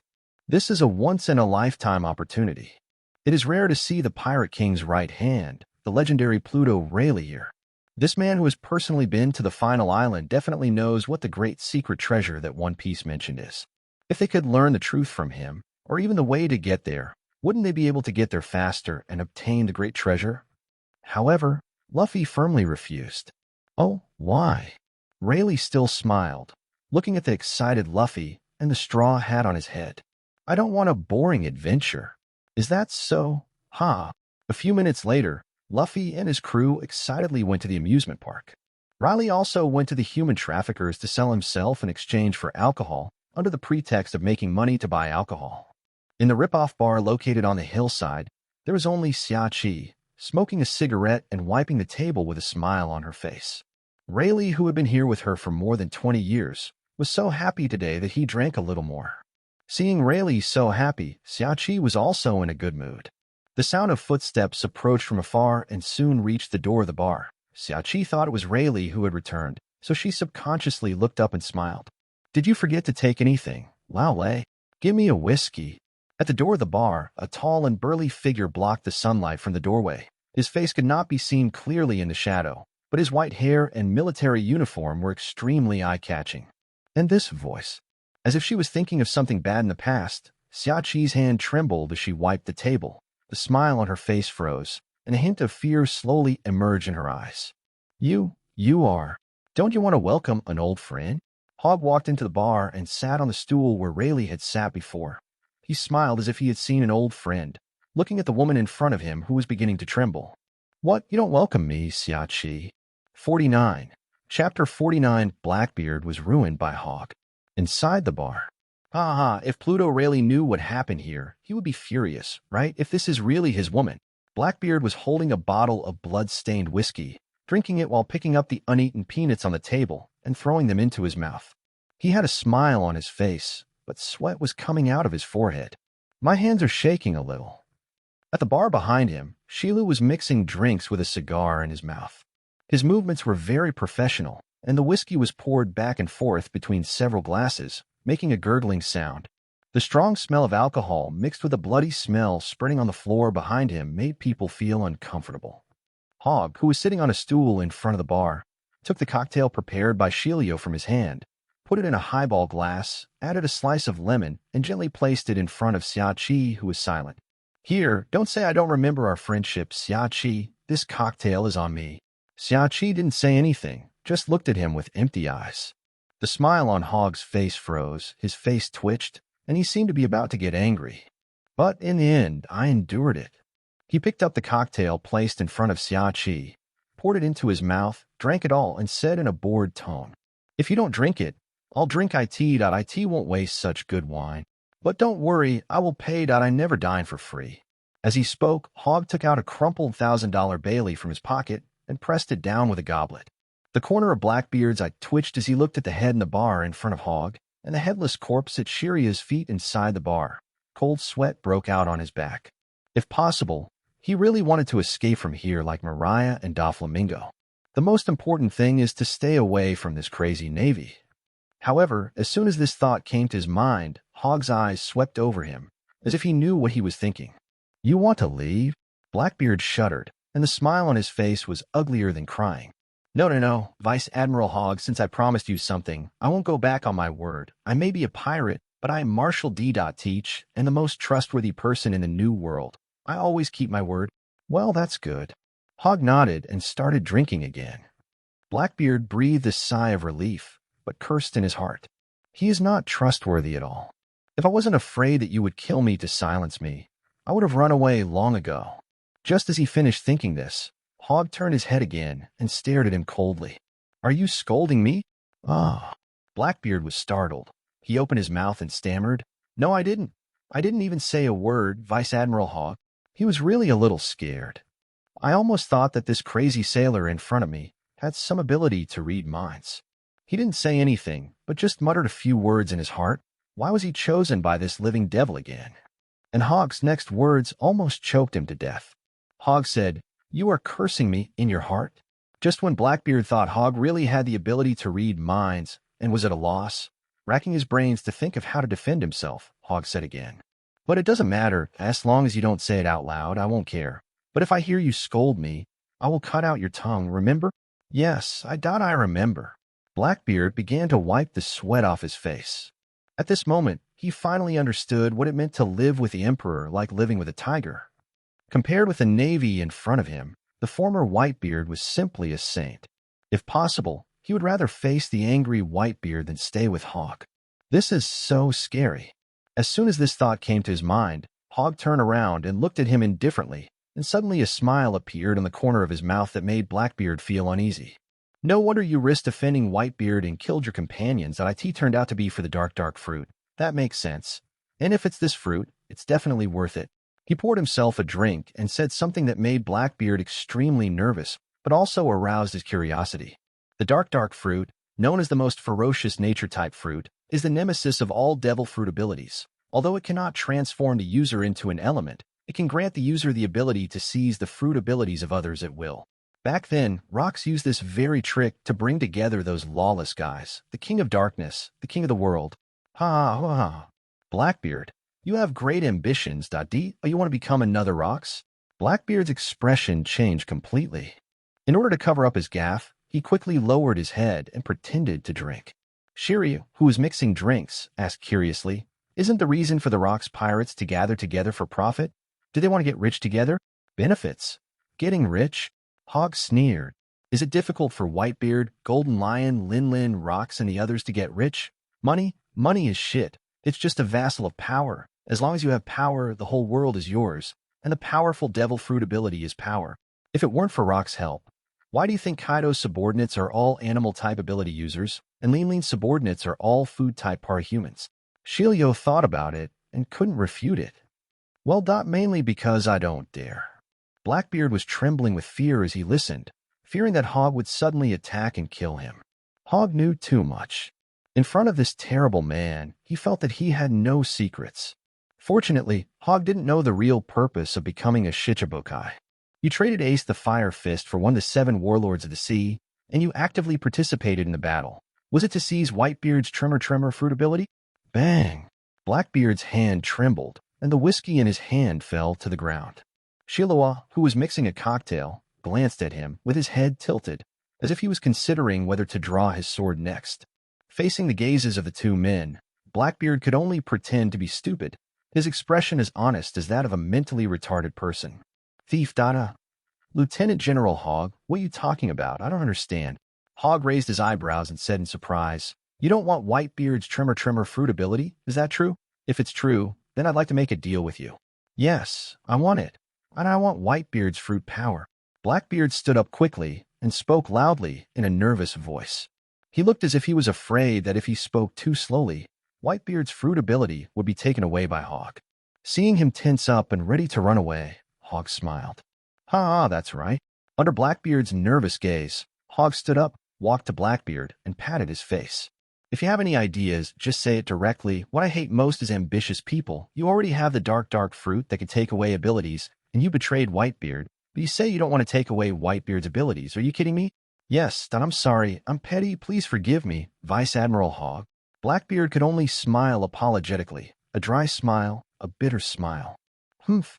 Nagging. Hypocritical. Hogg snorted coldly and returned to his seat under Blackbeard's almost exhausted gaze. I don't care whether you want to take Whitebeard's fruit, whether you have the ability to take it, or whether you can succeed. As long as you complete the deal with me, I don't want to care about anything else. But I'm a little curious, if Whitebeard's ability is really taken away by you, who will you give it to? That is a powerful ability that can destroy the world. If it were me, I would not feel at ease no matter who I gave it to. You'd better pray that your companion doesn't betray you like you betrayed Whitebeard. Listening to Hogg's voice, Blackbeard didn't dare to think anything, say anything, or make any unnecessary movements this time. He looked at his nose and his heart, reciting the Bible and Buddhist scriptures in his mind, trying his best to keep his mind blank, for fear that his thoughts would be seen through by Hogg again. His expression was dull, like a real idiot, as if he was back on the Moby Dick pretending to be stupid. 50. Chapter 50. Dare to fight the celestial dragons? This is no longer an ordinary pirate. The sun is shining, and the unique resin aroma of soap bubbles floats in the air, making people feel relaxed and happy. Old Man Rayleigh really knows how to choose a place. Shampooland is indeed a perfect place for retirement and seclusion. On the hillside outside the Rip-Off Bar, Hogg sat comfortably on the ground, holding a newspaper he had just bought from the newspaper delivery seagull, reading it with great interest. On the front page of the newspaper, using extremely eye-catching and exaggerated text and photos, the members of several pirate groups that had made a big splash in the Grand Line in recent days and their past deeds were listed in great detail. The content is so detailed that it can even be used directly as a naval intelligence document. For this reason alone, Morgans, the Birdman, deserves to be the president of the world's largest news agency. After seeing this, Hogg couldn't help but think of recruiting him to be an intelligence investigator for the Navy. In this newspaper, the names of 10 pirate groups are listed in order from top to bottom according to the bounty amount of their captains. They are Kid Pirates, the Straw Hat Pirates, Hawkins Pirates, Drake Pirates, Heart Pirates, Radio Pirates, Bonnie Pirates, Flame Tank Pirates, Strange Monk Pirates, Blackbeard Pirates. The captains of the above 10 pirate groups have different bounties. The highest bounty among them is for the captain of the Kid Pirates, Eustacia Kid, with a bounty of 315 million berries. The lowest is the captain of the Blackbeard Pirates, Marshall D. Teach, whose bounty is 0. Seeing Blackbeard's bounty, Hogg's eyes moved slightly, and he glanced at Blackbeard, who was running away from him under a huge mangrove tree in the distance. It seems that Blackbeard is a very ambitious guy. Even though he is almost 40 years old, he has been in the New World and has been in the Whitebeard Pirates for more than 20 years. He is definitely a veteran pirate. He didn't carry even a single Bailey of bounty on his body. What does a bounty of 0 mean? This means that in the past few decades, this guy has been unknown in the Whitebeard Pirates, has never shown his true strength, and has not officially entered the eyes of the Navy and the world government. Until he suddenly attacked in order to steal the fruit, killed his companions, and then defected. Then they captured the former Captain Ace the Fire Fist and used him to exchange for the position of the 7 Warlords of the Sea, which made the world know that there was a person named Blackbeard in the Whitebeard Pirates. It only took him a few short months to go from being an unknown nobody to becoming one of the world-famous 7 Warlords of the Sea. Compared to Doflamingo, who worked hard to build his family for more than 10 years and took great risks to seize Tenjo gold to threaten the world government before he barely got a spot in the 7 Warlords of the Sea, Blackbeard's rise is simply legendary. When Hogg accidentally discovered that Blackbeard's ability was the dark fruit, he actually had a higher opinion of this unprepossessing black pirate. But now, after seeing that the bounty was 0, his attention to Blackbeard increased again. Oh no, I'm starting to want to kill him. Should I kill him here? Should I? No, we have to kill him. He's so ambitious. If we don't kill him now, when he grows up, he'll be another red-haired Shanks. No, no, no, if I kill him, who can I find to deprive those pirates of their fruit powers to strengthen my army? Thinking about it this way, he's more valuable alive than dead. What should I do? I'm so conflicted. He couldn't help but start mumbling. Although the sound was not loud, Blackbeard, who was tense all the time and seemed to be leisurely enjoying the scenery of Shampoo Land, was actually highly alert to Hogg and heard it clearly. Immediately, cold sweat broke out on his face. Does that old monster really want to kill me? Damn it. Still struggling? Stop it. Don't kill me. I can help you seize the power of the devil fruit and help you build your army. At this moment, Blackbeard began to hope that Hogg could really read his mind. In this way, Hogg would be able to hear the plea for mercy in his heart. On the hillside, Hogg hesitated for several minutes over whether to kill Blackbeard or spare his life, and finally chose a compromise. After you've used him up, or found a way to completely deprive him of the power of the dark fruit, kill him. From the current perspective, the ability of the dark fruit, which can deprive the devil fruit power at any time, is very important to his next plan and can save him a lot of time. Perhaps it was because he felt Hogg's murderous intent disappearing that Blackbeard's extremely tense mind finally relaxed. He sat down under the tree, staring blankly ahead, and suddenly felt like crying. He began to miss the peaceful and safe days under his father's protection. On the hillside, Hogg's attention shifted from the Blackbeard Pirates to the Straw Hat Pirates. Looking at Luffy's bright smiling face in the newspaper and the straw hat on his head, Hogg's expression seemed indifferent, with a little doubt and confusion. Straw Hat Boy Monkey D. Luffy, Garp's grandson, is wearing Roger's hat. It's really strange. Roger's hat was not left to his son, but given to Garp's grandson. Why? Is it to thank Garp for adopting his son? But wouldn't it be too stingy to repay him with just this tattered straw hat? Wait. Parahuman type gum fruit. When Hogg saw the description of Straw Hat Luffy's abilities in the newspaper, he suddenly understood. Is that so? Roger, you really have a good plan. You can leave such a plan behind after your death if anyone else does this in the future. If you still say you are a brainless fool, I will definitely help you kill him. Hogg's crazy laughter scared Blackbeard, who had just breathed a sigh of relief and made him suspicious again.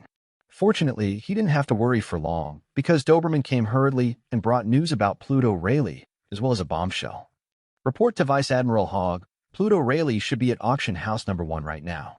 Just now, news came from there that a celestial dragon was beaten by the Straw Hat Pirates in the auction house. The world government is furious about this and has already notified the Navy headquarters, demanding we dispatch a Navy admiral to apprehend the criminal. Hogg looked away from the newspaper and looked at Doberman in surprise. Oh, the Straw Hat Pirates attacked the celestial dragons. Which celestial dragons did they attack? It's the St. Rosward family. Rosward? Interesting. Hogg stood up and felt in his pocket. Shiru, who was standing behind him, quickly took out a gold-plated cigar and handed it to him. Hogg took it with satisfaction and put it in his mouth. A righteous glow as dazzling as the sun immediately appeared on his angular face. How dare the Straw Hat Pirates attack the great world nobles? If you dare to attack the world's nobles today, you will dare to rebel against the world government tomorrow. This is no longer an ordinary pirate. We must deliver a powerful blow. Doberman, Shiru, immediately dispatch the fleet, blockade Shampoo Land, destroy all pirate ships and coating factories on the island, and lead the troops to the island. No need to capture. Kill all the pirates you see. I don't want to see any of the pirates in this newspaper leave here and successfully enter the New World. Yes. Shiru and Doberman immediately raised their hands to salute, then quickly took the order and left.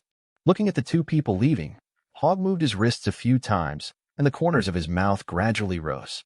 As loyal as I am, I will never allow the great world nobles to be harmed under my nose. Justice Vice Admiral Hogg. Attack. 51. Chapter 51 on me. 1,000 Miles Sunshine. What did you say? The world's nobles were beaten. The 3 members of the Rosward family were seriously injured. In the Marlin Fanduo Marshal's mansion, Zhanghua, who had just been troubled by Hogg's unauthorized trip to Shampoo Land to capture Rayleigh. He had just finished discussing the pros and cons of capturing Rayleigh with the Naval General Staff when he received an urgent communication from the world government. Satan's familiar roar from the Den Mushi sounded in the office, making Zhanggua's eardrums vibrate. Damn it! What is this? It's been going on all day, and the day of public execution hasn't come yet. Can't you just calm down? He, as the admiral of the Navy, is already tired enough. Not only does he have to please the arrogant 7 warlords of the sea, but he also has to worry about Hogg all day long. Now this kind of thing happens again. Is this going to tire him to death? Upon hearing this, Cap, who was sitting nearby, paused for a moment while eating his donut, then burst into hearty laughter. Ah, the Rosward family was beaten? Which kind-hearted person did it? I'm going to give him donuts. Zhangguo's face instantly turned the color of liver. He glared with his bull eyes, smashed the table in front of him with a slap, and stood up suddenly, pointing at Garp and shouting, "Who did it? Your grandson did it. Your precious grandson, the Straw Hat Boy, did it." "What? Luffy did it." Garp's mouth opened wide. The donut in his hand slipped quietly, and his face was dazed. "You're done, Garp. I told you to discipline your grandson, but you're always asking for this or that. What's going on now? One grandson is awaiting execution, and the other has attacked the celestial dragons. Now the world government is demanding we send out our generals. What do you want? Does your monkey family want to end its lineage?" Zhangguo walked up to the dazed Garp, pointed at his nose and roared. "Luffy!" Garp covered his forehead and let out a weak groan. "The situation is serious. We must send out the generals. Otherwise we will inevitably incur the wrath of the world government." Sengoku left Garp and wondered who to send to Shampoo Land. Right now, Akainu, Kizaru, and Akiji are all in Marineford and can all get through. Among them, Kizaru is in this office. Look, that man who had no sense of existence and spent the whole morning cutting his nails on the sofa is. Why not let Akainu go? He will definitely be able to capture all the pirates causing trouble. Sengoku muttered.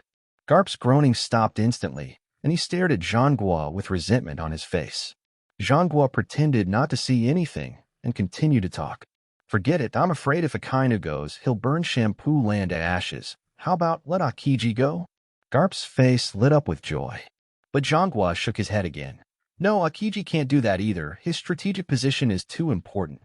If Whitebeard takes this opportunity to attack Marineford or advance the city without Akiji, it will be very troublesome here otherwise."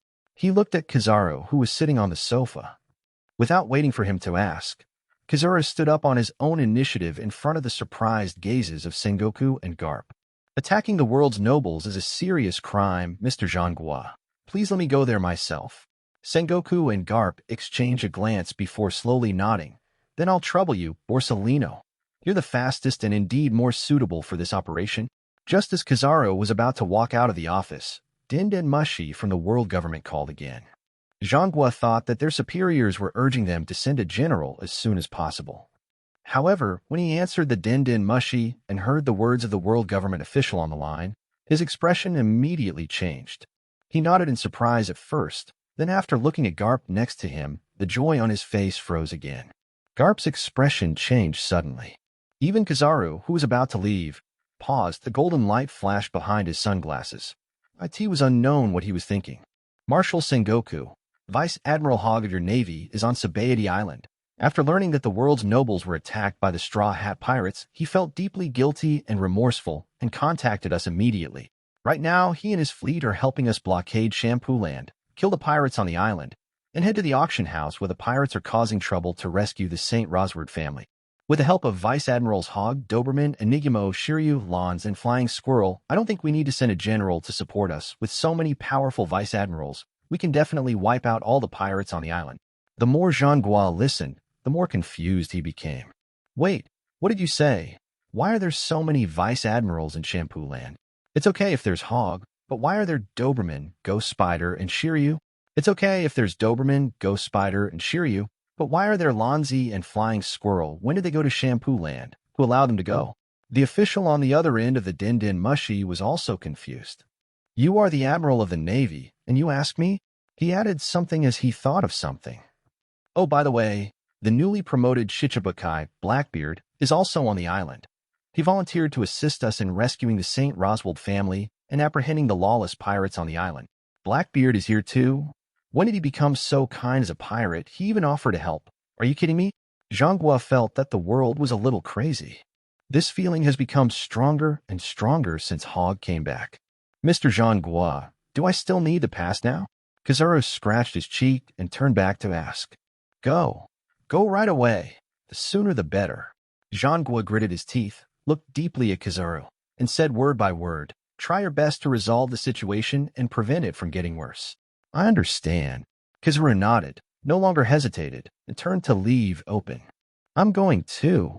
Cap dropped the donut and chased after him. Zhongguo wanted to say something, but stopped himself, raised his hand, but still did not grab Garp. Forget it, let him go. If Hogg is really determined to attack Rayleigh, having Garp and Kizaru here can stabilize the situation. As for whether something would happen to his old friend Garp's grandson, Zhongguo no longer had the energy to care about such matters. Since you are a pirate and you have the audacity to attack the celestial dragons, you should know the consequences of doing so, right? Zhongguo only hopes that, like the past Garp, he will not get into trouble because of his grandson's matter and start fighting with Hogg again.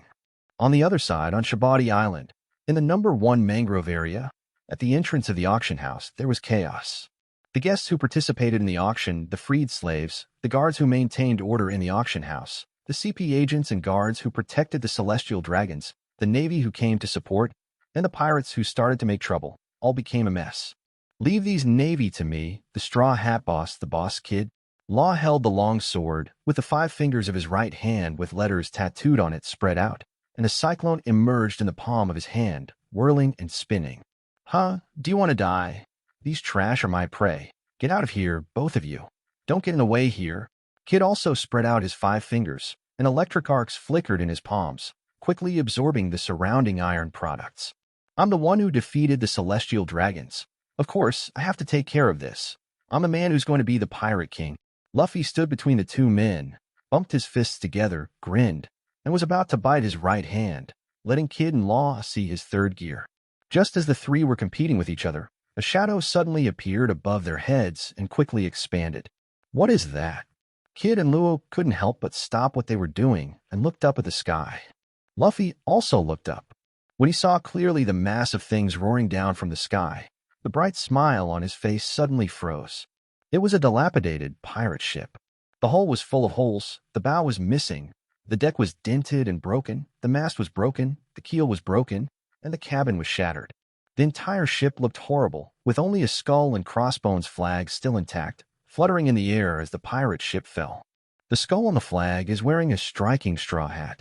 Looking at the fluttering straw hat and skull flag, Luffy's mind went blank.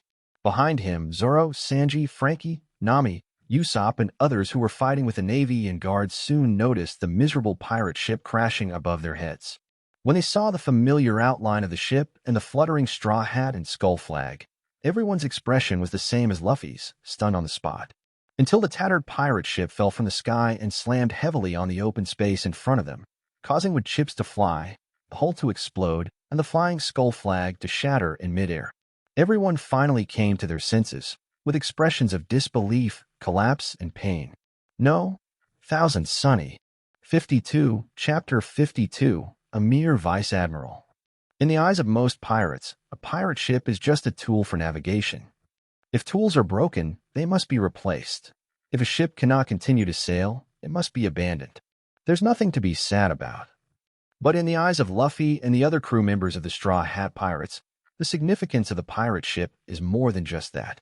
It is not a cold tool, but a safe haven. It is the common home of all the crew members.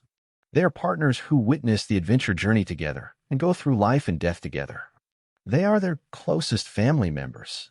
A sturdy, durable, and high-performance ship that can perfectly carry their dreams and ambitions, can safely sail in the unpredictable and extreme weather conditions of the Grand Route, and can take them to safe evacuation in the event of enemy attacks and pursuits.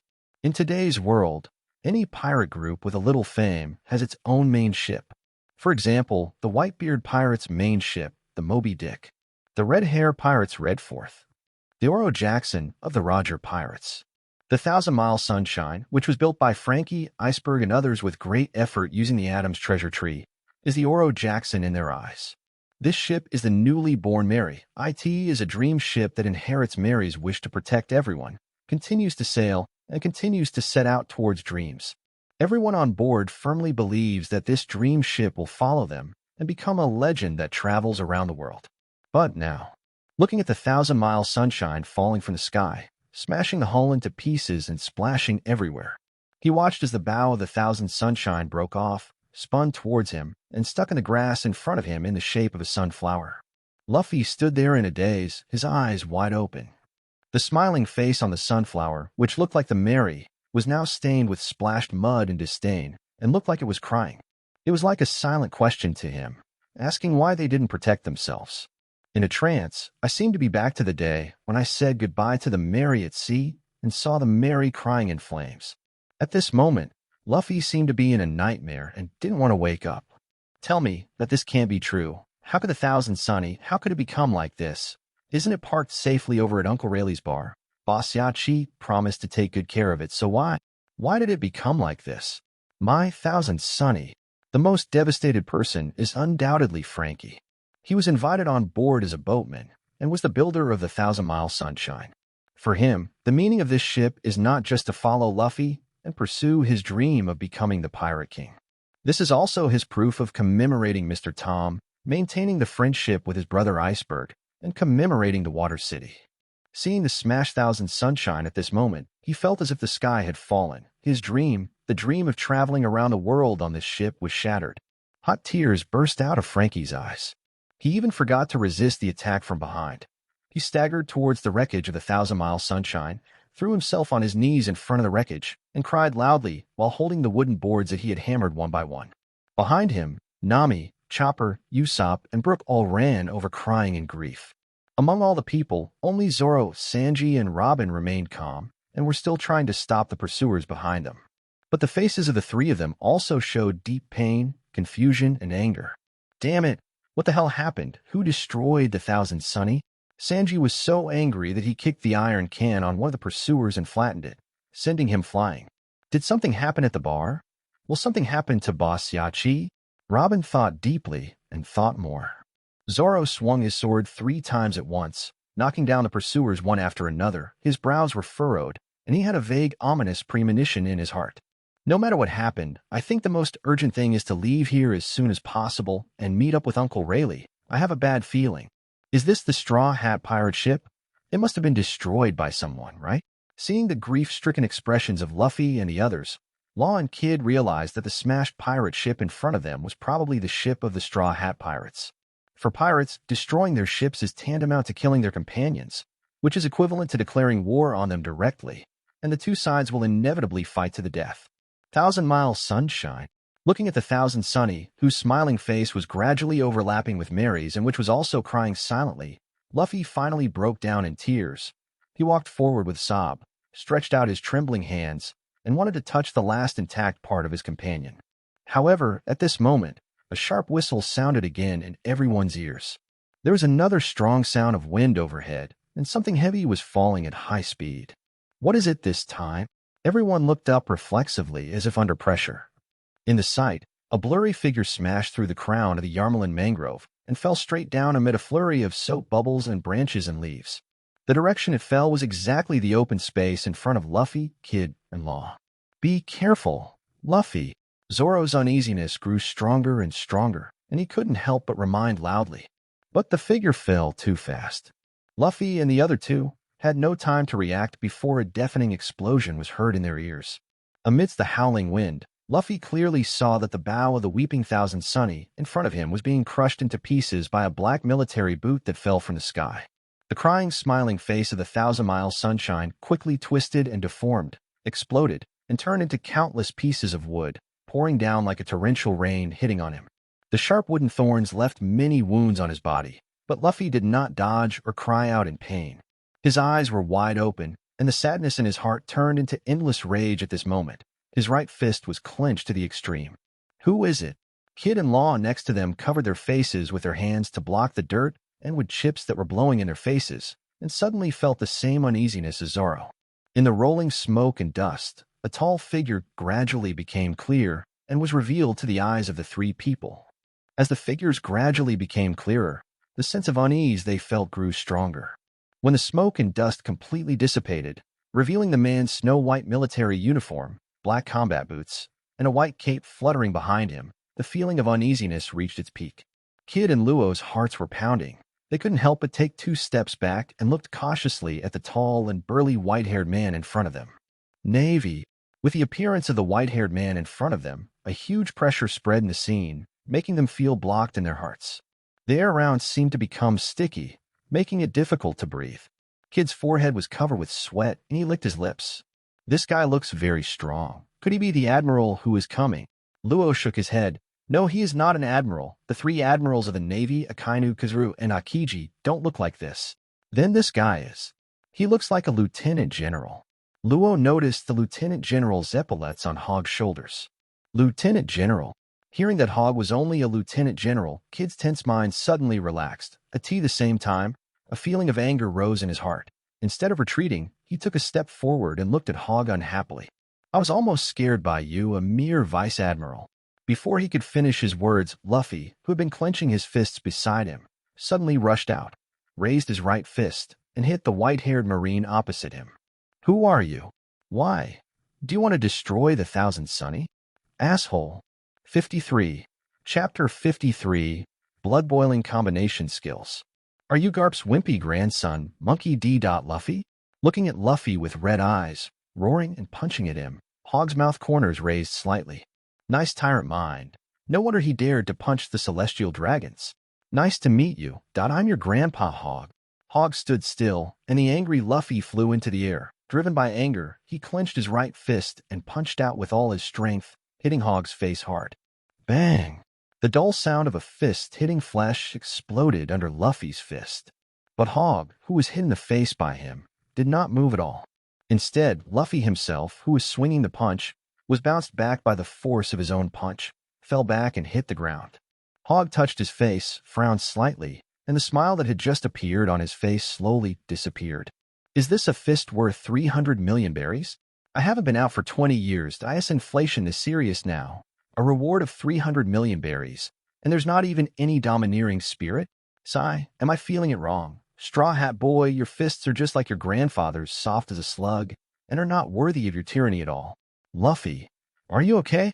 Worried that something might happen to Luffy, Zoro and Sanji hurriedly broke away from their opponents and rushed over here. On the ground, Luffy got up again, gritted his teeth with red eyes, and put his thumb into his mouth and bit it hard. Rubber. Arrogant Navy bastard. Your arrogant and stinky face is really annoying. Kid's unhappy voice rang out in the audience. Hogg turned his head and saw Kid with a defiant smile. He opened his right hand with his 5 fingers spread out. Tiny white arcs of electricity flickered between his fingers, and an invisible magnetic field spread out around him. The next moment, his open right hand seemed to turn into a strong magnetic magnet. It sucked over the long swords in the hands of the people around it, the guns in the hands of the Marines, the armor worn by the auction house guards, and the scrap metal on the ground around it. Amidst the harsh sounds of steel colliding and rubbing, dozens of long swords, flintlock rifles, several cannons, and more than a dozen guards who didn't even have time to take off their armor were sucked in along with them. Just as Kid was sucked and pulled by the power of the magnet fruit, they combined together and turned into a giant steel hand more than 10 meters long. He waved it with a grin, and it pressed down toward Hogg like a mountain. Turn into a meat patty for me. Arrogant bastard. What kind of ability is this? A magnet? Why does it give me such a strange feeling? Hogg watched helplessly as the huge steel hand, more than 10 meters long and weighing dozens of tons, came crashing down on his head, but he showed no intention of dodging. Faced with Kid's sudden release of the ability of the magnet fruit, for some reason, the bioelectric field of the mythical beast Nidhogg in his body suddenly became abnormally active. The power in his body was stirring.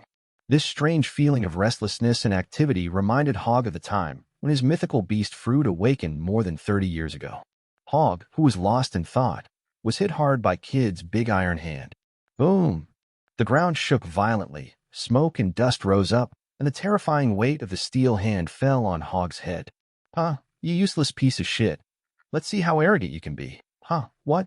Looking at Hogg, who was unharmed by the giant steel hand, even a little distracted and daydreaming, Kid's arrogant laughter got stuck in his throat. Seeing this, Luffy immediately changed from second gear to third gear, puffed out his cheeks, and quickly blew a large amount of air into his tiger's mouth. Rubber, Gear 3, Bone Balloon.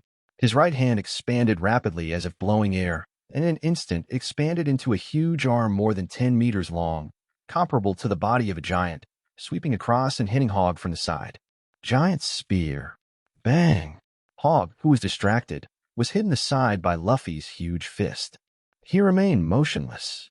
Luffy felt that his fist was not hitting a human body, but a mountain. A solid mountain made of cast steel. He couldn't hit Hogg at all. This scene stunned both Luffy and Kid. This guy, what kind of monster is this? Is the Vice Admiral of the Navy so strong? Luffy, I think we should retreat first. Usopp was so scared that his legs went weak, and he shouted loudly while trembling. At the same time, Law was not idle either. At the moment when Kid and Luffy suddenly attacked, the rotating airflow on his right hand quickly expanded and turned into a hemispherical field, covering Hogg opposite him and the Marines behind him. Room. In the operating space where the power of the oat fruit was released, Hogg seemed to still be distracted. Luo took the opportunity to pull out the ghostly long sword in his arms and slashed it across the air. Slaughterhouse. Under the cover of the hemispherical operating space, an invisible slash cut across. Screams of terror immediately came from the crowded crowd of Marines behind Hogg. The bodies of more than a dozen Marines were cut in half by invisible slashes. Dozens of arms, legs, and feet were thrown into the air, heads floated in the air, and several people were cut in half. But the strange thing was that despite suffering such horrific injuries, they did not die on the spot. Not only that, the Marines didn't even feel any pain. However, this kind of mental torture far exceeded the stimulation caused by physical injury, and it scared them so much that they screamed continuously. This strange ability surprised Luffy, Kid, and others beside him. But there was no trace of joy on Luo's face. His face turned pale, cold sweat broke out on his forehead, and he stared at Hogg closely. Why doesn't it have any effect on him? Is this hockey? Luo, who once joined a Don Quixote family, certainly knew the existence of domineering. But what he didn't know was that Hogg never used hockey from beginning to end. He gene with such indestructible physical strength, let alone the current Luo, even he 2 years later would never be able to cut through Hogg's body. This guy is not simple. Don't fight alone.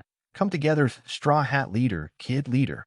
Seeing that Hogg was still standing there in a trance despite the repeated attacks from the three of them, Luo hurriedly called out to him. Let's go together. It would be nice to kill a Vice Admiral before the Admiral arrives. Kid grinned again, waving his 10-meter-long iron hand. His fingers, which were made up of swords, guns, and cannons, opened with a click and grabbed Hogg.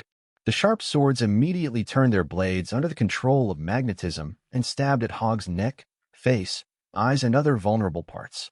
The flintlock rifles and even the cannons attached to it also turned their muzzles and automatically pulled the triggers, pouring fire towards Hogg. Rubber. Second gear. Luffy placed his right fist on the ground, pumping his arms up and down like an air pump. His rubber body actively increased the internal pressure. His muscles squeezed his heart and pumped the blood in his body to accelerate its flow. Laugh. A large amount of boiling steam came out from his body. His skin quickly became hot and red, and his speed increased dramatically. As if teleporting, he instantly jumped behind Hogg and smashed down with his fists like rain. Rubber storm. The jetting rubber fists, like cannonballs fired from a gun, dragged hot white steam and fell like a violent storm, all hitting Hogg's exposed back and the back of his head. This super-fast series of attacks, filled with rage, was an attack that not even Rob Lucci could withstand. He was blasted unconscious and suffered a tragic defeat. When Luffy used this power at this moment, each punch could easily penetrate a wall several meters thick, causing the steel to deform and twist. Once such a powerful move was performed, Kid and Law, who were also competitors for the Great Treasure and wanted to compete for the throne of Pirate King, could not help but be shocked by Luffy's strength. Finally, Luo opened up the operating space again, and with a flick of his finger, the figure holding the ghost cry disappeared. When he reappeared, he was holding the knife in both hands and thrusting the lightning-fast spike into Hogg's heart. Gamma Scalpel. Heart shock. Watching the three captains cooperate with each other tacitly and launch a powerful attack in an instant. The crew members of the Straw Hat Pirates, Kid Pirates, and Heart Pirates standing outside the field couldn't help but cheer for the strength shown by their captain. Captain, you're awesome. So handsome. Beepo couldn't help but dance and scream. Kill him, Kid. Kid's subordinate screamed. Luffy, beat that bastard and avenge the Thousand Sunny. Usopp and Nami clenched their fists and roared. 54. Chapter 54, Look Into My Eyes. Pluto Rayleigh. The crew members were very excited and cheered for the powerful combination skills of their three captains that made their blood boil. But only Luffy, Kid, and Law, who were in the middle of it and were besieging Hogg with all their might, knew what kind of monster they were attacking. Luo, holding the famous sword Ghost Cry in both hands, looked at the tip of the Ghost Cry sword in his hand, which was flashing with lightning, and was being pressed against the soft military uniform fabric on Hogg's chest. No matter how hard he tried, or how he moved the surgical space, he could not make any progress. His gamma knife, which was powerful enough to penetrate a steel wall easily, couldn't even tear through a piece of clothing. Domineering. This is definitely armed color domineering. However, even if it is armament hockey, it shouldn't be so strong. How could it be able to easily block his Ghost Cry that can cut through iron like mud? He painstakingly researched this move, and it was going to be used as a killer move against that bastard Doflamingo. Behind Hogg, Luffy was punching wildly, and his mood at the moment was exactly the same as Loss. He looked at the thing that had been bombarded by him for more than 10 seconds, but was still unharmed.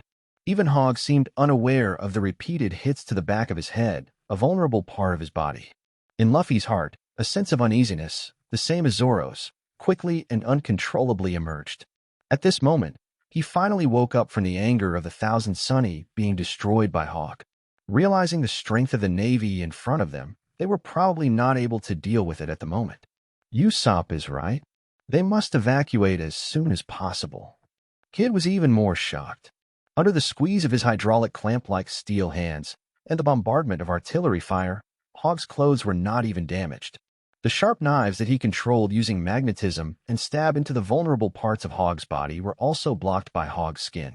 The most terrifying thing was that several sharp knives stabbed towards Hogg's eyes, and at the moment they stabbed Hogg's eyes, they actually broke. How could Kid not feel horrified by this scene? Is this guy still a fucking human? Damn it, we can't fight any further. We have to retreat. If we get held back by this monster and the admiral arrives, we'll be completely finished. Just think of this. The attacks of the three men gradually stopped, and they all began to retreat at the same time. It would have been fine if they hadn't stopped attacking. As soon as they stopped attacking, Hogg, who was distracted, immediately woke up from his trance. He glanced at Luffy and the other two who looked fearful. Why did you stop? Keep going. You monster. Luffy and the other two did not act rashly. They stood together cautiously and retreated side by side. Hogdon was disappointed. It's not just disappointment with the strength of Luffy, Kid, and Law. I was also disappointed with a power in my body that suddenly became restless but now calmed down. Although he didn't know what that energy was, Hogg keenly sensed that it seemed to be related to Kid's ability.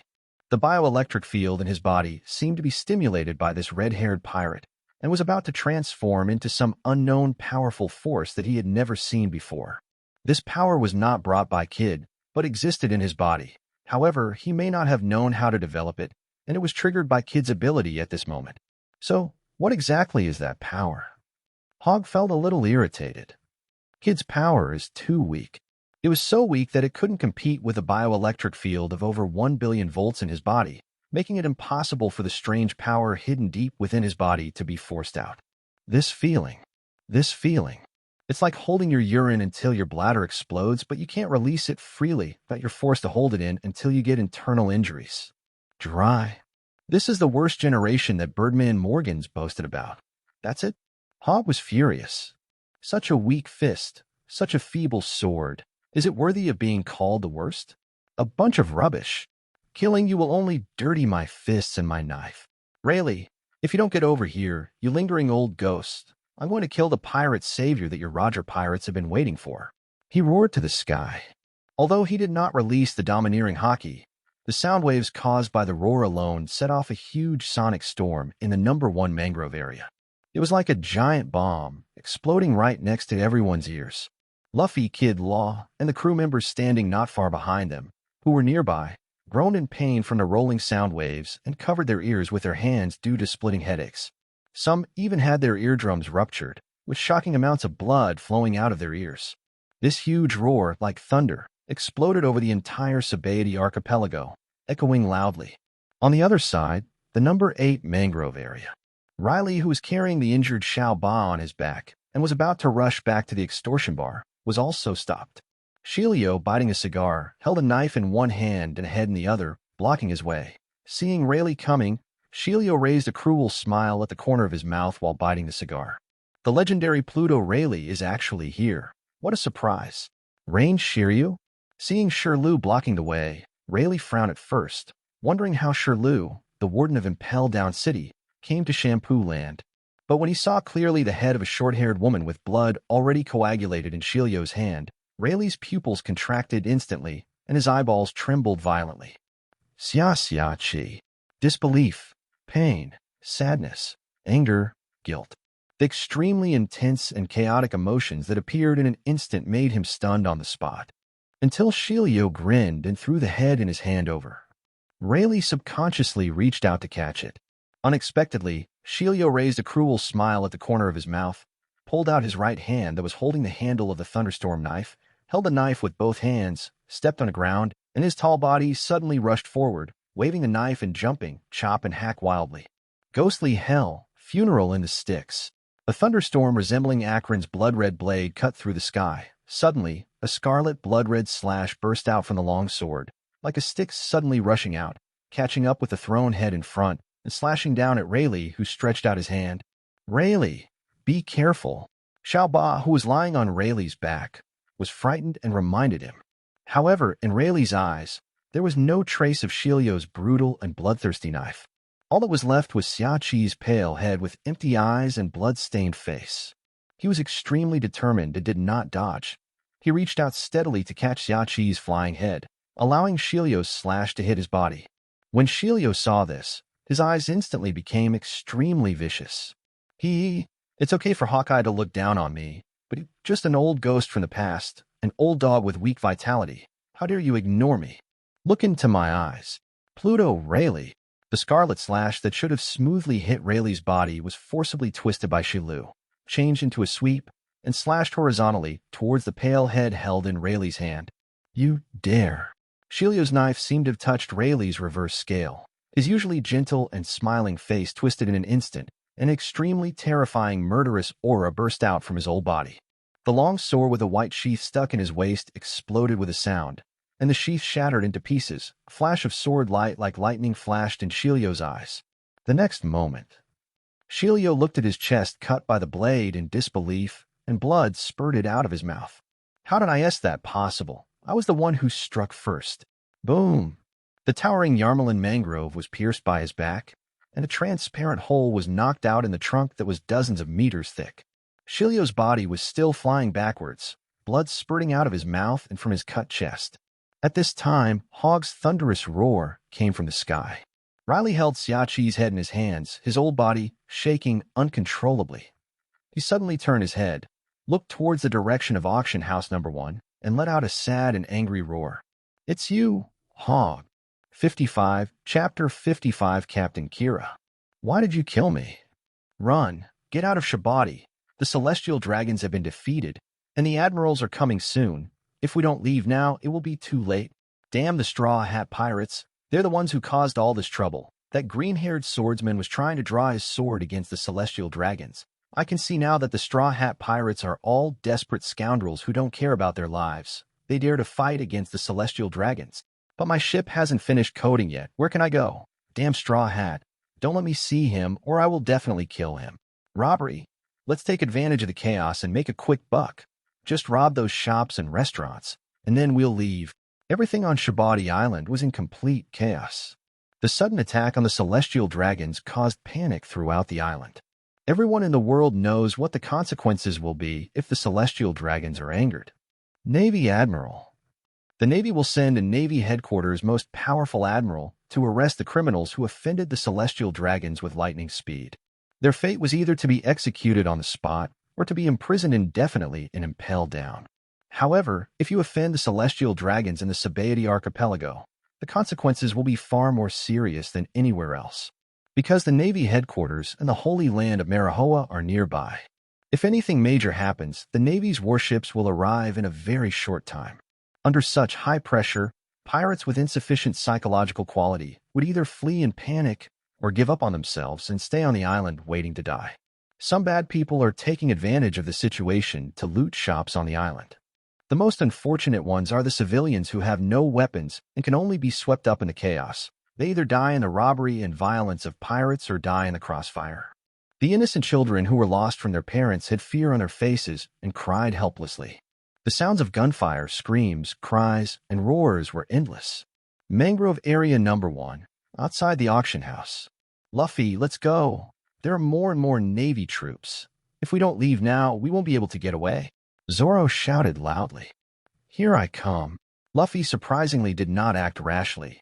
Following the call of his companions, he decisively left the monster-like hog behind and ran outside. Although everyone felt extremely sad about the destruction of the Thousand Sunshine. But this grief has not completely made everyone lose their judgment. Hogg has not yet shown his true power.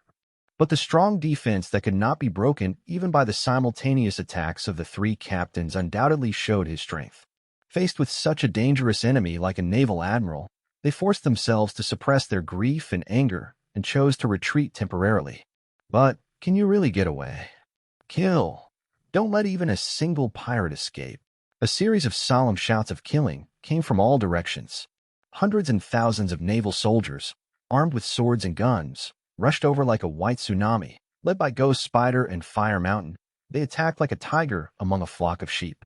For a moment, the members of the three major pirate groups, Straw Hat, Kid, and Heart, were instantly surrounded. Hogg ignored Luffy, who was running away for the time being. His attention at this moment was all on Kid. Kid is also running away. Behind him followed the cadres and minions of the Kid Pirates, as well as his good brother Killer. That red-haired brat, please stop right there and have some questions I want to know. Hogg really wanted to know why the power in his body was agitated by Kid's ability. Navy, are you a fucking idiot? You actually asked me to stop. Do you think I'm an idiot like you? Kid punched a Marine who was blocking his way and sent him flying. He turned around and sneered at Hogg, who was 100 meters away. In his eyes, the Navy is a group of naive, righteous, and crazy people. In order to maintain the ridiculous and disgusting justice in their hearts, they are all powerful but willing to be dogs for the celestial dragons.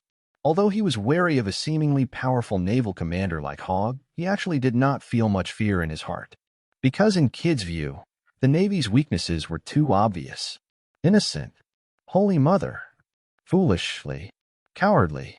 This is the Navy's weakness.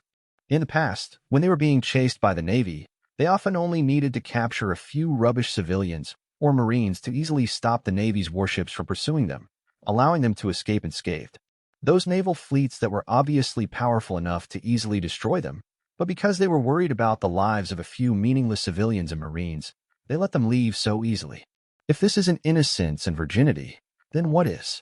This cowardly and ridiculous behavior is not the weakness of individual navies, but the weakness of the vast majority of navies. Even the vice admiral named Doberman, who was known to be cold-blooded and ruthless, could disregard the lives of his Marines when performing missions. After they massacred an entire town's residents, they had to retreat cowardly amid the ridicule of their own Kid Pirates and under pressure from the Navy's top brass and the world government. This is the Navy. Capture those rubbish Marines and use them as hostages while we fight our way out. Kid sneered and gave orders to his men. Yes, Boss Kid. The crew members followed closely behind him, and they admired their boss's strength very much. There was no fear on their faces. Instead, they rushed over with a giggling smile and caught the knockdown Marine with ease. Damn it, I told you to stop, are you deaf?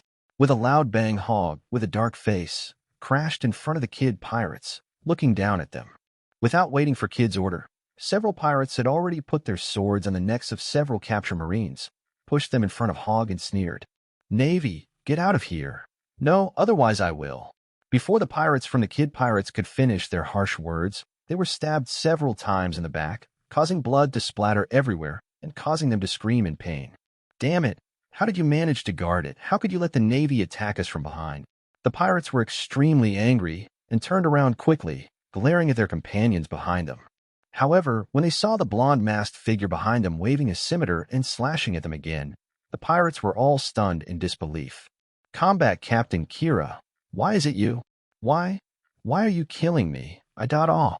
The pirates of Kid's pirate group were stunned and couldn't believe what they saw. The most powerful swordsman on the Kid pirate ship, with a bounty of 162 million berries offered by the Navy, seems indifferent, but is actually very kind to his own people. Captain Killer, known as the Killing Warrior, is actually the murderer who attacked them from behind. 56. Chapter 56. You killed your best brother, Captain Kid. Kid was also stunned. Kira, what are you stirring?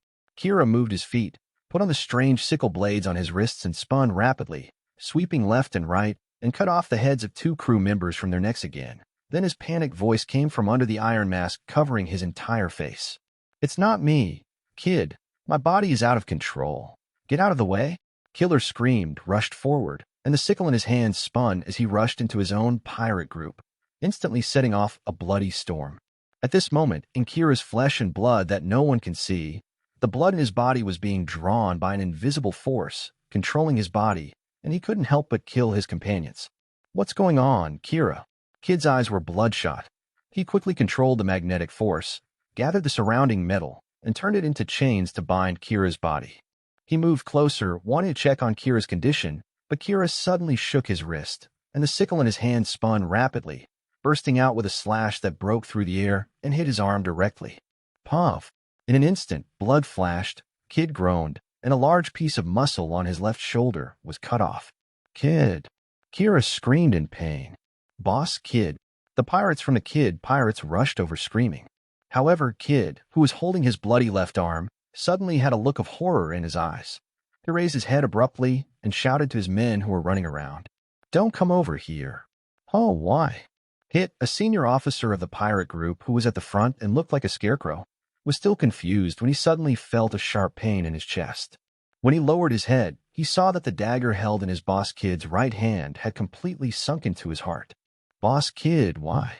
Hit looked at Kid with a blank look in his eyes, puzzled, and slowly fell down. No, Hit."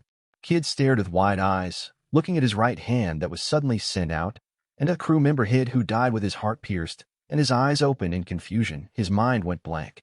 "Can you cooperate now and answer some questions for me?" It was not until this moment that Hogg's devilish voice sounded in his ears again. Kid turned his head stiffly and looked at Hogg's indifferent face. His face gradually twisted and became as hideous as a devil. "Beast, it's you. I'm going to kill you." "What a nonsense guy." Hogg's face turned cold and he waved his hand. Kid and Kira's bodies shook, and they seemed to hear the sound of water splashing in their ears. That was actually the sound of the blood in their bodies, controlled by Hogg, flowing faster. The next moment, with panic, horror, and anger on their faces, their bodies seemed to be controlled by demons, and they began to attack their crew members frantically. "I'll go. Run away. Stay away from me. Stay away from Kira. Our bodies are controlled by this beastly marine. Run." Kid yelled with red eyes, but his hands were not vago. He and Kira killed almost one by one the men whom he had brought from the South China Sea to the Grand Line with great effort. Faced with the 2 most powerful supernovas in the pirate group, both of whom are on the list of supernovas of the worst generation with a power of over 100 million, the crew of the Kid Pirates had no power to resist at all. "Captain Kid, I don't want to die, They, the ship's doctor holding a trident, kept spitting blood foam from his mouth. Kid's dagger pierced his chest little by little, and Kira's sickle cut his back little by little. Despair and pain filled his eyes. Well, Kid and Killer were going crazy after seeing their capable men being killed with their own hands. Kid's eyes were red, the corners of his eyes were broken, and shocking blood and tears flowed out. He let out an unintelligible howl from his throat and attacked his remaining men again. The scene before him was like a nightmare to him. "This is hell. Stop. Stop it now, you bastard. I say, ask whatever you want. I'm willing to tell you anything. Just make me stop." He screamed in pain with tears and blood streaming down his face, trying to get Hogg to stop controlling his body. However, it's too late, and I hate those who don't know what they're talking about. You should learn how to respect others, Eustace Kid. Also, I hate red-haired guys, especially pirates. Hogg ignored the pirates killing each other, turned his gaze in a certain direction, and a hint of indifference appeared in his eyes. "Shiru, you're a useless piece of shit. You can't even hold Rayleigh back for 10 seconds. What use do I have for you?" In my ears, the screams of Kid and Kira's collapse continued. The noisy sound continued for several minutes before it stopped. When Hogg looked up, he saw that in the huge Kid Pirates, the pirate group with the highest captain bounty among the supernovas of the worst era, only the captain and the battle commander were still alive. The brothers Kid and Killer stood blankly among the corpses, their eyes empty, as if they had become numb from killing. All dead. Everyone is dead. The companions he brought from his hometown with great effort, who were to enter the new world together, to fight for the big secret together, and to accompany him to the top of the Pirate King throne, are all dead. Died in his hands. Died by his knife. Ah! Kid roared in grief, turning around and glaring at Hogg. You beast, I want. Before he could utter a roar, he heard Hogg looking at him and whispering, Not enough, not enough. Although your determination to kill me has reached its peak, determination alone is not enough. You must transform this determination, this will, into the power of revenge. Come on, explode, explode, kid. The explosion after extreme repression, the realization of walking on the edge of life and death. After all the relatives and friend have died and only one is left, he's completely disappointed with this world and vows to destroy all the dark sides. Show me, kid. Listening to Hogg's crazy words and watching the cruel smile gradually appear on the corner of Hogg's mouth, Kid felt cold all over, and his head was buzzing. He seemed to have thought of something, and a trace of fear, panic, and pleading appeared on his distorted face. No. He turned his head stiffly and looked at Kira, who was standing beside him, his blood-stained lips trembling. No. No. Don't want. Oh, I didn't expect that Captain Eustace Kidd, the notorious and arrogant captain, would be afraid of something. Hogg walked on the blood-soaked grass and came to Kidd, looking down at him condescendingly. Kidd nodded frantically. Please, please, please let Kira go. As long as you let him go, I'm willing to do anything. Even if you want my life, I can give it to you. Kidd, don't be so humble to this beast. I don't want to see you feeling so aggrieved for me. Kira's tears dripped out from the iron mask. He struggled desperately against his body controlled by blood, roaring and waving his hands, trying to attack Hogg, who was close at hand. Shut up, Kira. I'm the captain. I have the final say. Without using Hogg's blood to control him, Kid took the initiative to step forward and pushed away Kira, who wanted to attack Hogg. He opened his arms and protected Kira behind him. He no longer had any thoughts of resisting Hogg. His face, stained with his companion's blood, was pleading. Please let Kira go. Only one of you two can survive. Hogg opened his big hand and gently stroked Kid's short red hair. This is my last mercy. Kid was startled, then nodded without hesitation. He gritted his teeth, raised the dagger in his hand, smiled miserably, and said, No problem. I'm willing to exchange my life for Kira's. Hogg nodded in satisfaction. However, the next moment, a flash of cold light suddenly shot out from Kid's hand and pierced Hogg's heart. Hogg was too tall, and Kid could only reach Hogg's chest, even though he raised his hands as hard as he could. Go to hell, you beast. His eyes were red, and he used all his strength to use this full-strength blow to avenge his companions who had died in pain. However, the flames exploding before his eyes and the loud explosions ringing in his ears made Kid completely despair. Dang! The dagger in his hand that had stabbed Hogg in the heart shattered and flew out, cutting his face. Hogg looked at the bewildered Kid with pity, his eyes passing over him and looking behind him. Your hesitation killed your best brother, Captain Kidd. Kid was struck by lightning and turned around in a daze, just in time to see Kira, whose throat was cut by himself and blood spurted out, staining his whole body red. He slowly took off the iron mask on his face and forced a gentle smile at him. Kid, I'm sorry, I really don't want to see you die before me, so please forgive my selfishness. With tears blurring his eyes and blood flowing from the corners of his mouth, Kira smiled and slowly fell down. No, no, no. Kira. Kid howled hysterically and rushed over, covering Kira's throat, trying to stop his bleeding. But all his palm touched was Kira's hot blood that kept gushing out and his body that was rapidly cooling down. No. Kira. Kid's throat-wrenching roar echoed throughout the entire auction hall number 1, like a cuckoo crying blood or a monkey wailing. Almost at the same time, a ball of black and red light that had begun to take shape suddenly burst out from his not-so-tall body and hit Hogg, causing his cloak to flutter and his white hair to fly. Not bad. Has your conqueror's hockey awakened? I told you it would be useful, right? After all, this is valuable experience I gained through personal experience. Hogg laughed wildly towards the sky. Beast, beast, I'm going to kill you. Kid vented his newly awakened domineering aura, opened his hands with red eyes, and slapped Hogg hard. The next moment, the thrill that surprised Hogg appeared again. Boom! The ground within a radius of hundreds of meters was broken and torn apart, and hundreds of tons of soil were knocked away by various scrap metals buried deep underground. A powerful magnetic field, along with Kid's roar, pulled the scrap metals that had been buried deep underground for who knows how many years, turning them into a torrent of metal, rolling like waves and bombarding Hogg. Hogg even saw the wreckage of a steel ship eroded by seawater. This was pulled out from the deep sea beneath the ground by the magnetic field released by Kid. At this moment, the strength of Kid's magnet fruit ability has increased by more than 10 times compared to before. As this powerful magnetic field force erupted, the unknown power that was stirring in Hogg's body was finally completely aroused. The new power made Hogg involuntarily stretch out his arms, raise them in front of and behind his body, and slowly clench his fists. In his eyes, emitting an unprecedented light of excitement. This is the power of the magnetic field. I understand. Electricity generates magnetism. Magnetism generates electricity. Electric current drives magnetic field.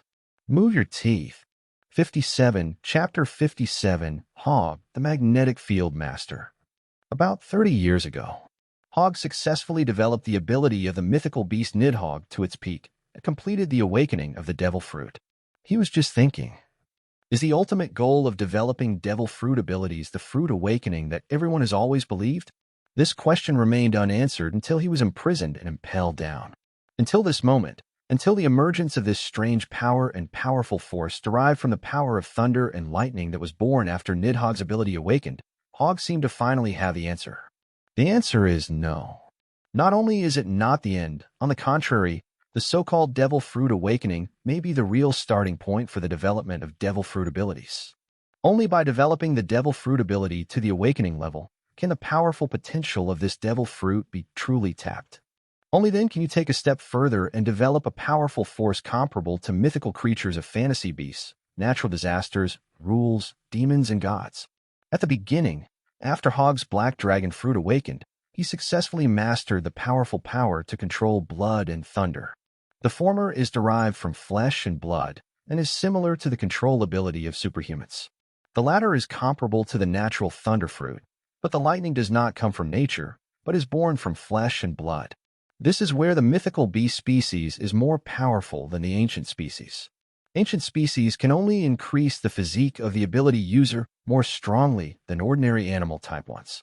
The mythical beasts can allow the user to master natural elements, rules, and mythical powers. And now, as Hogg himself is promoting the in-depth development of the city, and as he is attracted by Kid's magnetic field ability, Hogg has finally awakened a new power based on the control of blood and thunder. He vaguely felt that the reason why he had become mentally insane over the years and was seriously affected by the devilish desires hidden in the fruit was also because of the restlessness of this power. This is equivalent to the power of the second awakening of a devil fruit that I inform. It seems to be somewhat similar to the manifestation of Kid's magnet fruit ability, but in essence it is different. As for the specific differences, Hogg's limited scientific knowledge makes it difficult to explain clearly. He can only explore by feeling and release by feeling. As he raised his hand and clenched his fist, his arm shook, and the powerful lightning power hidden in his body was released outwards in an instant, turning into thick lightning bolts that penetrated his body and filled the sky within a radius of hundreds of meters. In an instant, in this mangrove area, lightning snakes danced wildly, electric dragons roared, and thunder roared. Under the bombardment of terrifying thunder and lightning that covered the sky for hundreds of meters in radius, the torrent of scrap metal brought about by Kid was instantly pierced by the ultra-high voltage current of hundreds of millions of volts, melted, and turned into red molten iron, which fell to the ground like rain. But before the high-temperature molten iron could successfully fall to the ground, the lightning bolts that shot out from Hogg quickly faded, as if they had disappeared out of thin air. In a place that no one else could see, but Hogg could feel, it transformed into a huge magnetic field that covered the entire auction house number 1, and was still expanding and extending outward. Moreover, this invisible magnetic field is still accelerating, brewing a terrifying energy fluctuation like a volcano about to erupt. This powerful force, Hogg called it, the force of magnetic field rotation. This new power was so powerful that even though it had just been born, it instantly crushed the powerful magnetic field released by Kid after his explosion. The molten metal raining down from the sky seemed to be drawn by an invisible giant hand, flowing in the air and converging towards Hogg's arm. In the void outside his fist, it was constantly spinning, as if converging into a fiery red lava river. It's not just the molten iron of metal that's being pulled.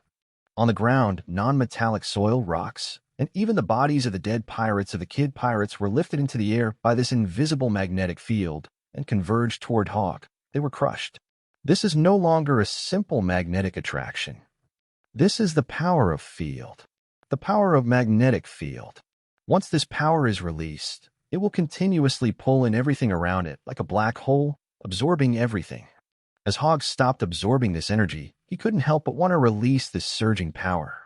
The magnetic field rotates. 10,000 horses. Ba Quan, Nether Dragon. A simple, unpretentious straight punch was lightly pushed out by Hogg. There was no armament hockey, no domineering hockey, and no power of the mythical beast was used. Just a simple straight punch. Boom! The ground in front of him seemed to be drilled by an invisible drill with a diameter of 100 meters at supersonic speed. A huge groove with a diameter of 100 meters was dug out in the ground, and it continued to extend forward until the end of the site. Thousands of tons of soil, tree roots, and rocks were crushed and flattened by an invisible force. The human auction house, which was owned by the Don Quixote family, was instantly dug out of a large part of its center in front of this force, leaving only the walls on both sides standing alone. The huge mangrove that towered into the sky in Mangrove Area Number 1 was also crushed on the spot and exploded into debris all over the sky. Luo Gang had accepted a partner not long ago, and the pirate king Blulu, who was once the captain of a pirate group, was quite powerful. He didn't even have time to dodge before being hit by this invisible force. The strong body, comparable to that of a giant, was only touched once, and most of the body, including the head, was shattered into a blood mist as if wiped away by an eraser. Only half of the body, connected by an arm and 2 legs, was left. As Beepo screamed in fear, it fell to the ground. Hundreds of pirates in that direction suffered the same fate as Jambaro. The terrorist attack suddenly plunged the chaotic battlefield of Mangrove District Number 1 into silence. Both sides in the battle, whether friend or foe, were looking at the white-haired man who had thrown the punch with fear and awe. Hogg himself was stunned. He quickly came to his senses and looked at the huge ravine in front of him that ran straight through 5 mangrove areas, namely Number 1, Number 2, Number 3, Number 4, and Number 5. His eyes lit up with surprise. So strong. Great. So fierce. What a powerful force. This is the power that suits me best. The power of the magnetic field. The power of the magnetic field's rotation. From now on, call me the magnetic field master. Feeling the powerful magnetic field force that was still growing in his body, Hogg felt happier than ever before. He was in a good mood, and his eyes looking at Kid became much softer. But this gentleness in Kid's eyes was like tearing open his scars and rubbing salt into the bloody wound. Make him angry. It made him so miserable that he went crazy. He was probably the only one in the field who didn't feel the slightest bit of awe at the power displayed by Hogg. There was only endless hatred in his eyes. He just wants revenge. I just want to kill Hogg and avenge my dead companion and brother Kira. Just when everyone was immersed in awe of Hogg, he was the only one who dared to roar and punch Hogg again. I want you dead, you beast. A powerful magnetic force erupted again, sweeping up the surrounding metal and molten iron, forming a huge steel fist in the sky. Kid roared and attacked Hogg. Feeling the strong magnetic field surging around him, Hogg showed what Kid thought was a devilish smile. You have the potential to become a magnetic field expert like me, Kid. Since you helped me successfully awaken the power of the magnetic field, I'm willing to give you a chance. He extended his large hand toward Kid. Become my adopted son, Kid. 58. Chapter 58. Our Navy also needs its own white beard and red hair. Become your adopted son? Kid looked at Hogg, who was extending his big hand to him with a smile on his face, and suddenly felt that the world he lived in was a little absurd. He didn't know whether there was something wrong with him or with the brain of the vice admiral in front of him. This brutal and cruel demon had controlled him just a few minutes ago and made him slaughter all his subordinates with his own hands. It even killed Kira. But now he actually wants me to be his adopted son. This guy. He's a complete lunatic. Fuck you. You killed my subordinates and my brothers, and you still want me to be your adopted son. You might as well be my grandson. Kid cursed back mercilessly, and at the same time controlled the magnetic force again, attracting dozens of swords, which shot toward Hogg like thousands of swords returning to their origin. But it didn't work at all. Because at this moment, the magnetic field power controlled by Hogg is 10 or even 100 times greater than that of Kid. He just released a little bit of magnetic field and stopped the whistling swords and knives, suspending them in midair, leaving Kid with no place to use his strength. He wanted revenge and wanted to kill Hogg. But he discovered in despair that the gap in strength between him and Hogg could no longer be described simply by the words, who is stronger and who is weaker. Hogg's strength was even beyond his imagination. All his attacks seemed like the impotent rage of a weakling, and were probably just a joke in Hogg's eyes, unable to even stain the corners of his clothes. Realizing this, Kid let a cruel smile appear on his ferocious face. He staggered a few steps weakly, glaring at Hogg with great resentment. "Kill me! Kill me! You lunatic! You devil! If you have the guts, kill me! Why don't you kill me?" Hogg smiled and walked forward, stroking Kid's hair again as he collapsed. "Because I have high hopes for you. You have the qualities to become a strong man, Kid. Come, become my adopted son, Hogg, and become a righteous sailor. I am willing to give you a chance to atone for your sins, reform yourself, and start a new life." Hogg's body was so tall that Kid completely lost all desire to resist. He collapsed and knelt on the ground, his eyes blurred with tears, and he howled like a wounded beast. "Ah, dead. Everyone is dead. Killer is dead too. The Kid Pirates are finished. I've lost everything, and my life has lost its meaning." Hogg smiled. "How can it lose its meaning? Aren't you still alive? Kid, haven't you always advocated the survival of the fittest? The first time I saw you, I knew that you, Garp's grandson, were different from other pirates. You don't have their naivete. You are a true pirate. You understand the cruelty of the sea, and you should have thought that sooner or later you would face such a day, right?" Under Kid's numb, soulless gaze, Hogg had a sick, crazy, and evil smile on his face and made a deafening declaration. "Everything will be lost. Parents, children, lovers, relatives, brothers, country, and subordinates. No one will stay by your side forever and revolve around you. You only have yourself. You are your own savior. You are the only one who won't betray you. Those weak subordinates will eventually be eliminated because they can't keep up with your ambition." Hogg squatted down and looked at Kid, who looked dazed. "I know, Kid, deep down you don't care about their lives at all. You're angry because you're angry at your own incompetence.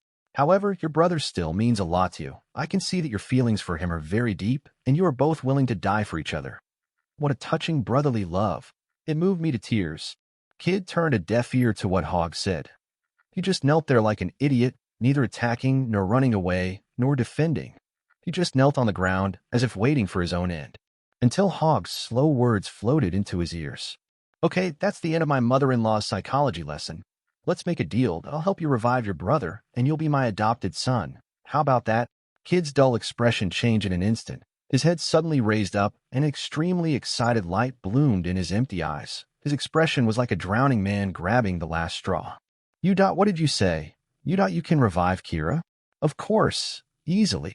Then, under Kid's excited gaze, Hogg waved his hand, and the blood that flowed from Kid's throat on his almost completely cold body began to flow back strangely, along the wound on Kira's neck that he had cut, and flowed back into his body. With the return of blood, Kira's cold body seemed to regain some vitality. His pale face regained color, and his dry blood vessels became full. Although he hadn't opened his eyes yet, compared to just now, he looked more like he was asleep or unconscious than dead. "Kira!" Seeing this, Kid rushed over excitedly and hugged Kira. But the smile just appeared on his face and then froze again, because Kira didn't come back to life at all. His body was still cold, his eyes were still closed, he still had no breath and no heartbeat. "Didn't you say you would resurrect Kira? You liar!" He roared at Hogg with red eyes. "You haven't pledged your loyalty yet." Hogg stood up leisurely and looked down at Kid. Kid was startled, looked down at Kira in his arms, gritted his teeth, and knelt down in front of what he fell to the ground in front of Gu and slammed his head heavily on the grass. "Eustache, Kid, greetings, foster father. Please, foster father, resurrect my brother Kira. From now on, I, Kid, am willing to pledge my loyalty to you." "Very good. In that case, Kid, my adopted son, I will fulfill your request." Hogg smiled happily. He raised his right hand high, spread his 5 fingers, and clenched them violently. A circle of invisible force suddenly spread out around. Many pirates who were fighting with the Navy in the distance suddenly had their bodies explode like smashed watermelons.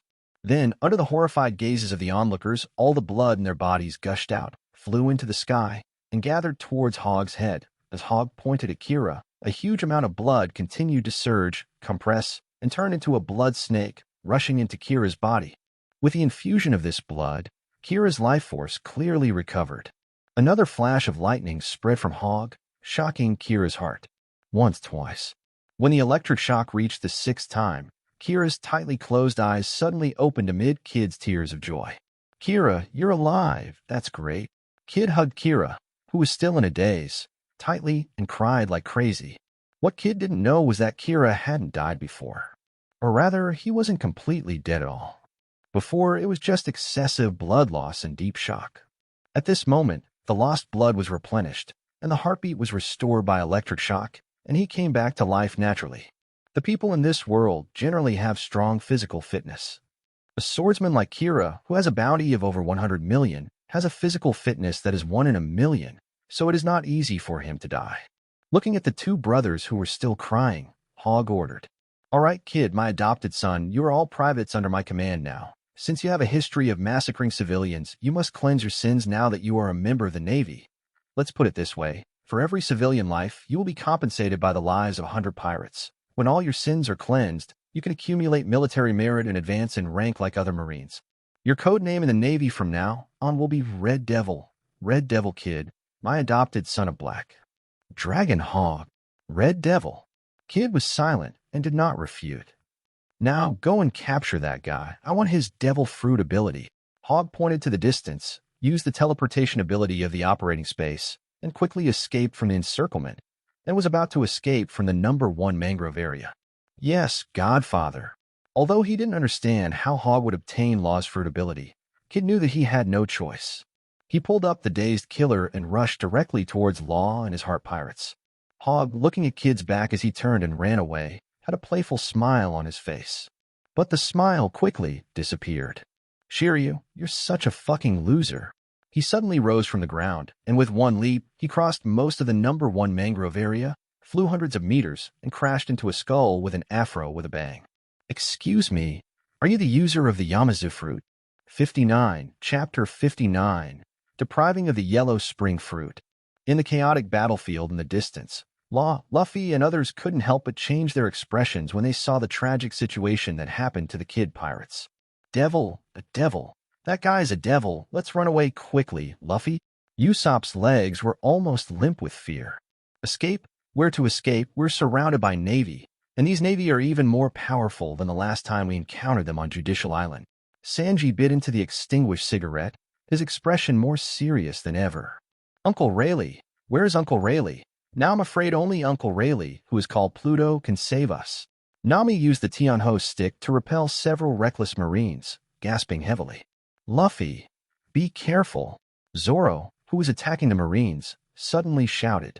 Luffy was stunned, and before he could react, he was hit by 2 sharp slashes in the chest, leaving 2 horrific wounds so deep that the bone was visible. He screamed and fell out. 2 tall figures, one on the left and one on the right, holding long swords, appeared in front of the Straw Hat Pirates. "Straw Hat Boy, I didn't expect that we would meet again so soon." Spider-Man and Doberman bit their cigars and looked coldly at Zoro and others who were filled with shock and anger. "It's Spider-Man and Doberman, 2 vice admirals," Robin reminded with a pale face. "I know them. They're the guys who launched the Demon Slayer order on Judicial Island last time." Usopp's face turned pale. "Uncle Rayleigh hasn't arrived yet. He must be in some trouble too. Perverted cook, prepare to fight to the death." Zoro took a few intense breaths, took off the turban from his arm and tied it on his head, then put the Wado Ikamanji in his mouth, held the Sandane Katetsu in his left hand and the black sword Shusui in his right hand. His eyes instantly became deep and sharp, staring at Doberman. With a whoosh, Sanji jumped out from behind, landed beside him, stood shoulder to shoulder with him, clicked on his lighter, and lit the cigarette in his mouth. "I understand, but can you not hold on?" He glanced at Zoro beside him from the corner of his eye, and could keenly perceive that Zoro's body was trembling slightly. Sanji knew that Zoro's injuries on the Thriller bark were too severe, and it was impossible for him to recover in just a few days. Even if you can't hold on, you have to hold on. There's no other way. Disasters always come one after another. This is the real pirate life. Zoro whispered, roared suddenly, swung 3 swords, and killed Doberman. 3 swords style 108 troubled Phoenix. "You're still talking about great principles, Disk. Don't die." Sanji took a deep puff of cigarette, spun his body rapidly, and kicked the spider demon with his right foot, which was burning red like a branding iron. Devil's Wind Kick. "Zoro! Sanji! Wait for me." Luffy pushed away Chopper, who came up to bandage him, endured the severe pain, suddenly started the second gear, and chased after Zoro and Sanji. Luffy, your wound is too deep. It needs to be bandaged. Looking at Luffy's chest stained with blood, Chopper burst into tears. Chopper, calm down. We need to break out as quickly as possible. We must not act rashly at a time like this and let them hold us back. Nami rushed over and grabbed Chopper, trying to gather her companions around her. Under the desperate cover of Frankie, Brook, and Robin, she rushed towards the weakest point of the encirclement, trying to break through. Yoho, Nami-san, Robin-san, you guys go. I'll cover your retreat. Brook wielded his rapier with great sharpness, injuring several Navy lieutenant colonels and colonels who rushed over. After repelling them, he bent down and stretched out his hand towards Nami, who was running behind him. Thank you for your hard work, Brook. You should be careful, too. Nami passed by him and just said, be careful, out of her mouth. Boom. There was a loud bang. The ground in front of her roared, and gravel flew everywhere, knocking her away while she was running and falling to the ground. Fortunately, she had a pair of abundant D-wills as a buffer. Not only was she not injured, but she bounced on the ground and then bounced up again. Nami, are you okay? Damn it, what's going on this time? Frankie rushed over here quickly, shouting. But as he shouted, a hint of fear gradually emerged in his eyes as he looked over here. Damn it, how could it be him? Looking at the white-haired Marine who was smashing in front of Brook, Frankie shouted to Brook anxiously and fearfully, Brook, run away. It's that devil from the Navy. Usopp was so scared that he rolled and crawled back more than 10 steps. Then he turned around with gritted teeth, screamed and rushed toward Hogg, raising his slingshot in his hand. Get out of here, you devil. Brook. Chopper was scared and cried. Brook, run. Nami and Robin shouted in panic. Farther away, Luffy and his two companions, who were fighting desperately with Spider-Man and Doberman, also heard the noise here, but they were unable to withdraw to support. They could only roar in anxiety and rush towards the enemy without caring about their lives. Yo-ho, I am indeed the user of the Yomiuri fruit. Brook's skeletal body froze, and he raised his empty skull eye sockets and looked at Hogg, who was close at hand. Brook showed no fear. He looked at Hogg, and a look of confusion and curiosity appeared on his terrifying skull face. Your Excellency looks somewhat familiar. Have we met before? Who knows? Hogg glanced at his afro, without much expression on his face. Brook did not retreat, but took a step closer to Hogg. Only in his eye sockets, where 2 balls of faint green fire flickered, he seemed to be sizing up Hogg. You are Moan Palace. Crack. Hogg had an expressionless face as he reached out and removed Brook's head from his cervical vertebrae. Brook. Nami, who was sitting on the ground, screamed in fear when she saw this scene. Others also looked at it with eyes wide open, broken, heartbroken. Luffy, who was desperately trying to activate the second and third gears and knock Spider Demon away with a jet rocket launcher, heard the shrill cries of his companions behind him. He turned around with red eyes and saw Brook's headless body shaking stiffly for a few times and falling down in vain. Brook. A black and red storm erupted from his body, which was covered in blood and tears, and struck in all directions. Not bad. Garp's grandson has also awakened the Conqueror's Haki, so this can also be counted as a part of my credit. Right, Hogg laughed while holding Brook's skull. Hogg, you cold-blooded butcher, is this your justice? A tragic roar suddenly rang out from the chaotic battlefield. The next moment, a figure as swift as the wind took a few quick steps and flew over a distance of hundreds of meters, holding a long sword in his hand. The long sword burst out with breathtaking black lightning. He instantly approached Hogg and slashed at his chest with the sword. Rayleigh, you're finally here. I thought you were going to hold Xiaqi's head and find a place to drink a glass of bitter wine and cry. Akran's blood-red blade was instantly unsheathed and held by Hogg with one hand, slashing on Rayleigh's long sword. But in a rage, Rayleigh still chopped him off hundreds of meters with a single blow. What did Xiaqi do wrong? Why did you kill her so cruelly? Rayleigh asked with a distorted old face, murderous intent boiling like a tide, holding a long sword wrapped in domineering color in his hand, and rushed forward again. Just because she was the former captain of the Nine Snakes Pirates. Do I need any other reason to kill her? Hogg sneered, but did not fight the furious Rayleigh. Instead, he retreated dozens of meters, raised his hand, and threw Brook's head in his hand like a cannonball. Teach. It's time to prove your worth. If you can't save that loser Shilio, you'll die with him. In the distance, a black airflow flew over, wrapped around Brook's head, and sucked it into a big hand. Blackbeard forced a smile and said, I know the power of the parahuman Yomi fruit. Don't worry, Vice Admiral Hogg. I can definitely save him. Without hesitation, he grabbed Brooke's head, turned around and left, rushing into the distance, fearing that if he was too late, Shiru would have been dead. Blackbeard, leave Brooke's head behind. Rayleigh was very anxious and wanted to chase Blackbeard, but he was powerless. Uncle Rayleigh, please save Brooke. Luffy cried. There's no point in saving someone who should have died 50 years ago. Garp's grandson, you should worry about yourself. Hogg turned the long sword Akran in his hand and slashed it down under Rayleigh's fearful gaze. Your pirate house game ends here. 60. Chapter 60. Your domination is not enough. Vice Admiral Hogg, I have a question. I clearly feel that my swordsmanship is not much weaker than Hawkeye's. My haki is only slightly inferior, and my physique is no less than his. But why can he defeat me so easily? What is the difference between an admiral and someone below the admiral? I believe that my strength has surpassed the vice admirals of the Marine headquarters, but compared to you, an admiral-level warrior, I am like a ridiculous clown. This was the question that Shiru asked Hogg after he reflected on it all night after being defeated by Hawkeye Sonda. Hogg's answer to him was, because you don't have enough dominance. Domineering thoughts? What is that?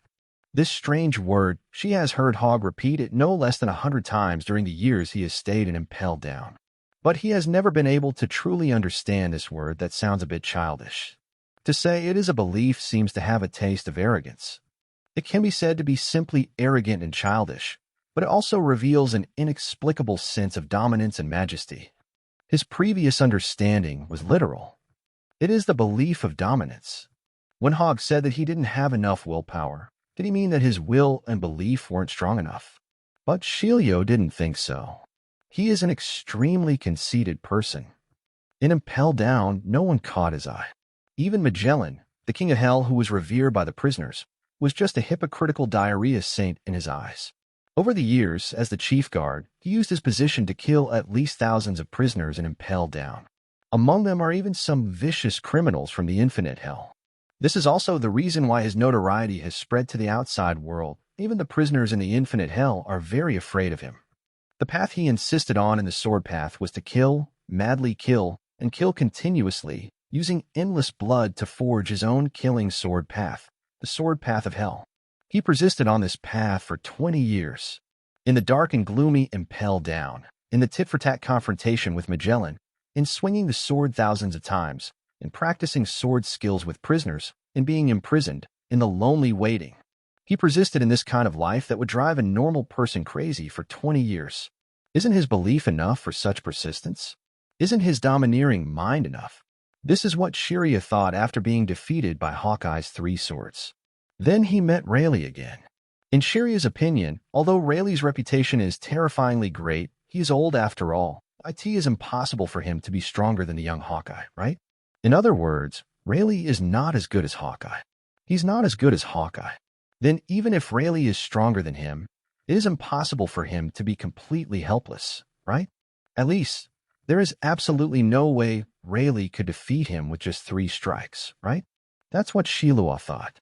That's why he volunteered to kill Xiachi and took Xiachi's head to find Rayleigh, trying to take advantage of Rayleigh's unstable mentality and kill him by surprise. Shiru guessed right.